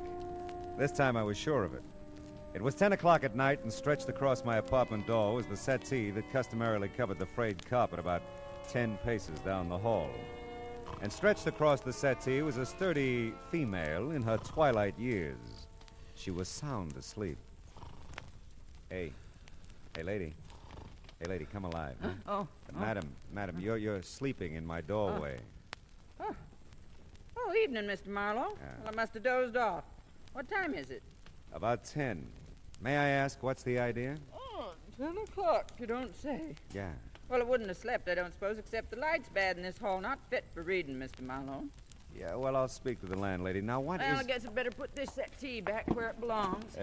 I hauled it up to your door so I wouldn't miss you. I can haul it back just fine. Yeah, I know, but you... There. Now then, you remember me, don't you, Mr. Marlowe? Lucille Bellows? Well, Lenny Parmley's friend, remember? She introduced me to you one day in the supermarket. We all began to talk. Oh, sure. We had fun, didn't we? Oh, we sure did. Yeah.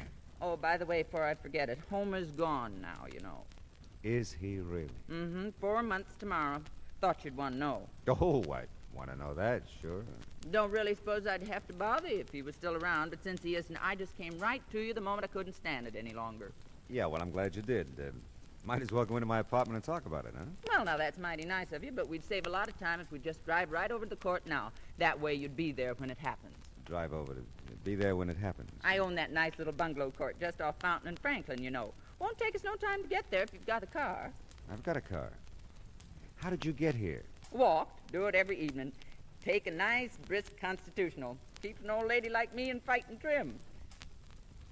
How much do you weigh, Mr. Marlowe? About 190. Why? Bet I can lift you.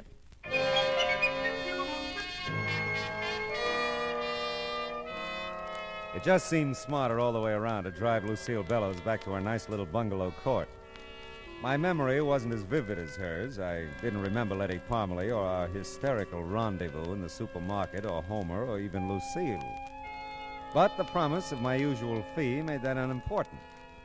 Of two things I was certain: I'd never forget Lucille again, and she probably could lift me. I was still in the dark about everything else as the two of us entered a bungalow at the far end of the court. It was pure Grand Rapids and spotless. You just take that blue chair, Mr. Marlowe. I think that's the best seat. Leastwise, that's where I'm always sitting when it happens. When what happens? The sounds. Good criminally. Don't tell me I haven't told you about them. Well, you've been so busy telling me about everything else. Yes, but this is important. Ah. You see, for the last few nights, I've been hearing these strange sounds coming from Mr. Rogers' bungalow. That's the one right next door. Well, maybe Mr. Rogers is just a little noisy. Huh? No. The thing is, he isn't even home. Been out of town all week on location. He's one of them grips at the studio. Ah. He lives alone, does he? I should think so. He's a bachelor.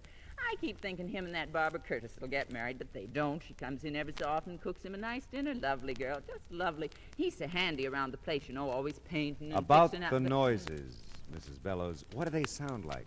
Well, sir, they're just downright strange. Sort of a tapping sound. Thought it was the plumbing there at first. Homer used to be good at fixing the plumbing, and I thought about calling him to check it for wait a me. minute, And then just a minute, please. Isn't Homer dead? Did I tell you that? Well, you said he was gone. Oh, well, perfectly logical if you thought so, Mr. Marlowe. Sometimes I tell folks he's dead and gone. Sometimes I tell them he's sicker than a horse and I got him in a sanitarium. But the plain, bald-faced truth is, Homer just up and walked out on me 4 months ago tomorrow. Oh, well, I'm sorry. Well, you know, sometimes I am, too. Most time I'm not, though. But don't think I don't realize I might be imagining these sounds, Mr. Marlowe. I'm getting along in years, and it's just as possible it can be... There she goes. What do you make of that? I don't know. Sounds like someone's tapping along the wall. You've got a passkey, I suppose? Sure, I'll wear it right around my neck. Good. Come on, let's go. By George, I wouldn't miss this for the world. You better give me the key. We don't know what we'll run into. Just put me out of your mind, Mr. Marlowe. I'm safe as here as anywhere. Okay, watch it, though. I think I saw a light in the back. I'm not sure. I'll get the light switch. All right. No one in the living room, anyway. That you, Barbara? Great Scots, that you, Mr. Rogers? Mrs. Bellows. Hello. Thought you was away on location. Well, I just got in town a few minutes ago. The boss needed something for the company. He sent me in to get it. Well, sakes alive. Well, I'm that embarrassed at barging in on you this way. Oh, this is Mr. Marlowe, Mr. Clinton Rogers. How do you do, Well, Marlowe? I don't blame you for looking confused the way you do, Mr. Rogers. I might just as well face up to it. For the last few nights, I've been hearing some pretty strange tapping sounds coming out of your place here. And I made up my mind I'd call my old friend Mr. Marlowe here to investigate them for me. Oh, I see. Say, you don't look too good, Mr. Rogers. Oh, I'm fine. Well, we've been working pretty hard. I'm just tired, that's all. Well, you see, we heard those tapping sounds a while ago, Mr. Rogers, and then a duller, heavier sound just before we came over. And I must say, we didn't hear you come home, Mr. Rogers. Well, I came in the back way. The sounds you heard, Mr. Marlowe, I must have made them. I guess I dropped my suitcases pretty hard. I'm tired, like I said. I hope it didn't bother you. Yeah, but what about the tapping along the wall? I can't imagine what that could have been. I didn't hear it. Mrs. Bellows? Why, Mr. Larry, what on earth? The door was open. I saw you in there. I must speak with you, Mrs. Bellows. Well, I simply must speak with you. Well, all right, Mr. Larry. We sure were just thinking of you, Mr. Rogers, when we blew in here unannounced, you know. Sure, I know, Mrs. Bellows, and thanks. Don't mention it. I'll be in my bungalow if you want me, Mr. Marlowe. That's fine, Mrs. Bellows. Well, do you think we ought to take a look around, Rogers? No, I don't think so, Mr. Marlowe. Mrs. Bellows could have imagined all those noises, you know. Yeah, she could. But I couldn't. Anyone else got a key to your place here? Why? Barbara Curtis, for instance? Mrs. Bellows told you, huh? Yeah. No, but Barbara knows where I keep the extra key outside. But as far as I know, she's out of town, too. By the way, what studio are you with? Imperial. Uh-huh. Look, Mr. Marlowe, I'm really pretty tired. There's nothing wrong here, I'm sure, so... So it's okay with you if I leave now, huh? Well, I just... It's all right, Rogers.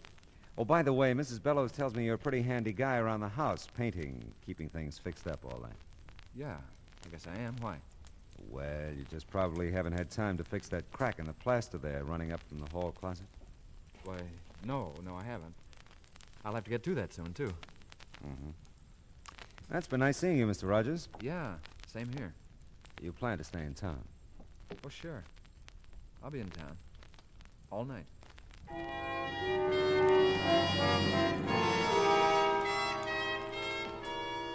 There was something eating at Clinton, Rogers. Something pressing, but he wasn't talking about it, not to me, anyway. I knew one thing. He'd never seen that crack in the plaster until I pointed it out to him. It was on the wall next to Lucille Bellows' bungalow, and it was the kind of crack that could be made if someone tapped along the wall looking for something. So much for deduction. I went back to check in and out with Lucille.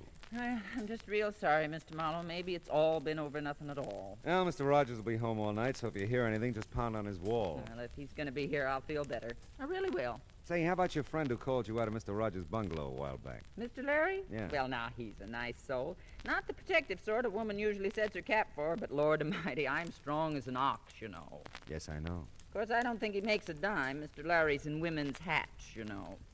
No, but I could have guessed. Just why I'd hold out for a man who could support me, I couldn't tell you. Well, you look as though you've done all right by yourself. Well, I have, matter of fact. Got myself quite a little nest egg. Want me to show it to you? No, I'll take your word for it. Hey, wait a minute. You don't keep any amount of money here in the house, do you? Sure, keep it in the cigar box right up in the storage part of that hall closet there. Oh, safest place in the world. Yeah, well, it's your money. Well, I guess could take it to the bank, maybe tomorrow, if you'd feel better about it. Yeah, you do that. Oh, before I go, are all the bungalows alike? Just like. All have that storage space in the hall closet. Huh? That's right. A little trap door thing at the top of the closet. It's like a little attic, you know. You can stash a lot of stuff up there if you're of a mind.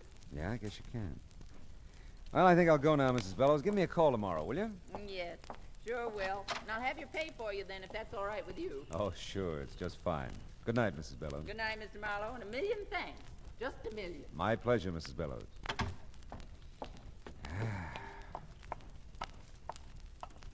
Oh, Mr. Marlowe. Oh, Mr. Larry, isn't it? Oh, yes, it is. I know who you are. I mean, the Philip Marlowe, all that. And all that. Well, that's good. Now we know each other, huh? I've really become quite chilled waiting for you to come from Lucille's. Is that what you've waited to tell me? Certainly not. Confidentially, Mr. Marlowe, I know something that may interest you. Oh. Well, it's quite obvious to me that something's going on around here. Something odd, I mean. Are you closing in on a point? Because I wouldn't want you to get any more chilled. Very well, Mr. Marlowe. I'll be brief. But it just may interest you to know that I've seen Homer around here. Quite a bit in the last few days. Now, what do you make of that? I don't know. What do you make of it? Well, I don't know. I must say, I thought it would mean something to you. Yeah, well, it might mean more to Lucille. Why don't you just trot in and tell her all about it? Well, I will. I'll just do that.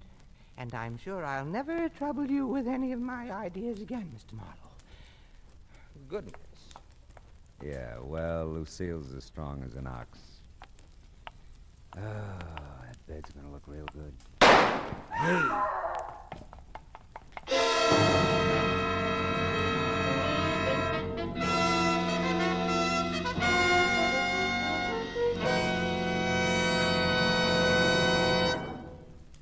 In just a moment, we'll return to the second act of Philip Marlowe. But first, CBS Radio puts out the welcome mat for 3 of its greatest stars tomorrow night. Jack Benny and his gang start the new season. My Friend Irma becomes a regular Sunday feature on CBS Radio. And Tony Martin will rejoin Joe Stafford on the Contented Hour. Be listening for Tony and Irma on most of these same stations and Jack over them all. More than ever before, CBS Radio is the star's address. And now with our star, Gerald Moore, the second act of Philip Marlowe in tonight's story, The Sound and the Unsound.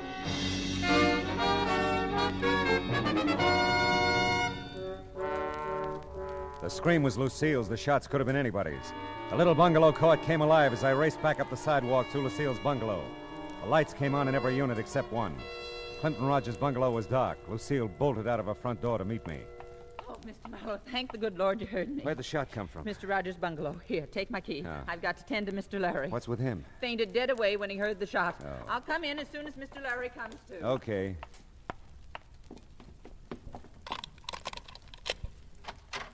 Rogers? Rogers, where are you? Hey, Rogers! Here. Huh? In the kitchen. Hey, you really caught one, didn't you? Yeah. My shoulder burns like fury. Who was it, Rogers? Let's say I did it, huh? All right, what'd you do with the gun? Ate it, of course. Oh, now, look, I'll have to call the police. It'll be a good idea if you tell me what happened. Listen, there's a bottle in the first cabinet there. Get it, will you? I need a drink. Okay. Just uncap it. I don't need any glass. Here you go. It's great. Burns, too. Everything burns. Here, have a drink. Thanks. Well, okay, Rogers, I gotta call him now. Yeah, okay. First, though, listen. Will you call the studio? Yeah, I'll call him after we get you to a hospital. I'll tell him you had an accident. No, tell him I quit. Quit? Yeah. What, look... No, don't argue. Just tell him that. Okay, it's a promise. Now... And listen. Tell Barbara to... Tell Barbara to... Yeah, Rogers, tell Barbara what? Tell her to...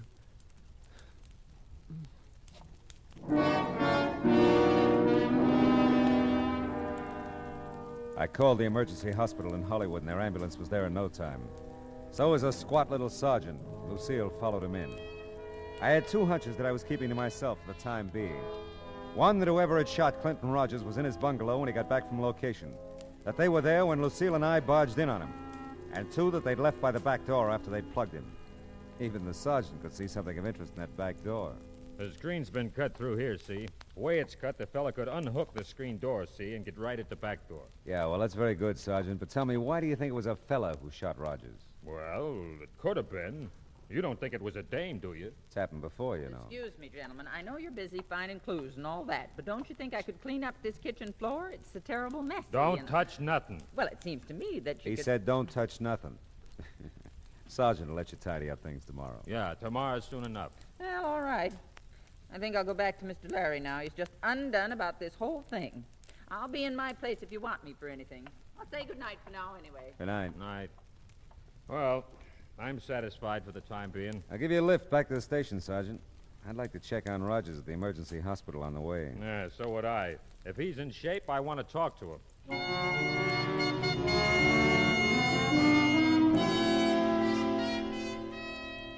The news from the emergency hospital wasn't too good. They'd taken a slug out of Rogers' shoulder at 38. He'd lost a lot of blood and was still out. I left Rogers' phone number as the place I could be reached if his condition changed. And before I left, I checked the city directory, which made my next stop a very interesting one.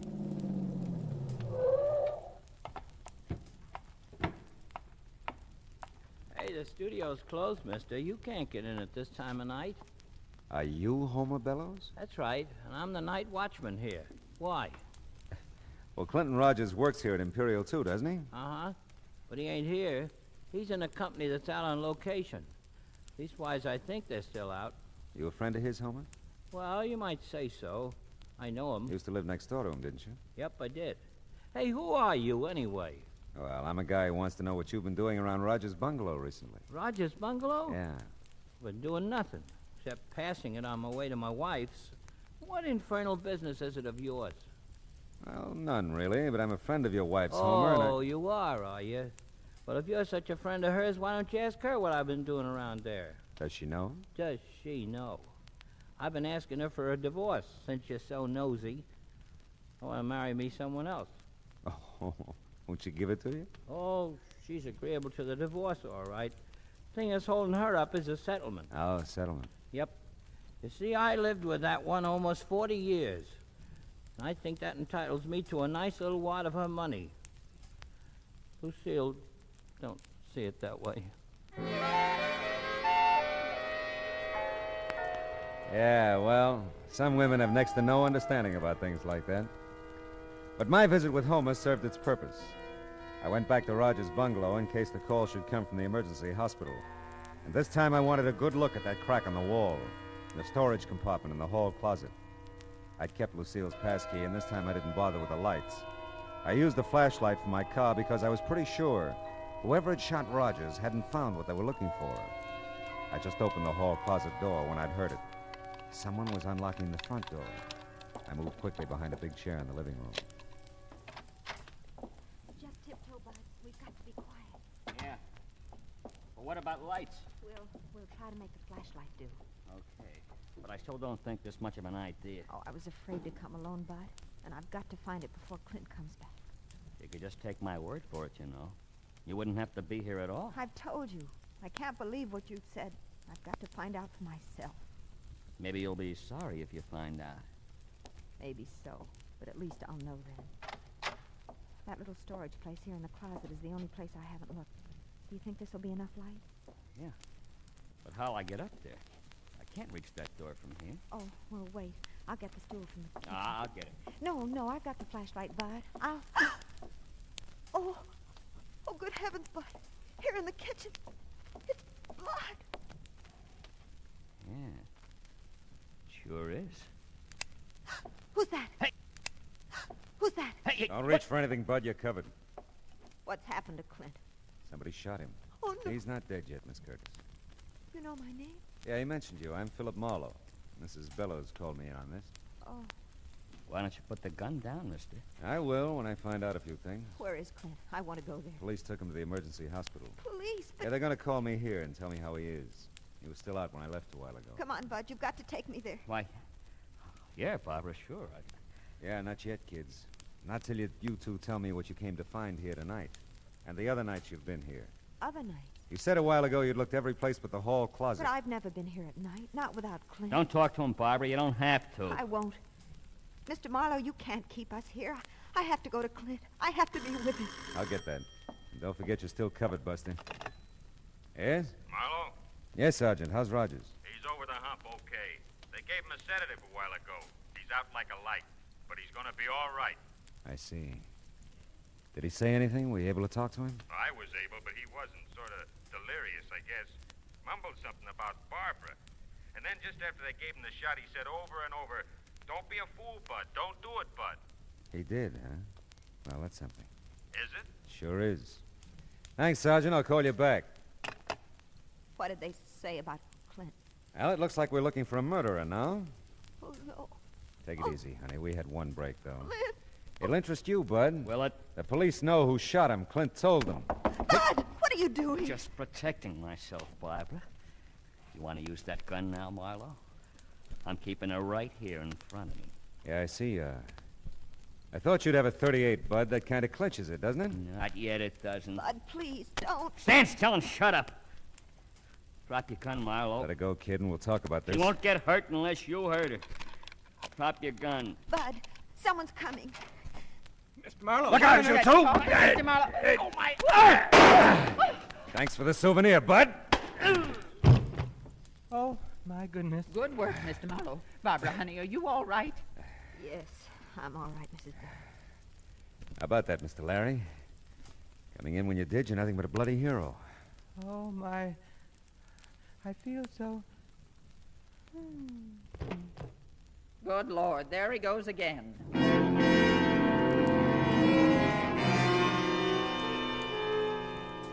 Lucille was a past master at reviving him by now. She hauled him sack style over to the couch while I told Barbara her Clint was going to be okay. I kept Bud immobilized until the squat little sergeant arrived with a squad car. They hauled him away. I dug the .38 slug out of the plaster and gave it to the sergeant. When the show was over, Mr. Larry obligingly snapped to. You feel like walking, Mr. Larry? I could carry you to your bungalow, you know. Oh, mercy, no, Lucille. I'll walk. If you'll just let me use your arm for support. You're just welcome to it, I'm sure. Can I help? Well, no, thanks so much, Mr. Marlowe. We'll manage. You give Mr. Rogers my best, Barbara. I will. I'll be glad to. You know, Lucille, I'm beginning to see the value in the love and protection of a strong woman. How about that? She'd be good for him, too. Yeah. Now, look, honey, what's this all about? You've been looking for something, so has Bud, apparently. Clint got himself shot because of it. Now, what is it?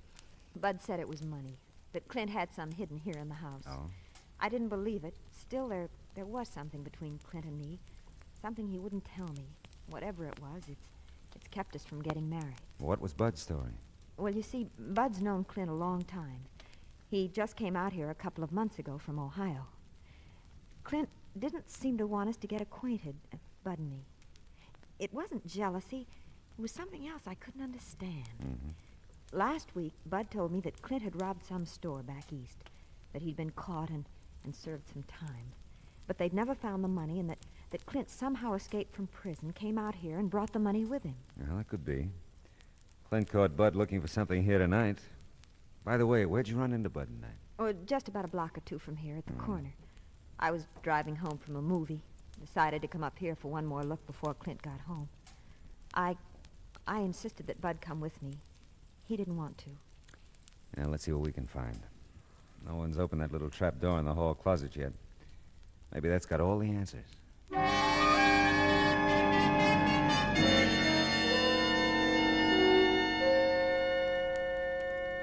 Why, it's a strong box, isn't it? Yeah, it's not very heavy, though. There. Let's see now. No money at all. A couple of war bonds made out to Clinton Rogers and/or Thomas Rogers. Clint said he didn't have any family. Hey, look. Here's an envelope with your name on it. Oh? For Barbara Curtis to be opened in case of my death. I don't know what to do. Well, don't look at me, honey. I can't decide for you. You will go with me when I tell him, though, won't you? Sure I will. Let's see. My darling, this newspaper clipping will tell you why I couldn't marry you. When you read it, you'll see why. I love you, Clint. I'm afraid to read the clipping, Mr. Marlowe. Let me see it. Not pretty, honey, but it isn't about Clint.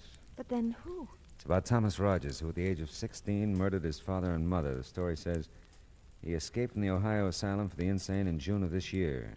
Officials think he may attempt to contact his brother Clinton in California. And Bud is... Yeah, it's his picture with the story. Oh, Clint, poor Clint. What a horrible, horrible thing for him to live with. Yeah. But, honey, Mr. Larry said it a little while ago. The love and protection of a strong woman.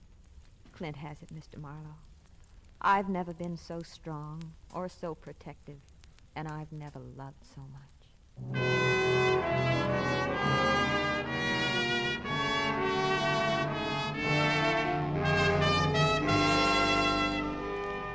It was almost dawn now. I drove Barbara over to the hospital in Clint.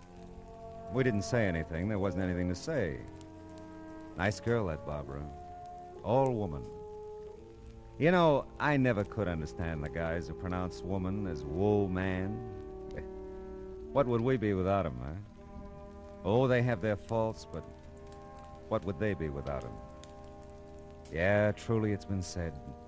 There's nothing like a dame. Wonder what Rita's doing tonight.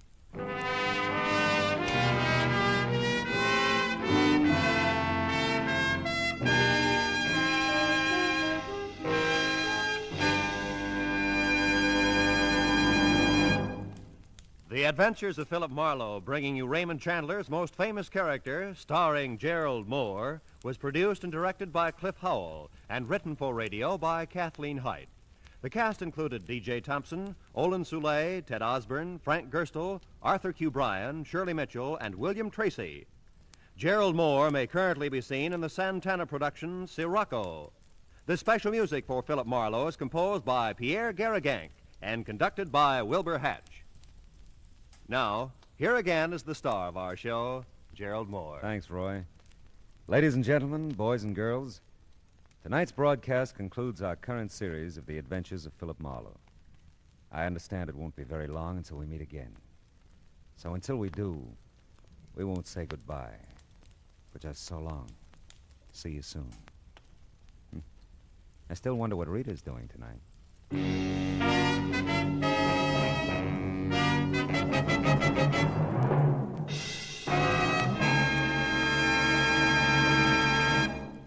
Lovable, Laughable My Friend Irma, starring blonde Marie Wilson, is back on CBS Radio Sunday evenings now. She'll move in tomorrow night at most of these same CBS radio stations, bringing her skeptical roommate, Jane, her permanently jobless boyfriend, L, Professor Kropotkin, and all the others. Be listening for My Friend Irma tomorrow night, won't you? That address again? Why, sure. CBS, CBS, the star's address, where you always hear the best at CBS, CBS, the star's address, CBS. Stay tuned now for Gangbusters, which follows immediately over most of these same CBS stations. And remember, Steve Allen is here with songs for sale every Saturday on CBS Radio. Roy Rowan speaking. This is the CBS Radio Network.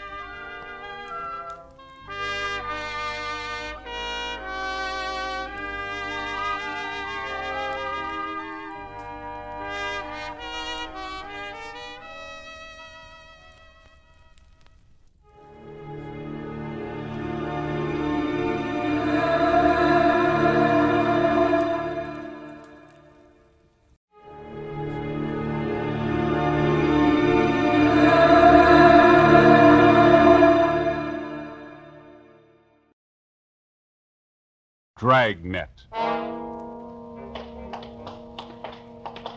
It was Saturday, November 23rd. It was warm in Los Angeles. We were working the night watch out of homicide detail. My partner's Ben Romero. Boss is Blaine Steed, captain of homicide. My name's Friday. It was 6:35 p.m. and we got to the corner of Western and Lexington, a Western fur shop. Hi, Brennan. Hi. What happened, Frank? The owner's been shot. His name's Albert Kreiber. Yeah? Who is that? Mrs. Kreiber. Haven't been able to get anything out of her. Where's the body? In the back. Munkers is back there. Did you call the lab? Yeah. Jones on his way.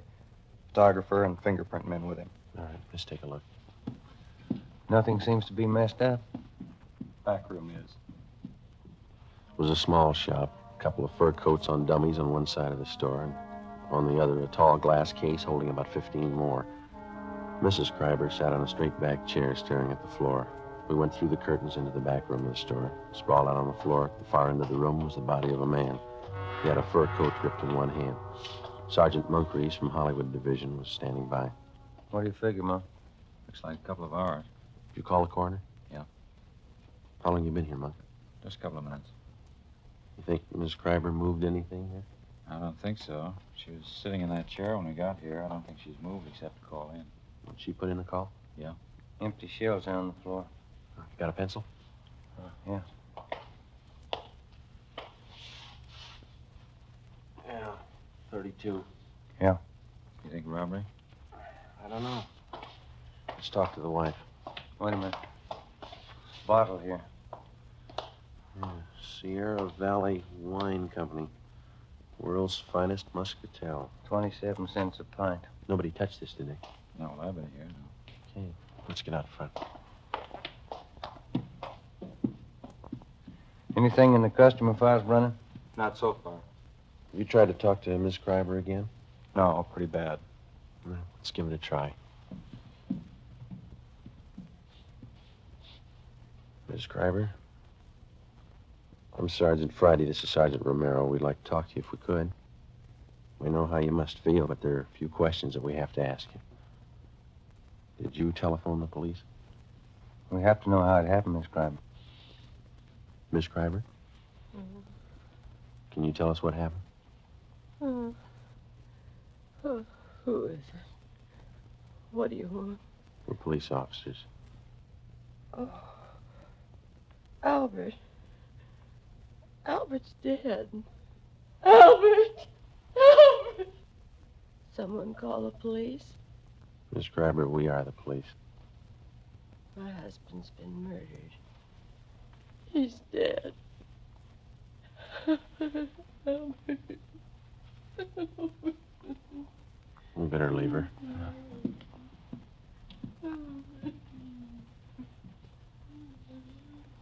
Friday.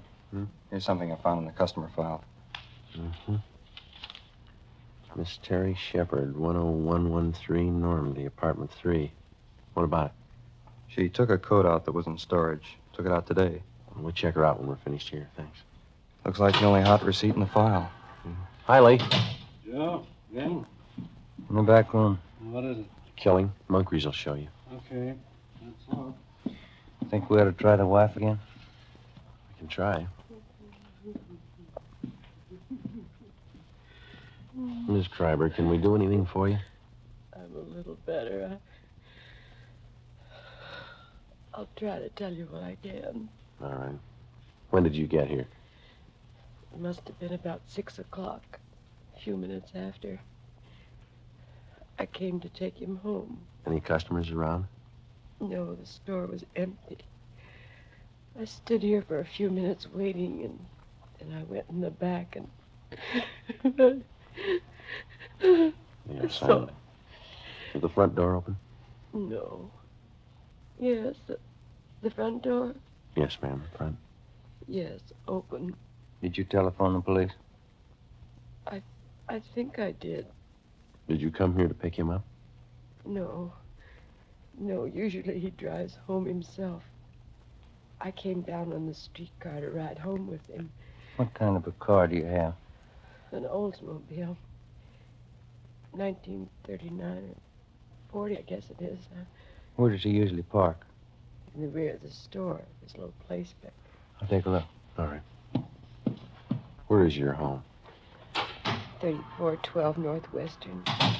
I thought there was something wrong when I got a telegram from him. He said not to come down tonight. He said he'd be home late.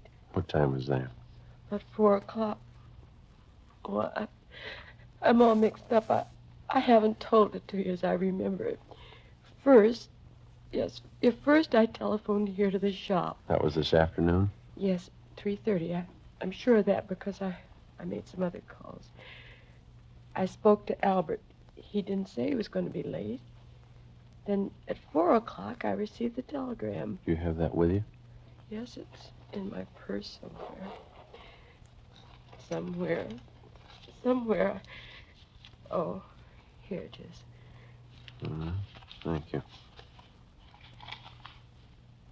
Don't come down. I won't be home until late after see a customer, Albert. Can I keep this or return it to you? Yes. What'd you do after you got this wire, Miss Schreiber? Well, nothing. I thought it was strange, but I didn't think too much about it.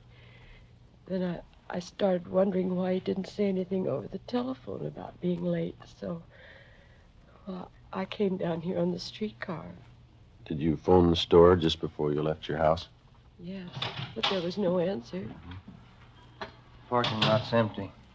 Better get out an APB on the car, huh? Miss Schreiber, you said your car was a 1939 or 40 Oldsmobile, didn't you? 1940. I remember now. What model is that? Oh, sedan, light blue. Do you remember the license number? Well, I have it on this chain with the extra keys. Here it is, on this little tag. The veterans make these. Thank you. Joe, can I see him now? Sure. Excuse me, Miss Schreiber. Do you want me to wait? I'd like to go home. We'd like you to wait for a little while, yes. Do you have any relatives living here? A niece and a nephew in Beverly Hills. Jerome Reed. They live on Cannon Drive. All right, we'll call them for you. Thank you. Lee, is this phone out here all right to handle? Yeah, it's been dusted. Okay. Joe, you coming in? Yeah, right away. Pretty clear, easy to trace. Mm-hmm. I'd say he was standing over here by the curtains when he was shot. That's where the stains begin. Mm-hmm. Then he must have stumbled along this glass case. You can see the smears here on the glass where he tried to grab hold of something. Yeah. And I guess he caught hold of that fur coat and pulled it down with him. Mm-hmm. Then he stumbled and bumped up against this coat bag. Fell through that and up against the safe. How many times was he hit? 6 empty casings on the floor. Looks like 4 through-and-through wounds. 32, huh? That's right. The wife know if anything's missing? Yeah, she's in pretty bad shape. It looks to me like somebody took his wristwatch and a ring from his left hand. If he had a billfold, that's gone. No coat. All the trouser pockets are turned inside out. What about that wine bottle? It's smeared. Can't lift a thing. Okay, thanks. Ben? Still on the phone. Okay. No. License 15, Boston. 6707. No, 707. Yeah. Driver might be armed. Hang on a minute, Wallace. What? Now, give that DMV, will you? Save another call. Miss Kreiber, did your husband have a wallet? Yes, brown alligator. Did he keep his identification in it? Yes. Did he carry much cash? No, just a few dollars. He was always afraid of holdups. Thank you. You want to give that to him, Ben? Yeah, okay. Hey, Wallace, suspect might have a brown alligator wallet with identification cards of Albert Kreiber. Yeah, that's C-R-I-B, Boston, B, Boston, E-R. 3412 Northwestern Avenue. Yeah. Yeah, okay. Yeah, bye. Joe? Might be something here. Yeah, Monk? Invoice from a Far North Fur Company. 3 mink coats delivered here today. I looked all around. I only found 2, 1 missing. Did you find a sales slip for the other one? No. Miss Kreiber, would you come over here, please? Yes. Where are they, Monk? Over here. All right. Over this way. Well, these are mink coats here, aren't they? Yes, it's wild mink. Albert told me he ordered them. Yes, ma'am. We found the invoice. He ordered 3. There are only 2 here. Do you know anything about any of his customers? No, I don't. I never met any of them. Oh, I remember now. Just the night before last, he called someone from home. Told her he'd have some minks in today and she could come in and look them over. Do you know who that was? Why, I didn't hear any name. Miss Kreiber, do you have any idea who might have wanted to shoot your husband? No, none at all. He was friendly with everyone. Everybody liked Albert. He didn't run around. He was either working or at home. Did he drink? Not at all. No, I mean beer, a little wine, maybe? No, he never touched anything. All right, thank you. Brennan, do you see that Miss Kreiber gets to her nephews? Right away. Thank you. Might as well go, Ben. Yeah. We can talk to some of the neighbors. 6 shots fired. Wonder why nobody heard him. Pretty heavy traffic outside, huh? Somebody wanted a mink coat pretty bad. Coat like that costs quite a bit, doesn't it? This one's going to come a little high, yeah.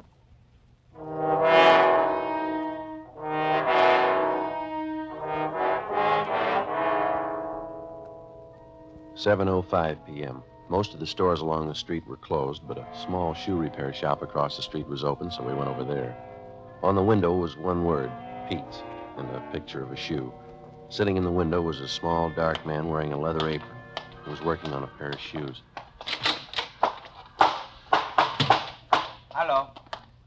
We're police officers. I see you drive up across the street. Are you Pete? Sure. What happens to Mr. Kreiber? He's robbed?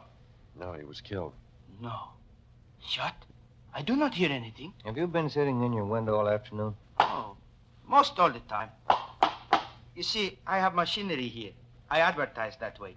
People watch me. Mm-hmm. Do you remember seeing anybody going into Mr. Kreiber's this afternoon? 2, 3 long black cars. Uh-huh. Anybody else?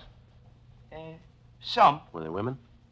Officer, they are all women. I see. Did any of them walk out with a new fur coat?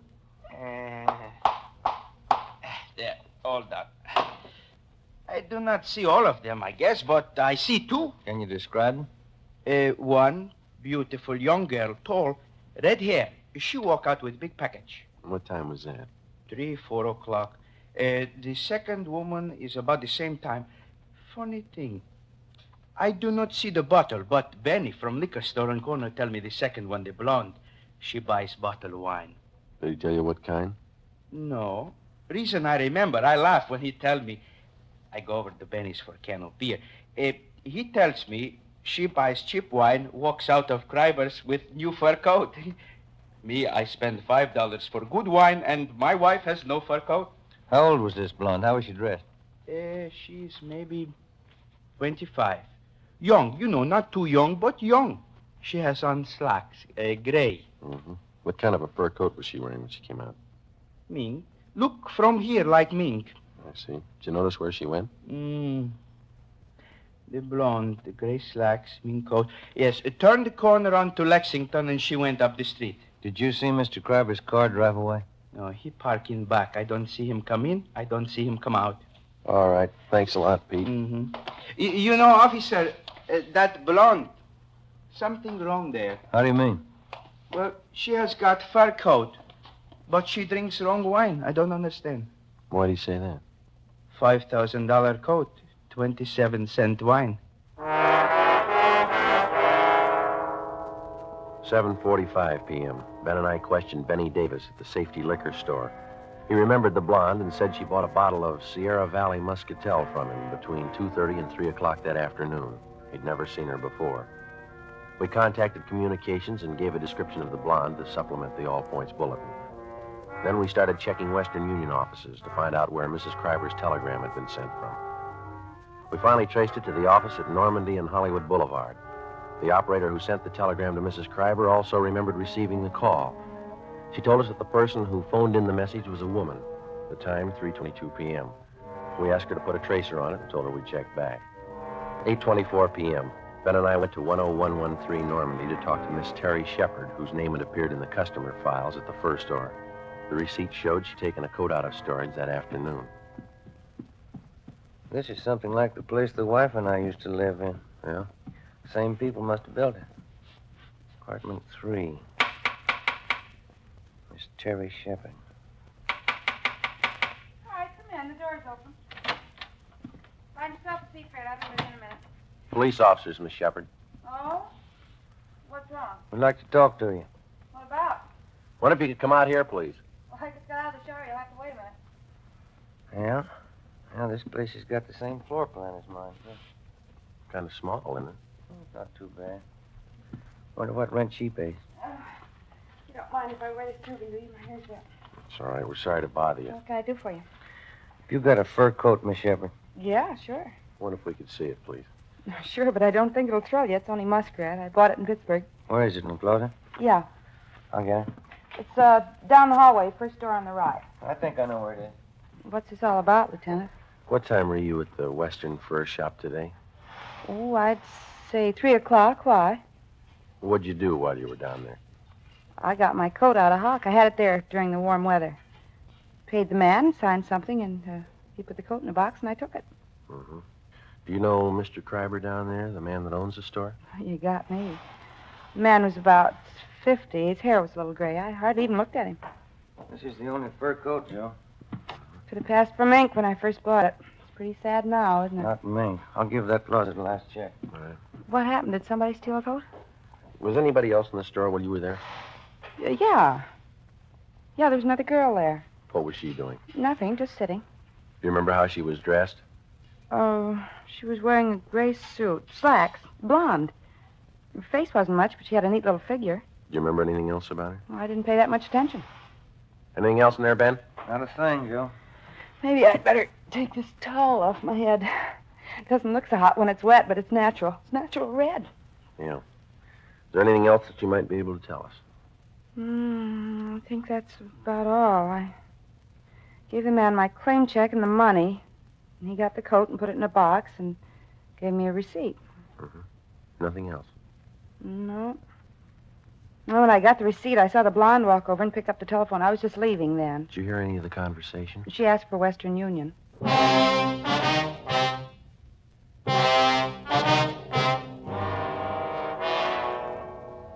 Sunday, November 24th, 9 a.m. Ben and I contacted the owners of all the shops in the vicinity, but none of them saw or heard anything at the time of the shooting. Officers Brennan and Munkrees interviewed all the regular customers of Albert Kreiber's fur shop. Only 3 had been in the store on Saturday, but none of them had noticed anything wrong. 11:35 a.m.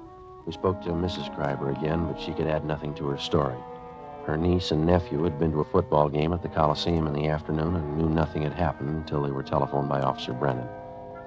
2:55 p.m. We spoke to all the tenants of the apartment house at 5513 Lexington, which is in the rear of the fur shop.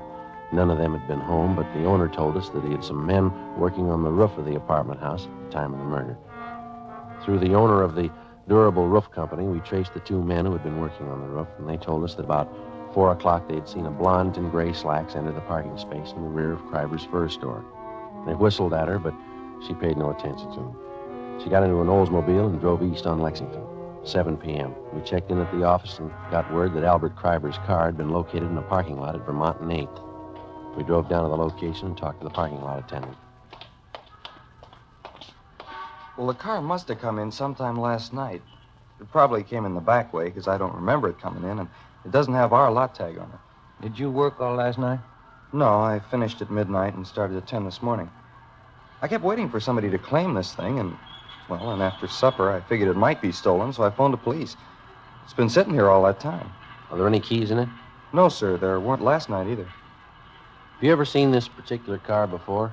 No, sir. Have you ever seen a blonde woman about 25 wearing gray slacks? You mean hanging around here? Yeah, or in the neighborhood. Yeah, but not today or yesterday. You remember one? Well, yes, sir. Does she drink a lot? Maybe. Well, there's one that hangs out in these bars around here. Once in a while, she comes in the lot, but not lately. When did you see her last? Oh, a couple of weeks ago. Was she with anyone? Yeah, but I don't remember him. I've seen her with a lot of different guys. Does she hang around with anybody in particular? Yeah, her husband.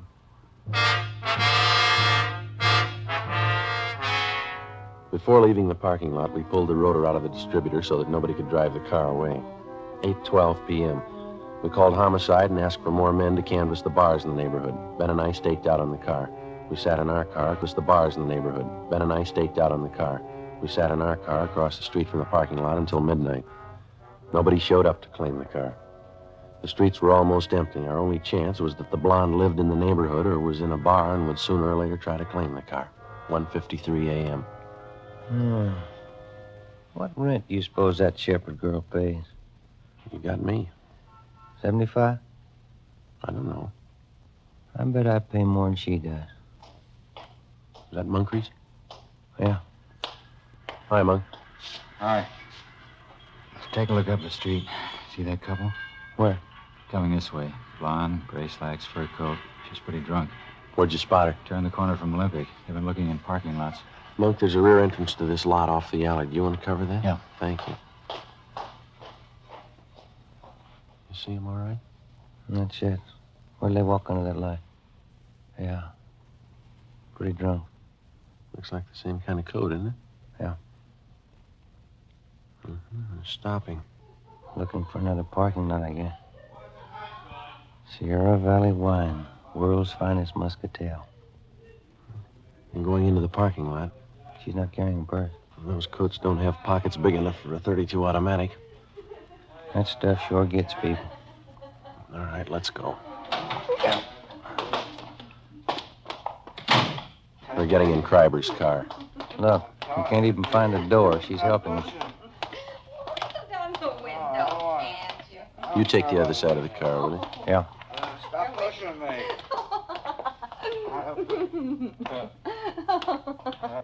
Who are you? Police officers. Can I see your driver's license, please? I got a driver's license. What's going on? What's your name? Betty Moore. What's it to you? The registration slip on the steering column says Albert Kreiber. What's the matter with this car, anyway? Who's Albert Kreiber? Oh, I know who he is. This guy here. Who is this man? Huh? What'd you say? He's a friend. That satisfy you? Yeah, I'm a friend. Something matter with this thing. Take a look in the glove compartment, Ben. You okay? Come on, honey. Let's get going, huh? Yeah.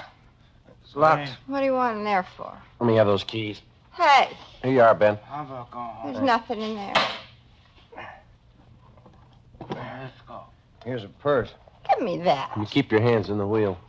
Some gun, 32. It's his. It's empty anyway. What do they There's want? nothing wrong in that. Do you have a permit to carry it? Yeah, I got a permit. Can I see it? I lost it. Give me those You keys. keep your hands on that wheel. Here's a wallet, identification cards, Albert Kreiber. Where'd you get these? I don't know. A man's watch, Albert Kreiber engraved on the back. Who's Albert I Kreider? don't know, I told you. All right, let's get out of the car. All right, very push. Why didn't that car start? All right, come on. Stand up. You get over there. Where'd you get the fur coat? I bought it. Where? I don't know. Joe, look at her slacks. Wine stains. I spilled wine on them. What kind of wine? Muscatel. Muscatel isn't a red wine, it's a white wine. Who's Albert Kreider? I don't know. This is his wallet. This is his car. Where'd you get him? I don't know. I don't know. This the gun you shot him with? This the gun you shot him with?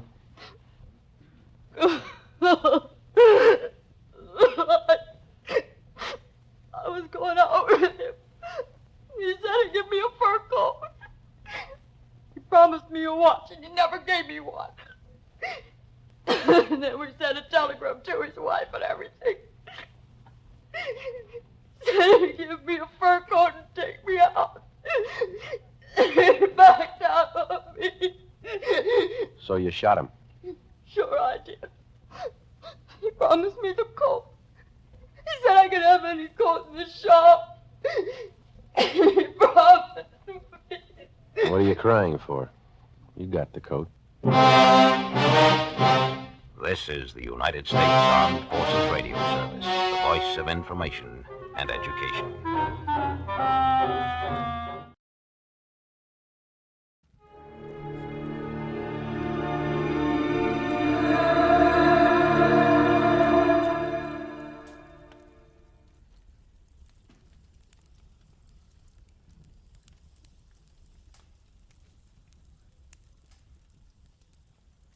Get this and get it straight.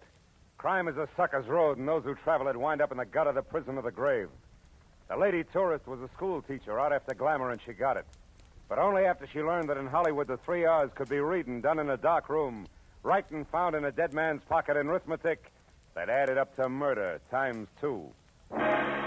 From the pen of Raymond Chandler, outstanding author of crime fiction, comes his most famous character in The Adventures of Philip Marlowe.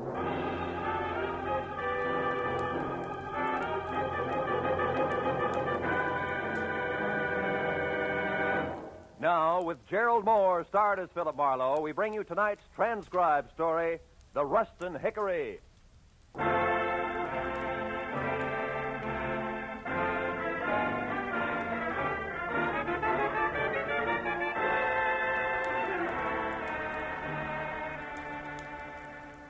It was hot in my apartment, even at 10 o'clock at night.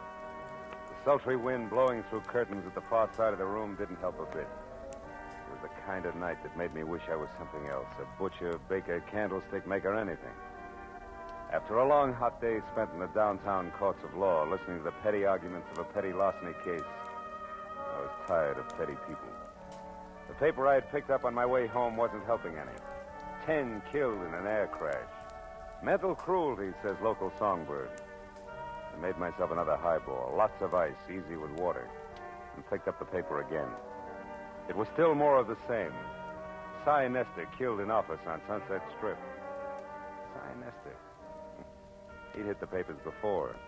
Bookie, B-minus picture producer, general racketeer. Somehow I wasn't too surprised he was on the receiving end for a change. My drink was good for 10 more pages of equally dull reading, and I was set for the next in line when the phone rang. Mr. Philip Marlowe?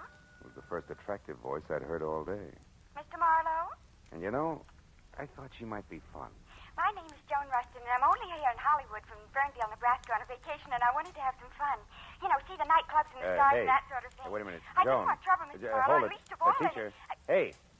Yes? Let's back up a little, huh? Now, your name is Joan Rushton. You're from Ferndale, Nebraska, which you're right, I've never heard of. Also, you're a school teacher. That much I got. But the rest about the sights, the last part, the trouble But with... don't you see? They're the one and the same. Oh? I wanted to step out. Nightclubs, movie stars, glamour. But it didn't end up like that because he was shot, and then I didn't Who know what was to shot? do. And his name's Aubrey Nichols. He's the man who took me out to show me the club. Anyhow, after it happened, I ran. Why? Why? The publicity, of course. Mr. Marlowe, I'd lose my job. You see, I'm a school teacher. Yeah, you and- said that, honey. Now, look, where are you, Joan? The Tulip Room. It's a bar on Sunset and La Cienega Boulevard. You'll come right over, huh? Huh? Yeah, I'll come right over, huh?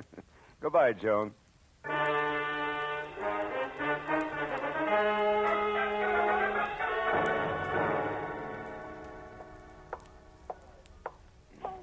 Hey, Mr. Marlowe.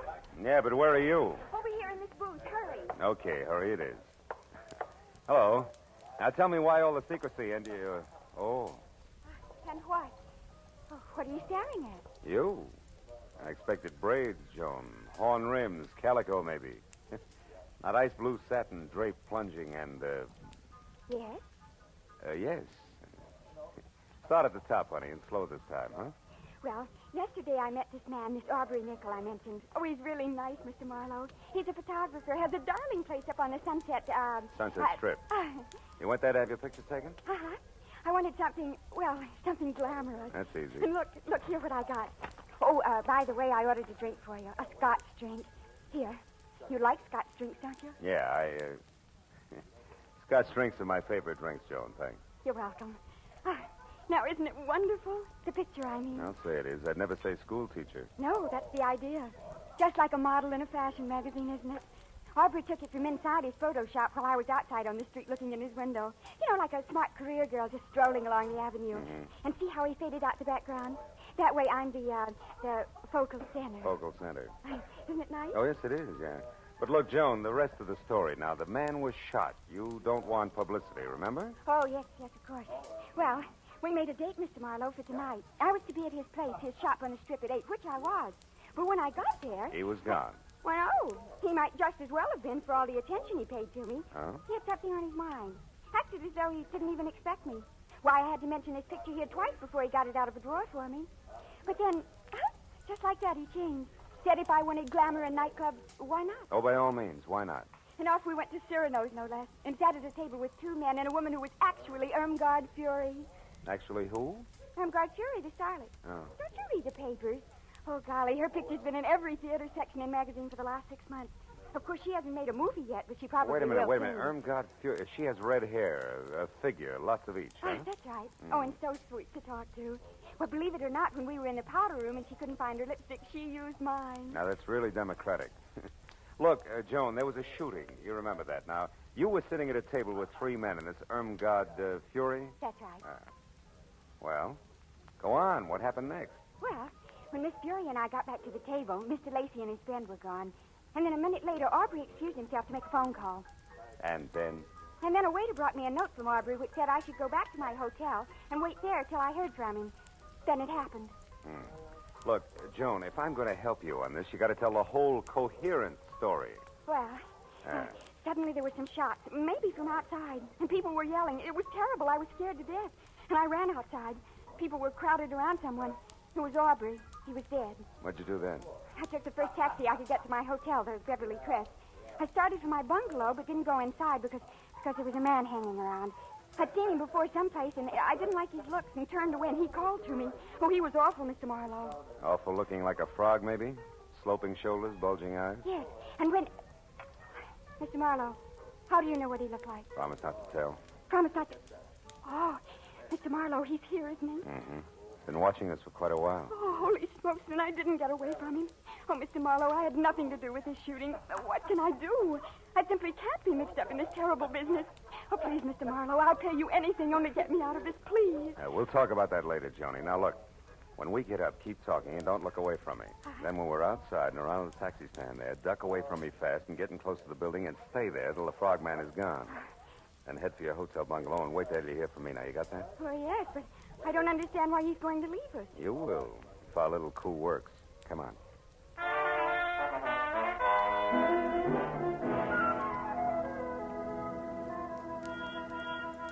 It played easier than I'd expected because, like a good shadow, the frogman gave us a small head start, which was all I needed.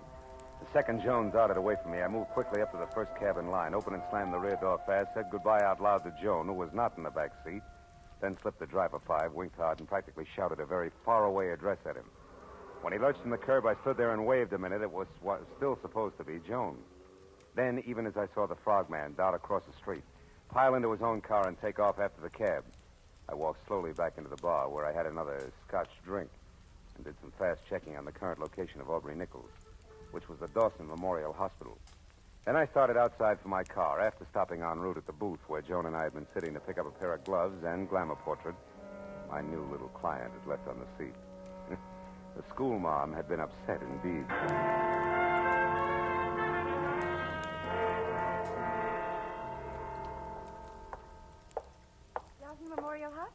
Dr. Chambers? Yes, one moment, please. Go ahead. Yes, sir. Oh, I want to know the condition of a patient who was brought in here a little while ago, Mr. Aubrey Nickel. Oh, I'm sorry, sir. We're not allowed to give out such information. You'll have to inquire at the superintendent's office.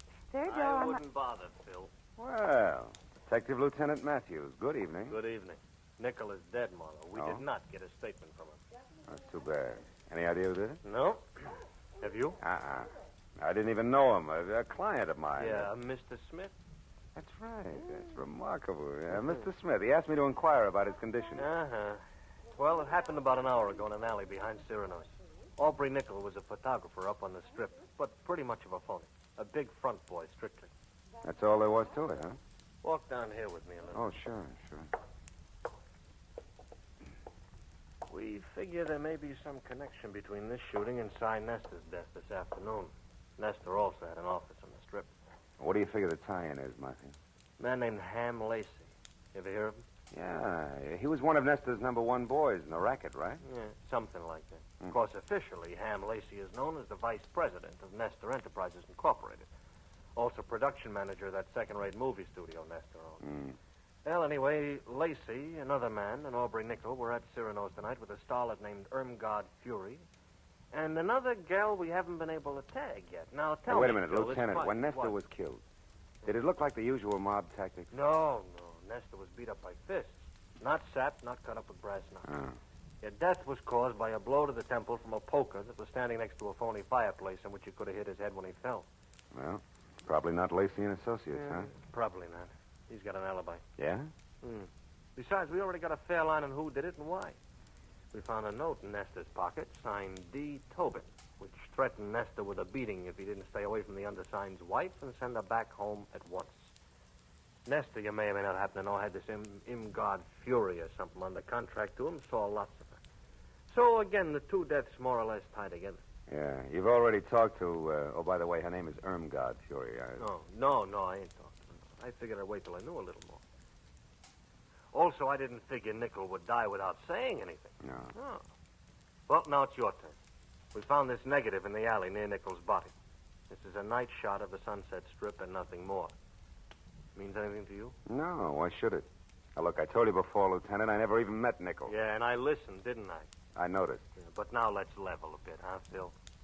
Who your client is and what he or she has to do with this is one thing as long as we're both on the same side. But playing dumb when it might count is quite another. Now, once more, Phil, huh? The picture? Still 0, Lieutenant. Honor bright. Anything else? Yeah, just to save you a little time, Phil. Yeah, let's do. Irmgard Fury's address, 441 West Bedford Drive, Beverly Hills. You got a pencil? 441 West Bedford Drive. Now, play it close. Be sure to call when you think it's time. And if you're wondering about why all this help from me, try this. What you know and won't tell, plus what I know and will tell, might do the trick. Say goodbye to me, Phil. Goodbye.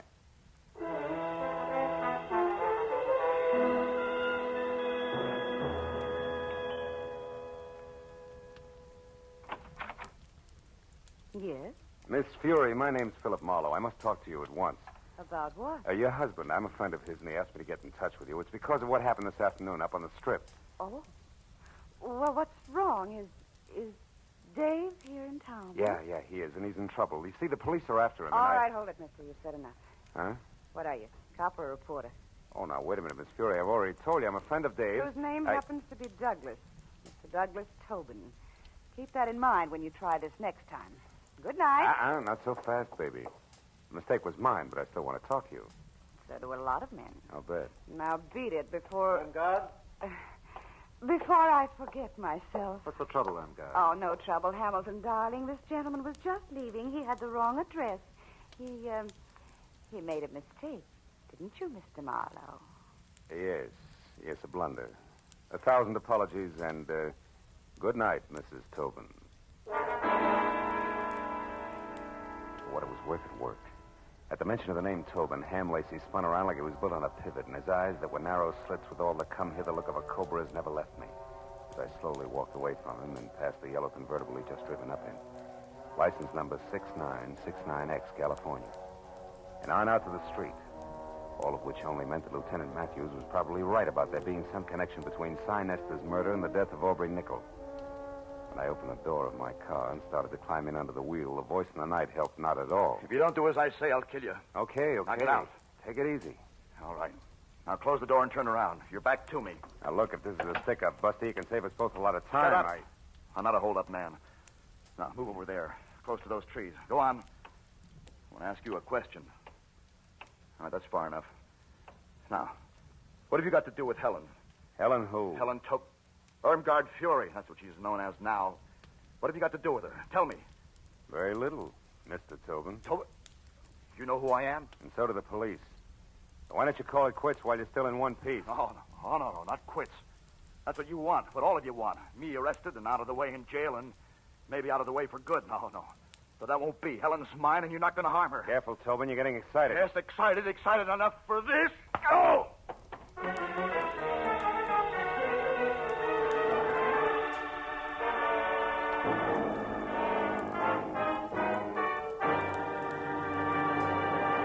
In just a moment, the second act of Philip Marlowe. But first, a thrill-a-minute, high-tension suspense from the word go. Dramatic excitement that builds and builds until it explodes in a smashing climax. That's Inner Sanctum, the great mystery show that's another of CBS's top-notch Monday night programs. You'll find Inner Sanctum one of the most entertaining spots in your Monday night listening schedule. And remember, Lux Radio Theater is back for its 15th year of great dramatic presentations. Inner Sanctum and Lux Radio Theater every Monday night over most of these same CBS stations. Now, with our star, Gerald Moore, we return to the second act of Philip Marlowe and tonight's story, The Rushton Hickory.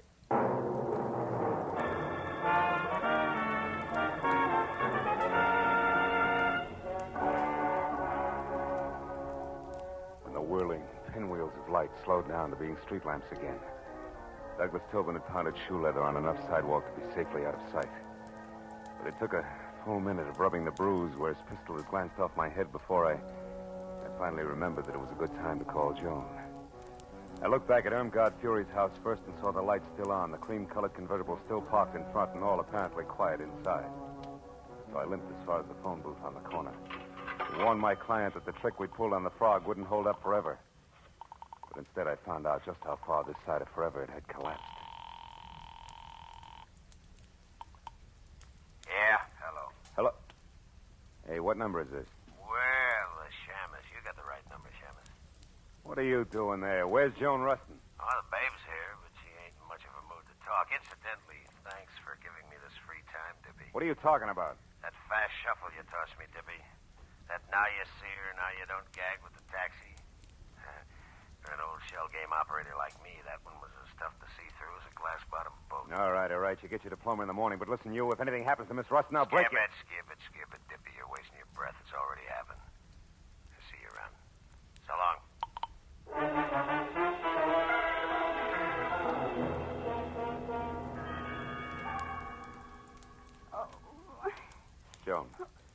Joan, come on, baby. Come on, snap out of it. Oh, stay away from me. Hey. Get out of here, Hey, you hold ain't it. It's leave me, alone. Joni, Marlowe. Marlowe. Yeah. Oh, Marlowe. Come on, honey. What happened? Are you hurt, Joan? That man, the one with the gruff voice. Yeah? He forced his way in here, Marlowe. He was looking for something. I tried to stop him. I was going to scream, but I guess that's when he put the bite on me. That's slug, baby. Well, anyway, he hit me hard. And I've never been treated that way before in my whole life. You've never been buddies with murder before, either. Come on, honey. Get up off the floor, huh? Easy now. There. Hey, he turned your place inside out, too, didn't he? What was he after, Joni? Oh, I don't know. He just told me to quit stalling and hand it over. I didn't know what he meant, so he shoved me. Then he pulled out all the books there, tore up the rugs. He was looking for something small and flat like a... Wait a minute. Sure. The cops found a negative near Aubrey Nickel tonight, but it was worthless. There must have been another one, an important one. And Lacey and Froggy, who no doubt is Helmbay, must think you've got it. Me? Well, that's impossible. All I had was my picture, and, well, I don't even have that now. No, but I do, out in my car, and it gives me a great idea. Come on. Well, where, Marlowe? I don't get it. What's my photograph got to do with this? Maybe plenty. You see, when Aubrey printed that picture of you, he faded out the background almost completely. You remember? Uh-huh. That's a stunt in fashion photography to make a subject stand out. But in this case, Joan, I figure it was played strictly in reverse. Well, how do you mean? That Aubrey took you to Cyrano's tonight on business, big business. And you were holding the merchandise for him all the way. Oh. Here, let's take a look. Oh, Marlowe, my pretty picture frame. Better this than your pretty head later, sweetheart, believe me. Yeah, here it is. Look, see? A negative the size of a postage stamp. But I'll bet old flash bulbs the $10 bills this baby's really loaded. Marlowe, Hmm? I'll bet that baby's loaded, too. What are you talking about? The gun in that man's hand there behind you. Oh, fine. Wait. Easy, Marlowe. I'm not looking for any more trouble. I just want to be sure that you'll help me first. You're a private detective. I searched you before, so I know. I'm in a jam. It's worse than I figured. The cops are after me for murder. No kidding. I can't understand it, Tobin. All you got is a motive deep enough to swim in, and you've been dropping clues like Hansel and Gretel dropped pebbles. All right, but I didn't do it. Well, I beat up Cy Nestor, sure, but he was going with Helen, my Helen. I hated everything and everybody in this phony town because they took her away from me. Even changed her name for her, Irmgard Fury. But I didn't kill Nestor. I swear I didn't. You've got to help me, Marlowe. With that 38 in your fist, are you asking or telling? Oh, I'm asking, brother. Here, take the gun. I'm in a fix and I know it. Okay, hothead. I'm already in Dutch for hiding Matthew's key witness here. Think how I'll look keeping his chief suspect under wraps, too. Yet, oh, maybe I'm a sucker, but I believe you. All right, where do you hang your hat? The Country Cottages, number 7. It's a kind of a motel court down on Melrose Street. Number 7. Now go there and stay out of sight. And I mean stay out of sight. Yeah. Oh, okay. Thanks, Marlowe. Say, I'm sorry I batted you down. Down tonight. That makes a lot of difference to the lump on my head. Go on, Tobin, beat it. Okay. I'll keep in touch with you. And where are we going, Marlowe? Call a friend of mine. We need a big enlargement of a small negative.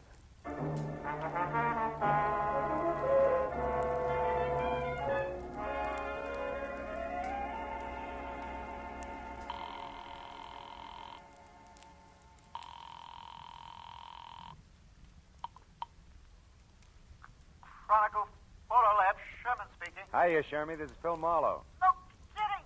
Gee, how's business, Phil? Long time no see. Yeah, I know. Now, look, are you busy? I got a job that's right down your alley, Sherman. It's important. What is it, Marlowe? Well, it's a 35-millimeter negative. I want it blown up to about half as big as a house. Okay, bring it in. I can't. I've got to check a couple of other things at the same time. Now, look, Shermy, can you meet me at the Aubrey Nickel studio on the Strip in about 10 minutes, back door? Wait a minute, back door? Yeah. How come the back door, Phil? So we can kick it in without attracting too much attention. Shermy, I'll see you in 10 minutes. I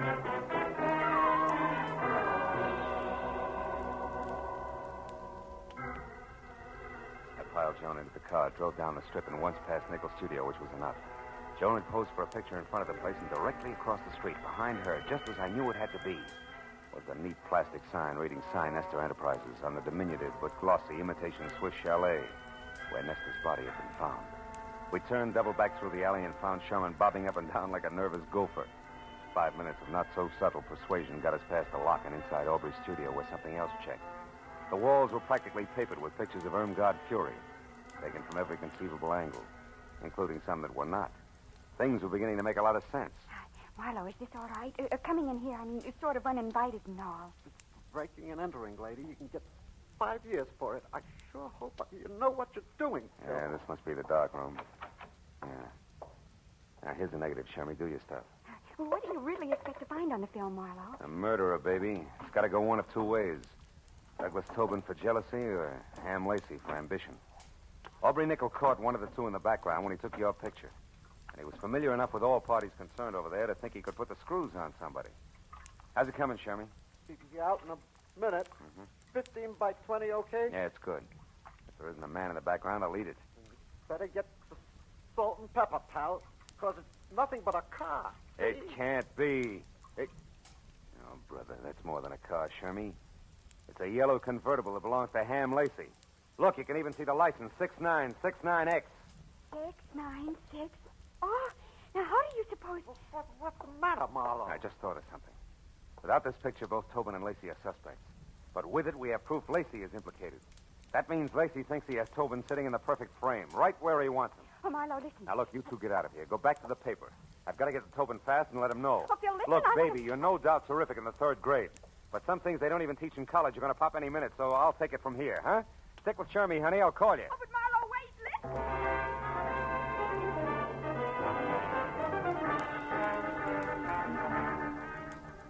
I made it from the Strip down to Melrose and then east to the cluster of dusty lean-tos with baths known as country cottages in something under 10 minutes. Parked down the street and cut back through the alley on foot. I got to the door of cottage number 7 with about 30 seconds to spare. No. Wait a minute, mister. You got me wrong. Oh, no, I haven't, pal. You can tell me you didn't knock off Sinester, and I'll believe you. Nobody else will. I've got you right where I want you. Now, wait a minute. Because of your note found in Nestor's pocket.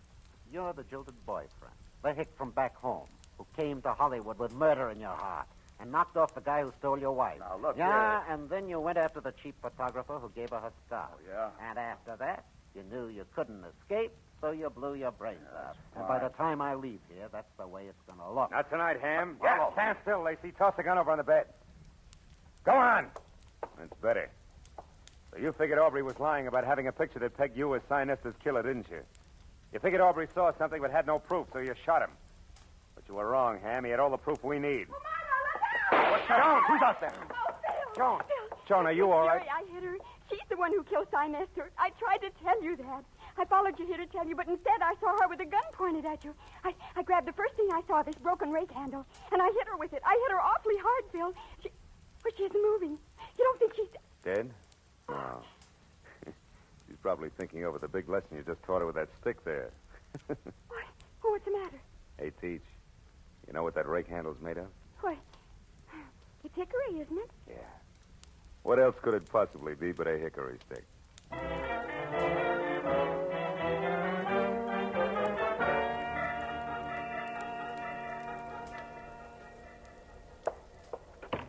All right, Marlowe, all right. Nobody can hear us. Now, what is it? Well, it's that Miss Rushton here is a school teacher, Matthews, and it's imperative that we keep her name out of this. Oh, well, we can arrange that. Oh, good. You know, Matthews, it's funny how one step leads to another. Yeah? Ham Lacey never would have gone so far as to kill Nestor on his own. But when he learned that Irmgard had done it, he saw an opportunity to turn the whole situation to his advantage. He and the girl agreed to frame Tobin and then go along as a team. You know, of course, that that's just your theory. Just a minute. Now, What do sit you down mean? over there and be quiet for a change while Miss Rushton and I wind this up. Matthews, listen. Quiet, please. Pulling rank, huh? Phil. Now, Miss Rushton, in solving this case... Just a minute. She uh, didn't solve the case. Miss Rushton, if you hadn't solved it, and right when you did, you'd be talking to this guy exclusively via Ouija board from now on, let's face it. Oh, what a corny pitch. Now, tell me, Miss Rushton, how did you peg Irmgard Fury? Well, when we got the picture of the yellow convertible, I remembered that I'd gone to the powder room at Cyrano's with Miss Fury to freshen our makeup. But she couldn't find her lipstick. She emptied her purse looking for it, and she finally had to borrow mine, you know. Oh, how democratic. I said that. So now you own it? Now tell me, Miss Rushton, how do you figure the lipstick figures? Oh, it wasn't a lipstick. I happened to notice among the things from her purse a keychain, a chain with car keys on it, and an identification tag in the form of a little license plate. Oh, and the numbers were... 6969X. That's right. And since Ham Lacey had an alibi and those keys were in Miss Fury's bag, you figured it was her who'd been driving. It was she who'd been driving, yes. Isn't this revolting? Yeah, she, yes.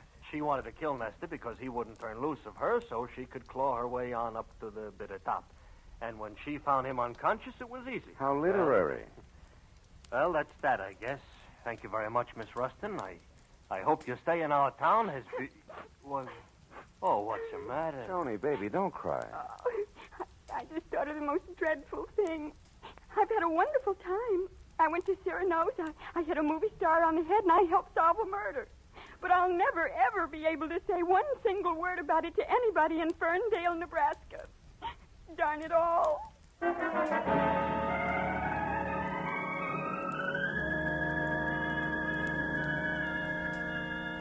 It took a few minutes to put on a new touch of mascara and get the pink off her nose, but she was smiling again when we said goodnight to Matthews and stood on the steps at headquarters and looked at the glittering lights of Hollywood. There was still plenty of time for supper and even a dance or two, and she wanted to go. But suddenly, from somewhere, there was a smell of autumn in the air, of dry leaves on the ground and ripe red apples for the teacher. She shook her head wistfully and spoke of an appointment she had bright and early next Monday morning. It's a very important appointment, Phil. So, I took her to a hotel and said goodbye. All the way home, for some reason, I kept wondering, whatever happened to Skinny McDonald? The only kid in school who could shoot a better spitball than Marlowe. Has it really been that long ago?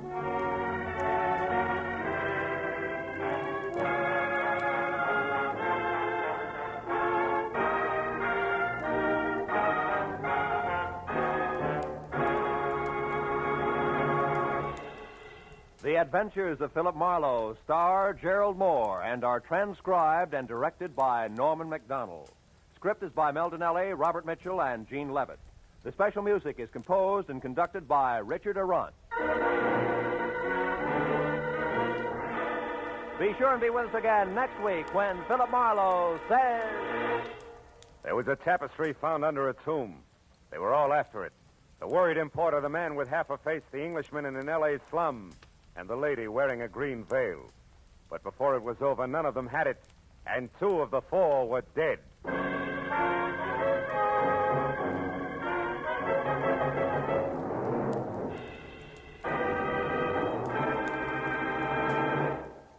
Now, stay tuned for Gangbusters, which follows immediately over most of these same CBS stations. This is Roy Rowan speaking.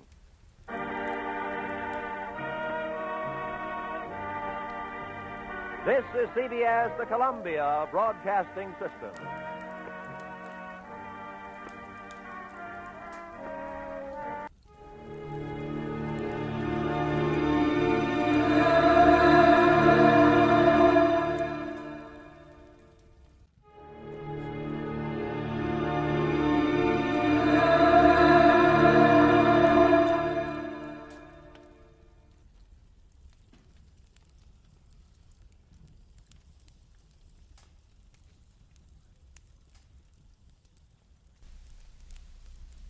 Get this and get it straight.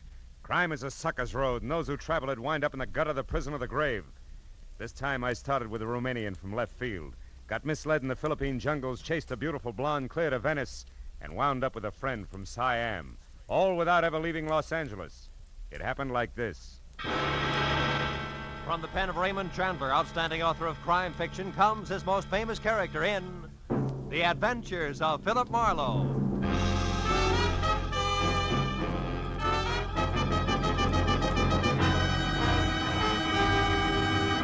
Now, with Gerald Moore starred as Philip Marlowe, we bring you tonight's exciting story, The Sword of Cebu.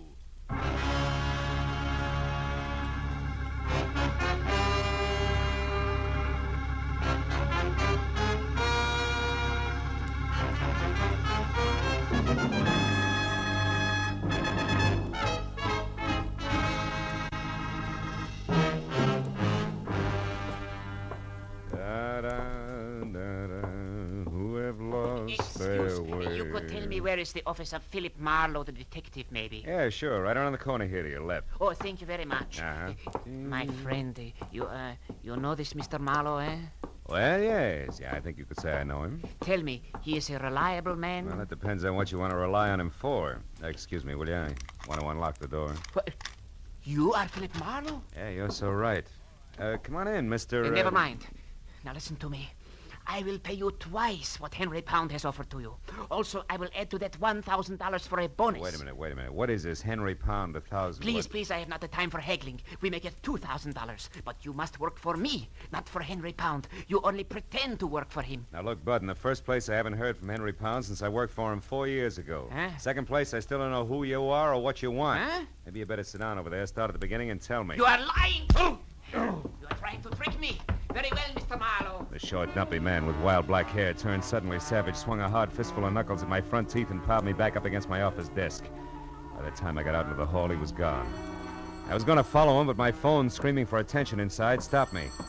I decided to be philosophical about it. After all, screwballs find me all the time. Hello, Marlowe speaking. Phil, this is Henry Pound. Remember me? Yes. I just had a reminder. I've been trying to get hold of you for 2 hours. My boy, where have you been? Out to dinner. Now listen, Mr. Pound, me first, Marlowe. This is most important. What? I need your help again, immediately. It no doubt includes a stubby crumb with a head full of wild black hair and a nasty temper that left here on the run 10 seconds ago. Kurt Babesco. Whatever you call him, it's probably it. Babesco, Kurt Babesco. He's the one man I have reason to fear, Marlowe. Yeah? Come out here to my place at once, will you, my boy? Old Henry Pound's future is dangling over a very deep abyss by the merest thread, all because the sword is gone. What sword? What sword are you talking about, Mr. Pound? From the island of Cebu in the Philippines, the sword of Cebu. What? It means everything to me, and it's gone, vanished. I must have it back. Hurry, Marlowe.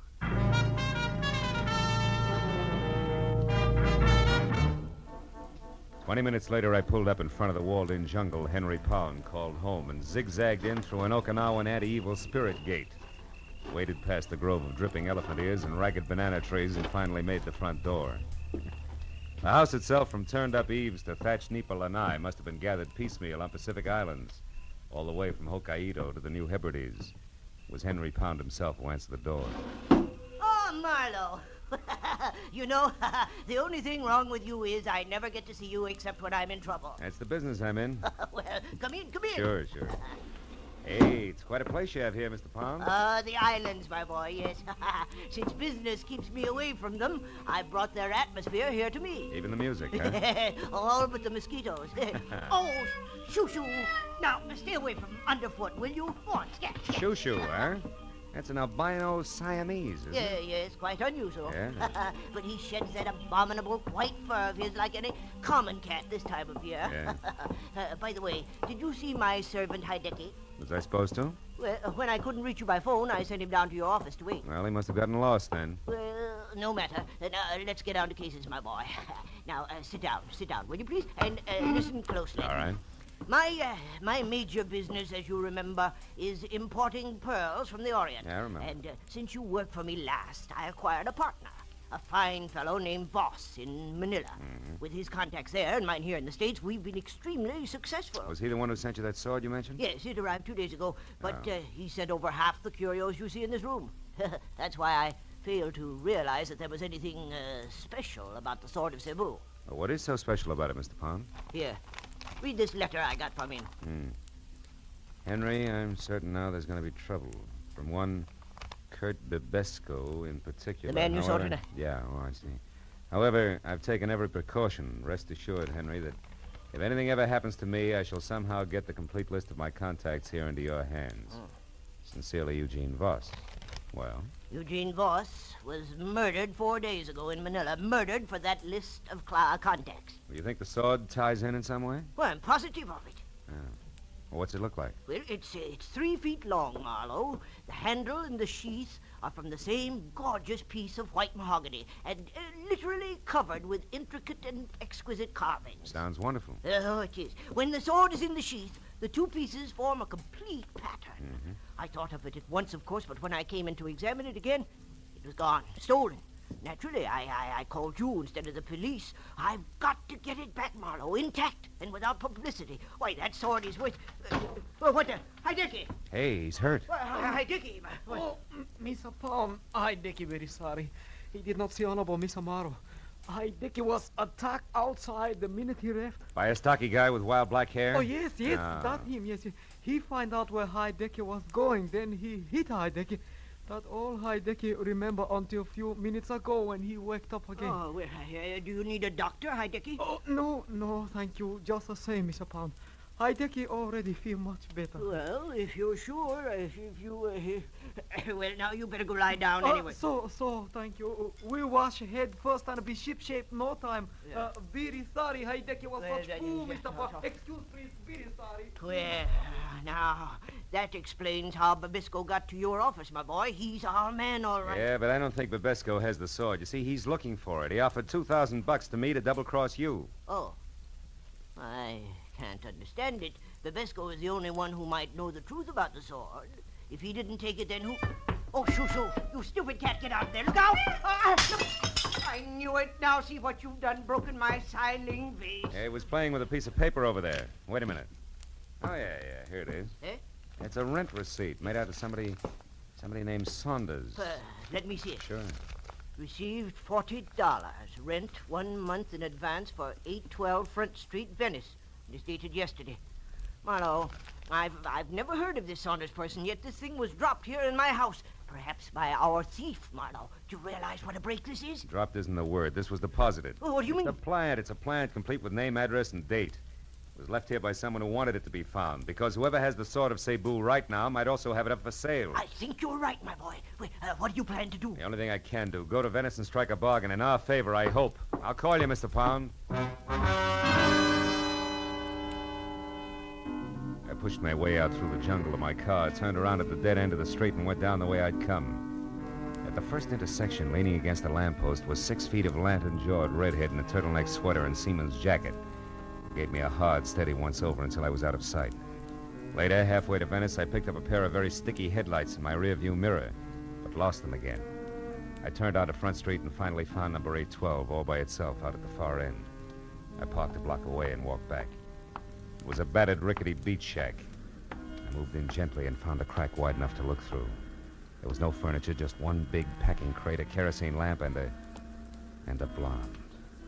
Ho, what a blonde. She belonged in that joint like an orchid in a blacksmith.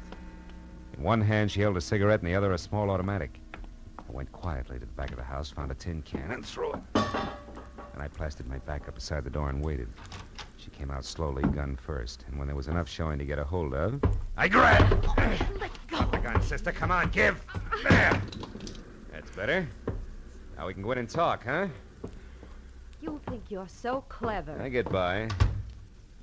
Hey, cozy little spot you picked. You got here, so it serves its purpose.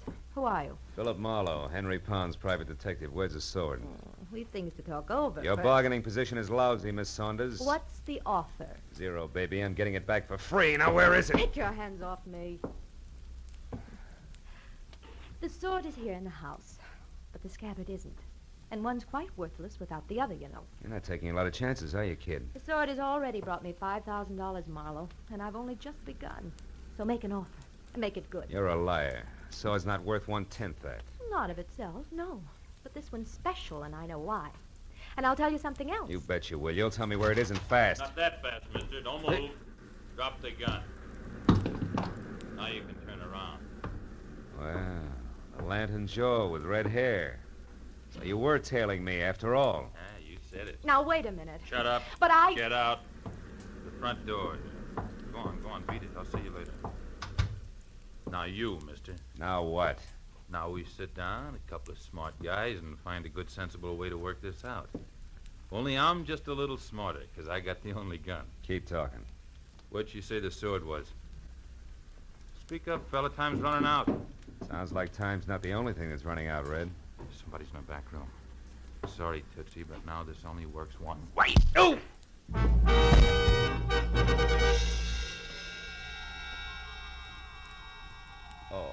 Oh. I couldn't tell how long I'd been out.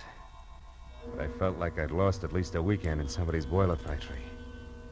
I got back far enough to realize that something was going through my pockets. He was snaggle-toothed, had a week's growth of beard, and put the room in need of a healthy spraying of sweet air. Yeah, that's a little better. I thought you was done in there for a minute. Yeah? Who are you? Oh, what happened anyway? Yeah, that's what I'd like to know. Call me Sid. Okay, Sid. Yes, thank you. I was walking along the beach out there like I always do, and all of a sudden I heard a scream. You know, like it was a wounded cat. It came from in here. And I know this house has been empty for years. Was it you was screaming? No, I went out too fast. Yeah. Well, I come a-running, and just when I stepped up in the porch, a fella in a pea-jacket come charging out and beat it down the street. Yeah, I remember. Red and the noise in the back. Oh!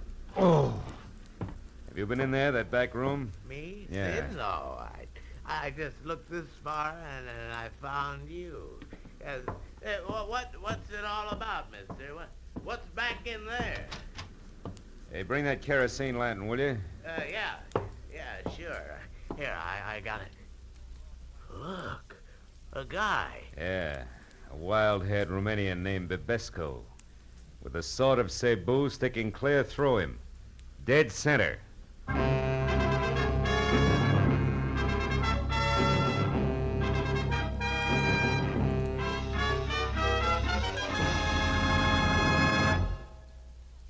Now, with our star, Gerald Moore, we continue with the second act of Philip Marlowe and tonight's story, The Sword of Cebu.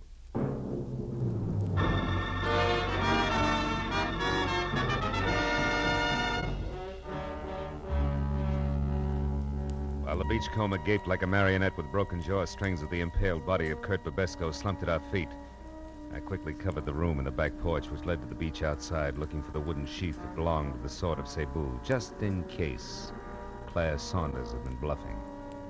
But 5 minutes of that got me nothing more than a little exercise and a lot of salt air.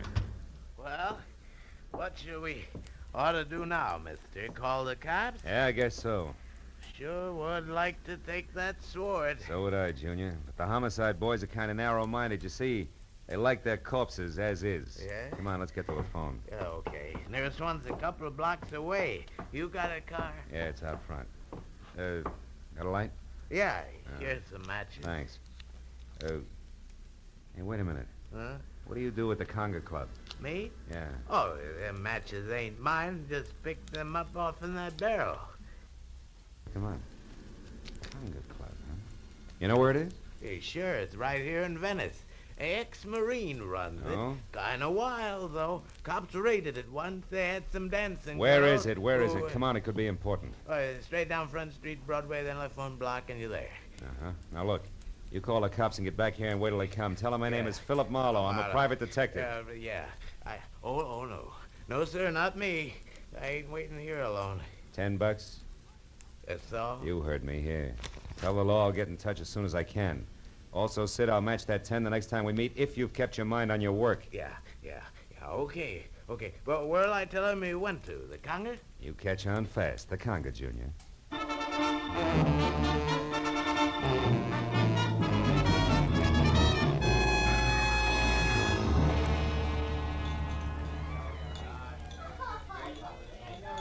What'll it be, Mac? Scotch and a little information. Girl named Claire Saunders, dressed in a white linen... I never heard of her, Mac. Oh. I see so many people, you know. Yeah, sure. Now, you get what I mean, don't you, Mac? Oh, of course, yeah. Well, you better make that a double Scotch. I'm through. He should have known better. Trusting a fast dame with every cent of his war bonus, a jerk. Wait a minute. Huh? War bonus? Yeah. Who should have known better? Well, Yeah, I'll be with you in a minute, Kelly. Wait a minute. Look, who should have known better, mister? My kid brother back in New York. He's a vet, Marines. He got his check from the state, and he turned it over to this Claire Saunders. They were going to get married. That's what she said. And that was the last he saw of her. Oh, well, it happens every day. He'll know better the next time. Wait a minute, Mac. I just happen to remember. I know the doll. You do? Yeah. Been around a couple of days now. It's pretty flush, all right. Know where she's staying? Yeah, sure I do. A ritzy motel about 4 blocks from here, the Pavilion. Pavilion, huh? Yeah. She got bungalow 10 there, Mac. I know because she was complaining about it being the N1 and too long a run for the bellhop and a cracked ice detail. Oh. You go get her, Mac. And when you do, tell the kid brother that another ex-Marine tipped you off. Yeah, you bet I will.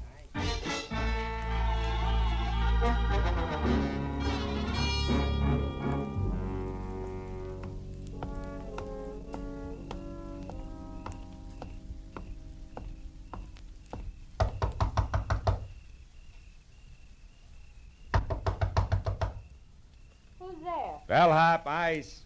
Oh, there must be some mistake. And you made it. Here, we're going to straighten it out right now. Get your filthy hands. Quiet down, Duchess. Now, sit down, over there. Don't as much as bat a false eyelash. While you do what? Take inventory, baby. I know you're alone because I played Peeping Tom before I played bellhop. Chambermaids do a much-needed job on bedspreads. All right. So it's under the pillow. So you've got the sheet. Now, what are you going to do with it? And without the sword? Are you kidding, Duchess? You don't think I missed that back room at the cottage, do you? You found the sword there? And Kurt Babesco, who's wearing the sword the hard way, through his insides. Somebody was killed with a sword. Oh, come on. It's a little late for that wide-eyed pitch, baby. Doesn't your carrot-top partner tell you every time he kills? Marlowe, you got everything wrong. Oh, sure I have. Yeah, sure. But just for laughs, let's pass it and you along to the cops, huh? Oh, no, please don't. Please. I'll tell you everything, Marlowe. Turner isn't my partner. He hardly knows me. That's better. Now, just who's Turner? The man with the red hair. Uh-huh. Oh, Marlowe, believe me. I can explain everything. Okay, let's try it. Did you steal the sword from my client, Henry Pound, yes or no? Yes. Why? Marlowe, let me start at the beginning. A week ago in Manila, please. All right, let's have it. It was late in the afternoon, and I was shopping for a handbag, just looking in store windows when suddenly I noticed a man hurrying down the opposite side of the street. A man who turned out to be Eugene Voss, Henry Pound's partner, maybe? That's right. I could tell he was afraid of something, Marlowe. He darted into a curio shop nearby. A minute later, I saw Turner. You know him? Just slightly. We'd met once. Obviously, he was following Voss. But he didn't go into the curio shop. Instead, he hid close by. And then when Voss came out, he shot him, Marlowe. Just like that, huh? He was gone before anyone knew what had happened. I ran over to Voss to see if there was anything I could do to help. But there wasn't. He was dying. Oh, it was frightful. Please, Marlowe, I'd like a drink. They're on the desk. When you're through, go on. What happened next? Well, he told me to take the money in his billfold, $5,000, to take it all for delivering a message. About the sword? Yes. I was to get in touch with Henry Pound here in Los Angeles and tell him that the sword which Voss had just purchased in the curio shop was on its way. That he should pay special attention to it. And then he died. Mm-hmm. Well, you decided that $5,000 was an awful lot for playing messenger boy, huh? Yes. So you said nothing to the police, grabbed the first plane for L.A., got the Pound's place here, and swiped the sword, right? I figured if delivering the message was worth $5,000, the sword itself would be worth a lot more. But you had no idea why. Oh, no. Maybe a code in the pattern of the design and the jewels in the handle. Probably not the sword itself. Yeah, you figured right, little schemer. Here, here's your drink. Thank you. The rest of the story I can fit together myself. You knew you had something, but you didn't know what, so you swiped the sword, you left an obvious clue to an empty cottage, that rent receipt, you counted on it to start the ball rolling, and it certainly did. Who would that be? I don't know. Find out. Who is it? Turner, I want to talk to you. Just a minute. You still sure you're not partners, baby? Yes. I told you the truth, Marlowe. All right, answer it. I'll wait here in the closet with the door open wide enough for the barrel of a .38, just in case you've never been to Manila. Go on. Tommy! Open up, hurry. Close it quick. That peeper may be around. Who? The one I slugged over at the cottage. It wasn't there when I went back. Just some bum I scared away. Went back? Yeah, I went back. After you ran, there was some excitement, Sweets. First, I slugged the peeper because I heard some noise in the back. I thought it was you. Me? I never returned to the cottage. I know it. It was a louse named Babesco. I got him all right. With the very sword he was after. The little number right here in my hand. He was competition. So were you, Sweets, except that I doped your angle a long time ago. What do you mean? Well, Voss told you something before he died in Manila. I stopped after I ran, doll. I even came back. I saw you go for his billfold. Saw him mumble something. When I ran into you again here in L.A., I knew you were swinging in the dark. It was a nice try, Sweets. But you missed. Now give me the sheath. These two belong together. Come on, hand it over. You don't want me to be rough to you, doll. No. Here. Here it is. Oh, that's better. Like I said, they belong together. Huh. That's funny. They should fit it. What are you laughing at? The answer, Sweets. A slip of paper with a list of people on it. I think it's crumpled in the bottom of this sheath here, and that's why the sword won't go all the way home. Yeah, here it is. A piece of paper. A valuable piece of paper. Sure, names and numbers of all the players. Had to...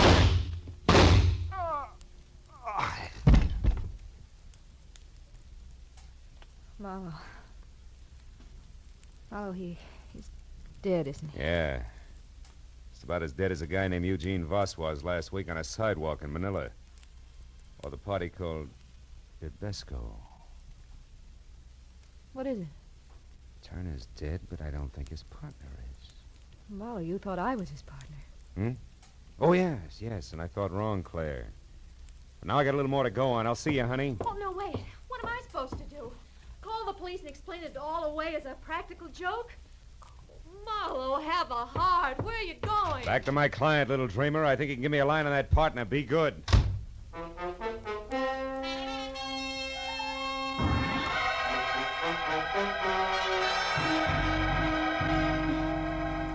I was an hour plus driving slowly back to the transplanted world on Crestline Drive, and all the way I kept adding and subtracting all the screwball figures I'd run into, hoping that someplace I'd find a mistake. But when I was there through the junior jungle and standing at the front door, I knew that my hunch was right. Marlowe, you've got the sword? Sword and sheath alike, Mr. Pound. They're in my car. Also, I got news. Babesco's dead. I'm not sorry. So is Turner. I don't know any Turner. But why haven't you brought the sword and sheath in with you? Because they don't count, Mr. Pound. There wasn't any code in the pattern on either one. The answer was a slip of paper jammed down in the sheath. Here. Is that what we're after? Let me see. Yes, Marlowe, this is it. Oh, I knew he wouldn't fail me. I knew Boss was loyal. I knew it. Oh, better than that, Mr. Pound. You counted on it. And don't move a finger, Happy. It's a great night for killing. Now go on. Into the study. We're going to use the phone. What? Marlowe, you're insane. Sure I am. So much so that I let the hairs from an affectionate Siamese cat change my mind. About everything. Keep moving. The cat? What do you mean? I mean the Turner who shot Eugene Voss in Manila, who murdered Babesco out at the beach, who I just killed before he could kill me, had white hairs from a molting white Siamese cat all over his suit. The same kind of white hairs I got on mine when Shoo rubbed against me. Now go on, open that door. In other words, Pound Turner was a friend here, not foe, and from there on in, it all figures. Or do you still think I'm insane? Yes, No, Marlowe, you're right. You bet I'm right. Turner was in this with me. A partner, you might say. You see, I knew that Eugene Voss was worried about competitors. Like Babesco, go on. Well, I knew that Voss would see I got his client's list, the pearl dealers, if his life was really in danger. That gave you a brilliant idea. Put his life in danger. So you sent Turner to Manila to kill Voss once the list was on its way. Oh, how neat.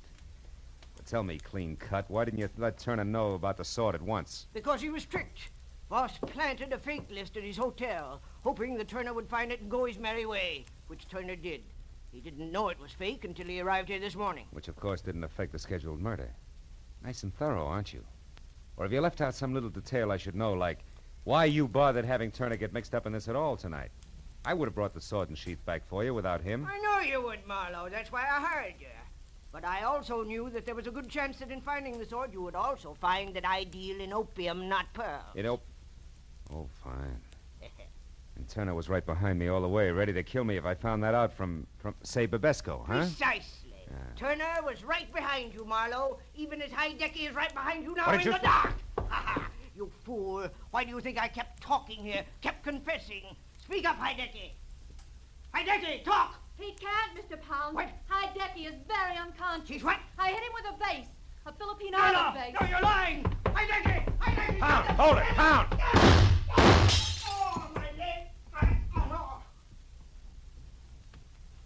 Oh.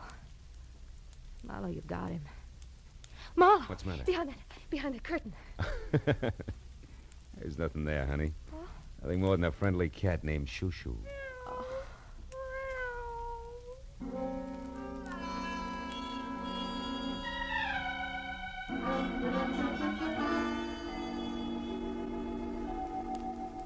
It took a long time. It always does. But finally, the police in Los Angeles and the police in Manila knew exactly who had done what to whom and why. All of which left Henry Pound, the vicious little character who wouldn't even recognize honor among thieves, with a short, unpleasant future. And I thought about him and every rotten thing he'd done as I walked through his imported island jungle to my car. Thought about him and Babesco, about Turner, the houseboy, about Eugene Voss, and I didn't think about Claire Saunders until I got to my car. Was in behind the wheel, headlights on. The words were written in lipstick the length and breadth of my windshield. Still, dear, I stepped out when nobody was looking. But don't fret, because from here on out, I'm going to be very good. I've learned my lesson. P.S. My plane doesn't leave until morning.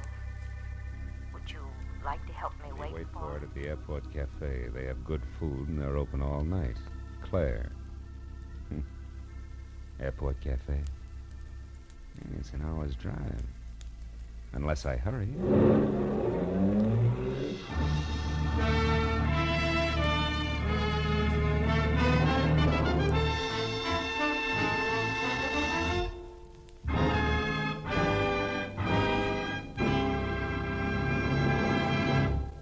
The Adventures of Philip Marlowe, bringing you Raymond Chandler's most famous character, star Gerald Moore, are produced and directed by Norman MacDonald and are written for radio by Robert Mitchell and Gene Levitt. Gerald Moore can currently be seen starring in Republic's The Blonde Bandit. Featured in our cast were Gene Bates, Junius Matthews, Barney Phillips, Byron Kane, Paul Frees, and Anthony Barrett. The special music is composed and conducted by Richard Arrunt. Be sure to be with us again next week when Philip Marlowe says... This time, an old Spanish woman who cared, a redhead and a mink who didn't, and a green suede button beside a corpse, all led me to a wounded man with a gun in his hand, cornered on a warehouse roof.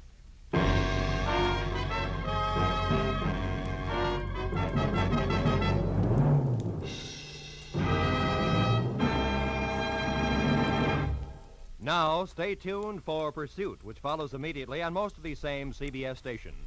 This is Roy Rowan speaking.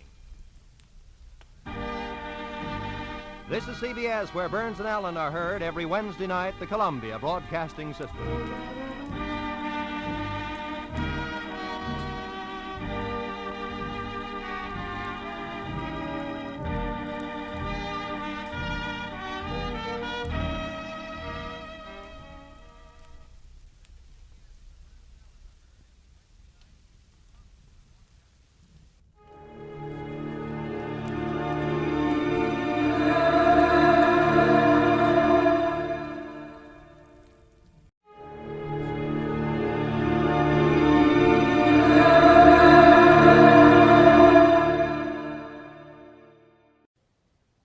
For your listening enjoyment, John Lund as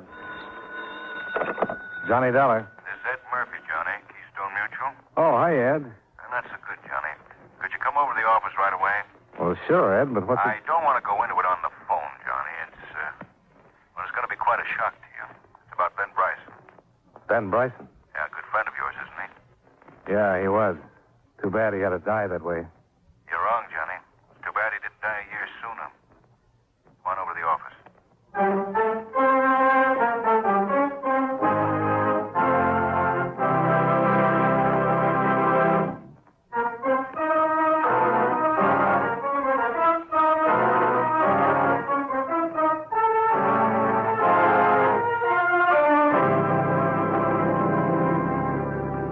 Expense account submitted by Special Investigator Johnny Dollar to Home Office, Keystone Mutual Assurance Company, Hartford, Connecticut. The following is an accounting of expenditures during my investigation of the Ben Bryson matter. Expense account item 1, $2.40. Taxi fare from my apartment to the Keystone building and the office of Ed Murphy, Vice President. I thought as much of Ben as I would my own son. I watched him work his way up to the top job in this company, Chief Adjuster for the West Coast, head of our San Francisco claims office. Not bad for a young man. I was proud of Ben. Yeah, I know, Ed. And then that accident last month. Foggy night, he missed a curve. Drove his car off a cliff into the Pacific Ocean. And that was that. The end. Only it wasn't the end, or you wouldn't call me over here. No, it wasn't, Johnny.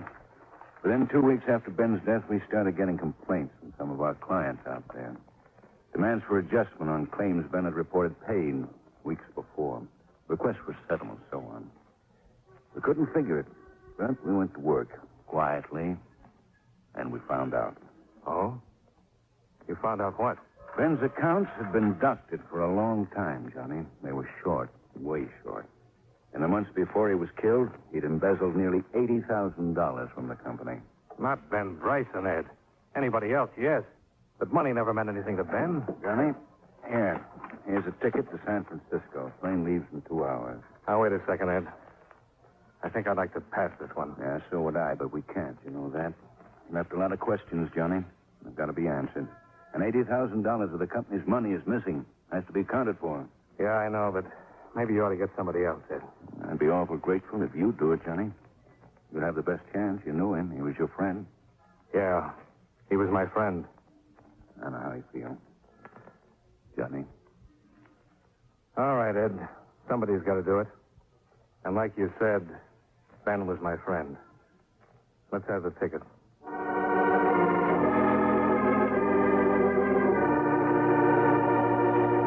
Expense account item 2, $8.90. Tips, incidentals, and taxi from the San Francisco airport to the Fairmont Hotel, where I taxied to Ben's last address, the Franciscan Arms apartment.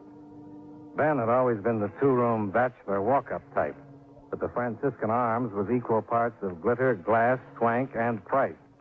with a uniformed doorman, bar off the lobby, and a manager with a gardenia in his lapel. A real gardenia.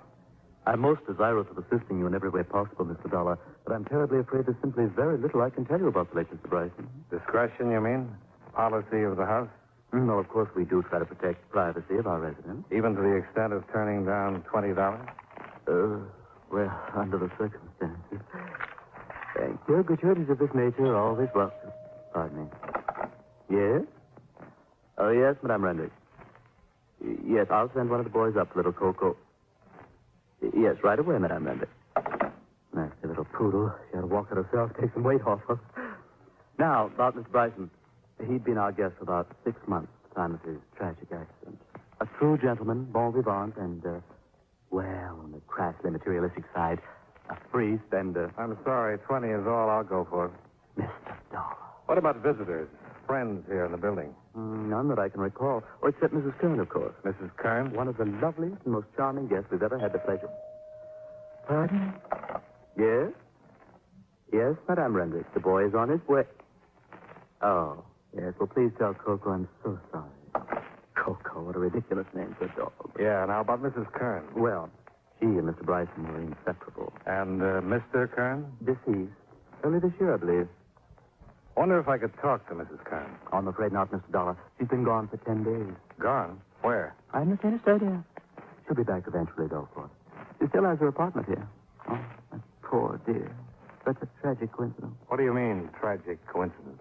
Well, as I understand it, Mrs. Kern's husband also died in some sort of accident.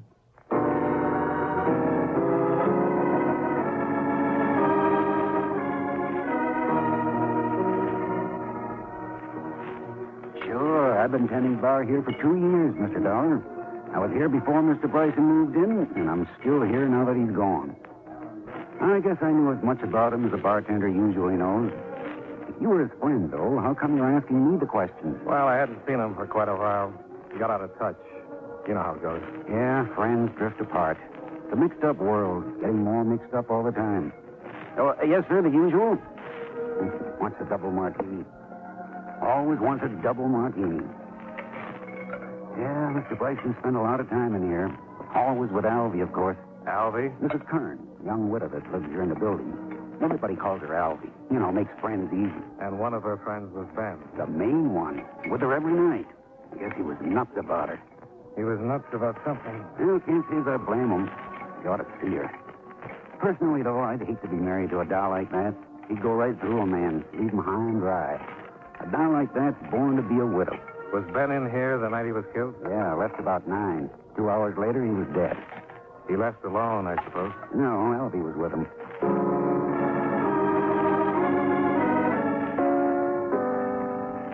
Expense account item 3.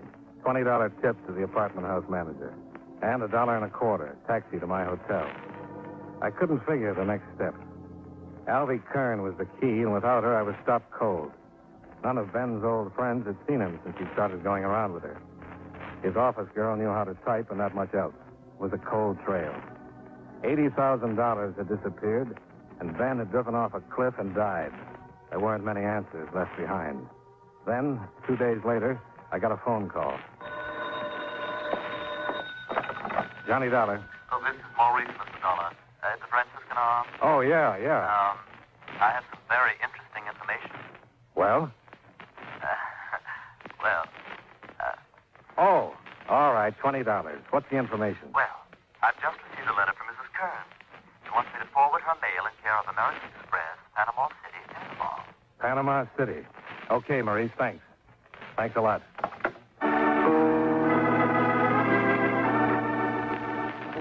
Expense account item 4, $92.47. Hotel, telegrams, and incidentals in San Francisco. Expense account item 5, $267.20. Airfare and incidentals to Panama City, Panama. Atención, por favor. Remata número 508 para la ciudad Guatemala y Nuevo Nuevo. Un momentito, señor. You are Senor Dollar, no? Why, yes. El capitán de vano of the Panama Federal Police, a sus órdenes. We have received your radiogram, senor, and I have been instructed to cooperate with you intentionally. Oh, good.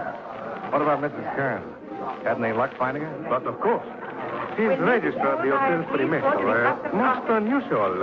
It is small, located on the waterfront. One would think to find her in surroundings more cheap. Is she alone? So I am informed. So, what are your plans, Senor Dollar? Well, I want to talk to her first. After that, we'll see. I'll check with you later, Captain.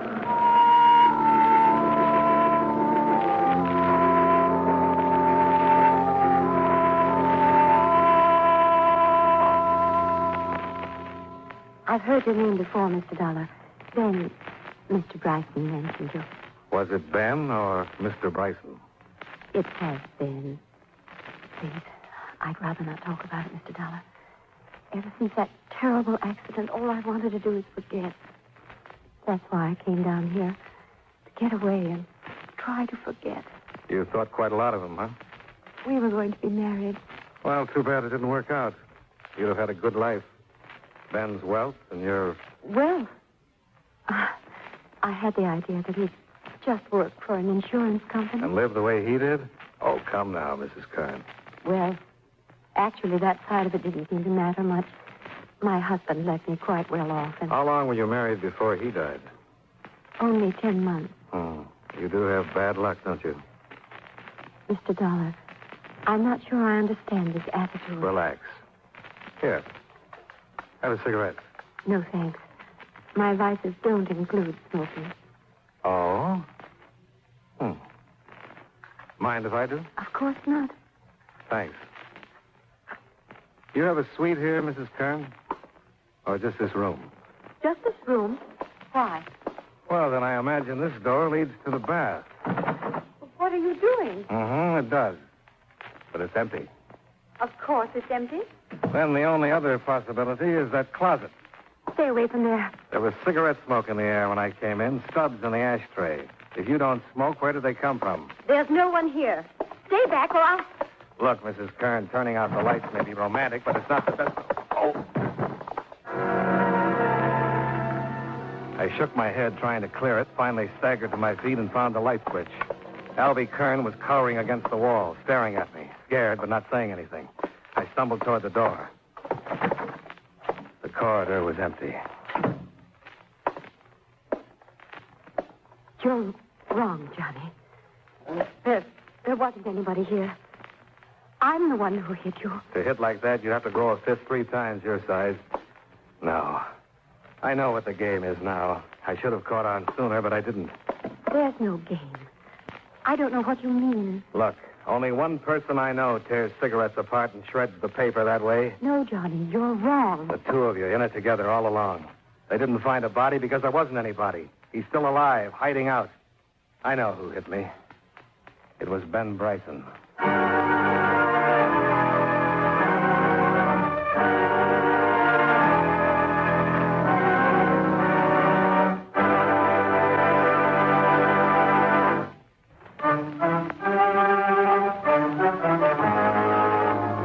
And now, with our star, John Lund, we bring you the second act of Yours Truly, Johnny Dollar.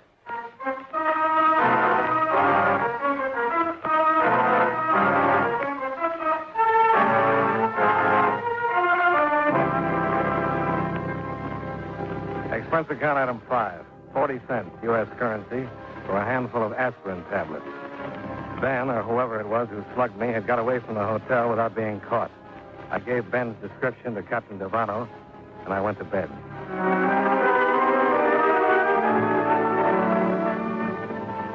At breakfast in the morning, I still hadn't heard from Stefano, but I did get a repeat performance from my other little playmate. Good morning, Johnny. Oh, good morning, Mrs. Kern. Mind if I sit down? Not if you don't double up your fist again. I can explain that, Johnny. With all night to think it over? I'll bet you can. I mean, really. I wasn't the one who hit you, of course. It was silly to claim such a thing, but it wasn't Ben either, Johnny. You don't mind if I call you Johnny. I mean, you were a close friend. All right, Mrs. Kern. If it wasn't you and it wasn't Ben, who was it? Well, the name doesn't really matter. Let's just say it was a friend who'd rather not be brought into the picture. And let's also say that wasn't a bad attempt. But I still don't buy it. It's true, Johnny.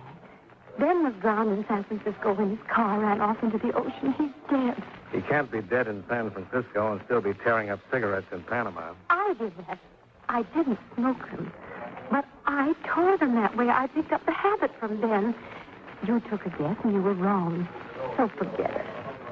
Let's be friends. Sorry, I can't afford it. Do you think I sell my friendship? It cost Ben $80,000 of the company's money. Did you get half of it, Mrs. Kern? No. How much does he have left? Stop it. Can't you understand anything? Ben is dead. No, he's not. But I wish he were. What do you mean? Just that. But he was your friend. That's right. I thought a lot of him. It hit pretty hard when I learned he'd been stealing from his company. Johnny. So I took the job of digging into the mess and trying to straighten it out. And now I find out he's still alive. No. So now I've got to catch him and take him back. That's going to be even tougher. Oh, you wouldn't have to, Johnny. That is, if he were alive. No, I wouldn't have to, but I'm going to. Johnny. Con su permiso, Senor Dollar. Oh, morning, Captain. It is possible to speak a word with you, Senor. Sure. Excuse me, Mrs. Kern. Certainly. I did not wish to mention the matter before the Senora. Turned up something? Senor, my men have located Senor Bryson.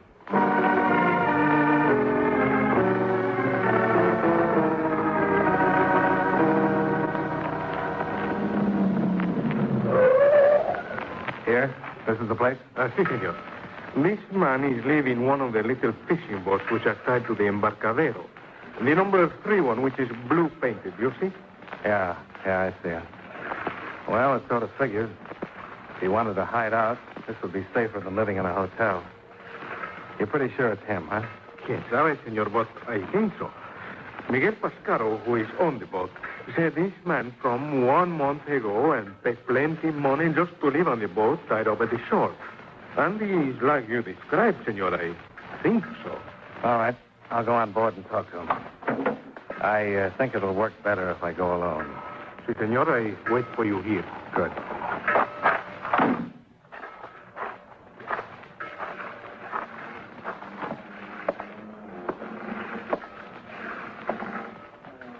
Well? Ben? Ben? Where are you? Cabin's unlocked. Come on in.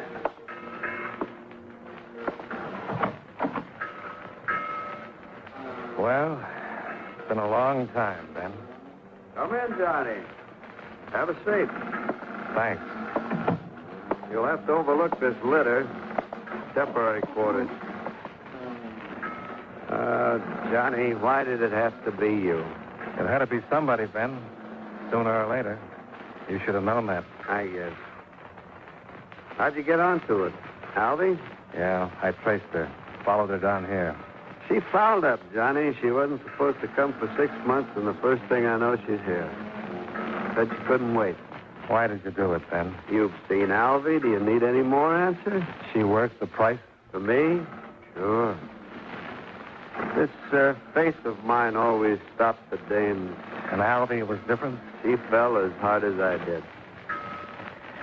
I didn't know women like her even existed. She's for me all the way. But you still had to buy her. Mm-mm. Price tag $80,000. No, you're wrong. It was only that Alvy'd always lived high, and I had to live that way, too, to be around her. What were your plans, Ben? What were you going to do? Go to Rio, Argentina, maybe, start a new life together. That's why I needed all that money. I didn't spend that much. And Alvy agreed to that idea? Sure, she was all for it. Then why did she keep her apartment in San Francisco? She didn't. Oh, you're wrong, Johnny. Somebody gave you a bum steer. She cut loose from everything. She told me she did. Well, we can check on it when we get back there. Easy, Johnny, easy. I've had this gun on you ever since you came aboard. Now, don't make me use it. Would you use it, Ben? I'm up a dead end, Johnny, and I know it. But I'm still going on as far as I can. Don't try to stop me, Johnny. I don't want to kill you. But if I have to, I will.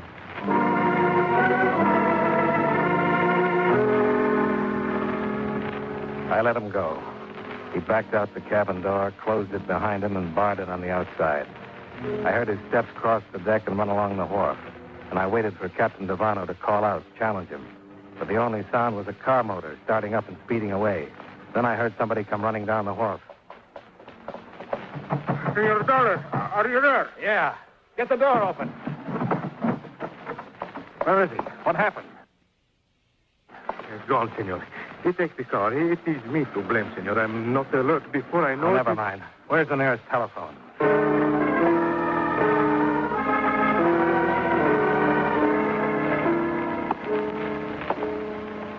It's been over an hour.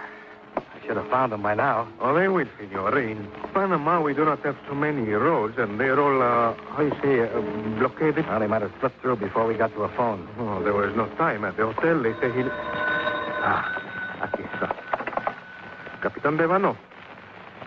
Sí, yo soy cerquito del mar. Sí, no. What is it? Qué lástima, sí. Cuídelo bien, ¿eh? Vamos ahorita. Adiós. They have been found, Senor Dollar. They have been found, Senor Dollar. Yeah? Where? They have tried to go by the old road on the cliff. It is too dangerous. They have missed the curve and go into the ocean. What? The car is under 10 meters of water. There is no signs of life. Expense account item 6, $92 to charter a power launch and hire the services of a diver. The sea was calm, but the water wasn't clear enough to see more than just the outline of the car lying on the bottom. We waited for the diver to come up, and I looked up at the cliff towering over us. There'd been another cliff like that in San Francisco. Yes, senor. He's coming up. Oh, good. ¿Qué pasó, Piano? Espérate. El cuerpo de la señora que está abajo. Pero es el único. No hay otro. ¿Estás seguro? Sí, señora. No hay otro abajo. What's the matter, Captain? We have found only the body of Mrs. Kern. Senor Bryson's body is not in the car. The same pattern. A car plunging off a cliff into the ocean and a body missing from it. Only this time I knew it wasn't fake. Ben couldn't have done a thing like that to Alvin. Not to Alvin. I looked up at the cliff. Steep, but not vertical. A car would have rolled, bounced, coming down. I had Captain Stefano run the launch in close, and I jumped onto the rocks and started to climb.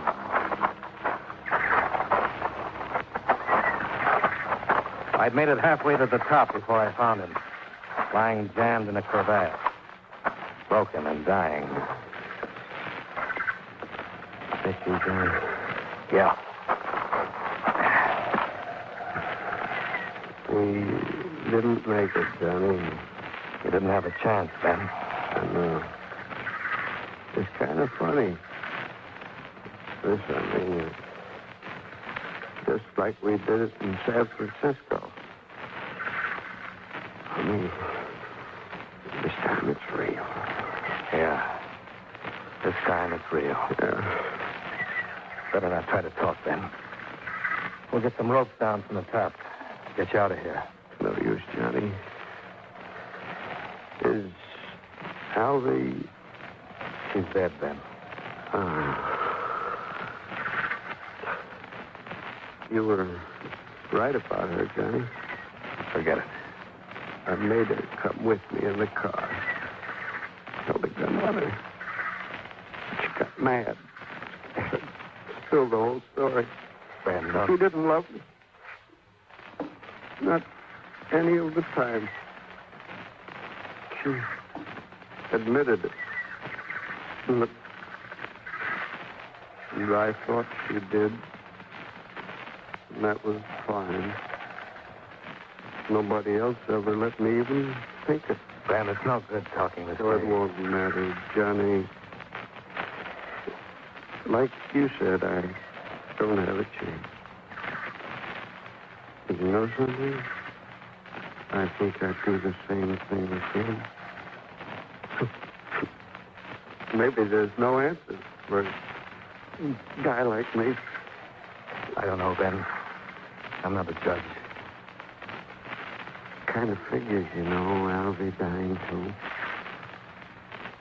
I bought her and paid for her, Johnny. I ought to be able to take her with me. After all, Easy, Ben. Johnny, the money, what's left of it, is inside my coat. Give it to Ed. Tell him I'm sorry. Make him understand. He will. You too, Johnny. I'm sorry. You don't know what else to say? Forget it. I don't think I'd do it again. Crazy. Other times we all get crazy, Ben. Yeah. Thanks, Johnny. Thanks. So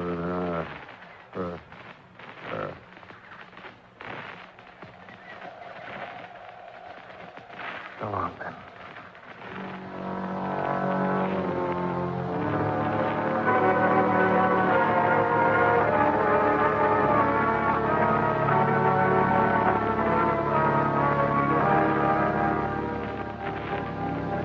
Expense account item 7, $26.30. Hotel, taxi, and miscellaneous while in Panama.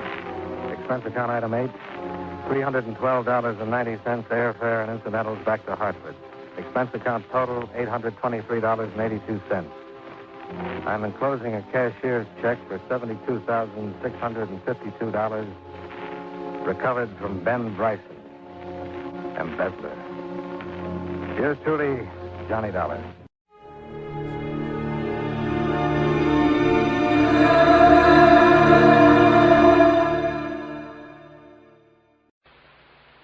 Time now for Edmund O'Brien as Johnny Dollar. Why in the world are you down here, Dollar? Your train leaves in 45 minutes. Well, I'm taking a quick refresher course in ancient history. You're sending me out to find a missing archaeologist, aren't you? Well, I want to be able to talk his language in case I find him alive.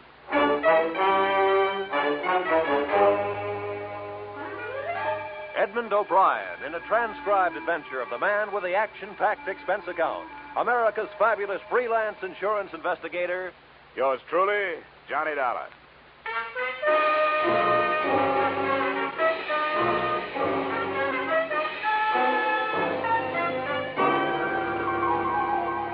Expense account submitted by Special Investigator Johnny Dollar to Great Corinthian Life and Liability Company, Hartford, Connecticut.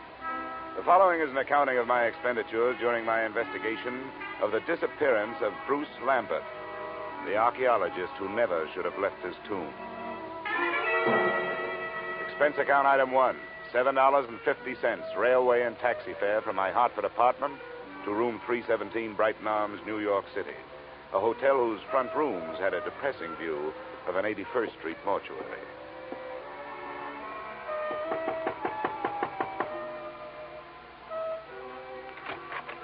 Miss Lambert? Yes, please come in, Mr. Dollar. She was tall without awkwardness, had the physique of an athlete, but still with softness, and a golden tan made her seem out of place, set against the snow heaped on the sill outside the windows. Thank you for coming, Mr. Dollar. I realize that mine was a rather unusual request to make of an insurance company. Not at all, Miss Lambert. The company doesn't want to lose a policyholder any more than you want to lose a brother. But there are a lot of good private detectives in New York. I couldn't afford one. I had thought of notifying the police, but I realized that Bruce's case would be just one of many to them. They're so impersonal. And if there's a chance of any notoriety... Miss Lambert, if you mean that for some reason you'd rather the police didn't find him, you'd better tell me about it. Yes, of course I was going to. I don't see how it could make any difference. Please sit down. Maybe we'd better start way back at the beginning, huh? That would be in Egypt, wouldn't it? Yes.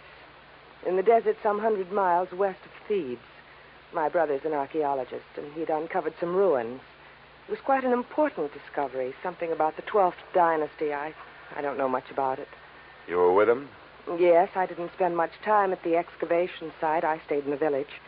But the reason the police might make it difficult is that, Bruce discovered some relics that he didn't declare to the authorities there. You mean he swiped them? Well, if you're in the habit of using extreme bluntness, I suppose you could put it that way. All right, I'm sorry. Please, Mr. Dollar, this is quite unpleasant for me. If Bruce had stolen all the relics, you wouldn't expect it to make any difference in how I felt about his disappearance, would you? Well, I'm afraid I can't do anything for you. I've got to know these things if I'm going to help you. Wait. I'm sorry. I'll tell you everything I know. All right. What were those relics that your brother didn't declare? Well, I'm not sure how many there were. There was some statuary, an obsidian head of some old king, and then there was a scarab. It was supposed to have been the official seal of this king. Do you know how valuable this stuff is? I'm afraid that it might be very valuable in some circles. That's what I was afraid of, that someone harmed Bruce or even... But there's so many things to be afraid of. He isn't strong. Maybe even his mind. He was injured quite severely in a traffic accident in Alexandria just before we left Egypt. I've got to find out what could have happened to him. Oh, come on. We can't find out this way. What does your brother look like? Is he light or dark? Here's a snapshot. Oh. He's blonde. His hair is straight and was quite long when I last saw him. And that was 4 days ago? Yes. The day our ship docked, I was arranging for my luggage. He just disappeared. What else? What's his bill? Slight, medium, heavy? Slight, I'd say. What about his clothes? Well, he was wearing a dark blue suit and a gray overcoat. The right sleeve of both would be empty because his right arm and shoulder are in a cast. Uh-huh. A traffic accident. Yes, both were fractured. I wish I were able to be more help. But I've told you everything I know. He just vanished. Did he have any enemies that you know of? No, there's not even that. I can't let myself lose hope. But what can we do? How do you start looking for somebody with so little to go on? Before I answer her question, we started at the beginning again. The second run-through was pretty much like the first. But disappearance from a foreign ship in the port of New York is not as easy as the telling of it. I left the troubled Marcia, checked into an 8th-floor room in the Brighton Arms, where a phone call told me the North Fleet had already sailed. No hope of information there. So I headed for the U.S. Customs Office. Good afternoon. Mr. Nixon? Yes? Well, my name is Dollar. I'm an insurance investigator. The girl outside said you could help me. I'd like to get some information on a passenger who arrived from Alexandria on the North Fleet. North Fleet. Well, I'd have to know the day of arrival and the name of the line. It was 4 days ago. They'd made it... that would make it the 20th. It's a British ship. North Fleet. Well, no. What was the passenger's name? Lambert. Bruce Lambert. Did he clear any luggage through customs? Bruce Lambert. Yeah. Witnessed the examination of one piece of luggage, a suitcase, personal effects, one piece of statuary purchased in Alexandria, no duty. What address did he give you? Bruce Lambert. No street number. No hotel. The Brighton Arms. Oh, the Brighton Arms. Well, don't count on that.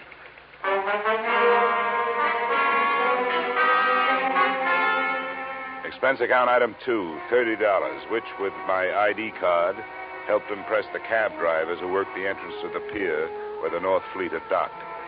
Checking these cabs took the whole afternoon, and midway through it, I realized I wasn't the only one interested in that particular hack stand. I wasn't sure at what moment I'd actually noticed him. He was doing a very bad job of hiding behind a Journal American on the other side of the street. All I could see was the lower half of an overcoat, the seam of some razor-sharp trousers, and some pointed shoes. But I began to feel his eyes looking at me as I went on with my questioning. That finally paid off through the mouth of driver number 782. You know, you meet all kinds in this business. Some you forget, and some others you remember. Yeah, well, do you remember a guy with his arm and shoulder in a cast? And something you learn in this business. That's to read people's faces. You get to know a deadbeat before he gets a chance to deadbeat you. And you catch on if a guy is scared of something. Well, if he was afraid of something, it's not me. He's been reported missing by his sister. I've been hired to find him. How much does $10 buy? You know, maybe he don't want to be found. Is that what you think? Sure. He paid me more to climb up than you offered. Well, I've got more. What are you going to do with him? I want to talk to him. I want to find out if he's all right. If he wants to stay lost, that's his business, not mine. How's 25? Get in, my boy. It's not very far from here.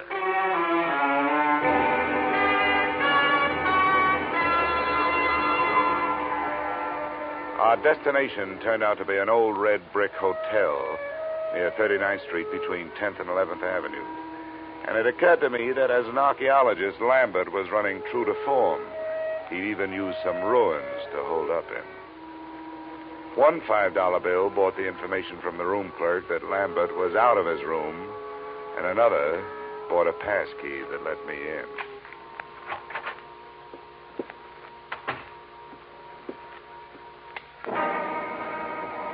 The first thing to catch my eye when I switched on the light was a black piece of statuary shining dully on a chipped bureau, a crowned head with exaggerated features sculptured in obsidian. I posed myself this riddle. If it was so valuable, why didn't Lambert take better care of it? But before I had a chance to try for the answer, a foot nudged the door open behind me. As might be expected, it was wearing a pointed shoe and was followed into the room by a slight yellow ivory-skinned man who rather resembled the black statue. I must thank you for leading us to the hiding place. Where is he? Well, that depends on who he's hiding from. It looks like it's you. Perhaps it is that you do not know where he is. Yeah, perhaps. I followed your taxi after you talked with those drivers. That was very smart. Where did you think I expected you to go? What's your interest in Lambert? You were employed by the girl to find him. How much does she pay you? I never talk money with a stranger. Perhaps we will not be strangers for long. The point of importance is that you have not yet found him. Mr. Drummond will pay you $2,000 to do so. Mr. Drummond is generous, but what makes you so sure I haven't found Lambert? Because he is not here. Well, that only means he's someplace else. Please, I have no wish for violence. Well, then put that thing away. In the first place, gunfire, even in this neighborhood, is going to bring the law. In the second place, that's a lady's gun. One of those handbag jobs. You know, you ought to be ashamed of yourself for carrying it. Please, I have no wish to use it. Then get rid of it.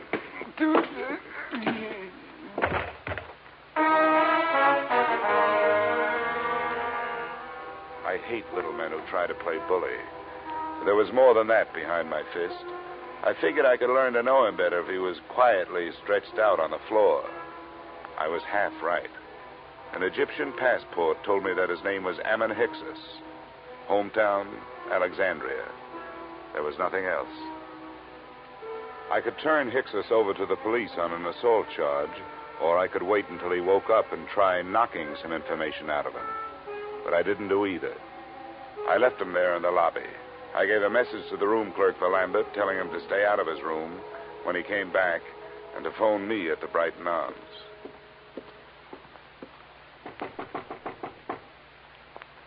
Who is it? Dollar. Oh, just a second. Is there any news? Did you learn anything, Mr. Dollar? Yeah, I made some progress. I met Ammon Hicks.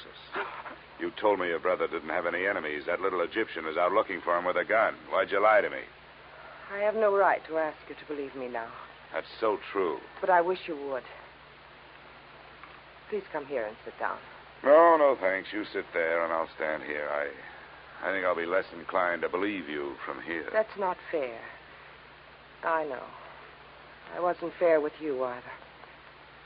I want to be. But there are some things I just can't tell you. Why not? Well, I can't tell you that either. No, nuts. Women like you make everything tougher than it should be. You demand all, but you give nothing. You ask to be trusted, and you won't trust. You make yourselves look soft when you're as hard as steel. You've got warmth, but you only turn it on when you get something out of it. You're wrong. I was trying to help him. Or us. I had to lie. Look, I started this thing wanting to help you. There was something personal about it. But you wanted me to do things your way and not mine. Well, we just stopped doing that. Please, leave me alone. Just go away. Go back to Hartford and forget you were ever here. I wish I could.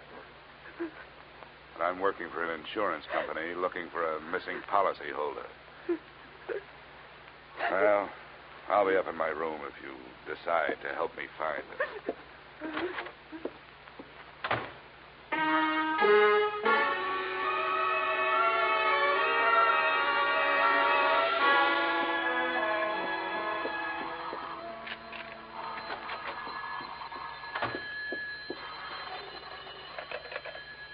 Yeah? Is this Mr. Dollar? That's right. This is Bruce Lambert. I got your message to call. Where are you now? Not so fast. There were 2 attempts on my life while I was on my way here from Alexandria. I'm not anxious to tell anybody where I am. How did you get into this? Marcia called your insurance company when you took the run out. They hired me. Good for Marcia. Is she all right? Well, that depends on your point of view. I suppose she's being the helpful sister to you, but for me, she's done nothing but act mysterious. I don't get it. She won't tell the truth about you. I hope you do better. She told you she was my sister? Well, sure she did. Why shouldn't she? Well, I can't see why she'd do that. She isn't your sister? No, I don't understand it. She's my fiancée. I don't understand it at all. Where is she? I better talk to her. That's a good idea. Room 317, Brighton Arms. I'll be there with her, waiting for you.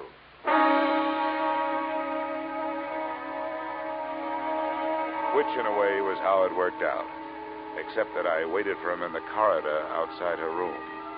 I left Marcia where I found her.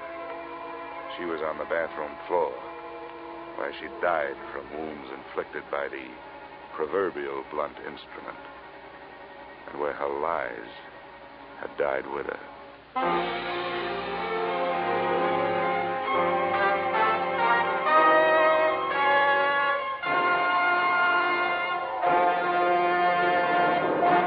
In just a moment, we will return to the second act of yours truly, Johnny Dollar. But first...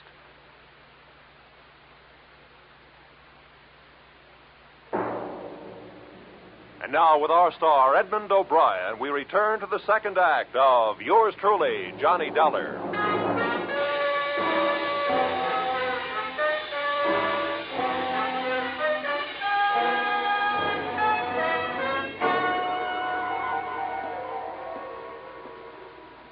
Bruce Lambert?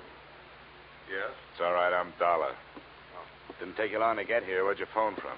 Just around the corner, a bar. Why do you ask? Where's Marcia? Marcia's dead.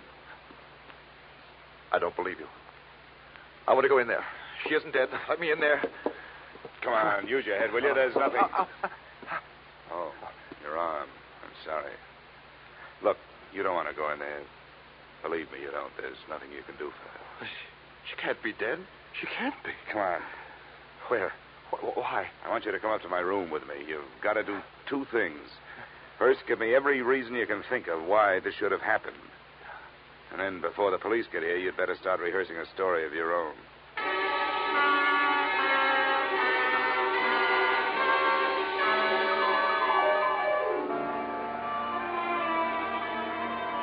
Now, Abbott, the first hole in Marcia's story is that she wasn't in Thieves while you were working on your ruins. That's right. I didn't even know her then. I met her in the hospital in Alexandria after my accident. I was there for 2 months, you see. She was my nurse. But she did know about the relics. That statue and the scarab that I haven't seen. Oh, yes. Here it is. This is the scarab. Oh, yes, she knew. We talked about my little deceit. Well, how little is it really? You talk about 2 attempts on your life. Now we have actual murder. You'd better let me have that scarab. Oh, yes, of course. But surely you don't think the relics are at the bottom of this? They're rare, but not valuable enough for this, unless someone knows more about them than I do. I doubt that. I've made a thorough study of the 12th dynasty and King Amenemhet III. It's a carving into his head. What do you know about a man named Ammon Hyksos? And another whose last name is Drummond? Hyksos. Ammon Hyksos? Do you know him? Does it ring any kind of a bell? No, I'm afraid not. Drummond means nothing. Oh, all right. Let's try the 2 attempts on your life. What about them? Well, they happened on the nights of the 17th and the 18th. Both of them could have been accidental, except that, well, the same small man stood near me both times. It would be too much for me to hope you could describe him, I suppose. Well, it was dark. Well, both times I was on the promenade deck, and something heavy was thrown or pushed from the deck above. I reported the second one, and the ship's officer apologized for the carelessness. But you thought enough of it to disappear? Oh, well, I certainly did. Instead of going to the police? Yes. Oh, I suppose it was wrong, but you must understand, I was desperate. Well, we'd better go down to the 3rd floor. I hope the police think more of your story than I do.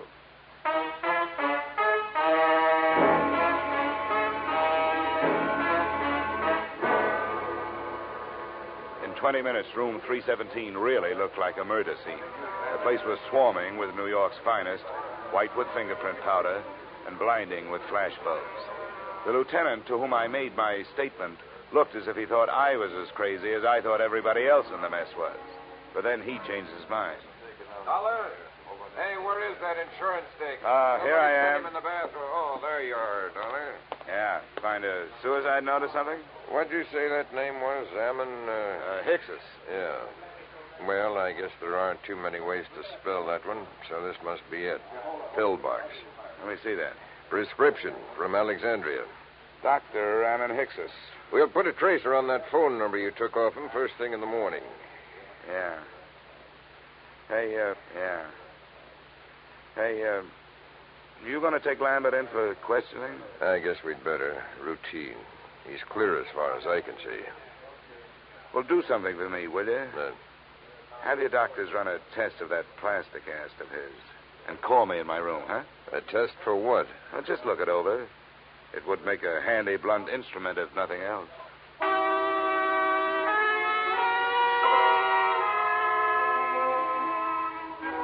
Expense account item 3, $7.50. A few late cocktails, a rare steak, and coffee in the Brighton Arms dining room.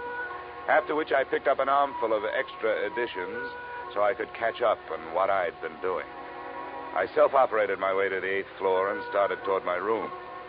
I was looking forward to a hot shower, but I didn't get it. I was still looking forward, but into a familiar gun muzzle.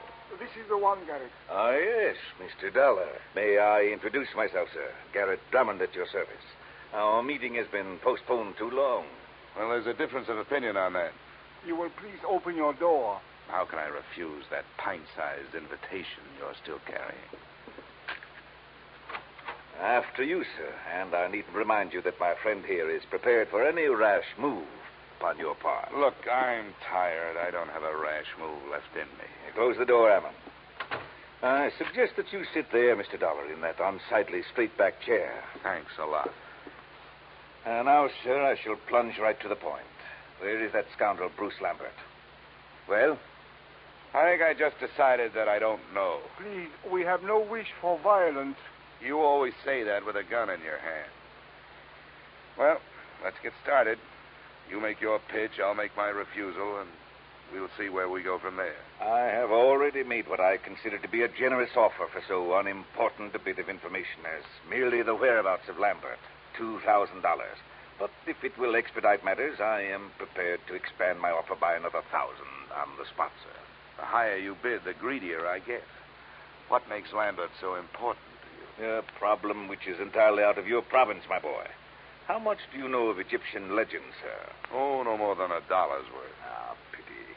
A fascinating subject. Well, sir, Bruce Lambert has in his possession a certain object of great importance, both culturally and economically. Certain landowners in Egypt hold it in such high esteem, sir, that as a reward for its return to them, they would throw open to exploitation untapped oil fields, the richness of which would shake the very foundations of world economy. Are they shaky enough as it is? My boy, Think what it would mean to a civilization fast approaching the depletion of its petroleum sources. New horizons, sir. A brave new world. Lambert owes to us all relinquishment of this